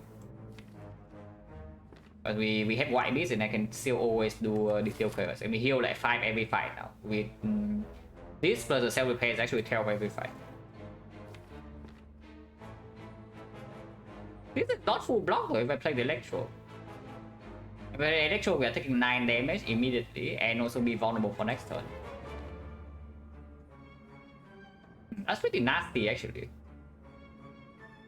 It's possible to just play EP right now, don't shuffle next turn, and then we draw into a cheap hologram with hologram aggregate and we shuffle with Guarded and then play the aggregate 2 cost. But it needs to the total of this to be 2 or less, which is pretty unlikely. Blazers are expensive. There is a cheap Guarded.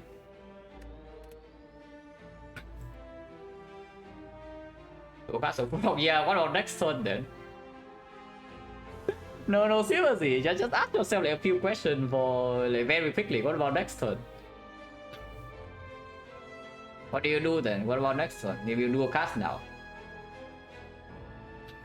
So in this one, in Act 2 it was fairly dangerous. Right now I wouldn't say that we are over curve, but we are definitely not under curve. We are probably on pace.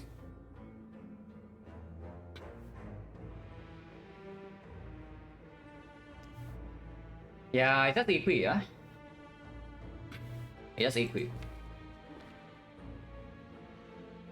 I mean, we can also play chill. I don't know whether that's a good idea or not. It deals more damage, and next time we do shuffle. I guess yeah, shuffling is not so bad. We're shuffling. If I play one pointed, I already have a double block from here, so that's already 20. 18. Playing chill takes 2 right now though. Is another thing, but I guess 2 is fine. Because it also deals extra damage with this. Yeah, 58.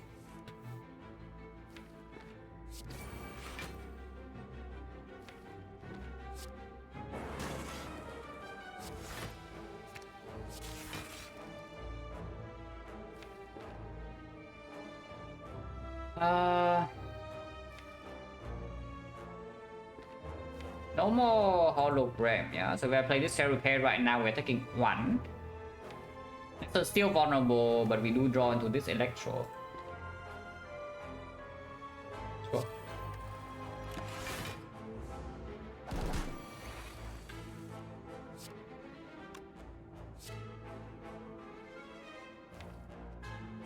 Honestly, a real Thunder Strike would be not so bad in this deck. And it would actually be quite good.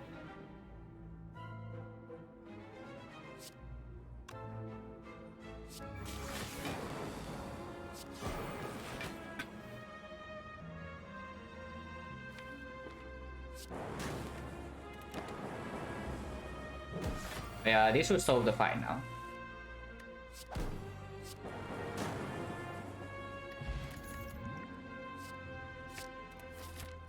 There was also Beam Cell Plus, but we have Snecko and Consumed. Infinite. More realistically though, it plays with Reboot. So not the worst Relic to Seals, but also definitely not the best.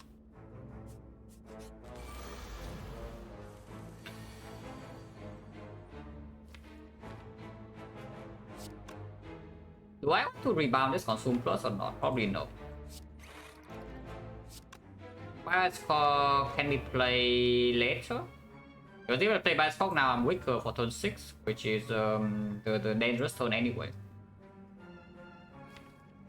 Slightly unfortunate I draw Hologram this early, but I guess I can Holo Bioscope next turn depending on what I see.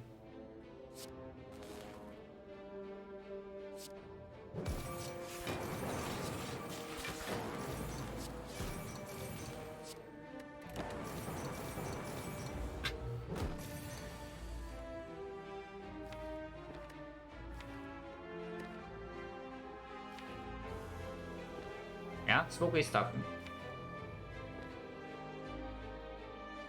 If I just do Hollow Consume into Glacier? If I just do Hollow Consume into Glacier, how is it? We have 10 damage reach from this. So taking a little bit of damage is fine because it also heals 5. 6 focus. 6 focus is channeling for evoking for 14. 14 we evoke 1 frost, which would be 11. 11 and then we have 16. So 27, 27. Yeah, that's enough, that's enough.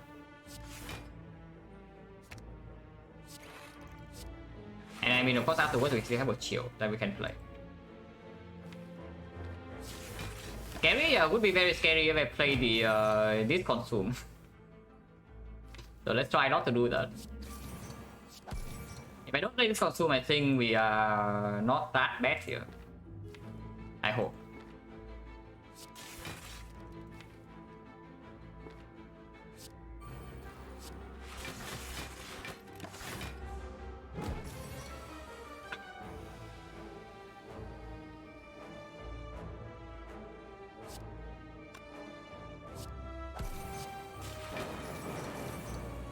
I have Equi, but I think I want to play that line. My score is fairly far now, but it does get rich for the final turn. Yeah. It's not the worst.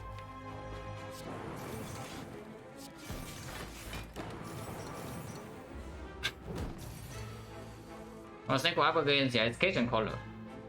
Yeah, it's also a good Snecko, so it's fairly clear.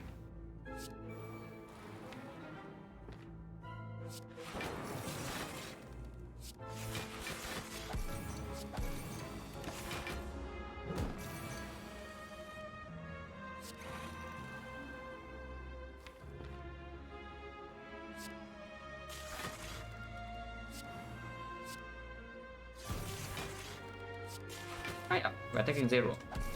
So I can use this potion for 1 HP, actually for 0. Yeah, for 0, so there's no reason to, because Retromancer in here, maybe this can still perform. I consume the Nep on rock slot, yeah, exactly what it says.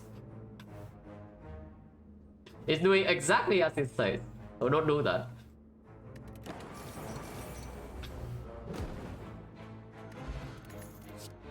Aggregate, this one is good. Like the first aggregate, even minus, is already very strong in our deck. The second one cannot be that bad. 0W, 0 win. I'm checking my win losses in batches of 100.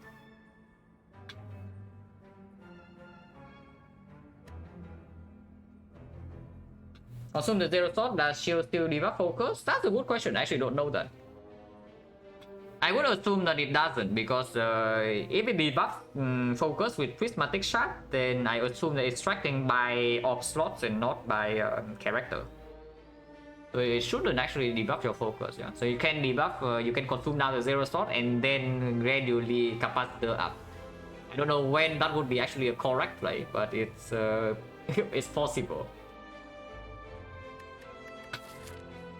Explosive is more important than fire if we run into Recommencer here, I assume. So we keep this. How does the Defect do I plan to play? I always play per by 100. If I'm planning to play less than 100, I would say beforehand. Like for example, like 50 runs a boss squad. But otherwise, if I'm doing a sample, I play until 100.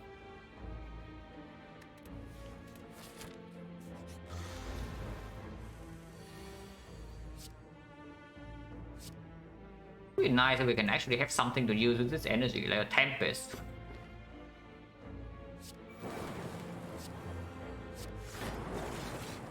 Then when we have nothing to actually use the energy.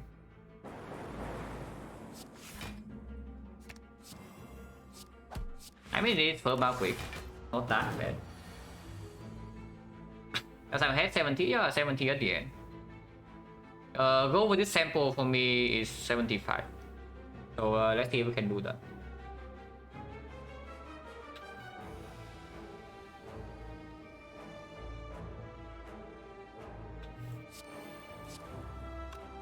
This is Consume Minors. I would like to play the Consume Plus if I can.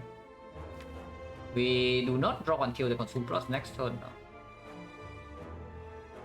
But it's still weaken, and we do draw into decent block cards with 3-4 still. So even if it's doing the 45, we have sustain. So it's not the worst thing. But honestly, Blizzard would be decent here. Thunderstrike would actually be quite nice.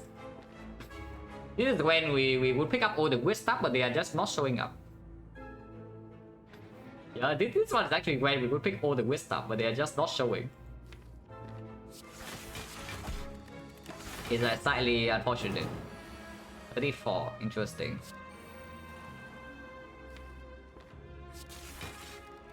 Because that's pretty rude, so maybe we just play Electro to reboot here. Cannot just reboot right away. We have like no birds, yeah. And we have no birds. Can also just play Reinforced Body full block this. Electro Reinforced Body is a potential line, and we can do like Bias Cock over the eyes, maybe Laser, maybe go ahead next turn. Save this reboot so that we shuffle to Thunder 2 and then reboot actually against energy. It's not Kibuya is actually true. We key the boot in Act 2. It's actually true this one that we key the boot.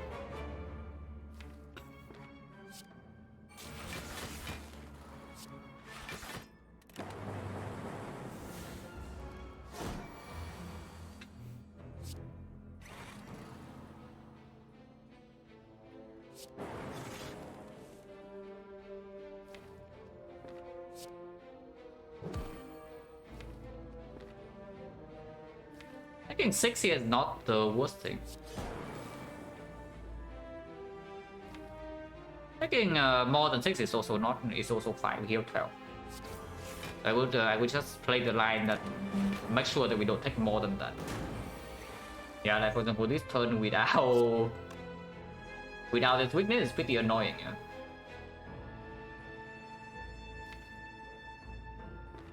Pretty dangerous fight actually, looking at how it's developing.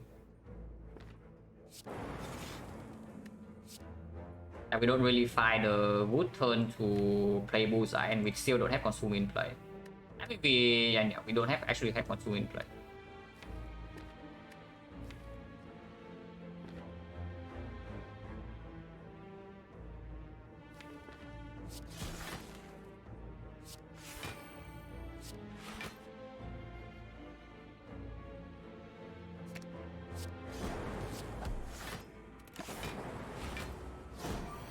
It's not that bad how the fight is like progressing.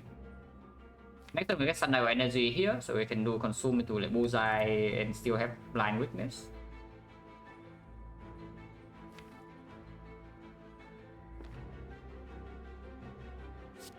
Trying to do nothing this turn.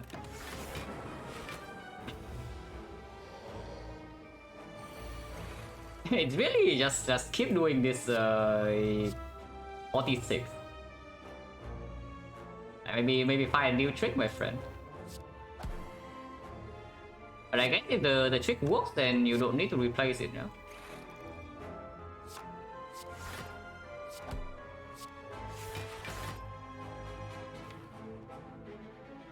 Do this now. Because it might actually get to the point where potentially sometime we can set up a kill with 1 HP. But looks like it's okay.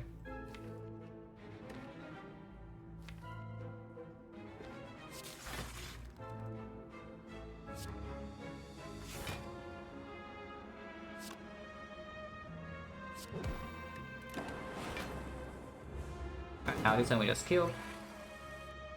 No matter what we draw. Let's put another to 1. It's already dead with this.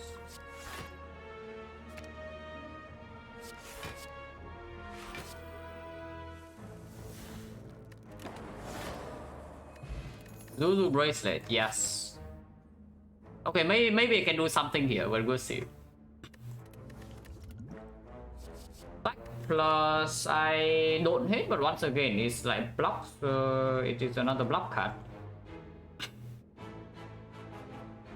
Like plus the Secco definitely is pickable, yeah. But it's another block card. Do we need block? Because I have a feeling that right now our main issue is actually damage. Still fine, because it can, if you can delay playing Bioscope in some fights, then it's it can convert into something.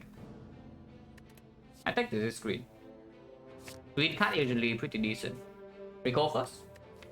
At the moment, don't see ultra high priority upgrade. Maybe the Bioscope, maybe the aggregate, but they all feel optional. Synergy EQ, yeah, synergy with Neko, synergy with EQ is just that it's another block card when we already have like 3 Glacier and some focus. And a reinforced body plus. So at some point, simply blocking is just not winning the fight. But this has enough output that it's probably still good enough. The Ryuzon is on Electro Plus. And by the way, if we did not pick the hologram in Act 1, we would have 0 hologram in this run. So hologram is the common card that once again does not exist. Interesting.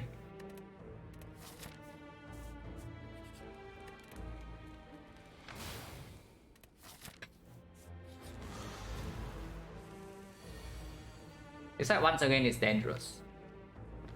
And this time we don't have the power of the magnetism, so we definitely need to pay attention here. And we have Halo Wood, which is not drawn next turn.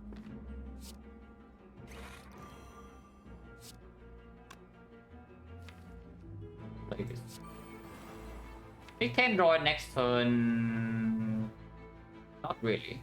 Yeah, we cannot draw it next turn, but we can line up with like the aggregate. This side is dangerous, but I'm willing to spend potions. Johnny Bones, thank you very much for the raid. Appreciate a lot. In the hologram, no, hologram doesn't come up with it. The Retromancer is the most annoying fight. In our case, like the Retromancer is freaking hiding because she sees the yeah, maybe because she sees that we have like 2 Electro plus. She just simply does not show up. With this hand, I think I play by Stalker is like way too much damage to not play it. And we try to finish the fight fast.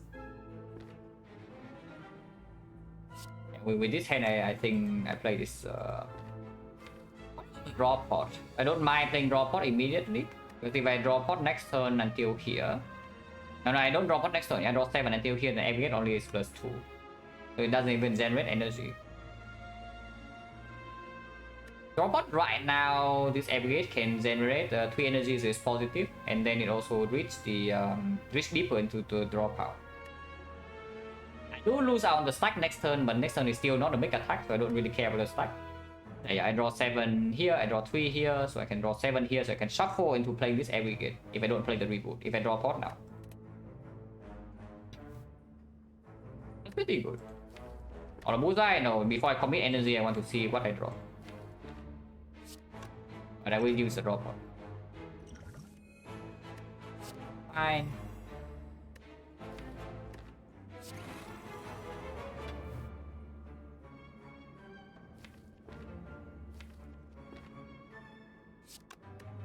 We have plenty of energy. I can consume again.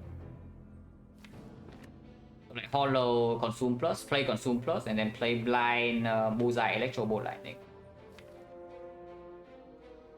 I think that is what I do. And it only works because I have the energy from aggregate, yeah. And I'm allowed to play this.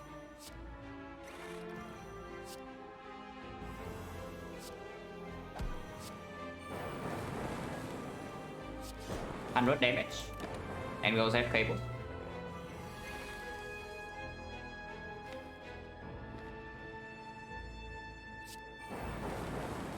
Minus 75. This turn we take a little bit of damage, but that's fine. I think I play Halo World because next turn we have a shuffle into aggregate with a full card deck.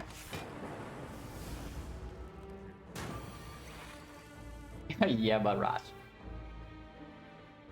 Yeah, the barrage. Thanks, very cool.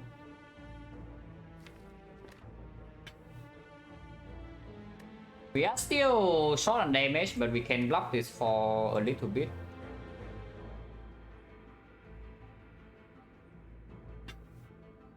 Wondering what I do rebound on though.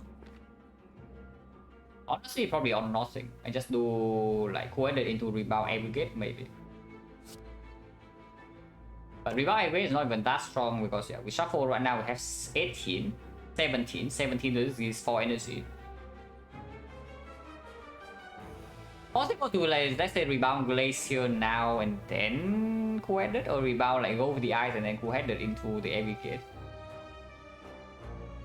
Maybe go for this. It's okay.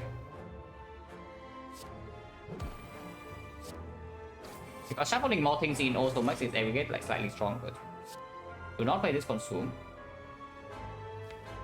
Yeah, if I play the consume I die, so let's not do that.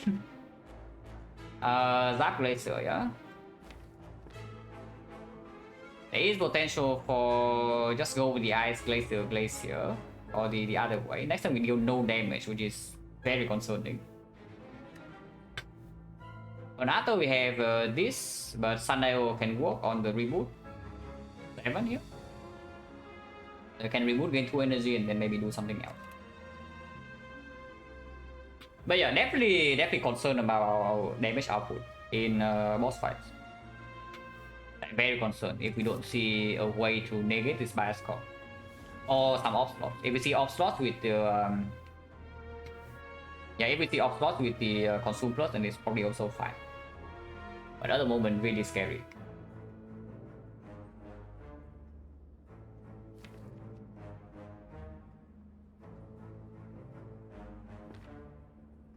We need to deal damage, but bullseye also like kind of run out. So zap into glacier is how much? 8 focus is 16 24 damage. It's not insignificant, but this is also 9 damage. We are only gaining like 10, and then 2 it's even more than that because barrage is at 9 damage. Yeah, okay, it doesn't make sense to play zap then. Yeah, actually it doesn't make sense to play zap. He just glacier barrage, go with the ice barrage. Yeah, 11 damage, which is nothing.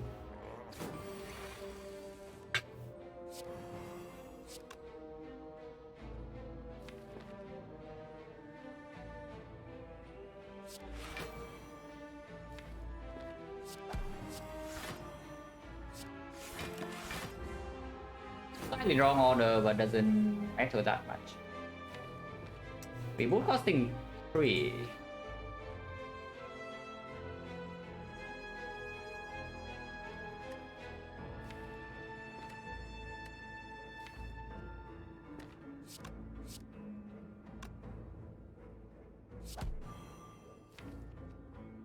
I think I still play it though.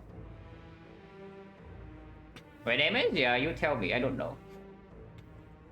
It's also possible to do like rebound cold snap into coordinate potential cold snap again. Or we just rebound like ball lightning because next turn Muzai is still here and we have Thunder Energy instead of using the Thunderbolt right now. It's possible. Yeah, honestly, this is better. It is just better.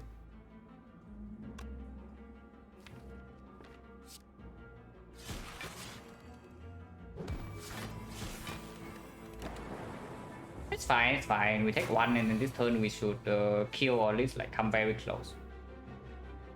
XecnaR is probably around average. I don't notice anything bad. Yeah.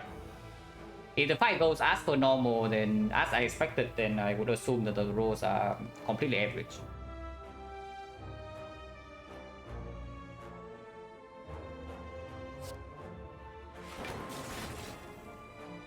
We have a kill here.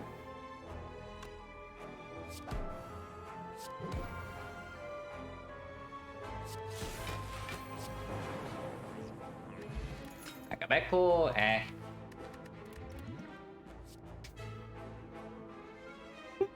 Oh, consume Barrage Plus with 0 off slot, interesting. Yeah, Barrage Plus with Giria sounds good, right? Until you notice that we actually have no off slots. We have one off slot, maybe two. Okay, I take a short break because I really need to think about this. Like this card. Short break and then we move on to a question mark, maybe boss outlet, yeah. We'll be right back in like 3 minutes.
Okay, so this is 9 per slot. If we have one slot, it is a strike plus. If it is 2 slot, it's already not the worst thing. Yeah, if it's 2 slot, it's not the worst thing.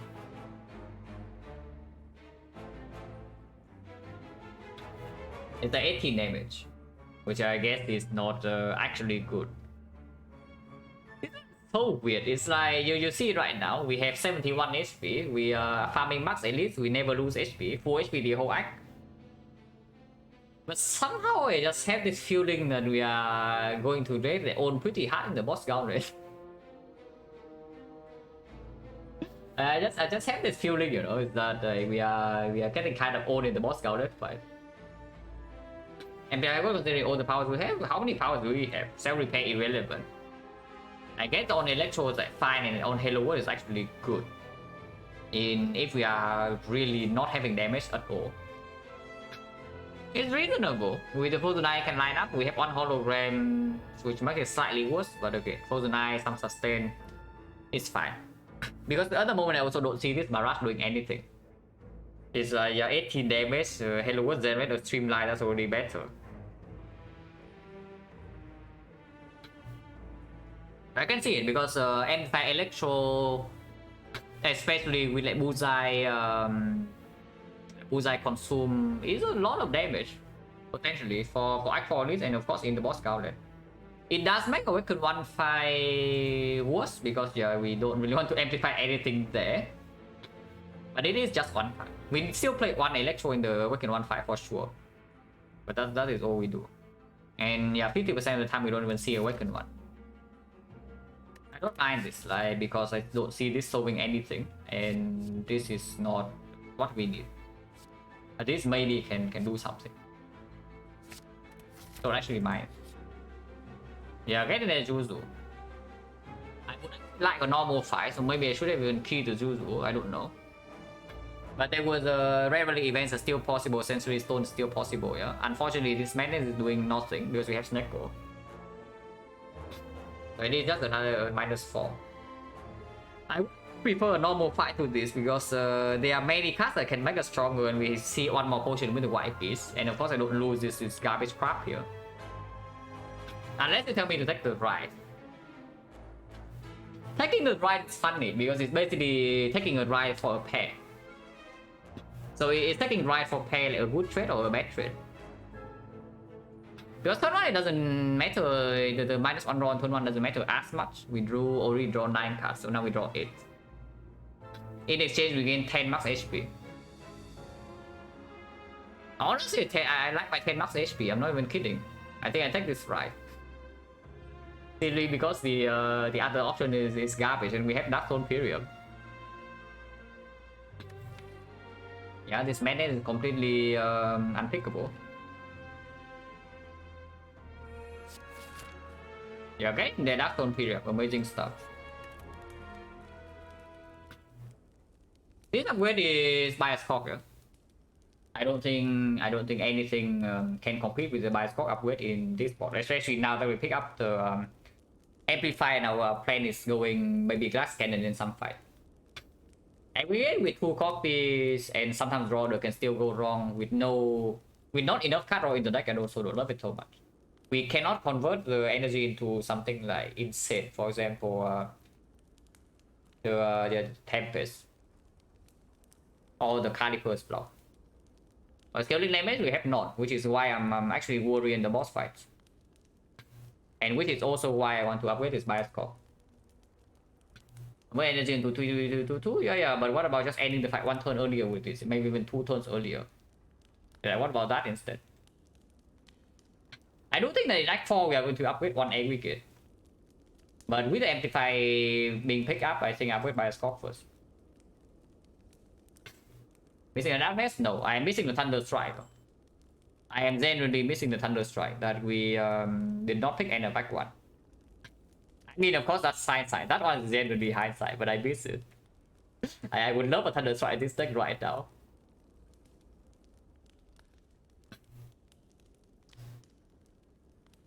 Yeah, 5 clock, huh? Skip 2? Did we skip 2? And the back one, I know that I did not pick one, but did we see a second one? Like on the bioscope screen or what? There's also one in Act 2. Was there? Actually, there was. Yeah, actually, there was. We kind of cool first on sample Thunder Strike deck. Yeah, would not be so cool though if it's a Thunder Strike deck that does not have Thunder Strike and then we die because we don't pick the Thunder Strike. That would be quite sad. I better deal with second boss? No. If it's a Awakened one, then it's irrelevant. If it's not a Awakened one, they would just like to end the fight with the Electro. That until here, so this turn we have a Amplify Electro turn, but no energy.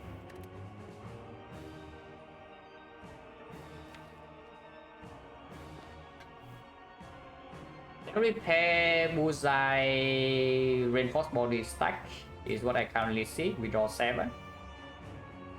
So we have like Go with the Eyes, Laser, maybe Hello World. Can actually play everything with this aggregate. Turn after is a slightly annoying turn because it still don't have focus here. So Amplify Electro doesn't actually do that much. I might even set the Electro for later because Electro after we play double consume and the Bioscope and the Bullseye down is dealing way more damage than in early turns. Capacitor, one capacitor plus. The runic capacitor is a huge out in Act 4 shot, potentially. Honestly, just like pellets or souvenir to block this Bioscope debuff also can help a lot. We can play good one North slot. It's very possible that we can play one North slot, but one North slot 6 focus with the consume is not enough. Because we simply cannot deal damage. We can block a lot with the Glacier, but we simply cannot deal damage. How many cards do I play here? We have 19, so this is giving 4 energy, yeah? It's always positive energy. I can probably play at least 2 cards. I would like to play 3, so I would like to play probably 4 cards next turn. It is also picking Philostone as well. We are already back against boss fights, and now they are buffed by Philostone. Oh, that's so annoying. Is Bullseye even good here? I mean, I guess it's okay. Also, decking this Consume Plus is quite bad though. Turn 2 like this, turn 3 like here. Turn 4 like here, we still don't really shuffle, but we can maybe do Equi on this. Turn 5 we shuffle, Thunder was not set up, so there's no bonus energy here unfortunately. Shuffle out the blind, shuffle out the Consume Plus, the hologram is here, so maybe we can do something about that. Oh, this fight is so scary. This fight is actually so freaking scary.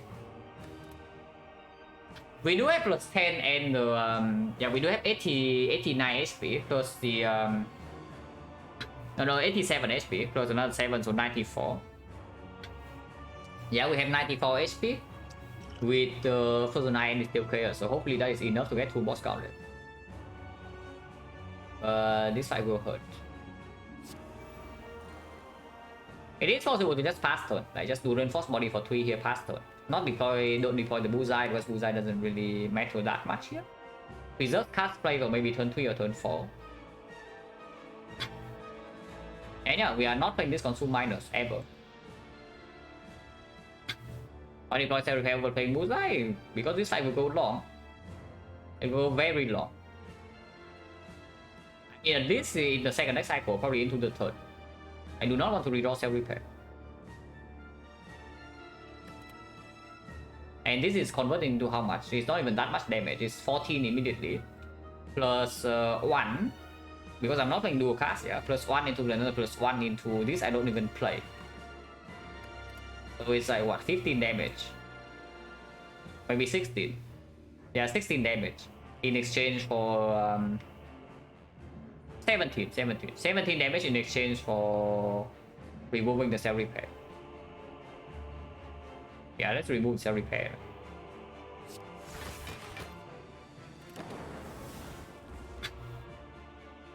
like set repair, don't really care about that. I really don't care about that. Right now, I'm actually afraid of dying in this fight, so we are in no position to try for a greedy line. I'm genuinely scared. We did draw the... If it has a nasty attack pattern, we are toast. So far, the attack pattern is tame though. It starts with double multi-hit, so we are not having to face a huge vulnerable hit, and we are also not being drawn down. So these are the best opening turns possible. Attack pattern wise. Hello World, Glacier, Go the Eye is possible. If we do second aggregate, we can do all of these here. So we can play 5 cards, go to 7, and take 0 this turn. Which I would probably like to do.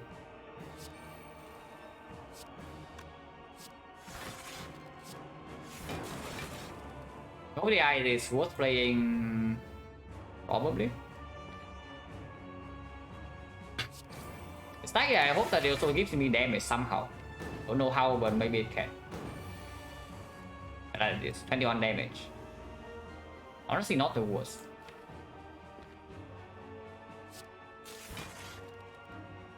Honestly, not the worst. And now we draw until the blind here. Which maybe I can put it into this consume.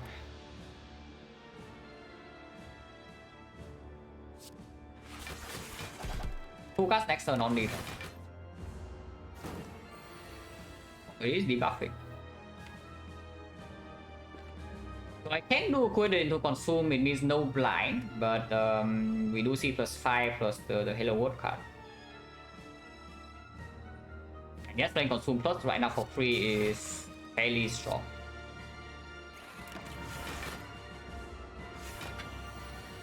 $52, yeah, stack. Exactly what I need. One card off from amplifying this Electro, and we are facing 37 damage. That is fairly nasty.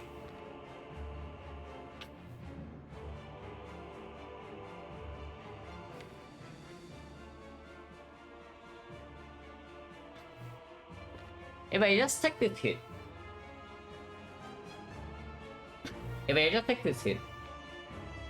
And I do bullseye, we block for currently what, 21, so we are taking 31. If I just do bullseye, next turn I have aggregate, we draw 6 here, so we don't even draw into the stack. That's pretty annoying. So we have no block next turn either, but we are not vulnerable, so we don't take that much. We also evoke 2 Frost, which block for 16. Quite a decent amount of damage next turn actually. If I do bullseye now into amplify amplify electro next turn, and then turn afterwards I have a full block with this hand. I think I go for the trying to reboot here, just gets nowhere. Yeah? I trying to reboot here actually just gets nowhere. Let's do that, taking the full hit. Don't see playing any other card being worth it. Ow. Oh, it's vulnerableing again. But that's fine. Rebound aggregate. Yeah, rebound aggregate into amplify electro is what I see.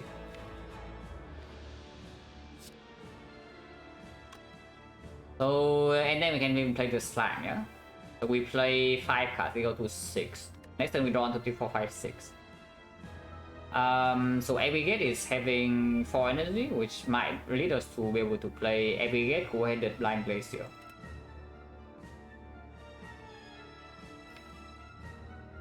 And yeah, worst come to worst, we can always distill players, so we still cannot die next turn. We deal damage now.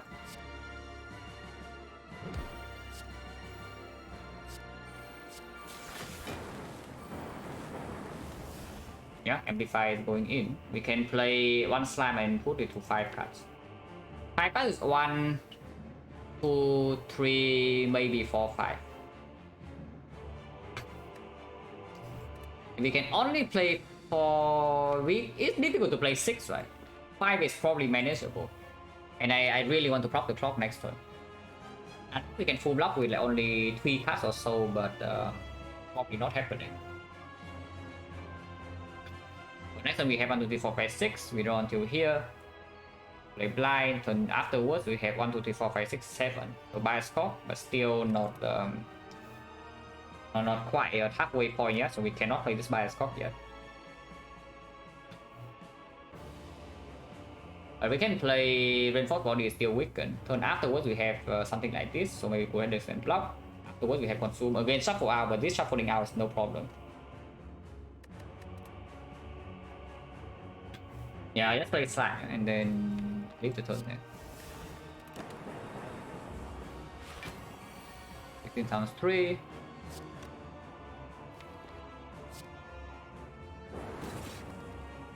Okay.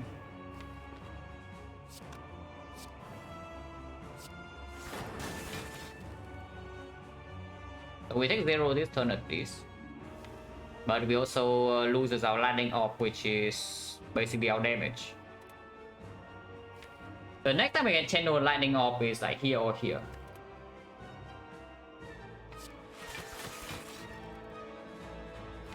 But yeah, scary fight.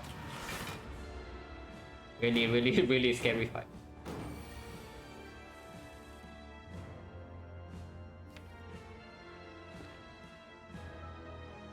There is no reason whatsoever to play EP this turn. I mean, there's a small reason, but I don't think it's a good one. I would exhaust the slime, absolutely. Play this, play this. Yeah, next time we draw 7 until here with 5 energy, so I can maybe do 200 plus into a consume here. And turn after we have weakness, and we still have 10 the HP. This is not worth playing. I want cut for 9 damage.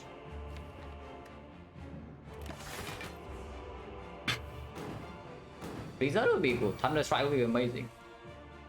I am scared. If it's debuffing right now, then I'm really afraid. And we split it now. It's like 26. Not quite. It still needs to be played. Yeah, not quite splitting, yeah. Even with the like, let's say I play Zap, Beam Cell, Strike, Barrage, Consume, and put this lightning in front with 6 focus. So it's going to be 8. 8 is going to be 16 damage. 16 damage is 26 is 42. 42 plus 13 is 55. 55, 65 with this, we are very badly off from forcing a split. So it doesn't bite. It would work when it focus immediately. But next time we do have guaranteed weakness, but no guaranteed block. Should I be fearing for my life right now, so that I use this focus immediately.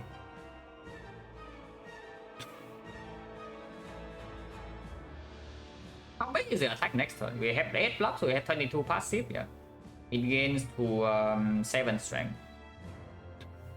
So 7 strength is 15. Yeah, 7 strength is 15. 15 is 16 times 3, so 48. We don't die. We definitely don't die. And we can save this potion for the second half of the fight, maybe. Yeah, no reason to actually distill chaos. So this is just consume beam cell barrage. Beam cell barrage consume. Go to 8. Maybe you can say play this and go to 9. So we have 3 cards next turn, one of which is go the ice, and then we have basically Snecko energy to play 4 energy to play 3 cards with Snecko. So we cannot play the Steel Chaos, but even if it can only play go with the ice next turn, I don't die. We already made the calculation.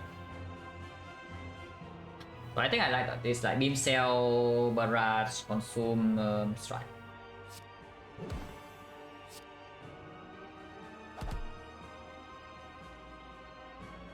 Yeah, consume strike and then play 3 cards next turn with Snecko energy.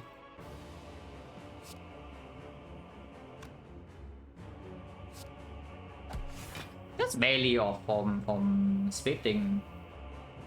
Yeah, just barely off, right? Because we can do like consume right now to the zap. It's dealing 16, 26, we're 7 damage off. It's so close, but we are not there. It's so close. Actually, it's like 18, 28, we are 5 damage off. Yeah, we're actually 5 damage off right now after play the zap. And the explosive pot. But yeah, we are not there. Yeah, I heard that this boss is like trivial for the defect. But I mean, it's fine. Like with this hand, we are actually full blocking this hit.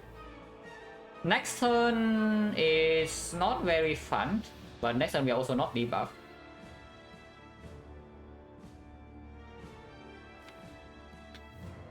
But after it's like this, and then we can play out by score. But we have inserter, it's true. It's actually true. If we have inserter right now, this fight is fairly trivial. We would lose the energy here though.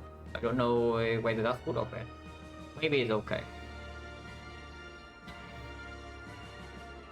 I mean, yeah, we have full block here, so I don't need to worry that much. The question I should ask myself is, do I quarter to draw 2 or not? And I don't see why I would not do that, because this is unplayable. This is like also a slide. If we draw 2 right now, I can get until here, and then this turn we can split. And we still have enough block to draw into here. So let's just, go for first. And then quarter place here.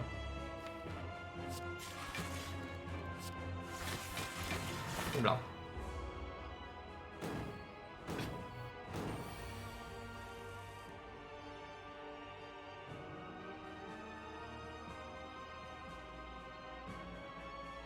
He's blocking 5 only. If I just do turbo beam cell strike, we split it. Splitting immediately is it's okay, it's not amazing. Splitting immediately means that this is a turn, it's an empty turn. But we can do like rebound bullseye maybe, but it's not like bullseye is mattering because the reboot's not in here, electro is not in here.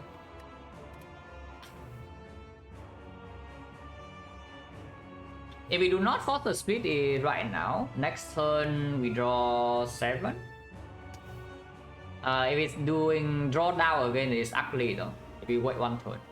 We draw until here and then draw down, we draw until 6 and we draw into another 6. It's still fine, but it's not great because it slows our damage a little bit. Because yeah, we shuffle out the hologram as well. I can see splitting it right now with like beam cell. Beam cell strike takes so much damage though. Yeah, beam cell strike actually takes 13 immediately.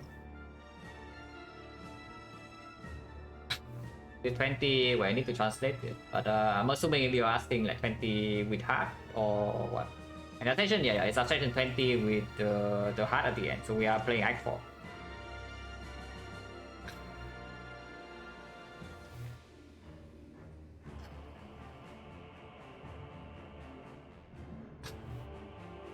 Yeah, just delaying for 1 turn, maybe it's just better than instead of taking 13. Yeah, recursion chill, yeah.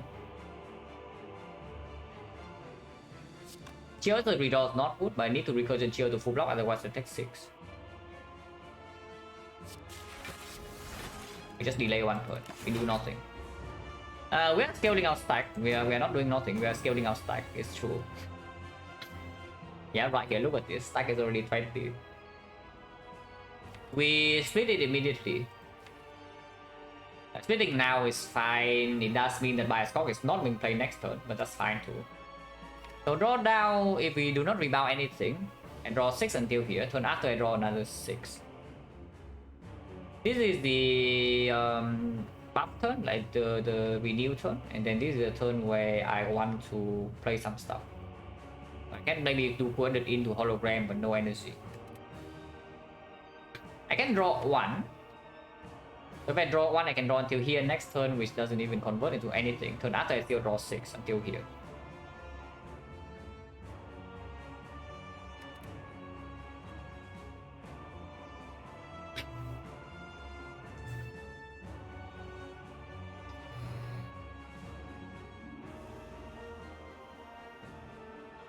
Don't actually want to rebound anything, yeah. Not even the bullseye.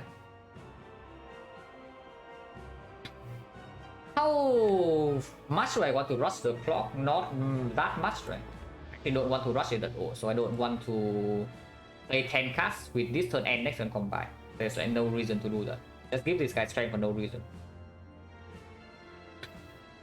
Yeah, Beam Cell Rebound is currently 28 damage. So we need to play one other attack, which can be, I guess, bullseye into, yeah, Beam Cell, Compound Driver we want to draw, and I probably do want to draw. So Beam Cell, Compound Driver, Stack Rebound is what I see here. We play 4 cards.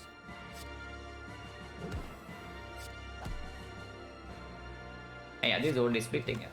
So we do stack, which blocks for 38, so we are taking 1. I can play, no, I'm taking 1 because of the fan. So yeah, stack and then rebound. I can also play stack and then bullseye. It doesn't make a difference. I cannot exhaust this slide unless I play the aggregate, which I don't want to.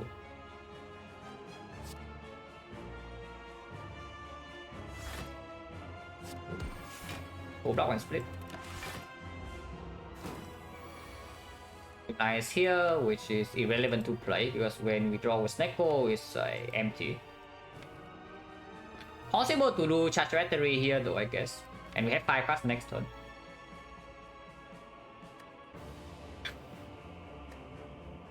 So it can be done, we draw 6 and then we can put it into hologram. We can always hologram at 0 cost, like 0 cost stack.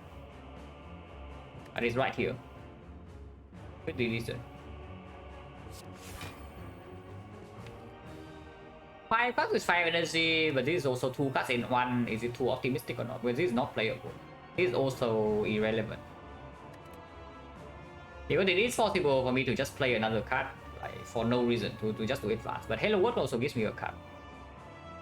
Yeah, 7 is fine. 7 is fine.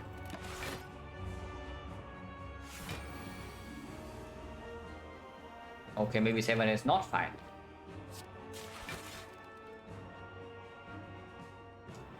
Oh, 7 is really not fine. We can put it to 10, I guess. Oh, 7 is really not fine with Psycho rolls like this. Bạn năm thì act 4 offer. I don't know. We need to get to act 4 first, and then you can think about the shop. How would I know before I actually see the other things in the shop?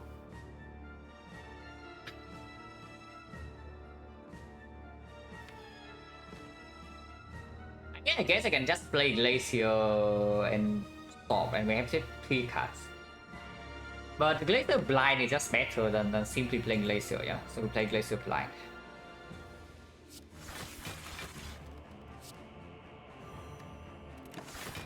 Yeah, Thunder energy, 6 energy for 2 cards, very cool.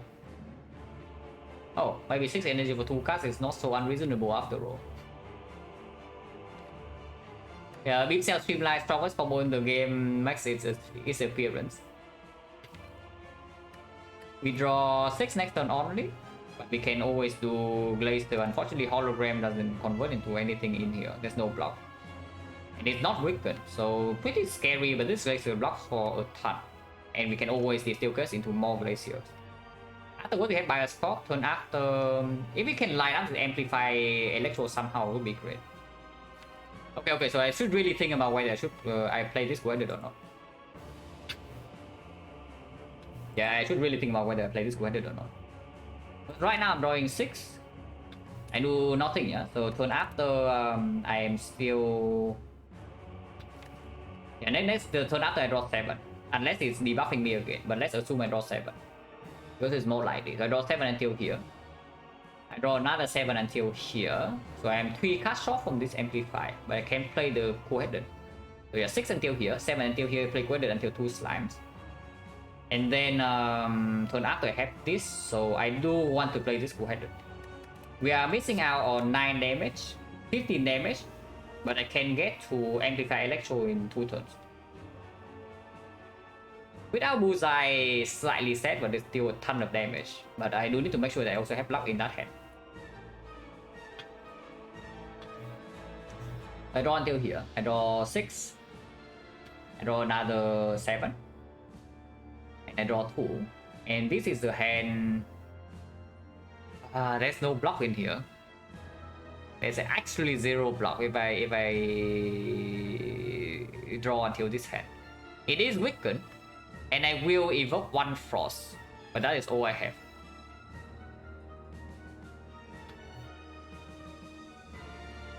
So actually no, this is just the energy we have the last time.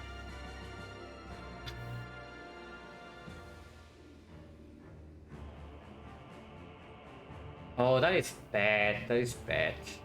I cannot even play this electro then. Like what, 11 block? 11 block. By the time we do that, it's going to have like 9 strength. So 18, 13, taking 28.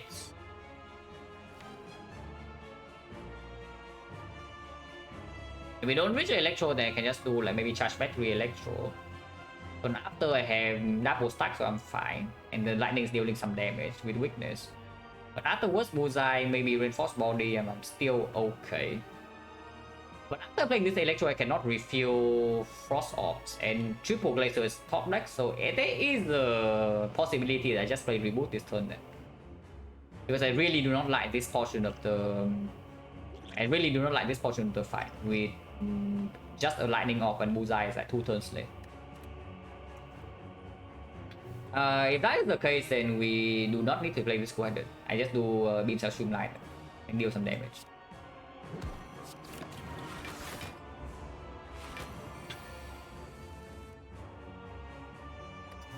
That is so nasty. Like we break XecnaR on exactly the turn where it attacks big, yeah? How much is this blocking for? 22... 75 damage, holy crap, man.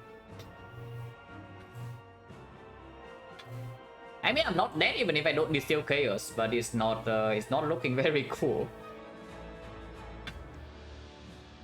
Even distill chaos right now, I also draw into the bias cock, which I might or might not be able to play. I probably, yeah, I can play it for sure.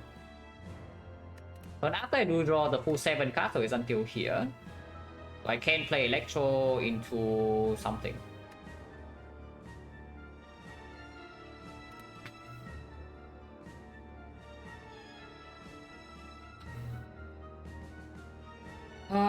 There's nothing to hologram.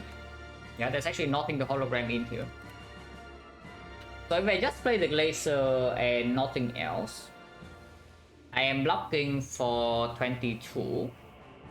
22, 38, 38, 43. 43 fighting 75.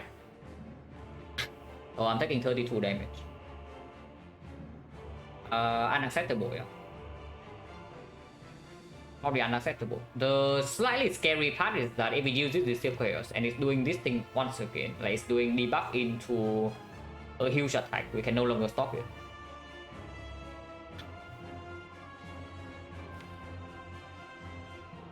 So yeah, distill chaos and then hope that we kill it in time.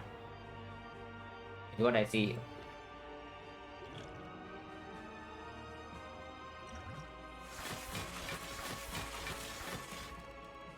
Xbox Zero cost at least. And I definitely played the Bioscope now.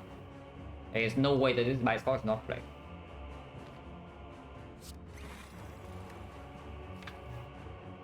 And there's no reason to play anything else except maybe this slime.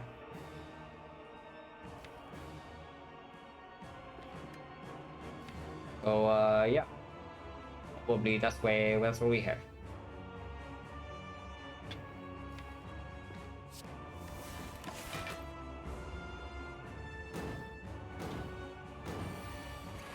Down again, but that's fine. So generally, this is actually fine. So Electro right now, without Bullseye, without the amplifiers are slightly set. but it's still quite a bit of damage. We have 10 focus, so we evoke 2 lightning. And focus evoking 2 lightning would be 36.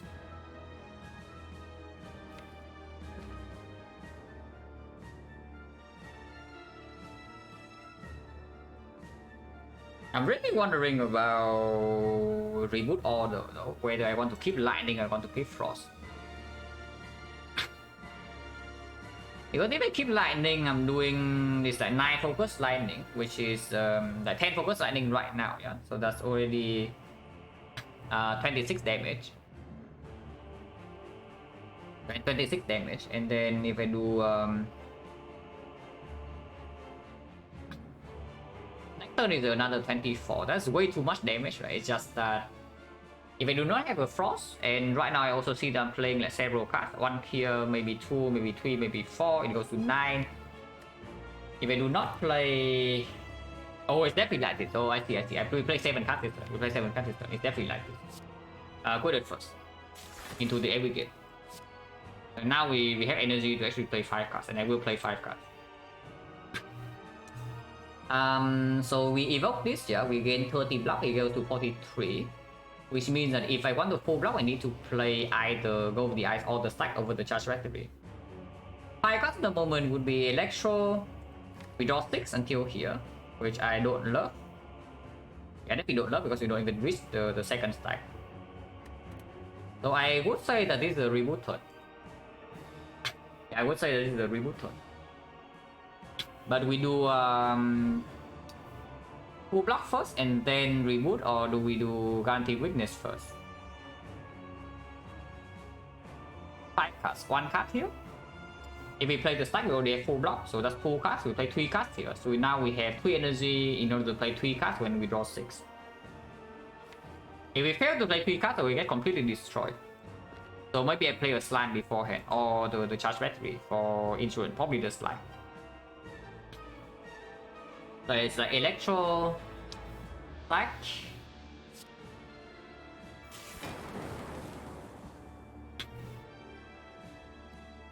yeah, Electro, Stack, Slam Reboot, yeah. Then we have 1 card, wait, this is only 4 cards. Oh, so it's actually possible to even do something like Slime Go Over the Ice Reboot, or Slime Go Over the Ice Charge Battery Reboot. We play nothing off of the reboot, but we reset the counter completely and it's weakened next turn, and we gain 5 energy to play cards. Dealing 26 damage this turn, 24 damage next turn. Maybe not always 24 though, because if we don't do Frost, yeah, we probably need to evoke this. So it's like 26 this turn plus another 17. So we are dealing 43 damage with this lightning off.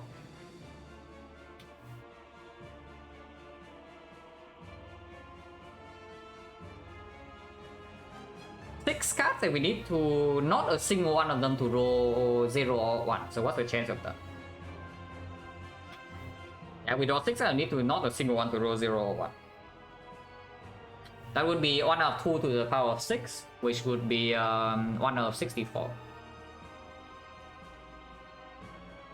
Even if we hit 1 out of 64, we do not die. So that's the bonus. That even if we reach 1 out of 64, we do not die next turn, no matter what. I see Go Over the Ice, Charge Battery, no, Go Over the Ice Slam Reboot.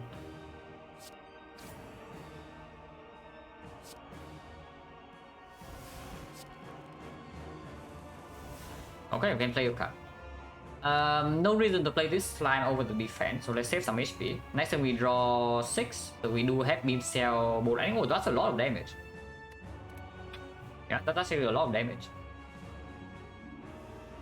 Can play this to trade for... How much do we trade? Do we trade for 1 or 2? He currently has 9 strength, it's 11 strength. 11 strength is 43. 43 minus 11, so actually, yeah, 32. So it is 2 HP. For 2, and we also have reach with this, I think I am allowed to defend.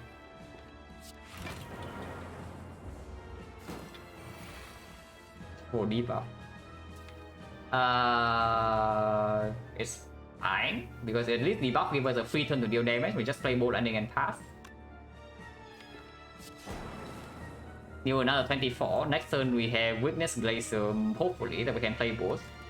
If we cannot play both, well, we are in trouble. Hopefully that we can play both. Oh yeah, at least my score is still ticking. 64. We can. Oh yeah, that's every guess, so we can always do that. Ideally we kill it next turn, which unfortunately we don't draw. We have draw down again, so we draw only 6 and not until this aggregate. I think I want to keep this lightning off though, so if we can do that, it will be great. Aggregate right now is getting 7 energy, so yeah, we do that. This I definitely do. And then we can do Glacier, Recursion, Hologram, Bolt Lightning. Go to 7, next time we draw until here. Then squares, how much do we have? We are dealing another 22, we are dealing 38. Yeah, we are dealing 38 damage, and the Bolt Lightning is dealing another 7. So 45, 45, 25, 45 is 65, 65, 55, 55. Next turn is 30. Yeah, it should die next turn. It should die next turn if we do this line. Hologram, possible, yeah? Possible. But Streamline is a good draw next turn as well, is the thing. Because you see, if we draw into this aggregate, but we don't have this Streamline, then what does the aggregate energy convert into? Because we can always play this Bullseye alone. It's just that plus the beam cell, and that's just not enough damage. I mean, sometimes it is, but if we can play both Bullseye and Streamline, it's already dead. If Halo would give us something, anything useful is dead. And the thing is that if you do not hologram this Bolt Lightning right now, if you do not hologram this Bolt Lightning right now, next time we never have lethal. And I do want to open up lethal. Can I recur this lightning or not? Probably not, right? I play Glacier. Yeah, it is not enough. It's not enough. We evoke 2 force, which would be 26. 26 is 31. 31 is 36. 36 is 39. So we take 9 damage for no reason. Yeah, let's just do so 5 cards. Yeah, 5 cards, and we go to counter 8.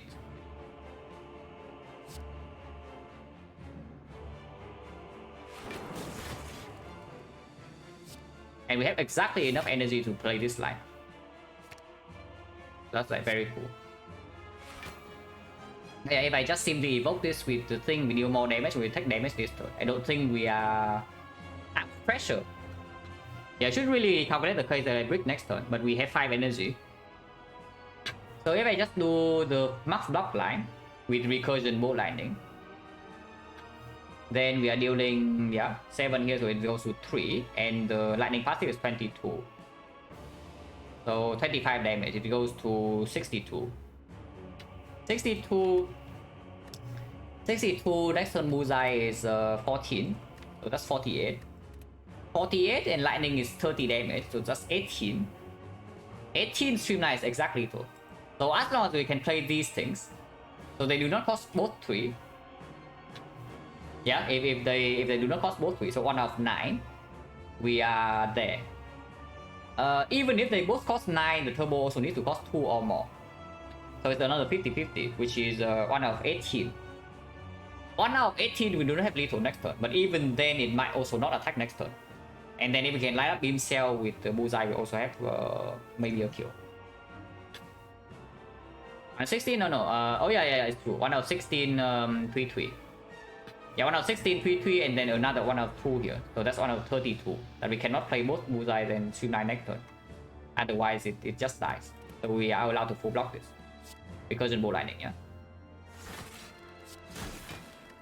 And yeah, perfect block. And the Electro is there. And yes, we have a kill. We just have a clean kill here. Perfect lethal. Double check. 32. With 30 damage, we kill exactly on the dot. No damage spared. And on the turn wave can no longer block. That's perfect. And yeah, that's the Bioshock upgrade going in right there. And the Electro, that we also know the Electro consume is going to be our damage in this fight. Of course, it's pretty costly because it forces us to use an extremely strong potion with Frozen Eye. But pretty good outcome, all things considered, because we are very healthy for the second fight. Oh yeah, Turbo can also line up. Yes.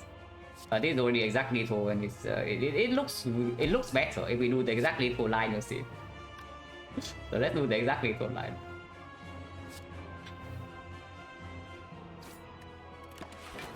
Yeah, very nice fight. All things considered. Silent already won the first round of the day. Definitely the more annoying fight between the two, like by far. I think Donut deck guy is fairly trivial for this deck. Unless we just die in the opening turns. Because yeah, Donut deck guy we do exactly the same thing as the time meter fight. Like we do we deploy an Electro. We block with some consume into one slot, and then we eventually draw into some big lightning turn with a bias clock, and then they both die at the same time. They only have 260. But this guy is annoying. This guy we need to seriously consider like what we want to do here. One Electro must be played. No matter what happens, we cannot get away with not playing Electro. Unfortunately, next turn we have nothing. Okay, I don't like that. Yeah, I don't like that. Next time we draw empty. Not okay. At least we have consume laser turn 1. Yeah, at least we have consume laser turn 1. So that's a good thing.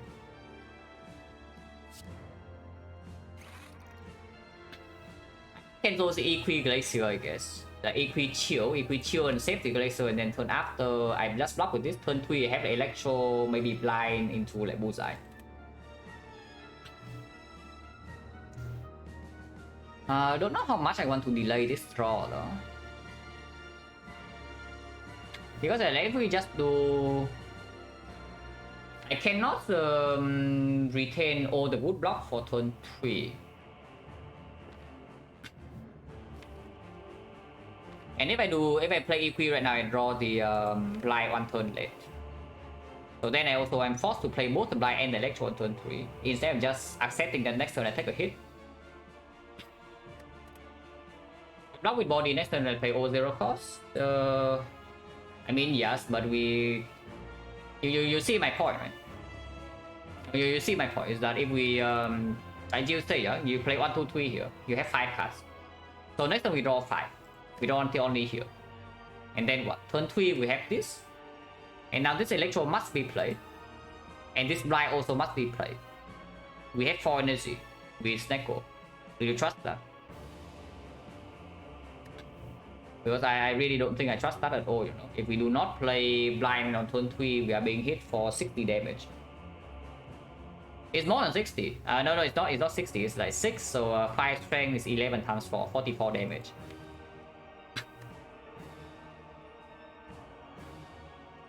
We're not being hit for that hard next turn. Yeah, it's not that bad, and of course we can also use this.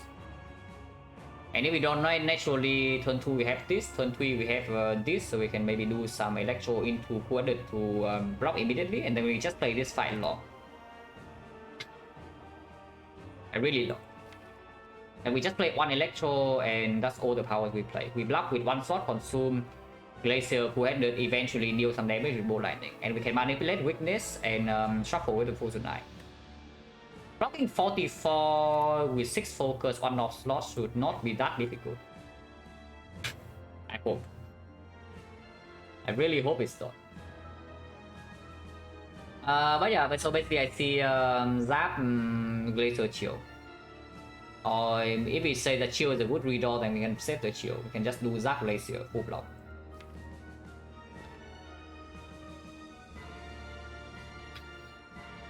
If the Ascension small deck is so hard, takes many cards about 20-30, you take cards when they solve problems. Like basically every card you take needs a purpose. Like whether it's strong immediately for against, like let's say the knock in Act 1, or it's strong later against the boss that you will face. or you are already good against all the enemies at the moment, so you pick a card that is bad right now but will be very good later. For example, Echo Form. So don't think about deck size. Just pick cards when they are good. I mean, I know that is not sounding like very relevant advice because you pick cards when they are good. But do not be scared of adding cards. Is how I would say. But also don't add the cards that do not do anything. Right? Every card you add to the deck should have some problems that you will face eventually. When I pick Damn Base Miners, yeah, when you can get away with it, because it's almost always a greedy pick. So you think that you don't die when you pick the Dark Embrace, then sure, you do it. It's not even guaranteed to be super strong later though, so I'm not a huge Dark Embrace fan. But that's what I would say. Yeah, we need to kill Cultist somehow. Yeah, it's just one draw shot from the Electro. But yeah, I don't see a different line.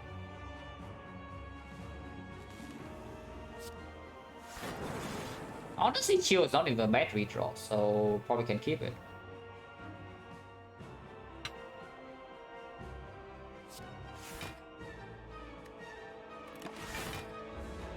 But yeah, these things need to die turn 3. I don't know whether this thing is smart or stupid, but he's going in. He's going in on turn 2, so we are taking more damage this turn. Yeah, MT5 Electro, MT5 Bioscope is dead, so let's not do that. Yeah, this turn is just clear, right? We just do Strike Bullseye, 39 damage. Actually, 31 damage, so we can Explosive Pot kill this. And yes, I am not attached at all to the Explosive Pot. Maybe like this we don't even need to Electro. If it's like this, we probably don't even need to Electro if we can kill this somehow with physical damage. But we don't even take that much, we take like 10. But I don't know, how do we kill this if we don't play the Electro here?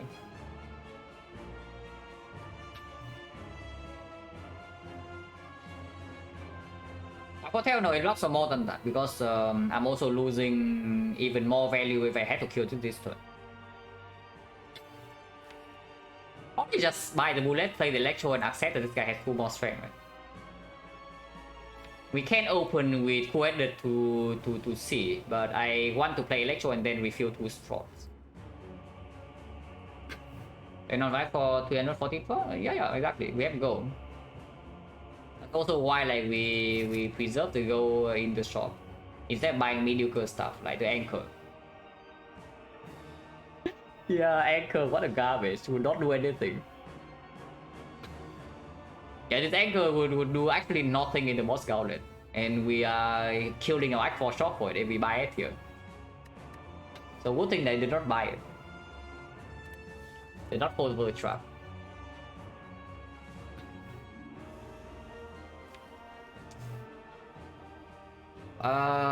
Don't play Electro, let's say play double Coeded Rebound. We draw 3 until here, full block. Turn after 1, 2, 3, 4, 5, 6, 7. So this hand's terrible. Bottom decking most aggregate is funny. But yeah, next turn I still don't kill this, yeah. So I'm facing 12 this turn and another 17 next turn. In exchange for giving this guy 2 strength. Also plus on reboot. I just played Electro.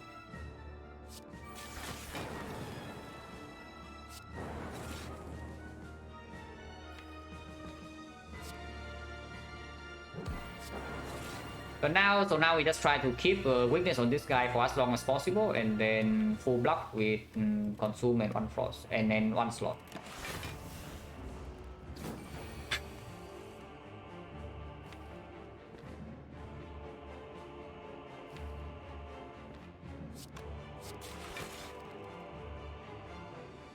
It's spooky stuff because we both make exactly over the eyes here. So if I play later full block. Next time we always can take over the eyes here. It's hitting me for 44, so it's only 33.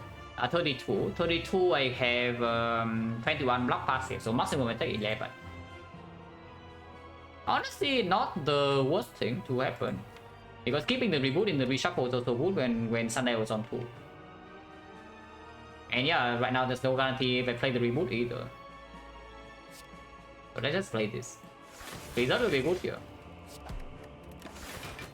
Don't think we are playing Hello World, at least not yet. Okay, it is weakened at the very least, but we are getting a little bit old. Not that badly though, not that badly.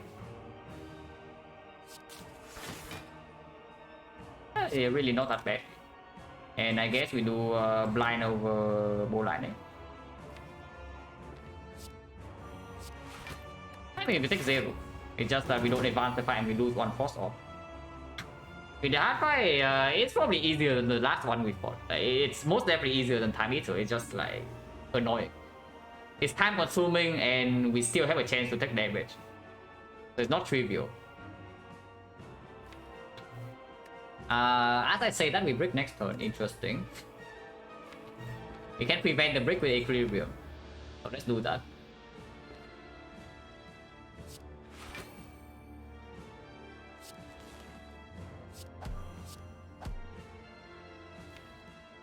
Okay, about this. I mean, I could have held it in my hand, doesn't matter if I play it or not.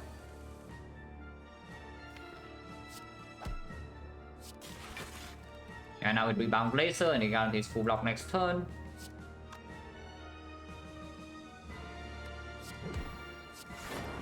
Not playing the second consume this cycle is a little bit annoying, but it's fine. We're still blocking okay. Yeah, on only 3s here. Once again, we brought some deck most every game. Are you kidding me?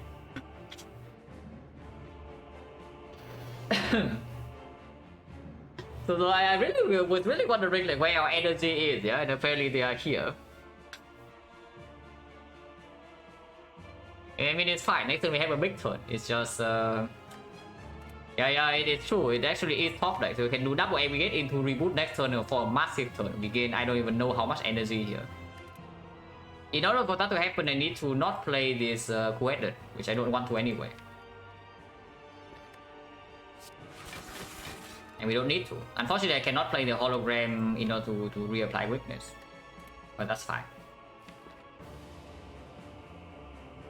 It's an Echo Runic artifact. What would be the prime choice in the shop? Probably Echo Form still, but I can see the thing with Echo Form is that it deals with both damage and defense at the same time.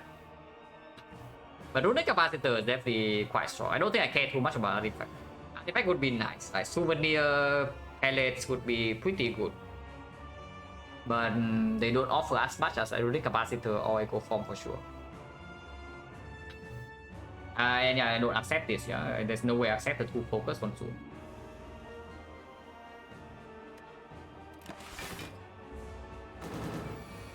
Okay, energy time. Holy moly, 17. And what can we convert this into? Into no damage or what? Currently, I don't see any damage. We actually convert this into nothing. Are you kidding me? Unless the reboot gives me something good. But yeah, I guess the chill, we exhaust the chill now. So I should have exhausted the shield the first time, I suppose.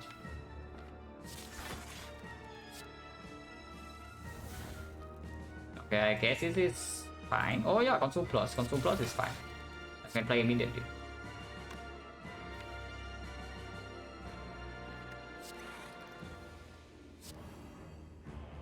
Next one is the multi-hit though, so it's like slightly spooky, but we do draw into the Coeded, so I cannot keep the lightning.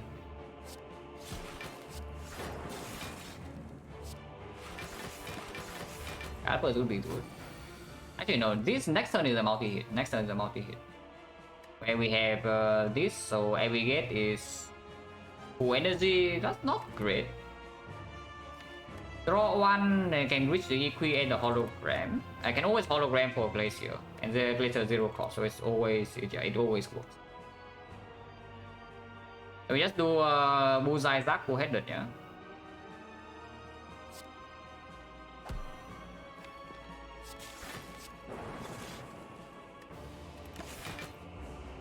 Dual cast, yeah, it should have dual casted. But it's fine.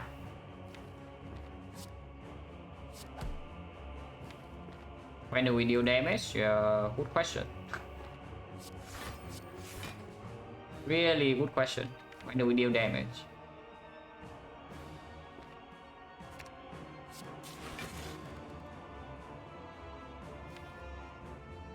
Next time we have Aggregate again with the shuffles. I don't want to rebound anything.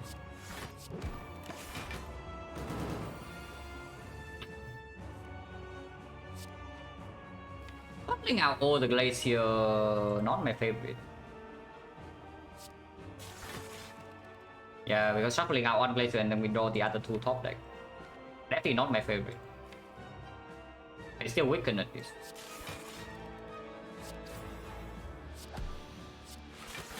Yeah, no, really, Blizzard would be a freaking godsend right now.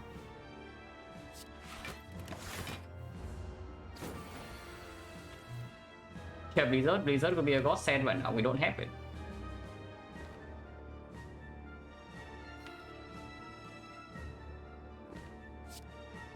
Then the weakness runs out, but again, it's blocking 36, so it's 44. We only have full block with one reinforced body.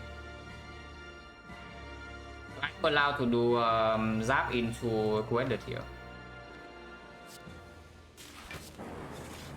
Don't need to play anything else. The minus, yeah, I did not choose it though, so what can you do? Indeed, what can you do? Something out the hologram, not my favorite thing to see, but that's fine.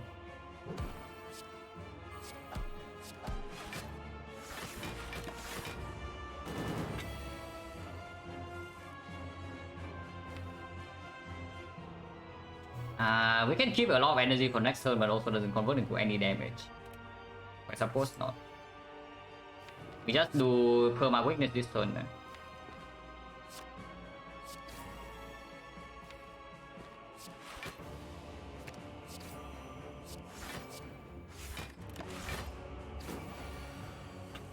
Next turn is a multi-hit again.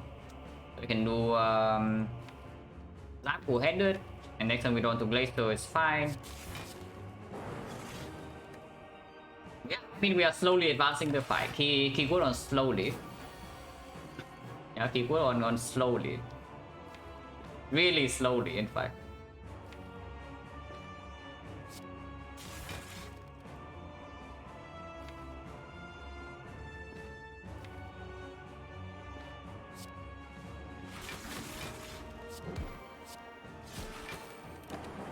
Going aggressive, but it's fine because we know that we have a Quended next turn. Unfortunately, cannot play both of them together, so that's kind of sucks. But that's fine. Shuffling out the garbage, and this is still full block. Because we know that that is not the multi-hit.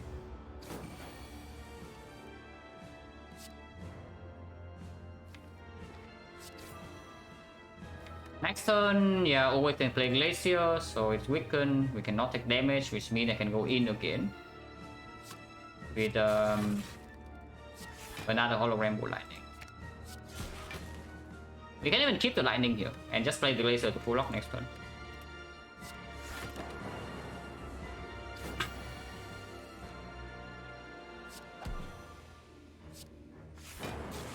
And it's already full block. But after, yeah, still full block, so no problem here. Can do this 9 damage of Equi. I mean, we are getting there eventually. Eventually, we are going to get there, guys. Just like maybe a few more deck cycle and then it dies, and then we can play Halo Wood. And after we can play Halo Wood, the fight is going to improve. But before that, we are stuck with this garbage.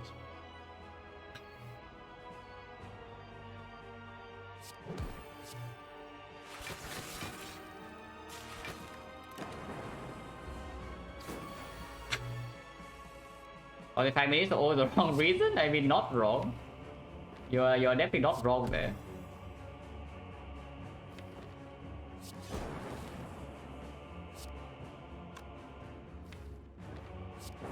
It's pretty close though. We are almost there. Almost.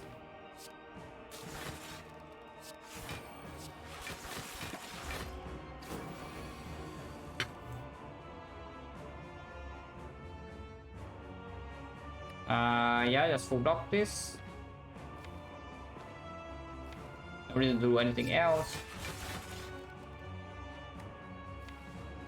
Unfortunately, no damage card in here is cheap, so we just play strike.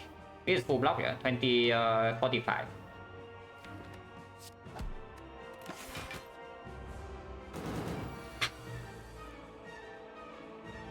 Hello, Byron. I think it was super chill. Like, I mean, it's not super chill, but we are full HP for the whole act. And then, yeah, time meter happened. Time meter fight was pretty intense.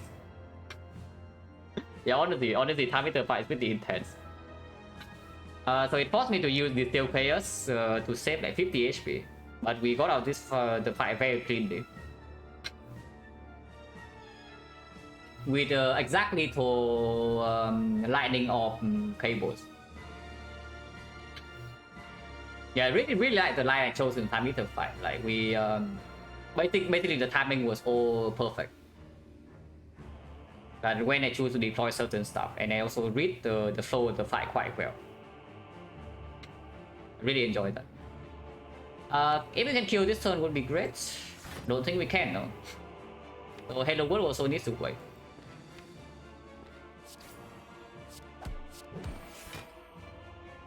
I mean we can kill. It's just like we kill this turn, then next turn are we okay? It's hitting me for 45. It's not weakened, but I have a lightning. I can make it to a frost. So I evoke one frost. Yeah, evoke one frost. That would be 11. 11 plus another 16, 27, 27, 35. So no, I don't have guaranteed full block next turn. If I just kill right now with the zap, we wait.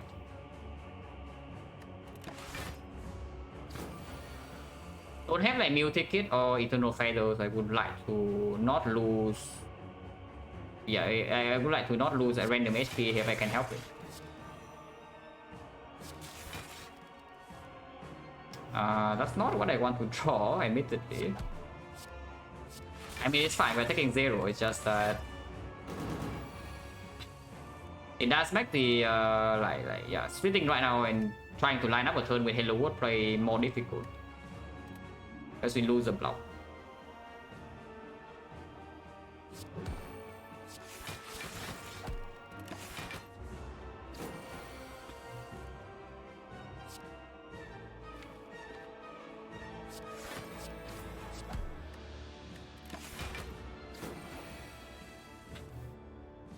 Fine. This is not a good hand open, so I would like to kill next turn, not this turn.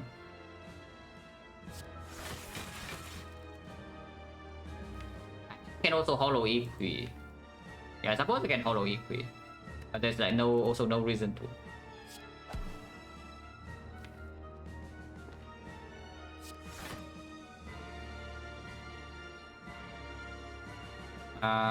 Nothing here I care about, so probably just get a strike.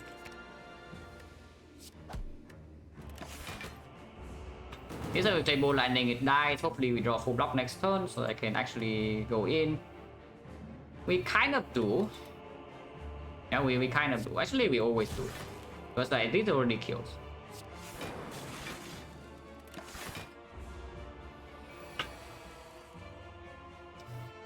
Oh, yeah, now we can play Hello World, and that should make the fight hopefully a lot smoother. It's full block.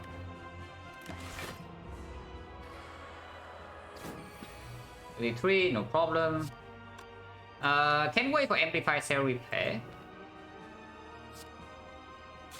I can definitely wait for Amplify Cell Repair. Oh, I guess, yeah, I will wait. I would not to.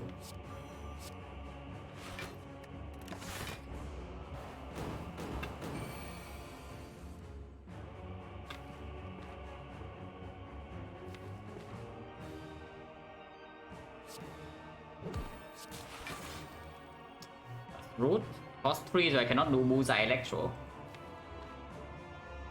I can still play Electro just to get it out of the deck. But next time we also draw a Void and no yeah, the next one there's also a Void and there's no Sunnail Energy, no weakness. Weakness is here. How much is it doing? It's like 15, so 1133 damage. If I have a lightning, yeah, that's not good enough. I keep the frost. I mean, we have played this fight so patient for the first half, like that's not to get hasty for zero reason. Yeah, there's actually no reason to be impatient.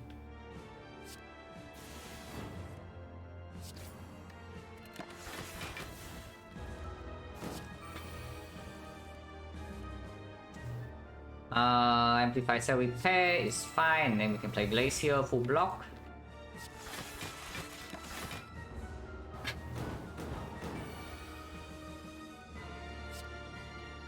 Now you can go in.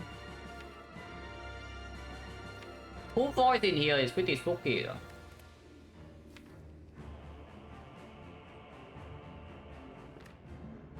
Yeah, two voice is actually pretty scary. I think this needs to be played. But can maybe Bullseye costing 3 also quite annoying.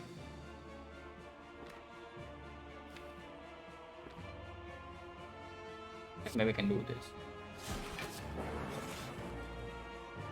This is a wood redraw, so I can even keep it there.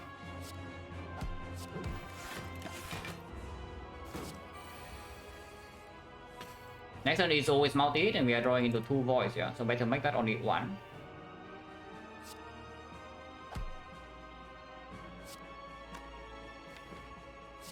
So 3 voids. So it's better make that 2.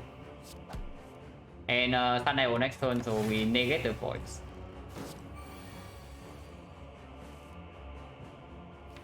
And it really try to go in for the killing blow by doing that.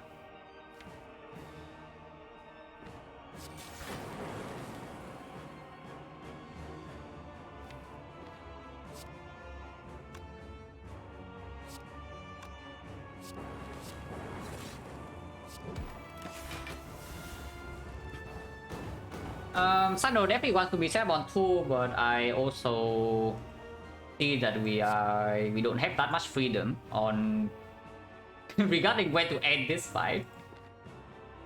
So we'll see. If it can end on 2, perfect. If it cannot end on 2, well, not to be us.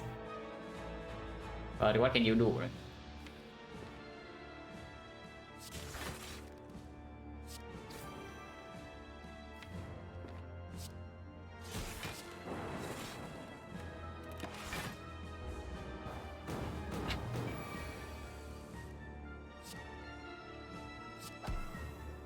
Maybe this can get somewhere.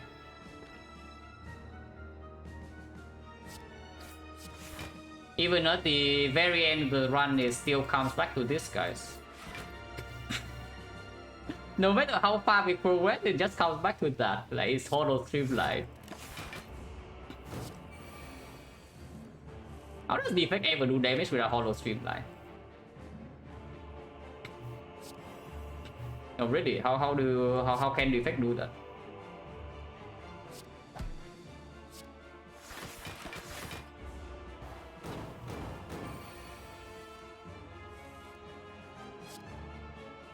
No block pass? No. Hello World is how we actually can deal damage here. Because otherwise, like with the voice being shuffled in, we are actually in trouble, like slowly. Say late game card, yeah, the streamline, it's true. I mean, it is actually just true. The late game card. Yeah, Blizzard would also be excellent here.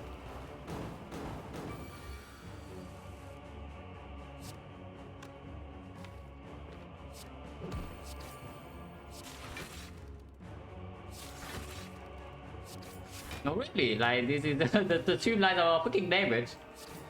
How do we ever deal damage without these streamlines?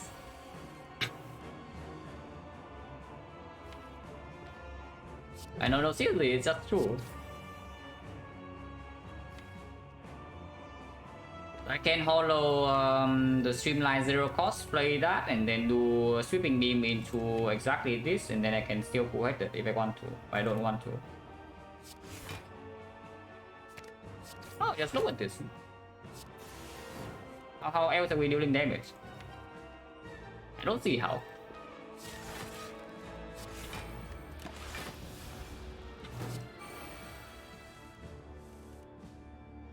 Okay, a little bit. Calm down a little bit, my friend. I mean, we are fine, but if you can calm down a little bit, would be nice. So hopefully you can kill this next cycle. It's like 17 damage with a bunch of streamlines. How hard can it be? Right? It's really not that difficult.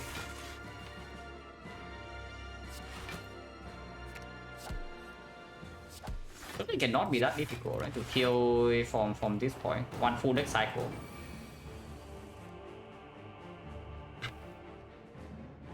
Missing all the holograms, so there's like no hologram streamline here, yeah? And there's no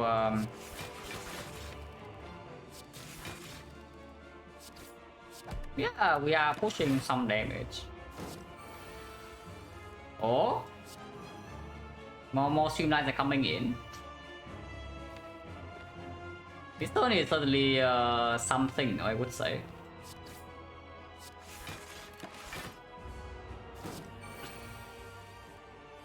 Okay, we might have it. We might have it. We have a beam cell hollow streamline. Double who had the turn after. We have another streamline coming.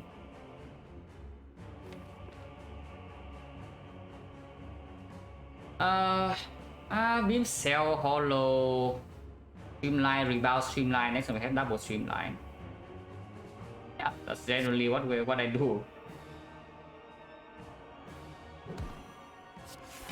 Okay, back to zero cost. Wait, there's no zero cost. Okay, I might have made a small mistake. Okay, whatever, we don't need to rebound it.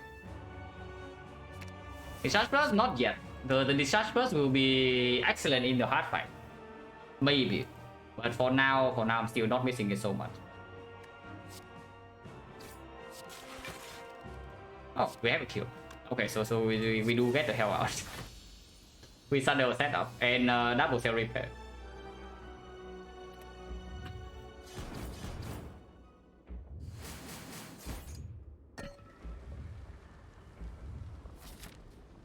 Okay, big shot.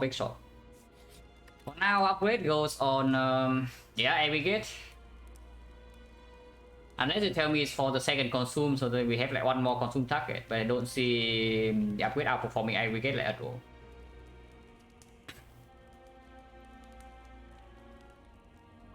Yeah, upgrade aggregate.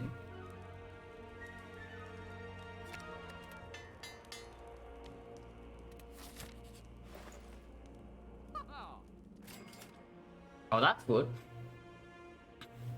Okay, we talk about other things when I get back. I take a short break and then we talk about the other stuff.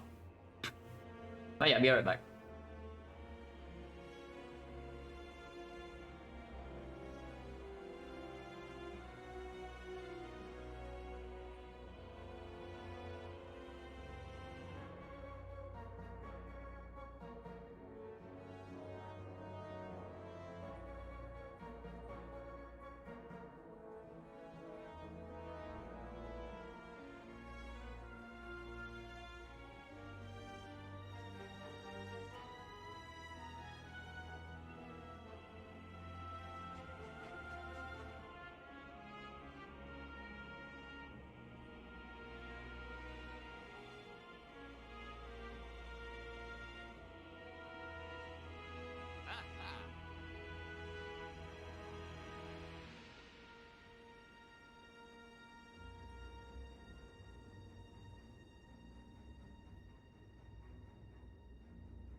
Okay, so 176 things under consideration would be 2 potions. Like bronze skill potion. Skill potion with Sweet Shield with White Beast, and then we use Thorns potion against the heart and just block with Runic Capacitor, Cables, Consume. That's the first potential line. More potential would be another potential line would be Loop, but it's Loop minus, so I'm not so sure about spending 80 gold on this over a Thorns potion. Potentially Panic Button, potentially remove over skill pot, but I don't think. Honestly, I don't think anything missed out like buying 2 potions, and it's definitely skill potion over strength pot. I thought I do too, and I do think right now just the Thorns potion just more damage than the strength pot. It's not. Honestly, it's not even comparable.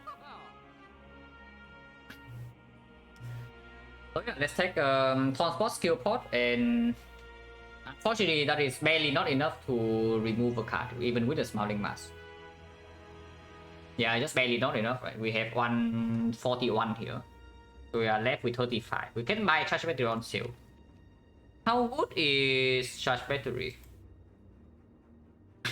So yeah, like for one your Thorn lovers like can rejoice because it's true. Thorns right here is actually the best thing we can buy every 1 damage.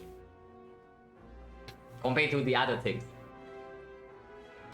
So yeah, we can take Thorns potion, skill potion, use this in Spear and Shield. Really not sure about this charge battery though. Is it good or is it bad? We have double aggregate with 1 aggregate being green and the frozen eye, but only 1 hologram. Yes, this is only hologram in the run that dropped the deck 1. That I also pick up.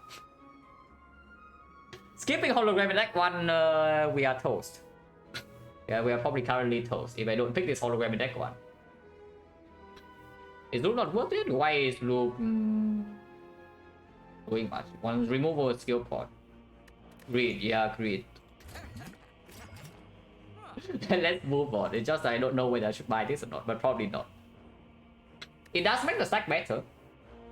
But with a Runic Capacitor now I also want to just draw into like Consume and fill it with Frost. Because we do not have artifact or weakness guarantee first cycle of the heart, yeah. So unless we set up quite fast, we are actually still facing mortal danger first 2 turns.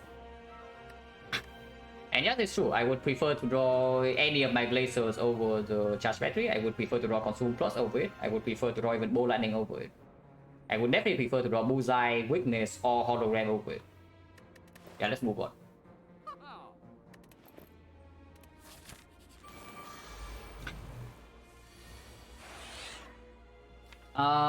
Good attack pattern, I would assume.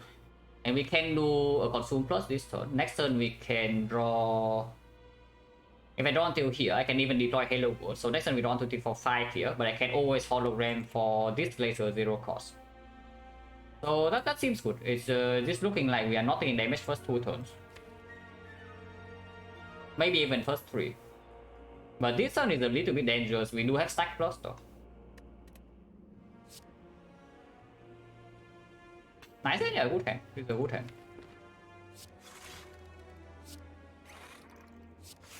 We kill basically all slots. Next turn we go in with some Electro.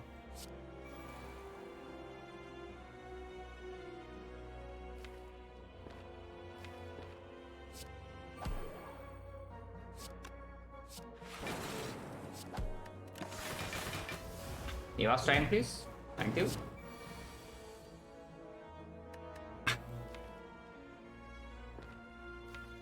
What can we do here? Because this hand looks like maybe I can do something with it. If I hologram for the Coded Plus, I can amplify this by Electro. In exchange, of course, next turn I draw like 7 until here, so it's a little bit dangerous, but I can always full-handed or into go there to turn around into reboot to gain energy. Or the worst, I can also always win short body. Yeah, probably going in right now with damage is the line, yeah. And I do hologram for cool-headed, and then we amplify this Electro Plus.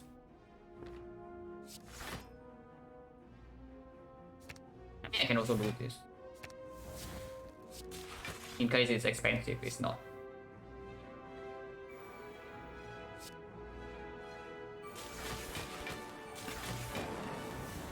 It's a ton of damage.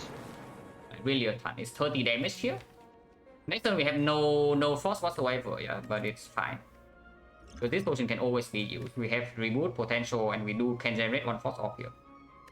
Into a reinforced body block. So 50% of the time this guy doesn't even attack next turn. Playing Cell Repair means that no amplified Cell Repair potential, but if I'm forced to reboot next turn because I'm losing 50-50 and this guy attacks, I would definitely like to not run to this Cell Repair. Let's use it.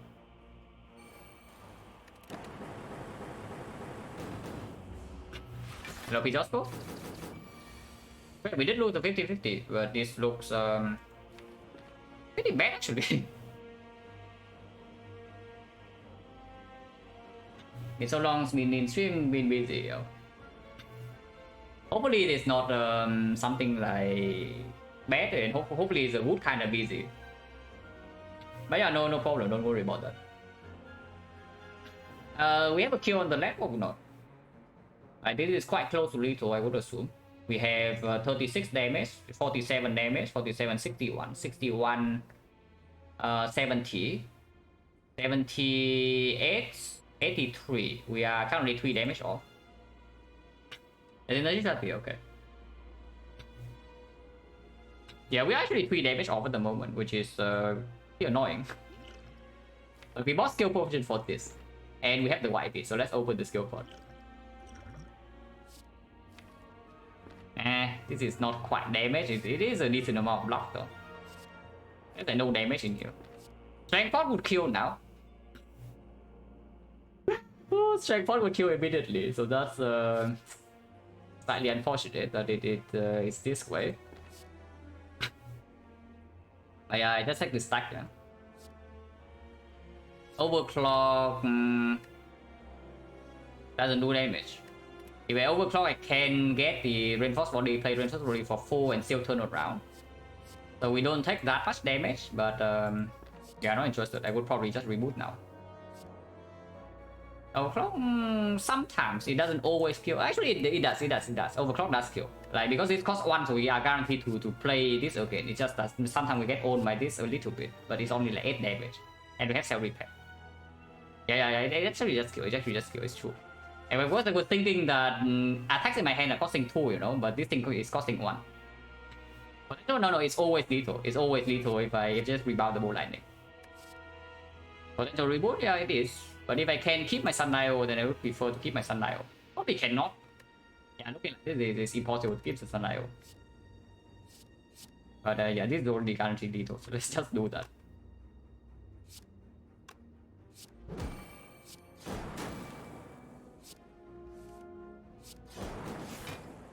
Yeah, it's already dead. We don't even need to touch it anymore, so we can put more damage on this guy. Yeah, full block. 36.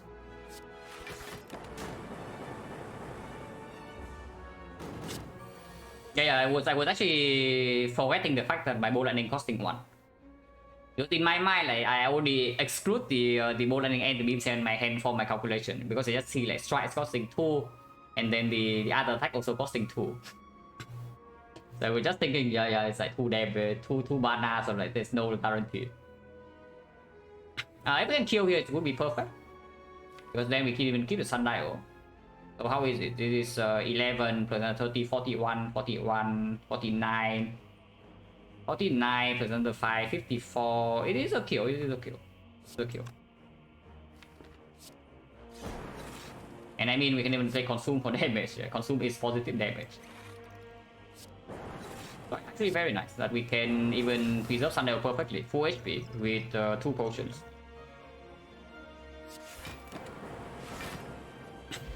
How this fought? I mean, that's okay, I guess, against the heart. I don't know how much damage it will do, but of course it will contribute. It is not bad. It's not the best thing we can see, of course, but it's not the worst one. Definitely not. Scrape Frozen Eye Snack Bowl. There's the movie trailer for the Sympathizer. No. I didn't watch anything movie related for like so freaking long. I don't even remember the last time. I mean, I think I talked about this on stream like before. Somebody asked me before like what movie is my favorite and whatever. And like the last movie I watched was Inception. Yeah, the last movie I watched was the Inception when it came out.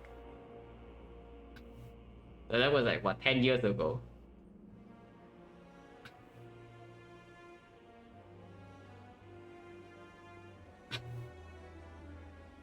Script with Havoc, yeah.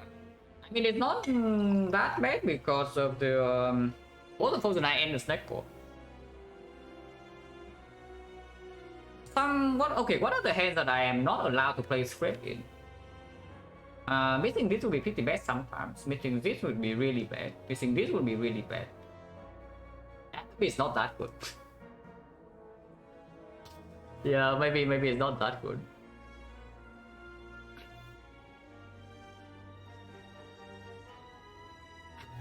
Have you seen Fight Club? I mean, I know the name, I probably haven't watched it. Yeah, this is just skip, right? We don't want another bullseye. We don't want another bullseye or do we? Probably not. Let's skip. Unless you tell me Leap Plus is good, but we turn down, I don't even know how many force fields now. Have I been to Fuku? Can't remember if I have gone there before. It's like during my childhood, but not as an adult. So not in the recent 10 years.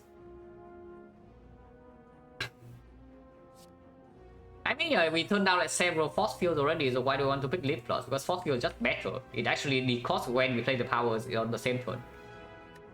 It's just worse force field. Let's move on.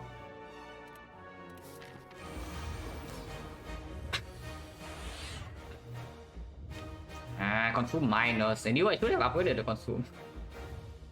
It's fine, it's fine.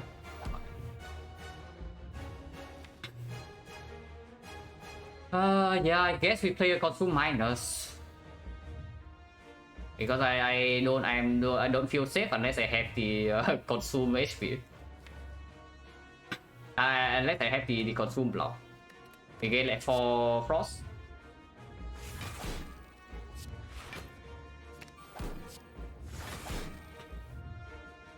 If I pop out this spot right now, I'm wasting 3 HP.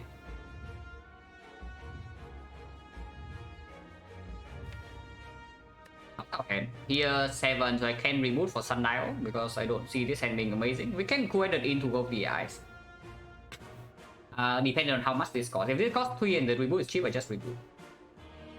And after reboot, we can also open this safely for +5. I basically just do boom, cell repair bullseye here. And then whatever here. Delaying 1 strength for 3 HP. Because the thing is that if next time is multi-hit, I also just pop the or I think HP is more important than. Yeah, I honestly think HP is just more important than whatever crap this is.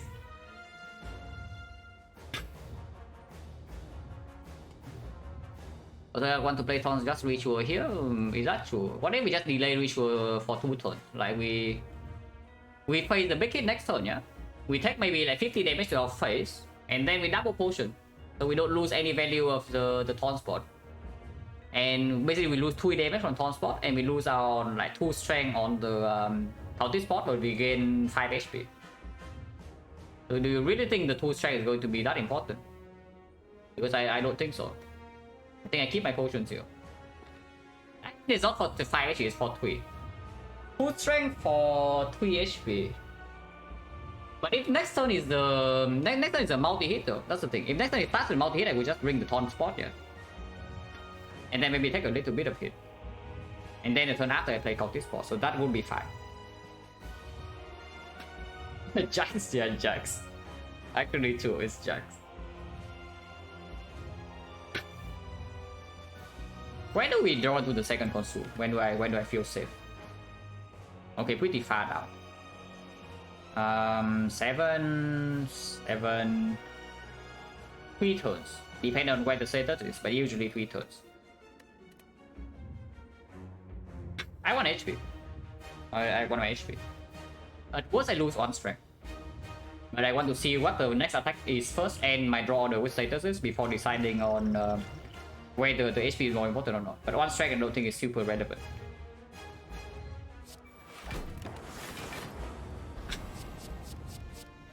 On 15, yeah, it's also Final Stone, huh? Yeah, don't forget. So multi-hit is not trivial to block either.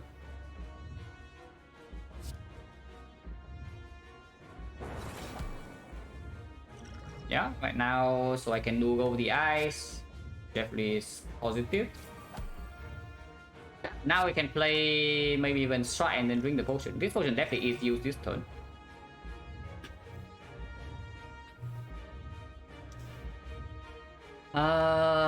So no reboot this cycle, but that's fine. Next we have double laser full block. I mean almost full block. We also draw the void, so probably can only play one laser. But even then we never die next turn.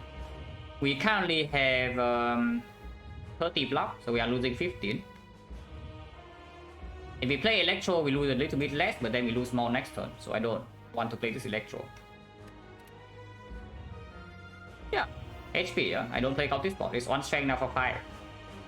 On strength for 4. On strength for 4, I definitely don't trade. I take my 4 HP. Like 17 because of the burn. Okay, so now I can open Cultist. Oh, being able to play both lasers is great though. Actually great that we can play both lasers here. So we take 0 this turn. And it's also weakened for the first attack.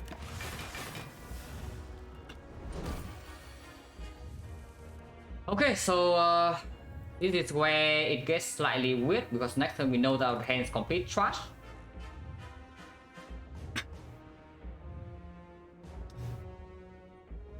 So if I do, let's say, Amplify Electro right now, we can fill up with 2 Frost only.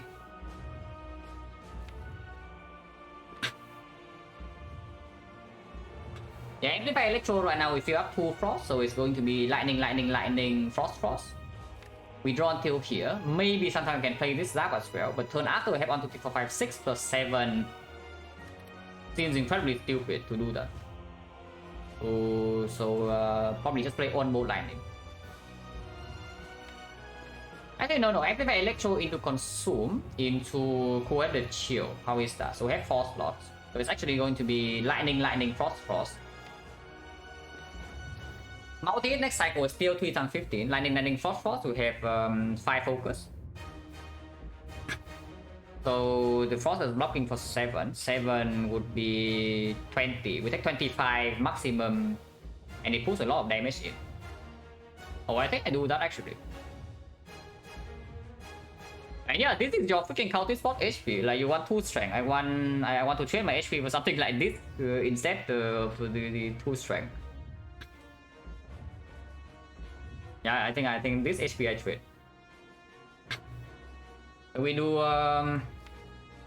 wasting the aggregate a little bit, but we shuffle out Slime and Wound.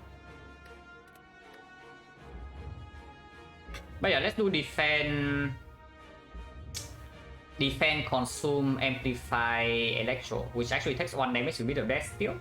But afterwards, take 0. We deal a bunch of damage here, and then still play go ahead and chill afterwards. Okay, let's do that.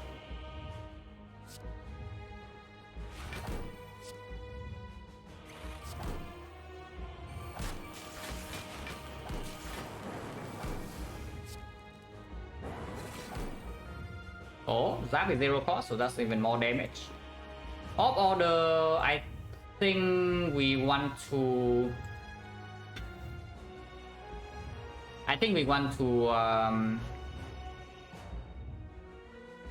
rotate. So it's like Zap and then chill so that we have Lightning Frost. It's easier that way to control which of is in front for the cables. At least I think that is true. Not sure how relevant that is though, because we want... Okay, I actually know that I want to have Frost in front 2 turns from now. Next turn is not possible, yeah, because we only draw 1 card. 2 turns from now I want Frost in front to block. The turn afterwards I want the Frost to be gone, so that in the off turn I have Lightning in front. Which suggests that what Glacier play. So we do 2 offs. This is going to be Lightning in front into Frost. And then on Glacier play, actually on Glacier play is already enough to full block. Okay. So Zap first into chill then. There is a small problem with this though, is that weakness runs out 2 turns from now. So if it starts with big hit, we don't take a lot of damage, yeah, but turn after it goes exactly 75. With multi-hit, with and then turn after exactly 75 multi-hit. And if we don't deploy Frost in time, we can die, but we can always play Bioscope next turn, if that's the case. We have a choice and we know what we draw. Okay, Zap into chill probably, because this line opens up some heavy damage potential.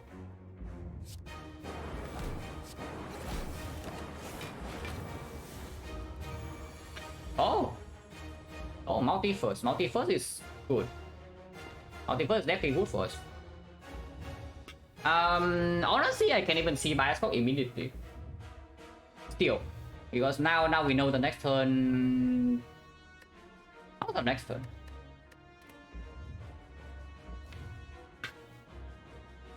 I think it's stupid. Next turn we draw 7 until here. I think consuming one more time is fine. But that's the last consume we will play, yeah? If I do not do anything this turn, we are blocking in total 20, so we know that we are taking 25 to our face. Play this. Probably play this. And these are not worth playing. So I play 2 cards. I take 29 to my face, I go down to 34. So when I draw into the hologram, because third cycle I want to buy a spot. If I don't buy a spot now, I want to do it third cycle. 7. And after 7 here. So this is the big hit, yeah. We can play Coed, maybe depending on the mana. Turn after 1, 2, 3, 7 until here. With aggregate first in this draw pile, can definitely play Coed until the Electro. And this is a big hit, this is off turn, and this is when the 90 happens. Which is pretty scary actually.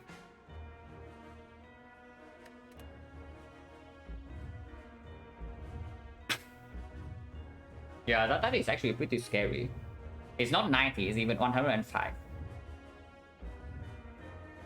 And like Bioscope right now also saves HP. The thing with playing Bioscope right now simply is that I need to kill it in before the 4th cycle happens. That's the thing. That's the only thing that speaks that the playing Bioscope now says. But it reduces the chance and break 3rd cycle by quite a lot. So how many turns do we have? We have 1 here. Next cycle about it, we can still full block here. So the taunt is doing 92. No, it's 48 or 96 damage. It's currently only at like 500. 500 and we have 1, 2, 3, 4, 5, 6, 7 turns. With a ton of strength and lightning orbs. Yeah, let's go for it. Because I also see that here in the 3rd cycle, if I don't play Bioscope now, I can pick. The ideal hand, there is an ideal scenario that happens like this. I do not play Bioscope now, yeah? I draw 7 until here. And then draw another 7 until here, play Coed until here. But after it's like this. And I hologram the Bioscope, which is costing 2. And that's another problem, is that it costs 2. If Bioscope costs 0, and on this line is a lot more reasonable.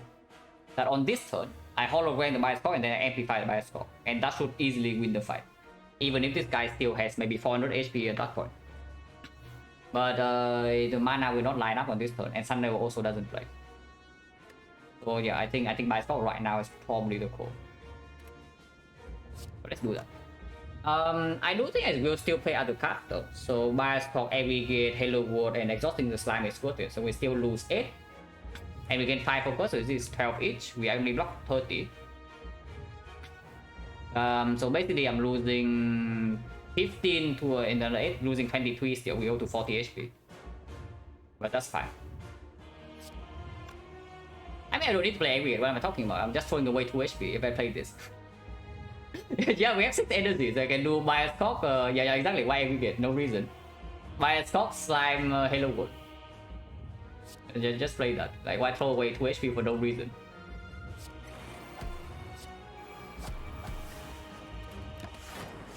Because this way the cables also go in with quite a bit of damage with the lightning in front.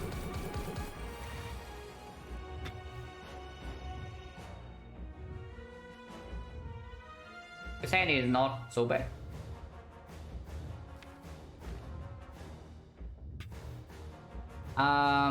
Two energy I want to play here, but everything else is costing 0. We do not need to play this glacier to full rock this turn. I do want to put lightning in front though if I can. So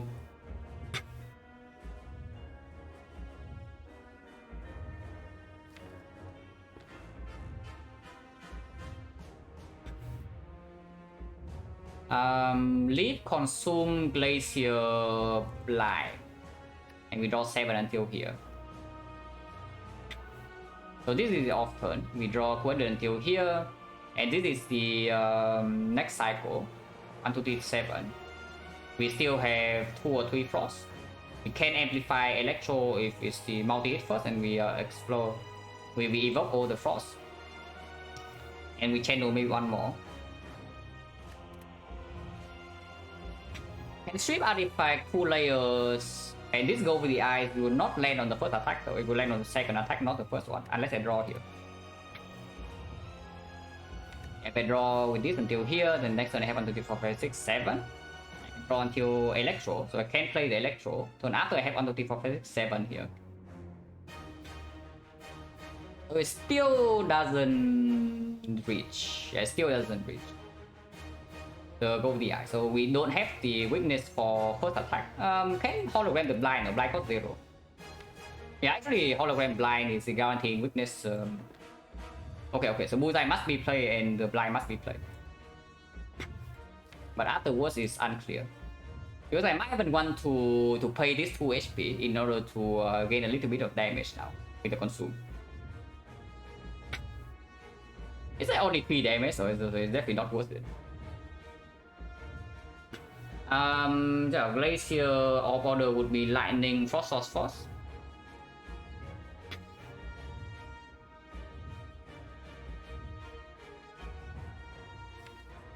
I want lightning in front. Yeah, I definitely want lightning in front. So let's just try to block with like 400 then. 400 it becomes. It doesn't work. I need glacier, but then I cannot play this 200 unless I dual cast. But then I just waste a frost off for no reason. Dual cast first. Yeah, what about dual cast first? Dual cast first into consume.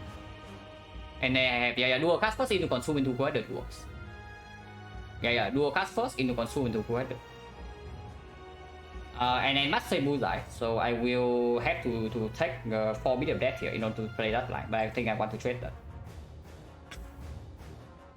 Yeah, dual cast consume 200 blind bullseye. So at that point we have 14 on each frost. It is still not weakened, yeah. But we have 1 frost evoke and 2 passive frost, which would be 14 plus another 22, so 36. 36 we take another 12. So I pay already 4 HP and then I take another 12.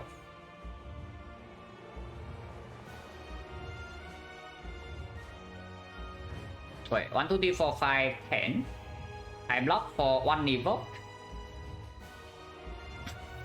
Yeah, I block for 1 evoke and 2 passive. And Orichalcum. But yeah, 1 evoke, 2 passive. No Orichalcum because I evoke. So 1 evoke, 2 passive. Which would be 36. Yeah, it's just 36. So it's minus 12 and then also minus 1, 2, 3, 4 cards. 5 cards. So minus 22. Going to 20. It's pretty freaking fishy, yeah? So maybe we can try to block a little bit more. The line to block a little bit more would be coded first into dual cast. So coded into dual cast the frost. and then we consume. Oh wait, have consume, so this is actually bigger, this is actually bigger. Okay, so the dual cast line actually blocks way more than, it's like dual cast first, and then consume into this, so evoke is actually 17, and then passive is 14. So we block 9 more. Yeah, if we block 9 more, then I'm facing what? I'm facing 12, 22. So I have 29 HP instead of the other line. I have 29 HP instead of 20. How much damage am I doing?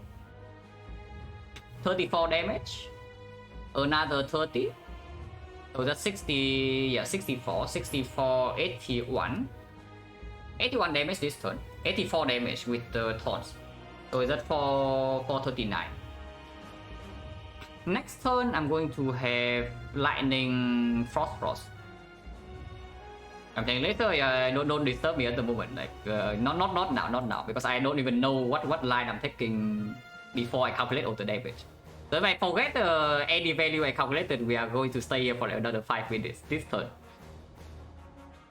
So not now. I don't think I'm playing Glacier. At least at the moment I don't. I want to have Lightning in front. But yeah, 439, and we have Lightning Frost. Turn after we have 1, 2, 3, 4, 5, 6, 7. I can rebound a Glacier actually. Oh, rebound Glacier is pretty strong. Let's say a rebound aggregate line, but rebound Glacier into aggregate, into who had aggregate first, into who had into Electro, into rebound Glacier is a very strong line. And turn afterwards I have going to draw until here with a Glacier.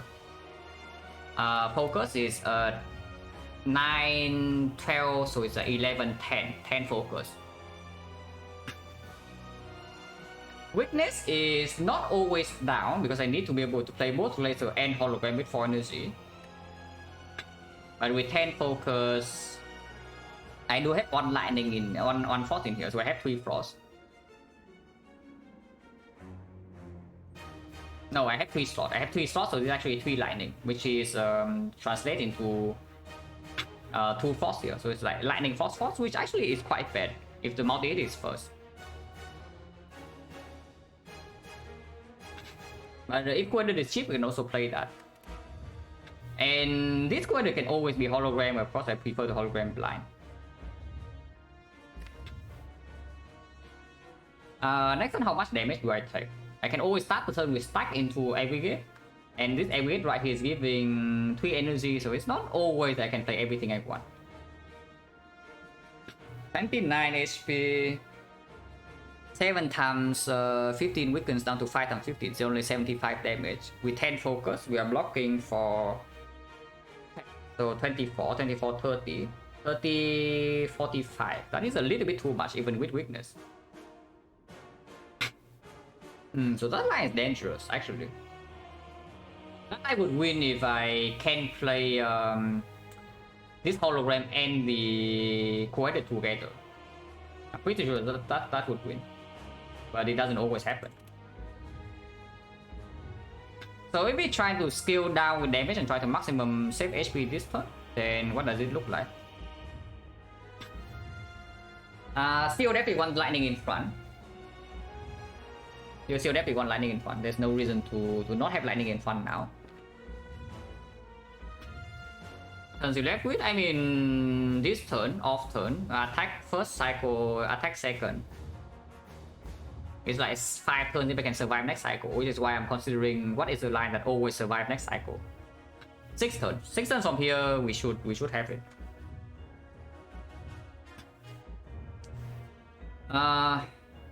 Nothing cool-headed is...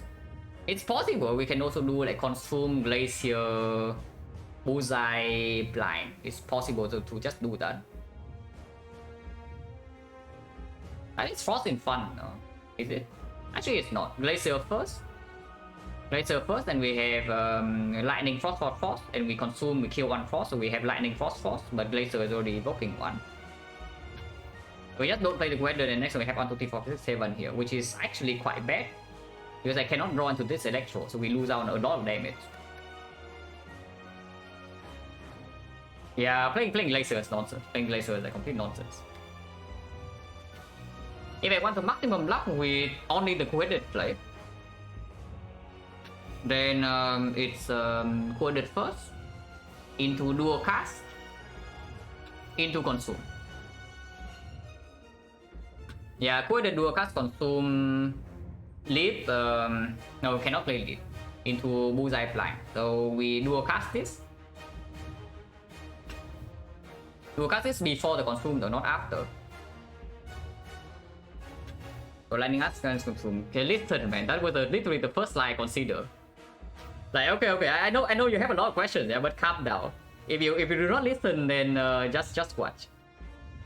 That was the line I considered like 20 minutes ago. Like dual cast first into lightning off and then consume.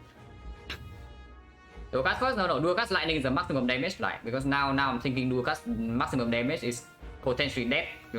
Multi-hits first, attack next cycle. So now I want to explore the line where we dual cast the frost instead. But yeah, please stay calm and just let me do the work. Yeah, I don't mind backseating, but please, when the fight is like this, like any line you can drop is actually just making me confused. No, not confused, but it's just it messes up with my thought process. So please don't. For this fight, do not backseat. At least for now. But yeah, we do so where was I? We do co-headed into dual cast. So co-headed into dual cast into consume, yeah. So we are blocking with 14. 14 and we dual cast this before the consume, so it's 28. That would be 40 28 plus another 28 is 56. 56, we are losing 1, 2, 3, 4, 5 cards. We are losing 2 HP. Yeah, we are losing 2 HP and 2 is fine. Losing 2 go to 40.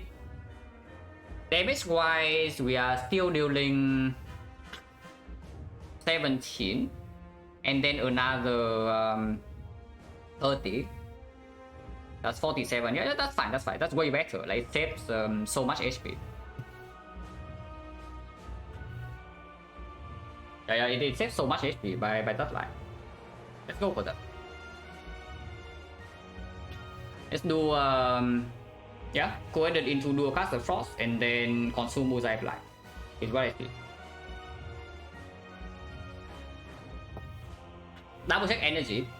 Co-headed dual cast is cool. Yeah, we only play bullseye and dual cast. We do not play leap. We do not play glacier.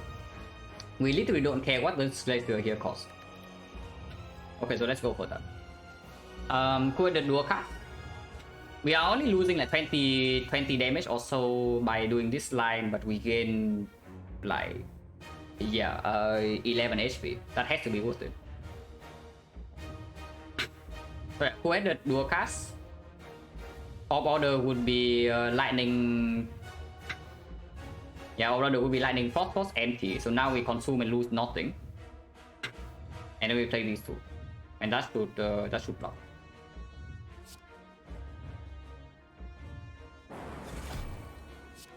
So cast is frost before the consume, because we cannot afford to lose the other frost orb.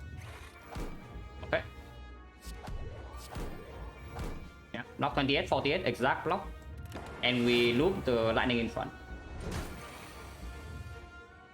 Oh, that's so freaking rude, man. Not full block? No, that was full block. But I want to put lightning in front, otherwise we lose at 30 damage. And this turn, depending on what these things cost, I might not be able to even play the electro, because the aggregate right now does not give me energy. That's really annoying. I can rebound laser, but that loses a lot of damage. I mean, it really gives you 1 energy, but then maybe this 1 energy is good enough. But basically means I need to start the turn with either rebound aggregate or aggregate right away. Let's say I just do rebound aggregate, we take 4 damage. Like rebound aggregate, we generate up to 5, right? So we go back to 4. But go back to 4 basically means that if I cool-headed and aggregate is costing more than 1, I cannot play it.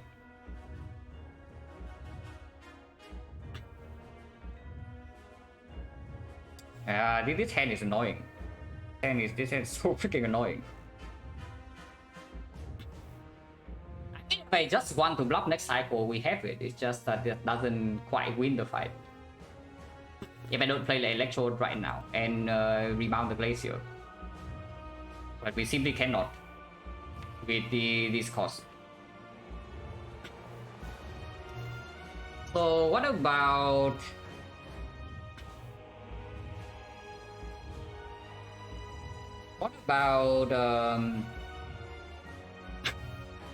aggregate rebound Glacier Bolt Lightning? Aggregate rebound Glacier Bolt Lightning means that next time we draw 1, 2, 3, 4, 5, 6, so we do not reach a hologram. It will not be weakened. But we gain, we deal some damage right now. We lose what? Rebound. Yeah, aggregate is losing 1, and then we rebound Glacier, and then we play Bolt Lightning. So we lose 4 HP. And next time we have 2 Frost in front with this draw. Yeah, simply not good enough. If we face the multi-hit first attack next cycle, we die like we die with that line. It's like, yeah, we have Frost Force Lightning. And next time we can play, I guess we can play Glacier. We can always play this Glacier to evoke 2 Frost, which would be 30. 30 plus, this is 4, so 34. 34 plus another 2 would be 60. 54. 54 we are facing 105, yeah? So that will die. Oh, that is bad.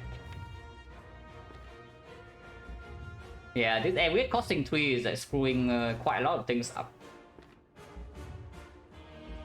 If I just go for no damage deal line, I do Glacier into cool-headed.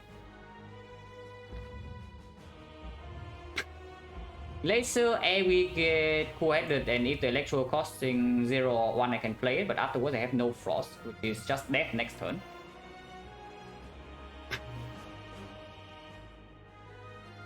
How many turns do we have left? It's like next turn 1, 2, 3, 4. So this turn plus another 4 turns.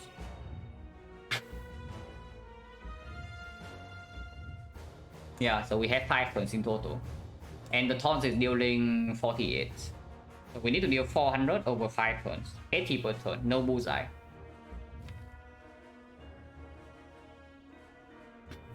That is so bad.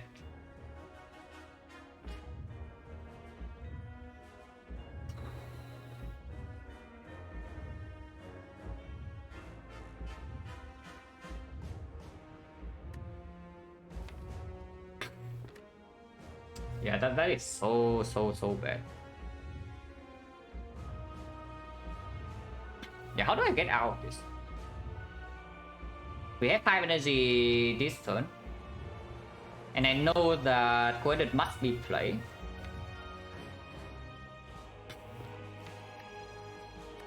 So yeah, we just have to hope that Electro 0 or 1, right? So we do, the line is going to be cool-headed first and then rebound Glacier, and hopefully... No, it needs to be 0. 1 we cannot even play. Lightning Sunstrike Imposter. Yeah, okay, cool, man. Very insightful. Thank you. I'm already a little bit tired, yeah. So don't make me even more tired than this, please. At least suggest a reasonable life.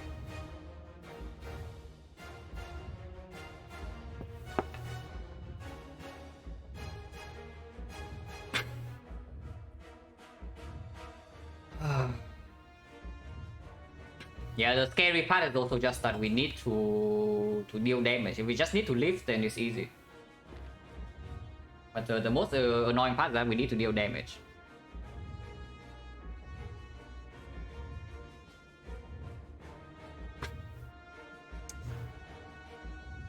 Um,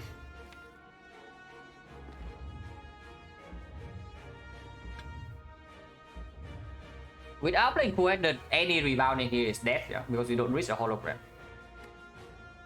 I mean, it's not death because you can always reboot, but I am not really super fond of the idea that we are leaving our face with the reboot here. Is there any rebound coordinate line? Not really, right? Yeah, not really.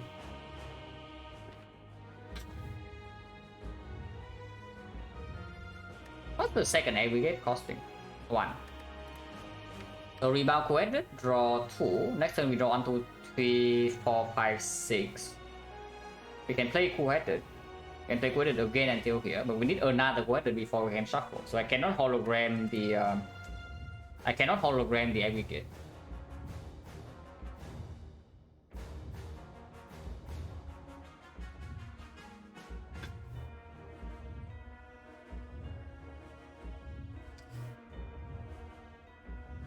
Do we actually need to take a freaking plunge or what? Then we hope that next turn either we have like cheap cards or this thing is not doing the multi-hit. Even if it's not doing the multi-hit, like blocking multi-hit turn after when we lose another 1 focus is going to be difficult, yeah? It's not easy.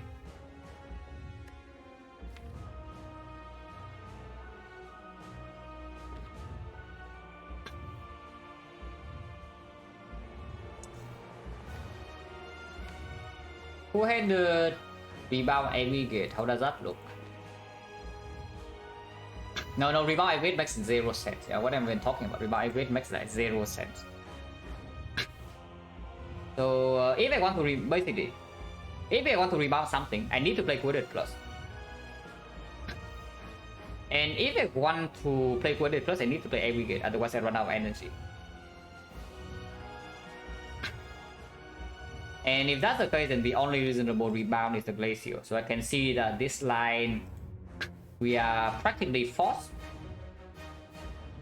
Yeah, I can see that this turn we are practically forced to do something like aggregate, with rebound Glacier. If that's the case, how does the off order look like? Assuming I cannot play Electro, which is most definitely true.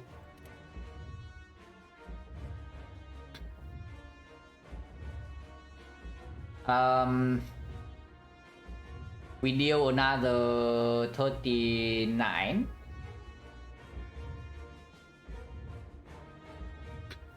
Yeah, we deal not 39, 19. 1938. Massively overblocked, but it's unfortunate. Yeah, we rotate 3 off, so there's no lightning. So we deal exactly 38 damage and it stops there unless the zap is 0 or the electro is 0. Assuming electro is 0, which is the case that we deal the most damage, but we also need the most block next turn. How would that look like? We are drawing laser here, plus 6 cards until here. If the multi-hit comes in 7 times 15, so we can hologram weaken it out to 5 times 15. 75. 75 with 2 frost. Next turn is only blocking 20. 24. 24 we gain health when we lose 9. So we go to 3. If we can play another card, we go to 0. So we gain only Calcum block. So 6. But Frost is not going to be in front unless the coordinate is also playable, yeah, which doesn't happen very often. There will be lightning in front, double frost at the back, and Orichalcum. That would be 30. And 30 only. We can never survive that. Actually, can never survive that.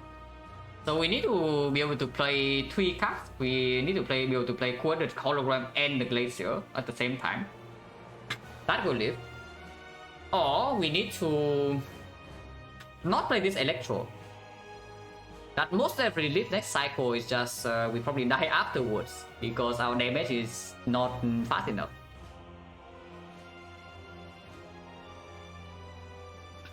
If next turn is a big hit, what would happen then? If next turn is a big hit, I do not need to hologram witness. So if next turn is a big hit, and I do a very aggressive line, I maybe can play the Electro, hologram the Bullseye plus, and then play Bullseye Glacier. I lose at 20. So I go to 20, and I need to play both the ice here, and then I still cannot block. Yeah, that doesn't work. Hologram Bullseye will never work.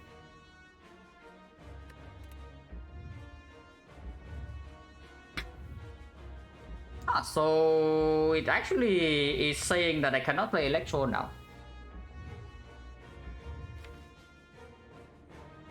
How do we win from here then if I don't play Electro? I hope the Halo would give us Beam Cell Barrage or what? I mean, it probably is true, because otherwise without this Electro we are losing like 80 damage right here. We can play it in the redraw, I suppose, with Amplify. Sometimes. But yeah, I guess we play for the line that survive next cycle, and hopefully we pull damage out somehow. Because there's also a chance that the first attack of the next cycle, the fourth cycle, is the big hit. And then we have one more turn to kill it. It doesn't always have to start with multi-hit. 50%. Yeah, I know. 50-50 and whatnot on this stream, but we don't really have a choice here. So this is actually just Aggregate, Full-Headed, Rebound Glacier, and we take 6 damage to the beat of death. It's pretty sad that the Aggregate is costing 3, but that's what we have in our hand. So we have to deal with it. But yeah, Aggregate Full-Headed Rebound Glacier is what I see.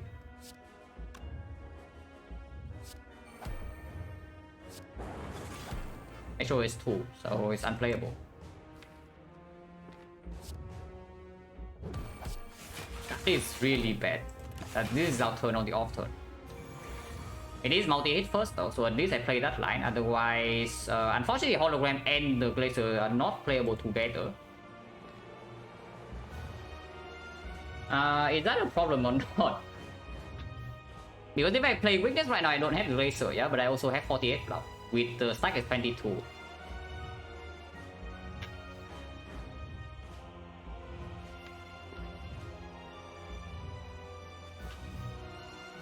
Once again, stack will completely fail us because the 2 crucial cards right now adds up to 5.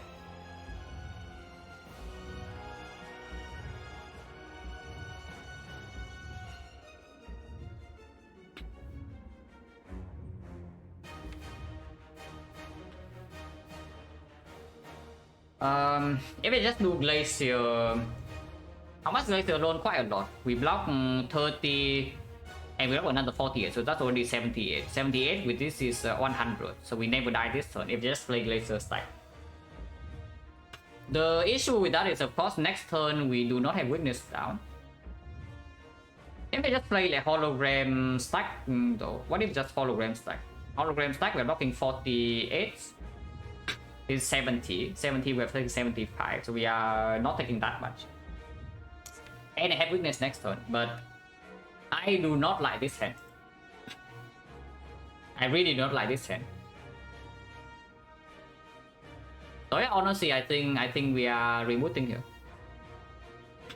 I think we're rebooting here because Glacier plus stack is already enough block. So we do Glacier stack, Strike, maybe even Strike. I don't know whether I should play Strike or not. But maybe this is the point where I need to start trading my HP for damage, because this looks pretty dire if we don't deal damage soon. We have like what, 1, 2, 3, 4 more turns with 48 damage from Taunt, so it's just 370. Yeah, still 370, no Bullseye, no Dark Orb in play, no Barrage from the Halo Wood. And these costs are also not cutting it. So let's just say I go all in. I play 5 cards even. Play even the Amplify. Because if I play Amplify, I draw into Electro, I can deal a lot of damage. So let's say I go all in. How much damage is that? It's going to be, I take 15. I take 15. The stack is going to block for 1, 2, 3, so 25. We block 32. We block 32, we block another 30, so we block 62. 62 plus 48 is 110. 110, we're losing 1, 2, 3, 4, 5 cards. So minus 15. 95, we are taking 10 at the moment. If I draw into the Electro, if I draw into a playable Electro, then we evoke all of the Frost, yeah? So we are blocking 75. Yeah, we're actually blocking 75 with evokes. And then 25 with this, 100, 107. 107. We are losing 1, 2, 3, 4, 5, 6, 7 cards. So 21. 1, 7, 21. We are losing 19 HP here to go to 15. And the turn after we have no Frost. And this guy is not weakened. Yeah, playing Amplify and hoping to reboot into a 0 or 1 cost. Electro cannot be correct. This 3 HP. Yeah, paying 3 HP for this is just wrong. But I do think I can play Strike. I do think I can play Strike, so let's do that. Okay, to be fair, I only pay 2 HP because Amplify also with the stack 1 block. But this is just Glacier Strike stack reboot. Yeah.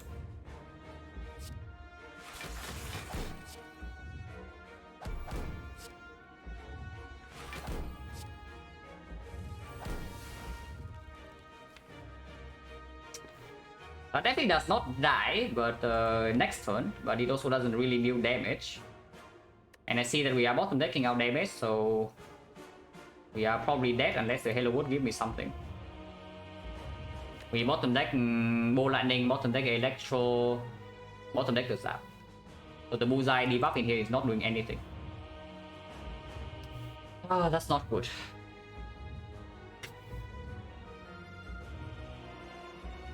That's really not good. Holy crap.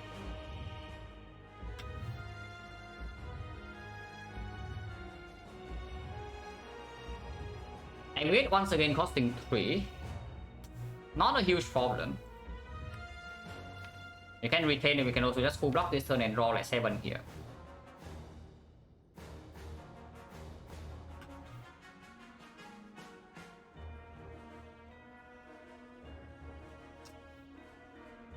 Yeah, with this draw that we even compound rivals from the Halo World only drawing 1.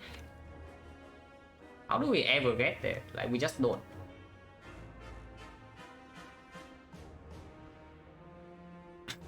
Yeah, we just don't.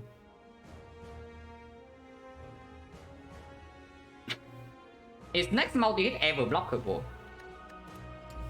We are going to go into slightly lower focus. So right now it's a multi-hit first attack. So next is 9, and then off turn is 8, and then first attack next cycle is 7. So we at least have 6. At least we have 6 focus. If we play the Consume Plus again, we're going to have 9 but with 2 off slots. So next multi-hit is going to be 9 times 15, weakening down to 6 times 15. It's only 15 more than this.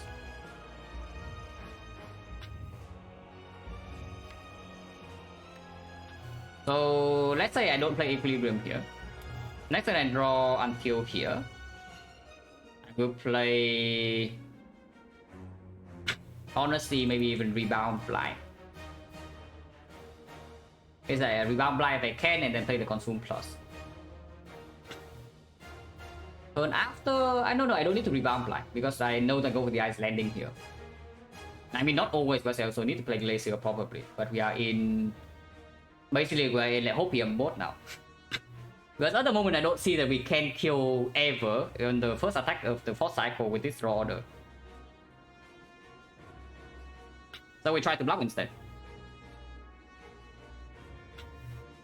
If that is the case, then yeah, draw 7 until here.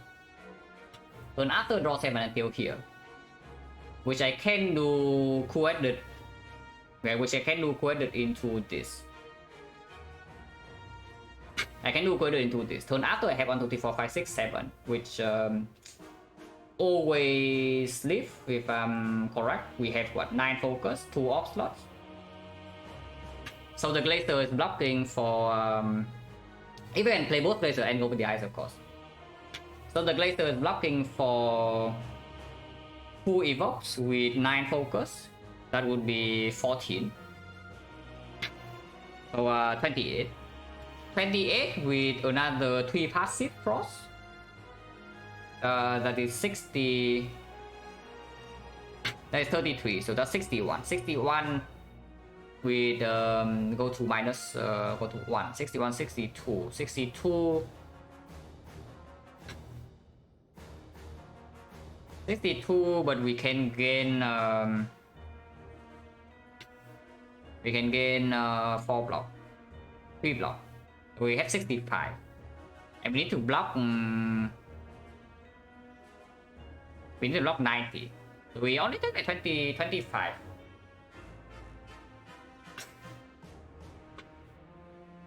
Is Barrage enough? Irrelevant. It's not even in my deck.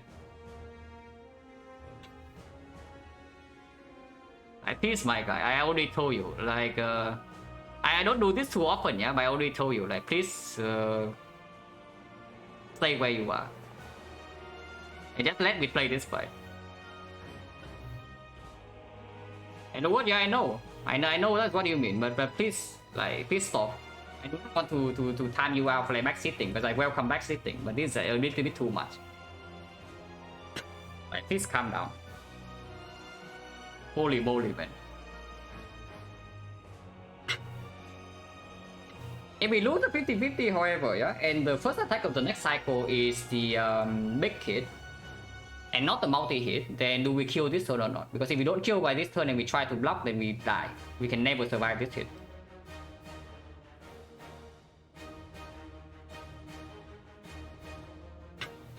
Damage-wise, how are we doing? This bullseye is doing nothing. We gain another 48 damage here.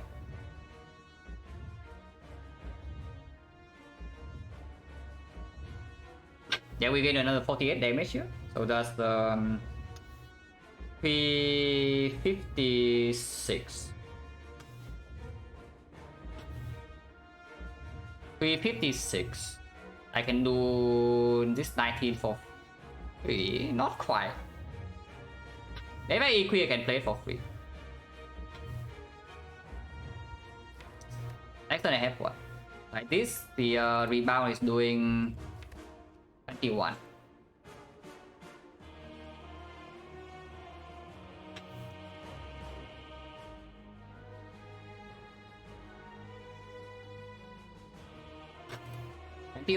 This is 40. 41.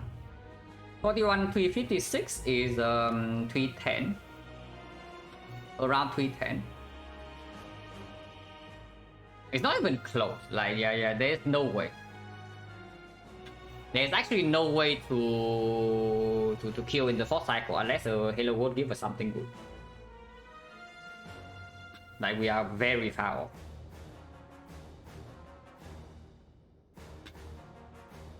Character consume again? No, we are consuming again. Like, without playing consume another time, we can never block next cycle. And I see right now that there's no kill. So we will need to play consume. We will need to play this consume.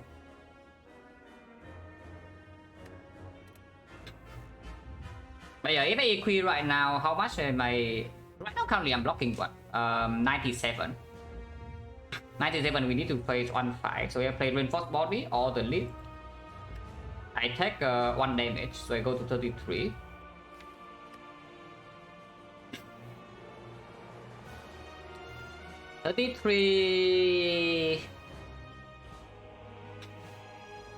Next turn I draw this 7. So we do most likely rebound blind.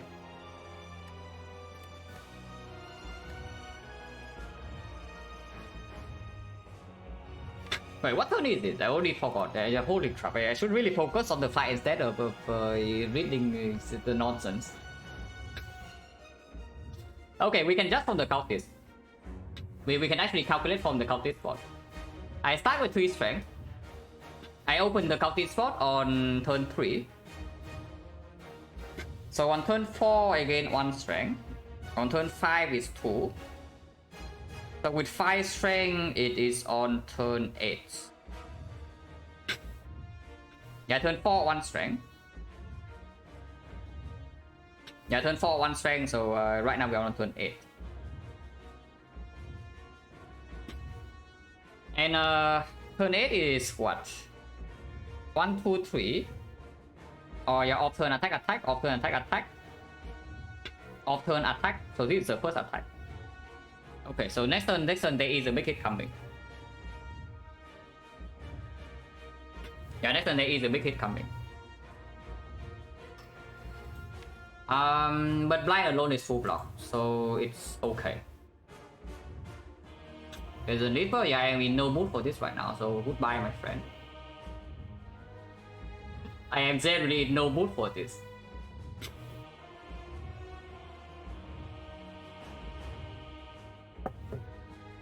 Like, if you want to sleep, yeah, go to sleep. Like, no need to tell me.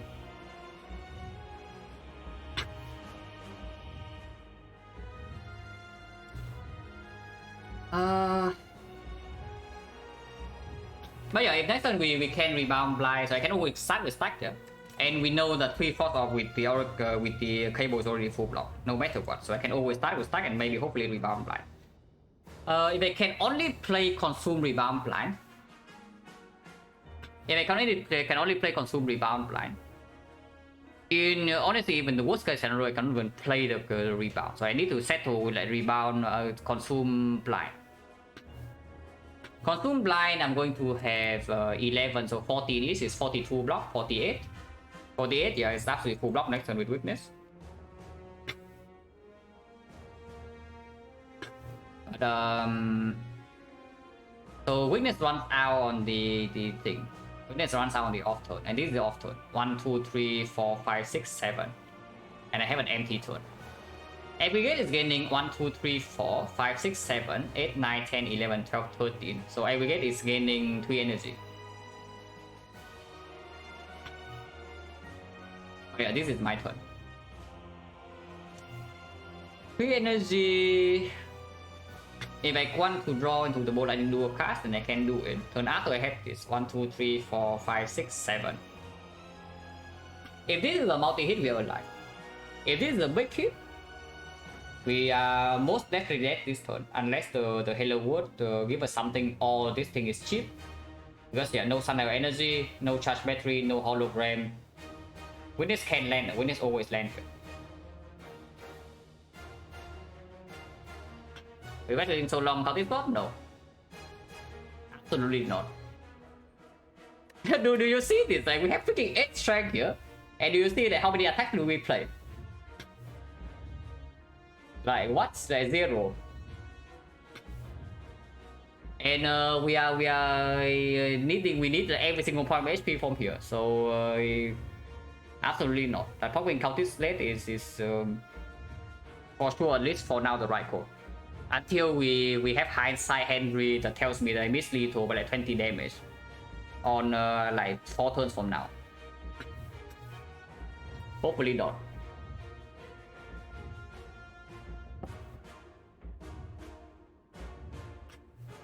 Not reading chat? No, I'm reading chat. I'm just not actively thinking about it.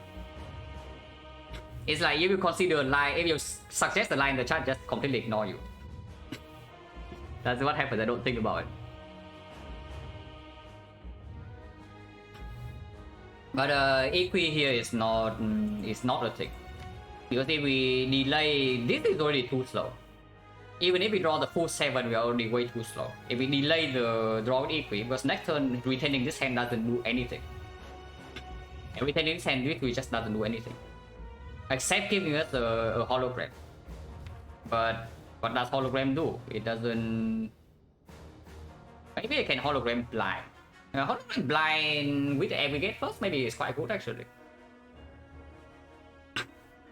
Oh, actually, maybe that's good. Maybe that's good. Because if we rebound blind, we also lose one draw. So that 1, 2, 3, 7 here. And then we actually draw only 6. So we draw until here. Turn after 1, 2, 3, 4, 5, 6, 7. And so I need to be able to play coordinate into Blaze and to go with the ice. Because if I play the hologram right now, if I play the Equi right now, then I actually have full block as well. So it saves 1 HP. And I can do Equi lead, reinforce body, I don't even lose any draw.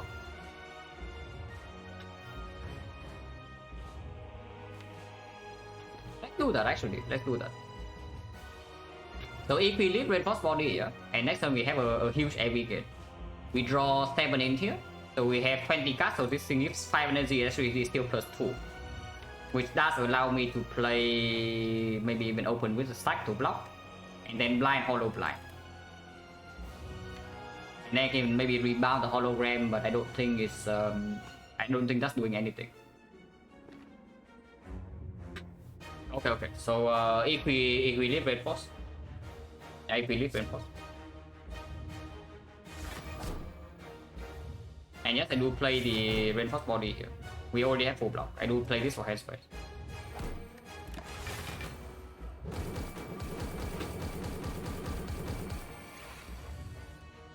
Okay, I don't lose -1 draw because of the Halo Word, but that's fine. That's still perfectly reasonable. Stack costing 3 annoying. But the beam cell, this beam cell can maybe do something good. So we have currently 6 energy this turn, which means I am allowed to play. Stack is doing nothing, I guess. So I'm taking quite a lot of bit of that this turn. Holy crap, actually quite a lot of bit of that.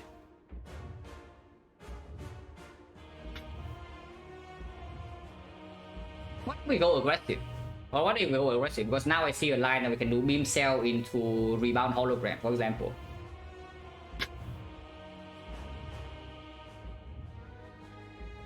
Although if I want to hollow this beam cell minus, I'm actually serious. I want to hollow this beam cell minus. Potentially, it's not like okay. Maybe it's bad because this turn is empty, but maybe the Halo Word can give me an attack. I don't think that Hollow Equi is doing anything. How much damage do we have if we just go in? Like beam cell, rebound. Yeah, beam cell, rebound, bullseye. That's 30, 30, 31. So that's 61, 61, 73. 73, 280.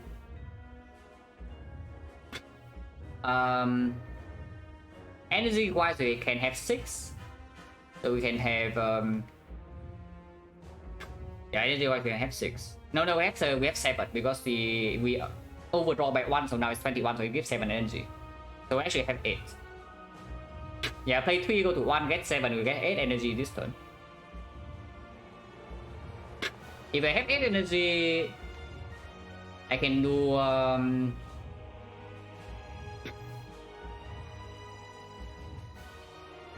beam cell, rebound hologram, the beam cell, play the beam cell immediately, play the bullseye and then play the strike and play the blind. Energy wise have 8, yeah, so this is 1, 2, 3, 4, 5, 6, 7. So we have energy to play all of this. And with that light, I can I still hologram on top, which means I can hologram this 0 cost rebound for next turn. So we deal 12, we deal 18. So we deal 30. 30 plus another 30 is 60. 60 plus another 31 is 91. 91 plus 22. 91 plus 22, 100, and 91 plus 22 is what? 113. 113, 116. 116 is 200 and 43. 243, next one I have 10 strength. This hand though is not inspiring confidence. I'm wasting completely vulnerable, so I can only hologram back the rebound next turn. Unless the Halo Wood gives me an attack. And I guess I suppose I can rebound like a laser to try to block first attack of the next cycle, but if I go in with damage this turn, then I'm also losing a ton to bit of that. I'm actually losing a massive amount of HP this turn when I go in. Oh yeah, maybe not. Yeah, just because this hand has no attacks whatsoever, I don't think I'm allowed to go for the damage line. It's like 240. 240 this turn, we have another 33 damage. So it's like 210. But 210, vulnerable runs out this turn, we never have lethal. If it attacks multi-hit, we die. It doesn't happen. You can make another hollow. I mean, you can also say that Halo Wood makes a barrage and then we win, right? Because it's true. If Halo Wood makes a barrage, we deal 63 damage there with that, and we can hologram that for 126. And then it's only 100. We probably can do 100. But with the current hand, I don't see that going all in on damage is good. So if you want to play conservative, and we just do beam cell rebound hologram. Should I even rebound hologram? If I rebound anything, my next hand is going to be 6 cards, and the turn after 1, 2, 3, 4, 5, 6, 7. I do not need to play this go for the eyes because it is weakened still for the first attack if I hologram the blind here, which I will.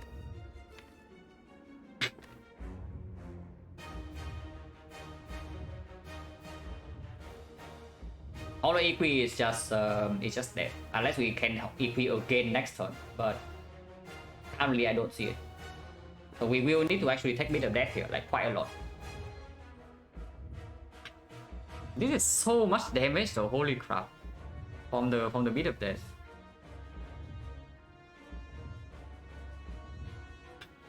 It is possible to take a slightly less by doing a line such that aggregate into hologram first, and then aggregate hologram, take 1 to bit of death, play consume, take 4.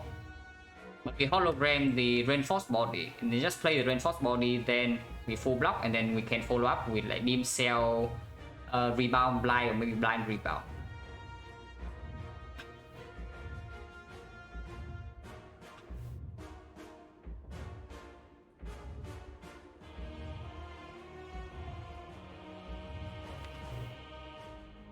But rebound blind basically just gives the weakness for the first attack of the next cycle. Guaranteed. We can only have that with over the eyes, but sometimes it's unplayable. So if we rebound, then we draw 6 right here, which is an empty turn, completely empty. My god, that for next turn? Yeah, I don't need the gut for that. if only gut actually wins this fight. We know exactly what we draw, so like what are you talking about gut for vulnerable? Vulnerable is doing nothing here.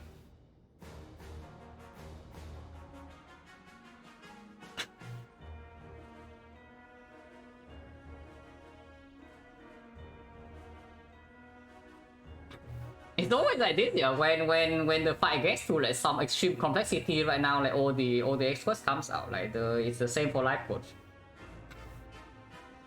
It is always the same in the coast channel, is that whenever the hard fight goes way too long, then all the random lines come out with the woodworks.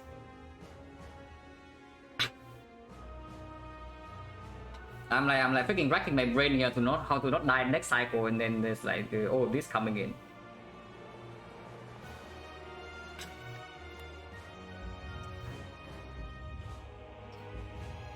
Bullseye doesn't lead to anything, so I don't think.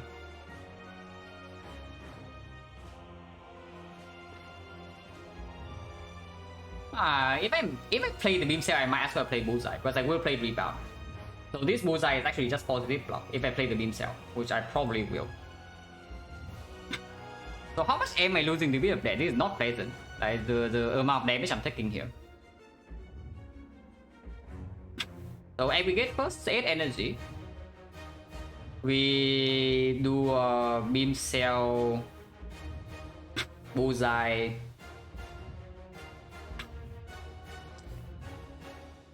We do beam cell, bullseye, hologram, the reinforced body.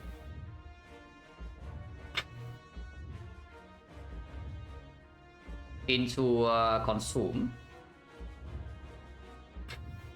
Into reinforced body now because it's playable. So how much is that? We are losing 3. I'm losing 9 and again 5, yeah? I'm losing 4. I'm losing another 6, so I'm losing 10. I go to 24 HP if that's the case. That is fairly unacceptable actually.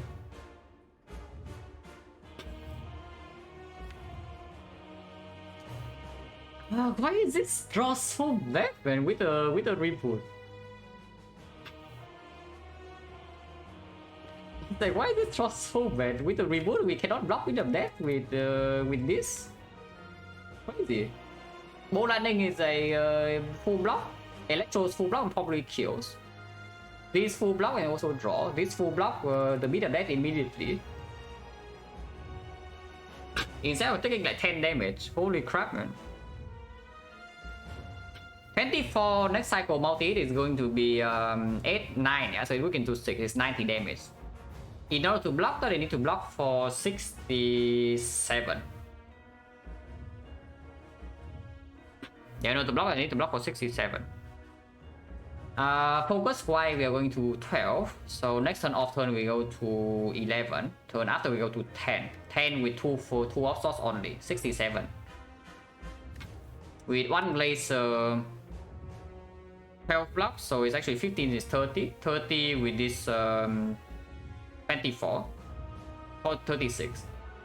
36 with 30, 62, 62, 66. We are 1 block off. If I take this 10, the Glacier alone is 1 block off from surviving the multi-hit force cycle. If we roll the multi-hit first. If we roll the big hit first, I'm fairly certain that we are just dead. But unless the Halo Wood bail us out completely.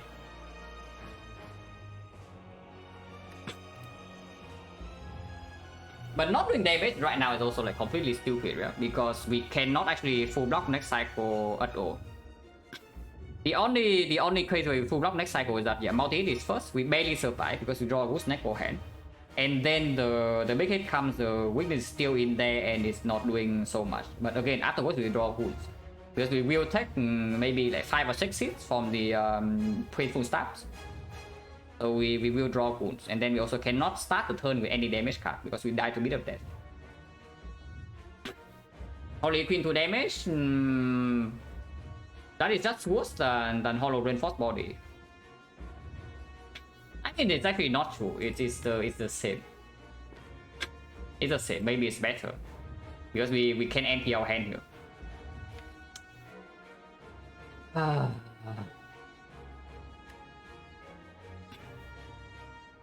8 energy. 8 energy. 1, 2, 3, 4. No, 1, 2, 3, 4, 5, 6, 7.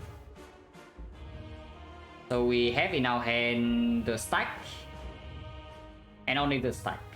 Okay, so we don't overdraw. That's why no, I'm playing Bullseye regardless. I'm playing Bullseye regardless because it's positive.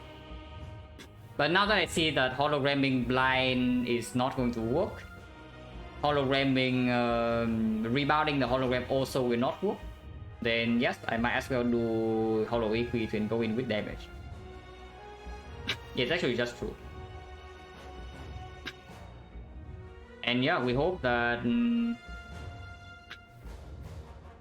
now not playing Rebound Blind is very dangerous though, because it forced me to be able to play 3 of these cards. I need to be able to play 3 of these cards in order to full block first attack next cycle.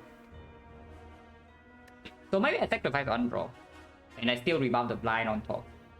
We rebound blind on top. We have 6 in here. And after we have 7 until here. Which is fine, because it's still weakened. So it is the big hit first, then we can just play Glacier into both the eyes. And turn after we have 1, 2, 3, 4, 5, 6, 7. Which we can play Glacier Electro, or maybe Electro into Glacier. And it's minus another 1 focus, but at this point, not a lot of options.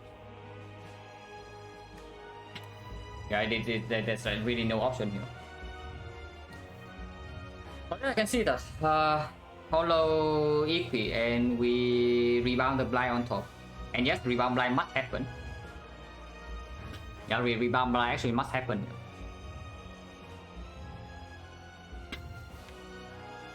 I cannot risk having to play this in the first attack next cycle.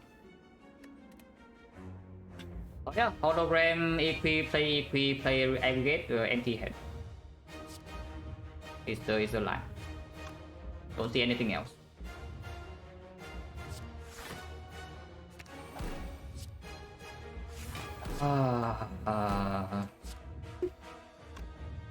I know, man.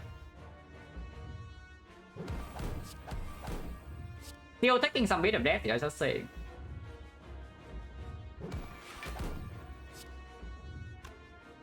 Maybe not, because we can play stack for 8 block. Yeah, we can play 8 stack for 8 block.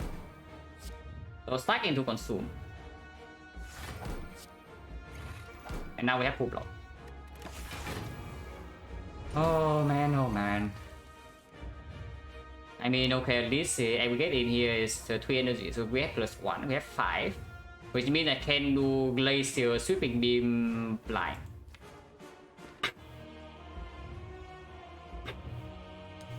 So Glacier fully blocks every single bit of death in here, yeah? Afterwards aggregate, and then we can do blind Sweeping Beam. Which means the next time I draw 7 until here. That will not die to the multi-hit because it's weakened, and we also have Nunchuck 1-9.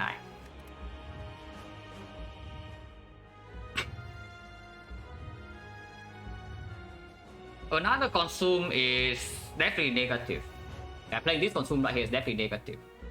So it's just, yeah, Laser, Aggregate, Blind, Sweeping Beam, Line is force. Unless you tell me not to play the Sweeping Beam, but I don't see why I would do that. So that we draw 7 until here, and turn after 7 until here, which means the quarter doesn't even shuffle. Yeah, no.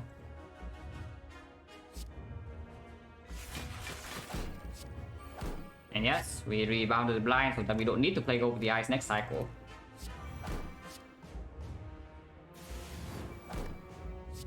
So our calipers would be good. Big hit first. Damn. Oh, big hit first.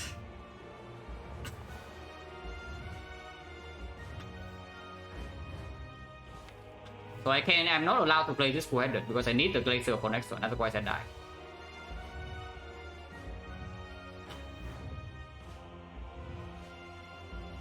If we block next turn though, I think we are okay. If we can block next turn somehow. Next turn we have 9 focus. So this is blocking 11-ish, evoke for 14.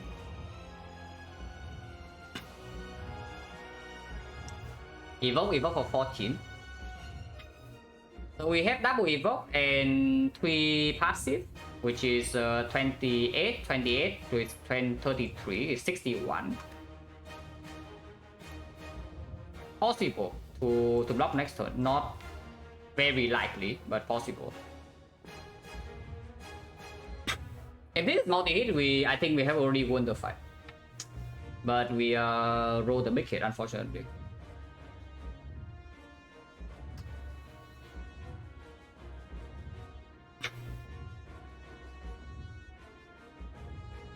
I want to play this Bow Lightning somehow.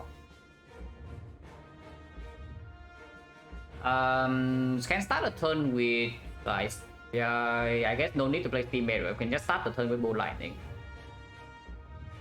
Definitely need 2 force though. I cannot afford to have even 1 lightning in here. I need 2 force, you know, for Glacier to evoke 2 force. So Ball Lightning, we gain one more energy, which doesn't actually convert into anything. Yeah, it doesn't convert into anything here. There's no dual cast. It's like Ball Lightning, Glacier, Strike over the eyes, get Nunchaku, get the fan, deal some damage, and that's why we stop. And tell me that we save the Nunchaku for next turn. That seems very stupid though, because I don't even think next time we are allowed to play Electro. So if we save the Nunchaku in here and don't deal this, whatever this damage is, quite a lot, 60 or something, then yeah, we get wounds in our deck, and then the turn after we just die. Let's deal damage, and then hope that the Snakeball is kind next turn, because we only have one attack to proc the Nunchaku anyway, unless the Halo Wood gives us a 0 cost attack, which is only Beam Cell over the eyes. If Halo Wood gives us a hologram next turn, we can hologram a big stack, like a massive stack that can cover for a lot. So there are things next turn that can always survive, but at the moment we need to be able to play 2 of the orc cards, otherwise we die next turn. Oh yeah, claw. But we need to be able to play 2 orc cards next turn, otherwise we die. But here I just see video damage, and there is no line that doesn't play the Quadrant, but still dual cast the Ball Lightning. So yeah, this is just Ball Lightning triple attack Glacier basically. There's nothing to think about it. This doesn't take me of death, yeah, I'm pretty sure, so we play it.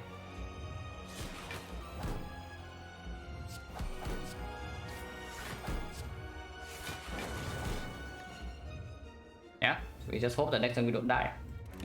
It is weakened. Okay, I think we got it, guys.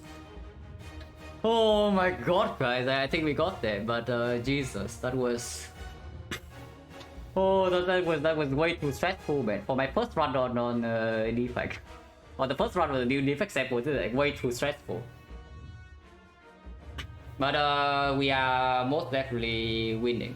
And very, very nice that... I mean, I guess with how it worked out, like rebounding the die was not necessary.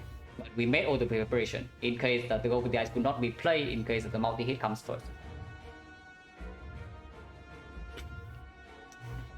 So yeah, Electro, we still need to make sure that we don't die. We need to lock 90, but I think this is pretty easy. We can even end with Electro. What if we end with Electro? Like we just do Glacier, cool-headed Electro. So we evoke 1, 2, 3, well 1, 2, 3, 4, 5, 6. We evoke 6 Frost, that's 84. Yeah, that's fine. We just keep the lightning for next turn then. Yeah, sure, Byron. Absolutely, yes.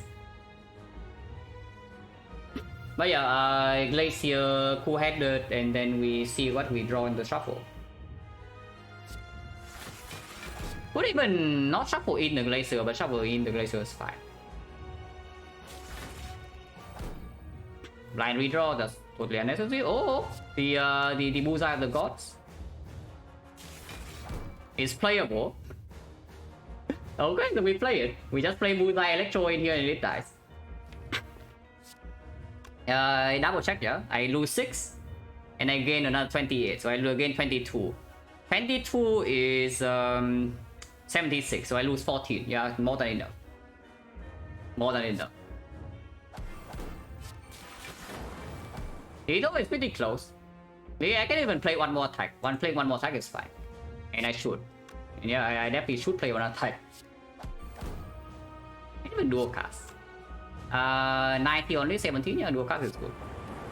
Okay, we got it. It's dead. Oof. Holy moly, man. Oh, that was something. That was something.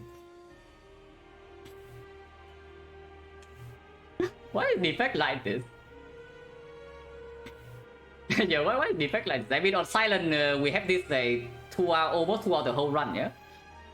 But like Defect has a chill run all the time, you see. Act 1 we are overpowered. Act 1 we took like for maximum elite, burning elite out of the way, no damage taken. Act 2, even with Final Stone, we farm max elites, basically full HP. Act 3, we are never losing HP, and then in most Gauntlet, we are like kind of dying to Time Eater. And now the hard fight is like this. Like what? The Defect just gives you the whole run and then it try to make you let your guard down, and then it strikes. Yeah, the soccer, thank you very much for the sub of the 17 months. And Johnny Biscuit, thank you very much for the sub as well. I call the turn after I said look this in a bit more stack robot. Yeah.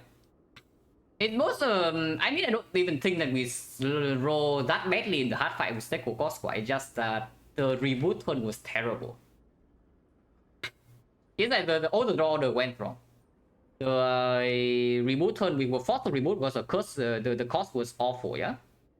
And then after we reboot, we also bottom deck all the damage, so then we have an empty off turn, which is also why you see our damage is like 2 or 3 turns behind.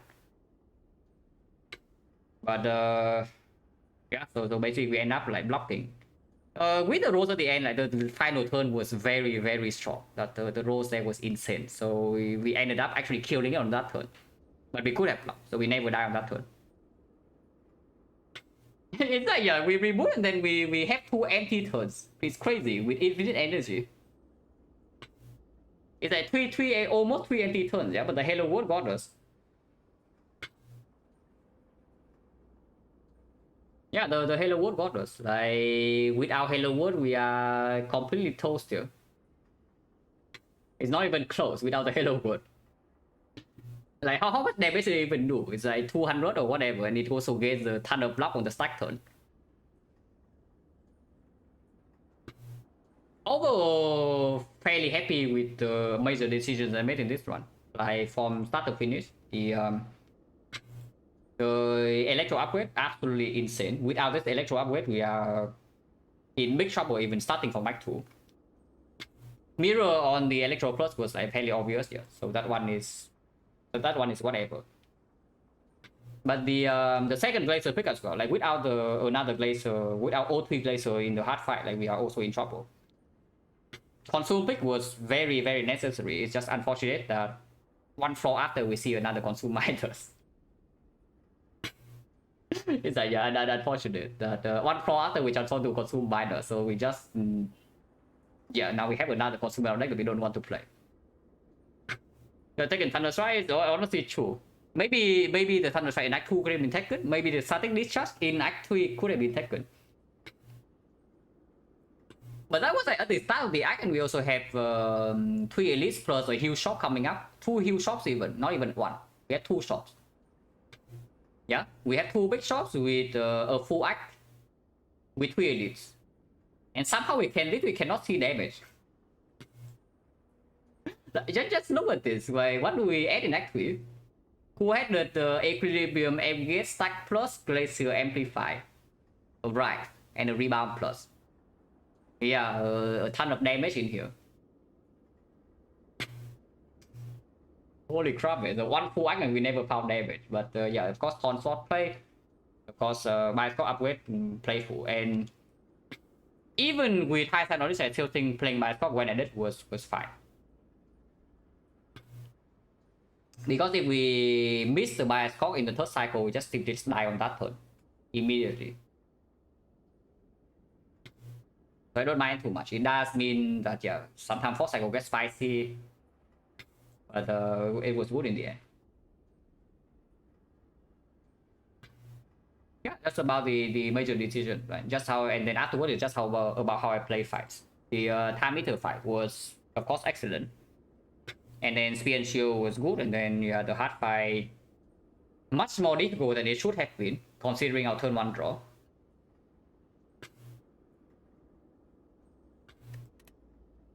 But that was good. Very solid as the first run.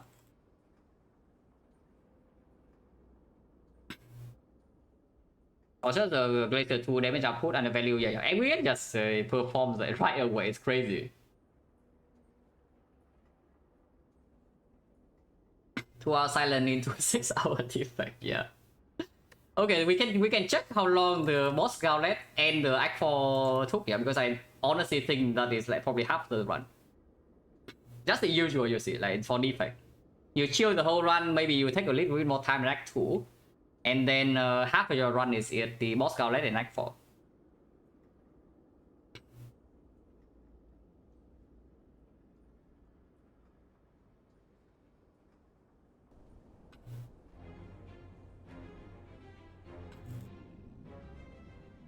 And yeah, the setting difficulty spot I think I like for the HP. Because if we could only play 2 offcast, it would be alive on very low HP. And 2 strength earlier would still not kill. Unless the stack roll is good.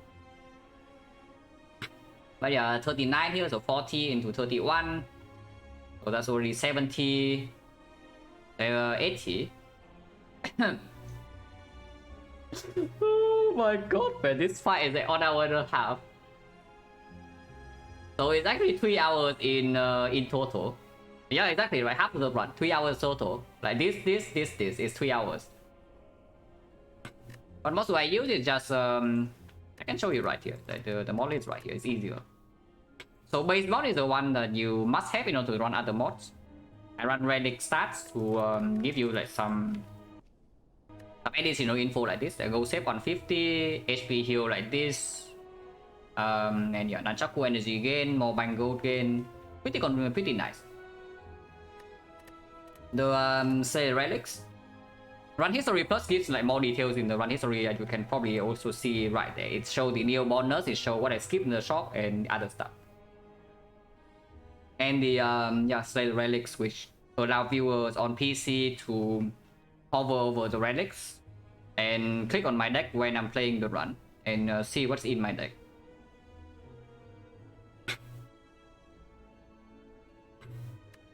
Yeah, we even lost the 50-50 in the final cycle, but that was still fine because that was why rebounding blind was like necessary. Unfortunately, I don't think there was a way to. Unfortunately, I don't think there was a way to actually guarantee the win from the spot that from the reboot spot. Because if the Snecko decides to roll 3 cost laser and 2 cost full-headed, for example, on the multi-hit turn, we will die. No matter how we try to prepare, the Snecko rolls like this, we will die. But if we can play Coded and the laser together, then we always did. Imagine playing that like without first night, yeah. Without first night, we probably are dead here. I am not kidding. Like you look at this. Yeah, you look at this. You see that we are alive on 60. Yeah. But without first night, I think we are straight up just dead here. From full, we enter the fight with full HP, 2 potions, and we will die here without first night. I'm pretty sure. Second fight is fairly trivial though. It still forces I help a lot because I know like how to line up my bluff consistently. But absolutely crucial here. Imagine nothing in Snecko, yeah. I mean Snecko is clear, right? We never see card draw. This one we actually never have card draw. We have one scheme with a squared plus at somewhere like where is it? Okay, maybe this laser is a little bit fishy over the beam cell plus, but at the time we don't have counter spot, yeah. And we also don't have any strength scaling attack whatsoever. Don't mind it too much though, it definitely played here very well. And I mean third laser also played absolutely insane in the heart, so I guess not. If I pick something like let's say amplify over this beam cell plus, then it's definitely wrong. If I don't perform, yeah, almost kill me here. So about what I expected. But otherwise pretty chill. Like bursts and we low roll 1 turn, but we have insane sustain, and we are still full HP. And Act 3 is irrelevant. Act 3, now that we have Frozen Eye, Mega Prep, Aggregate, and Snecko, we just win the fight. And then Act 4 it almost killed me here. Retro Vacation, funnily enough, I think Retromancer is like the probably the easiest alien, unless we both Electro. This fight is funny, you know. This fight is very funny. Yeah, Byron. You definitely actually need to watch this fight. because our damage is extremely low here. But the Catalyst Fort gave us transmutation, and we transmute into magnetism, and then things followed. At the end, we were killing Giant Head with 15 sadistic nature beam cell blind. Yeah, 15 sadistic nature beam cell blind. That's how Giant Head died here. It's very funny. We don't Frozen Eye more than 95% at the moment, probably around that. I know I have lost some runs with Frozen Eye. It's like I lose one run with Ironclad recently and also lost a run with Silent. But overall, it's pretty high. We can filter. We can filter. Like this is what the run history plus is for.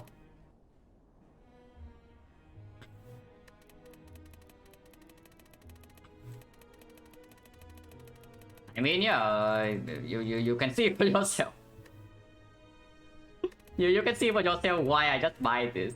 This is from long ago, right? This is from the last defect sample. So from the start of the last defect sample. So yeah, no surprise there. We just are completely unprepared against leader somehow, and we die turn 4. This is around when the class sample starts. Yeah, yeah, exactly here. Yeah, around here is when the class sample starts. And I mean, you see why I just buy it, yeah, when I see it. Yeah, exactly. Late Frozen I can lose, early Frozen I can also lose. It's because it just improves your output by a lot. But if you don't have output in the first place, then you will still die. And okay, definitely not doing anything else here, so let's just get out. I'll send you guys somewhere.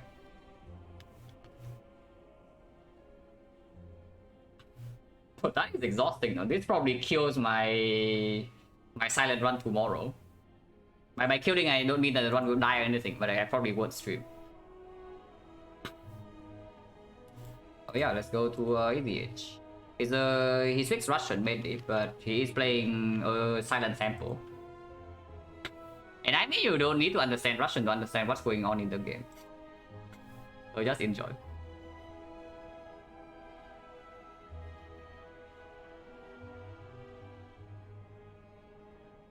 Enough Russian from Dota, yeah, cool.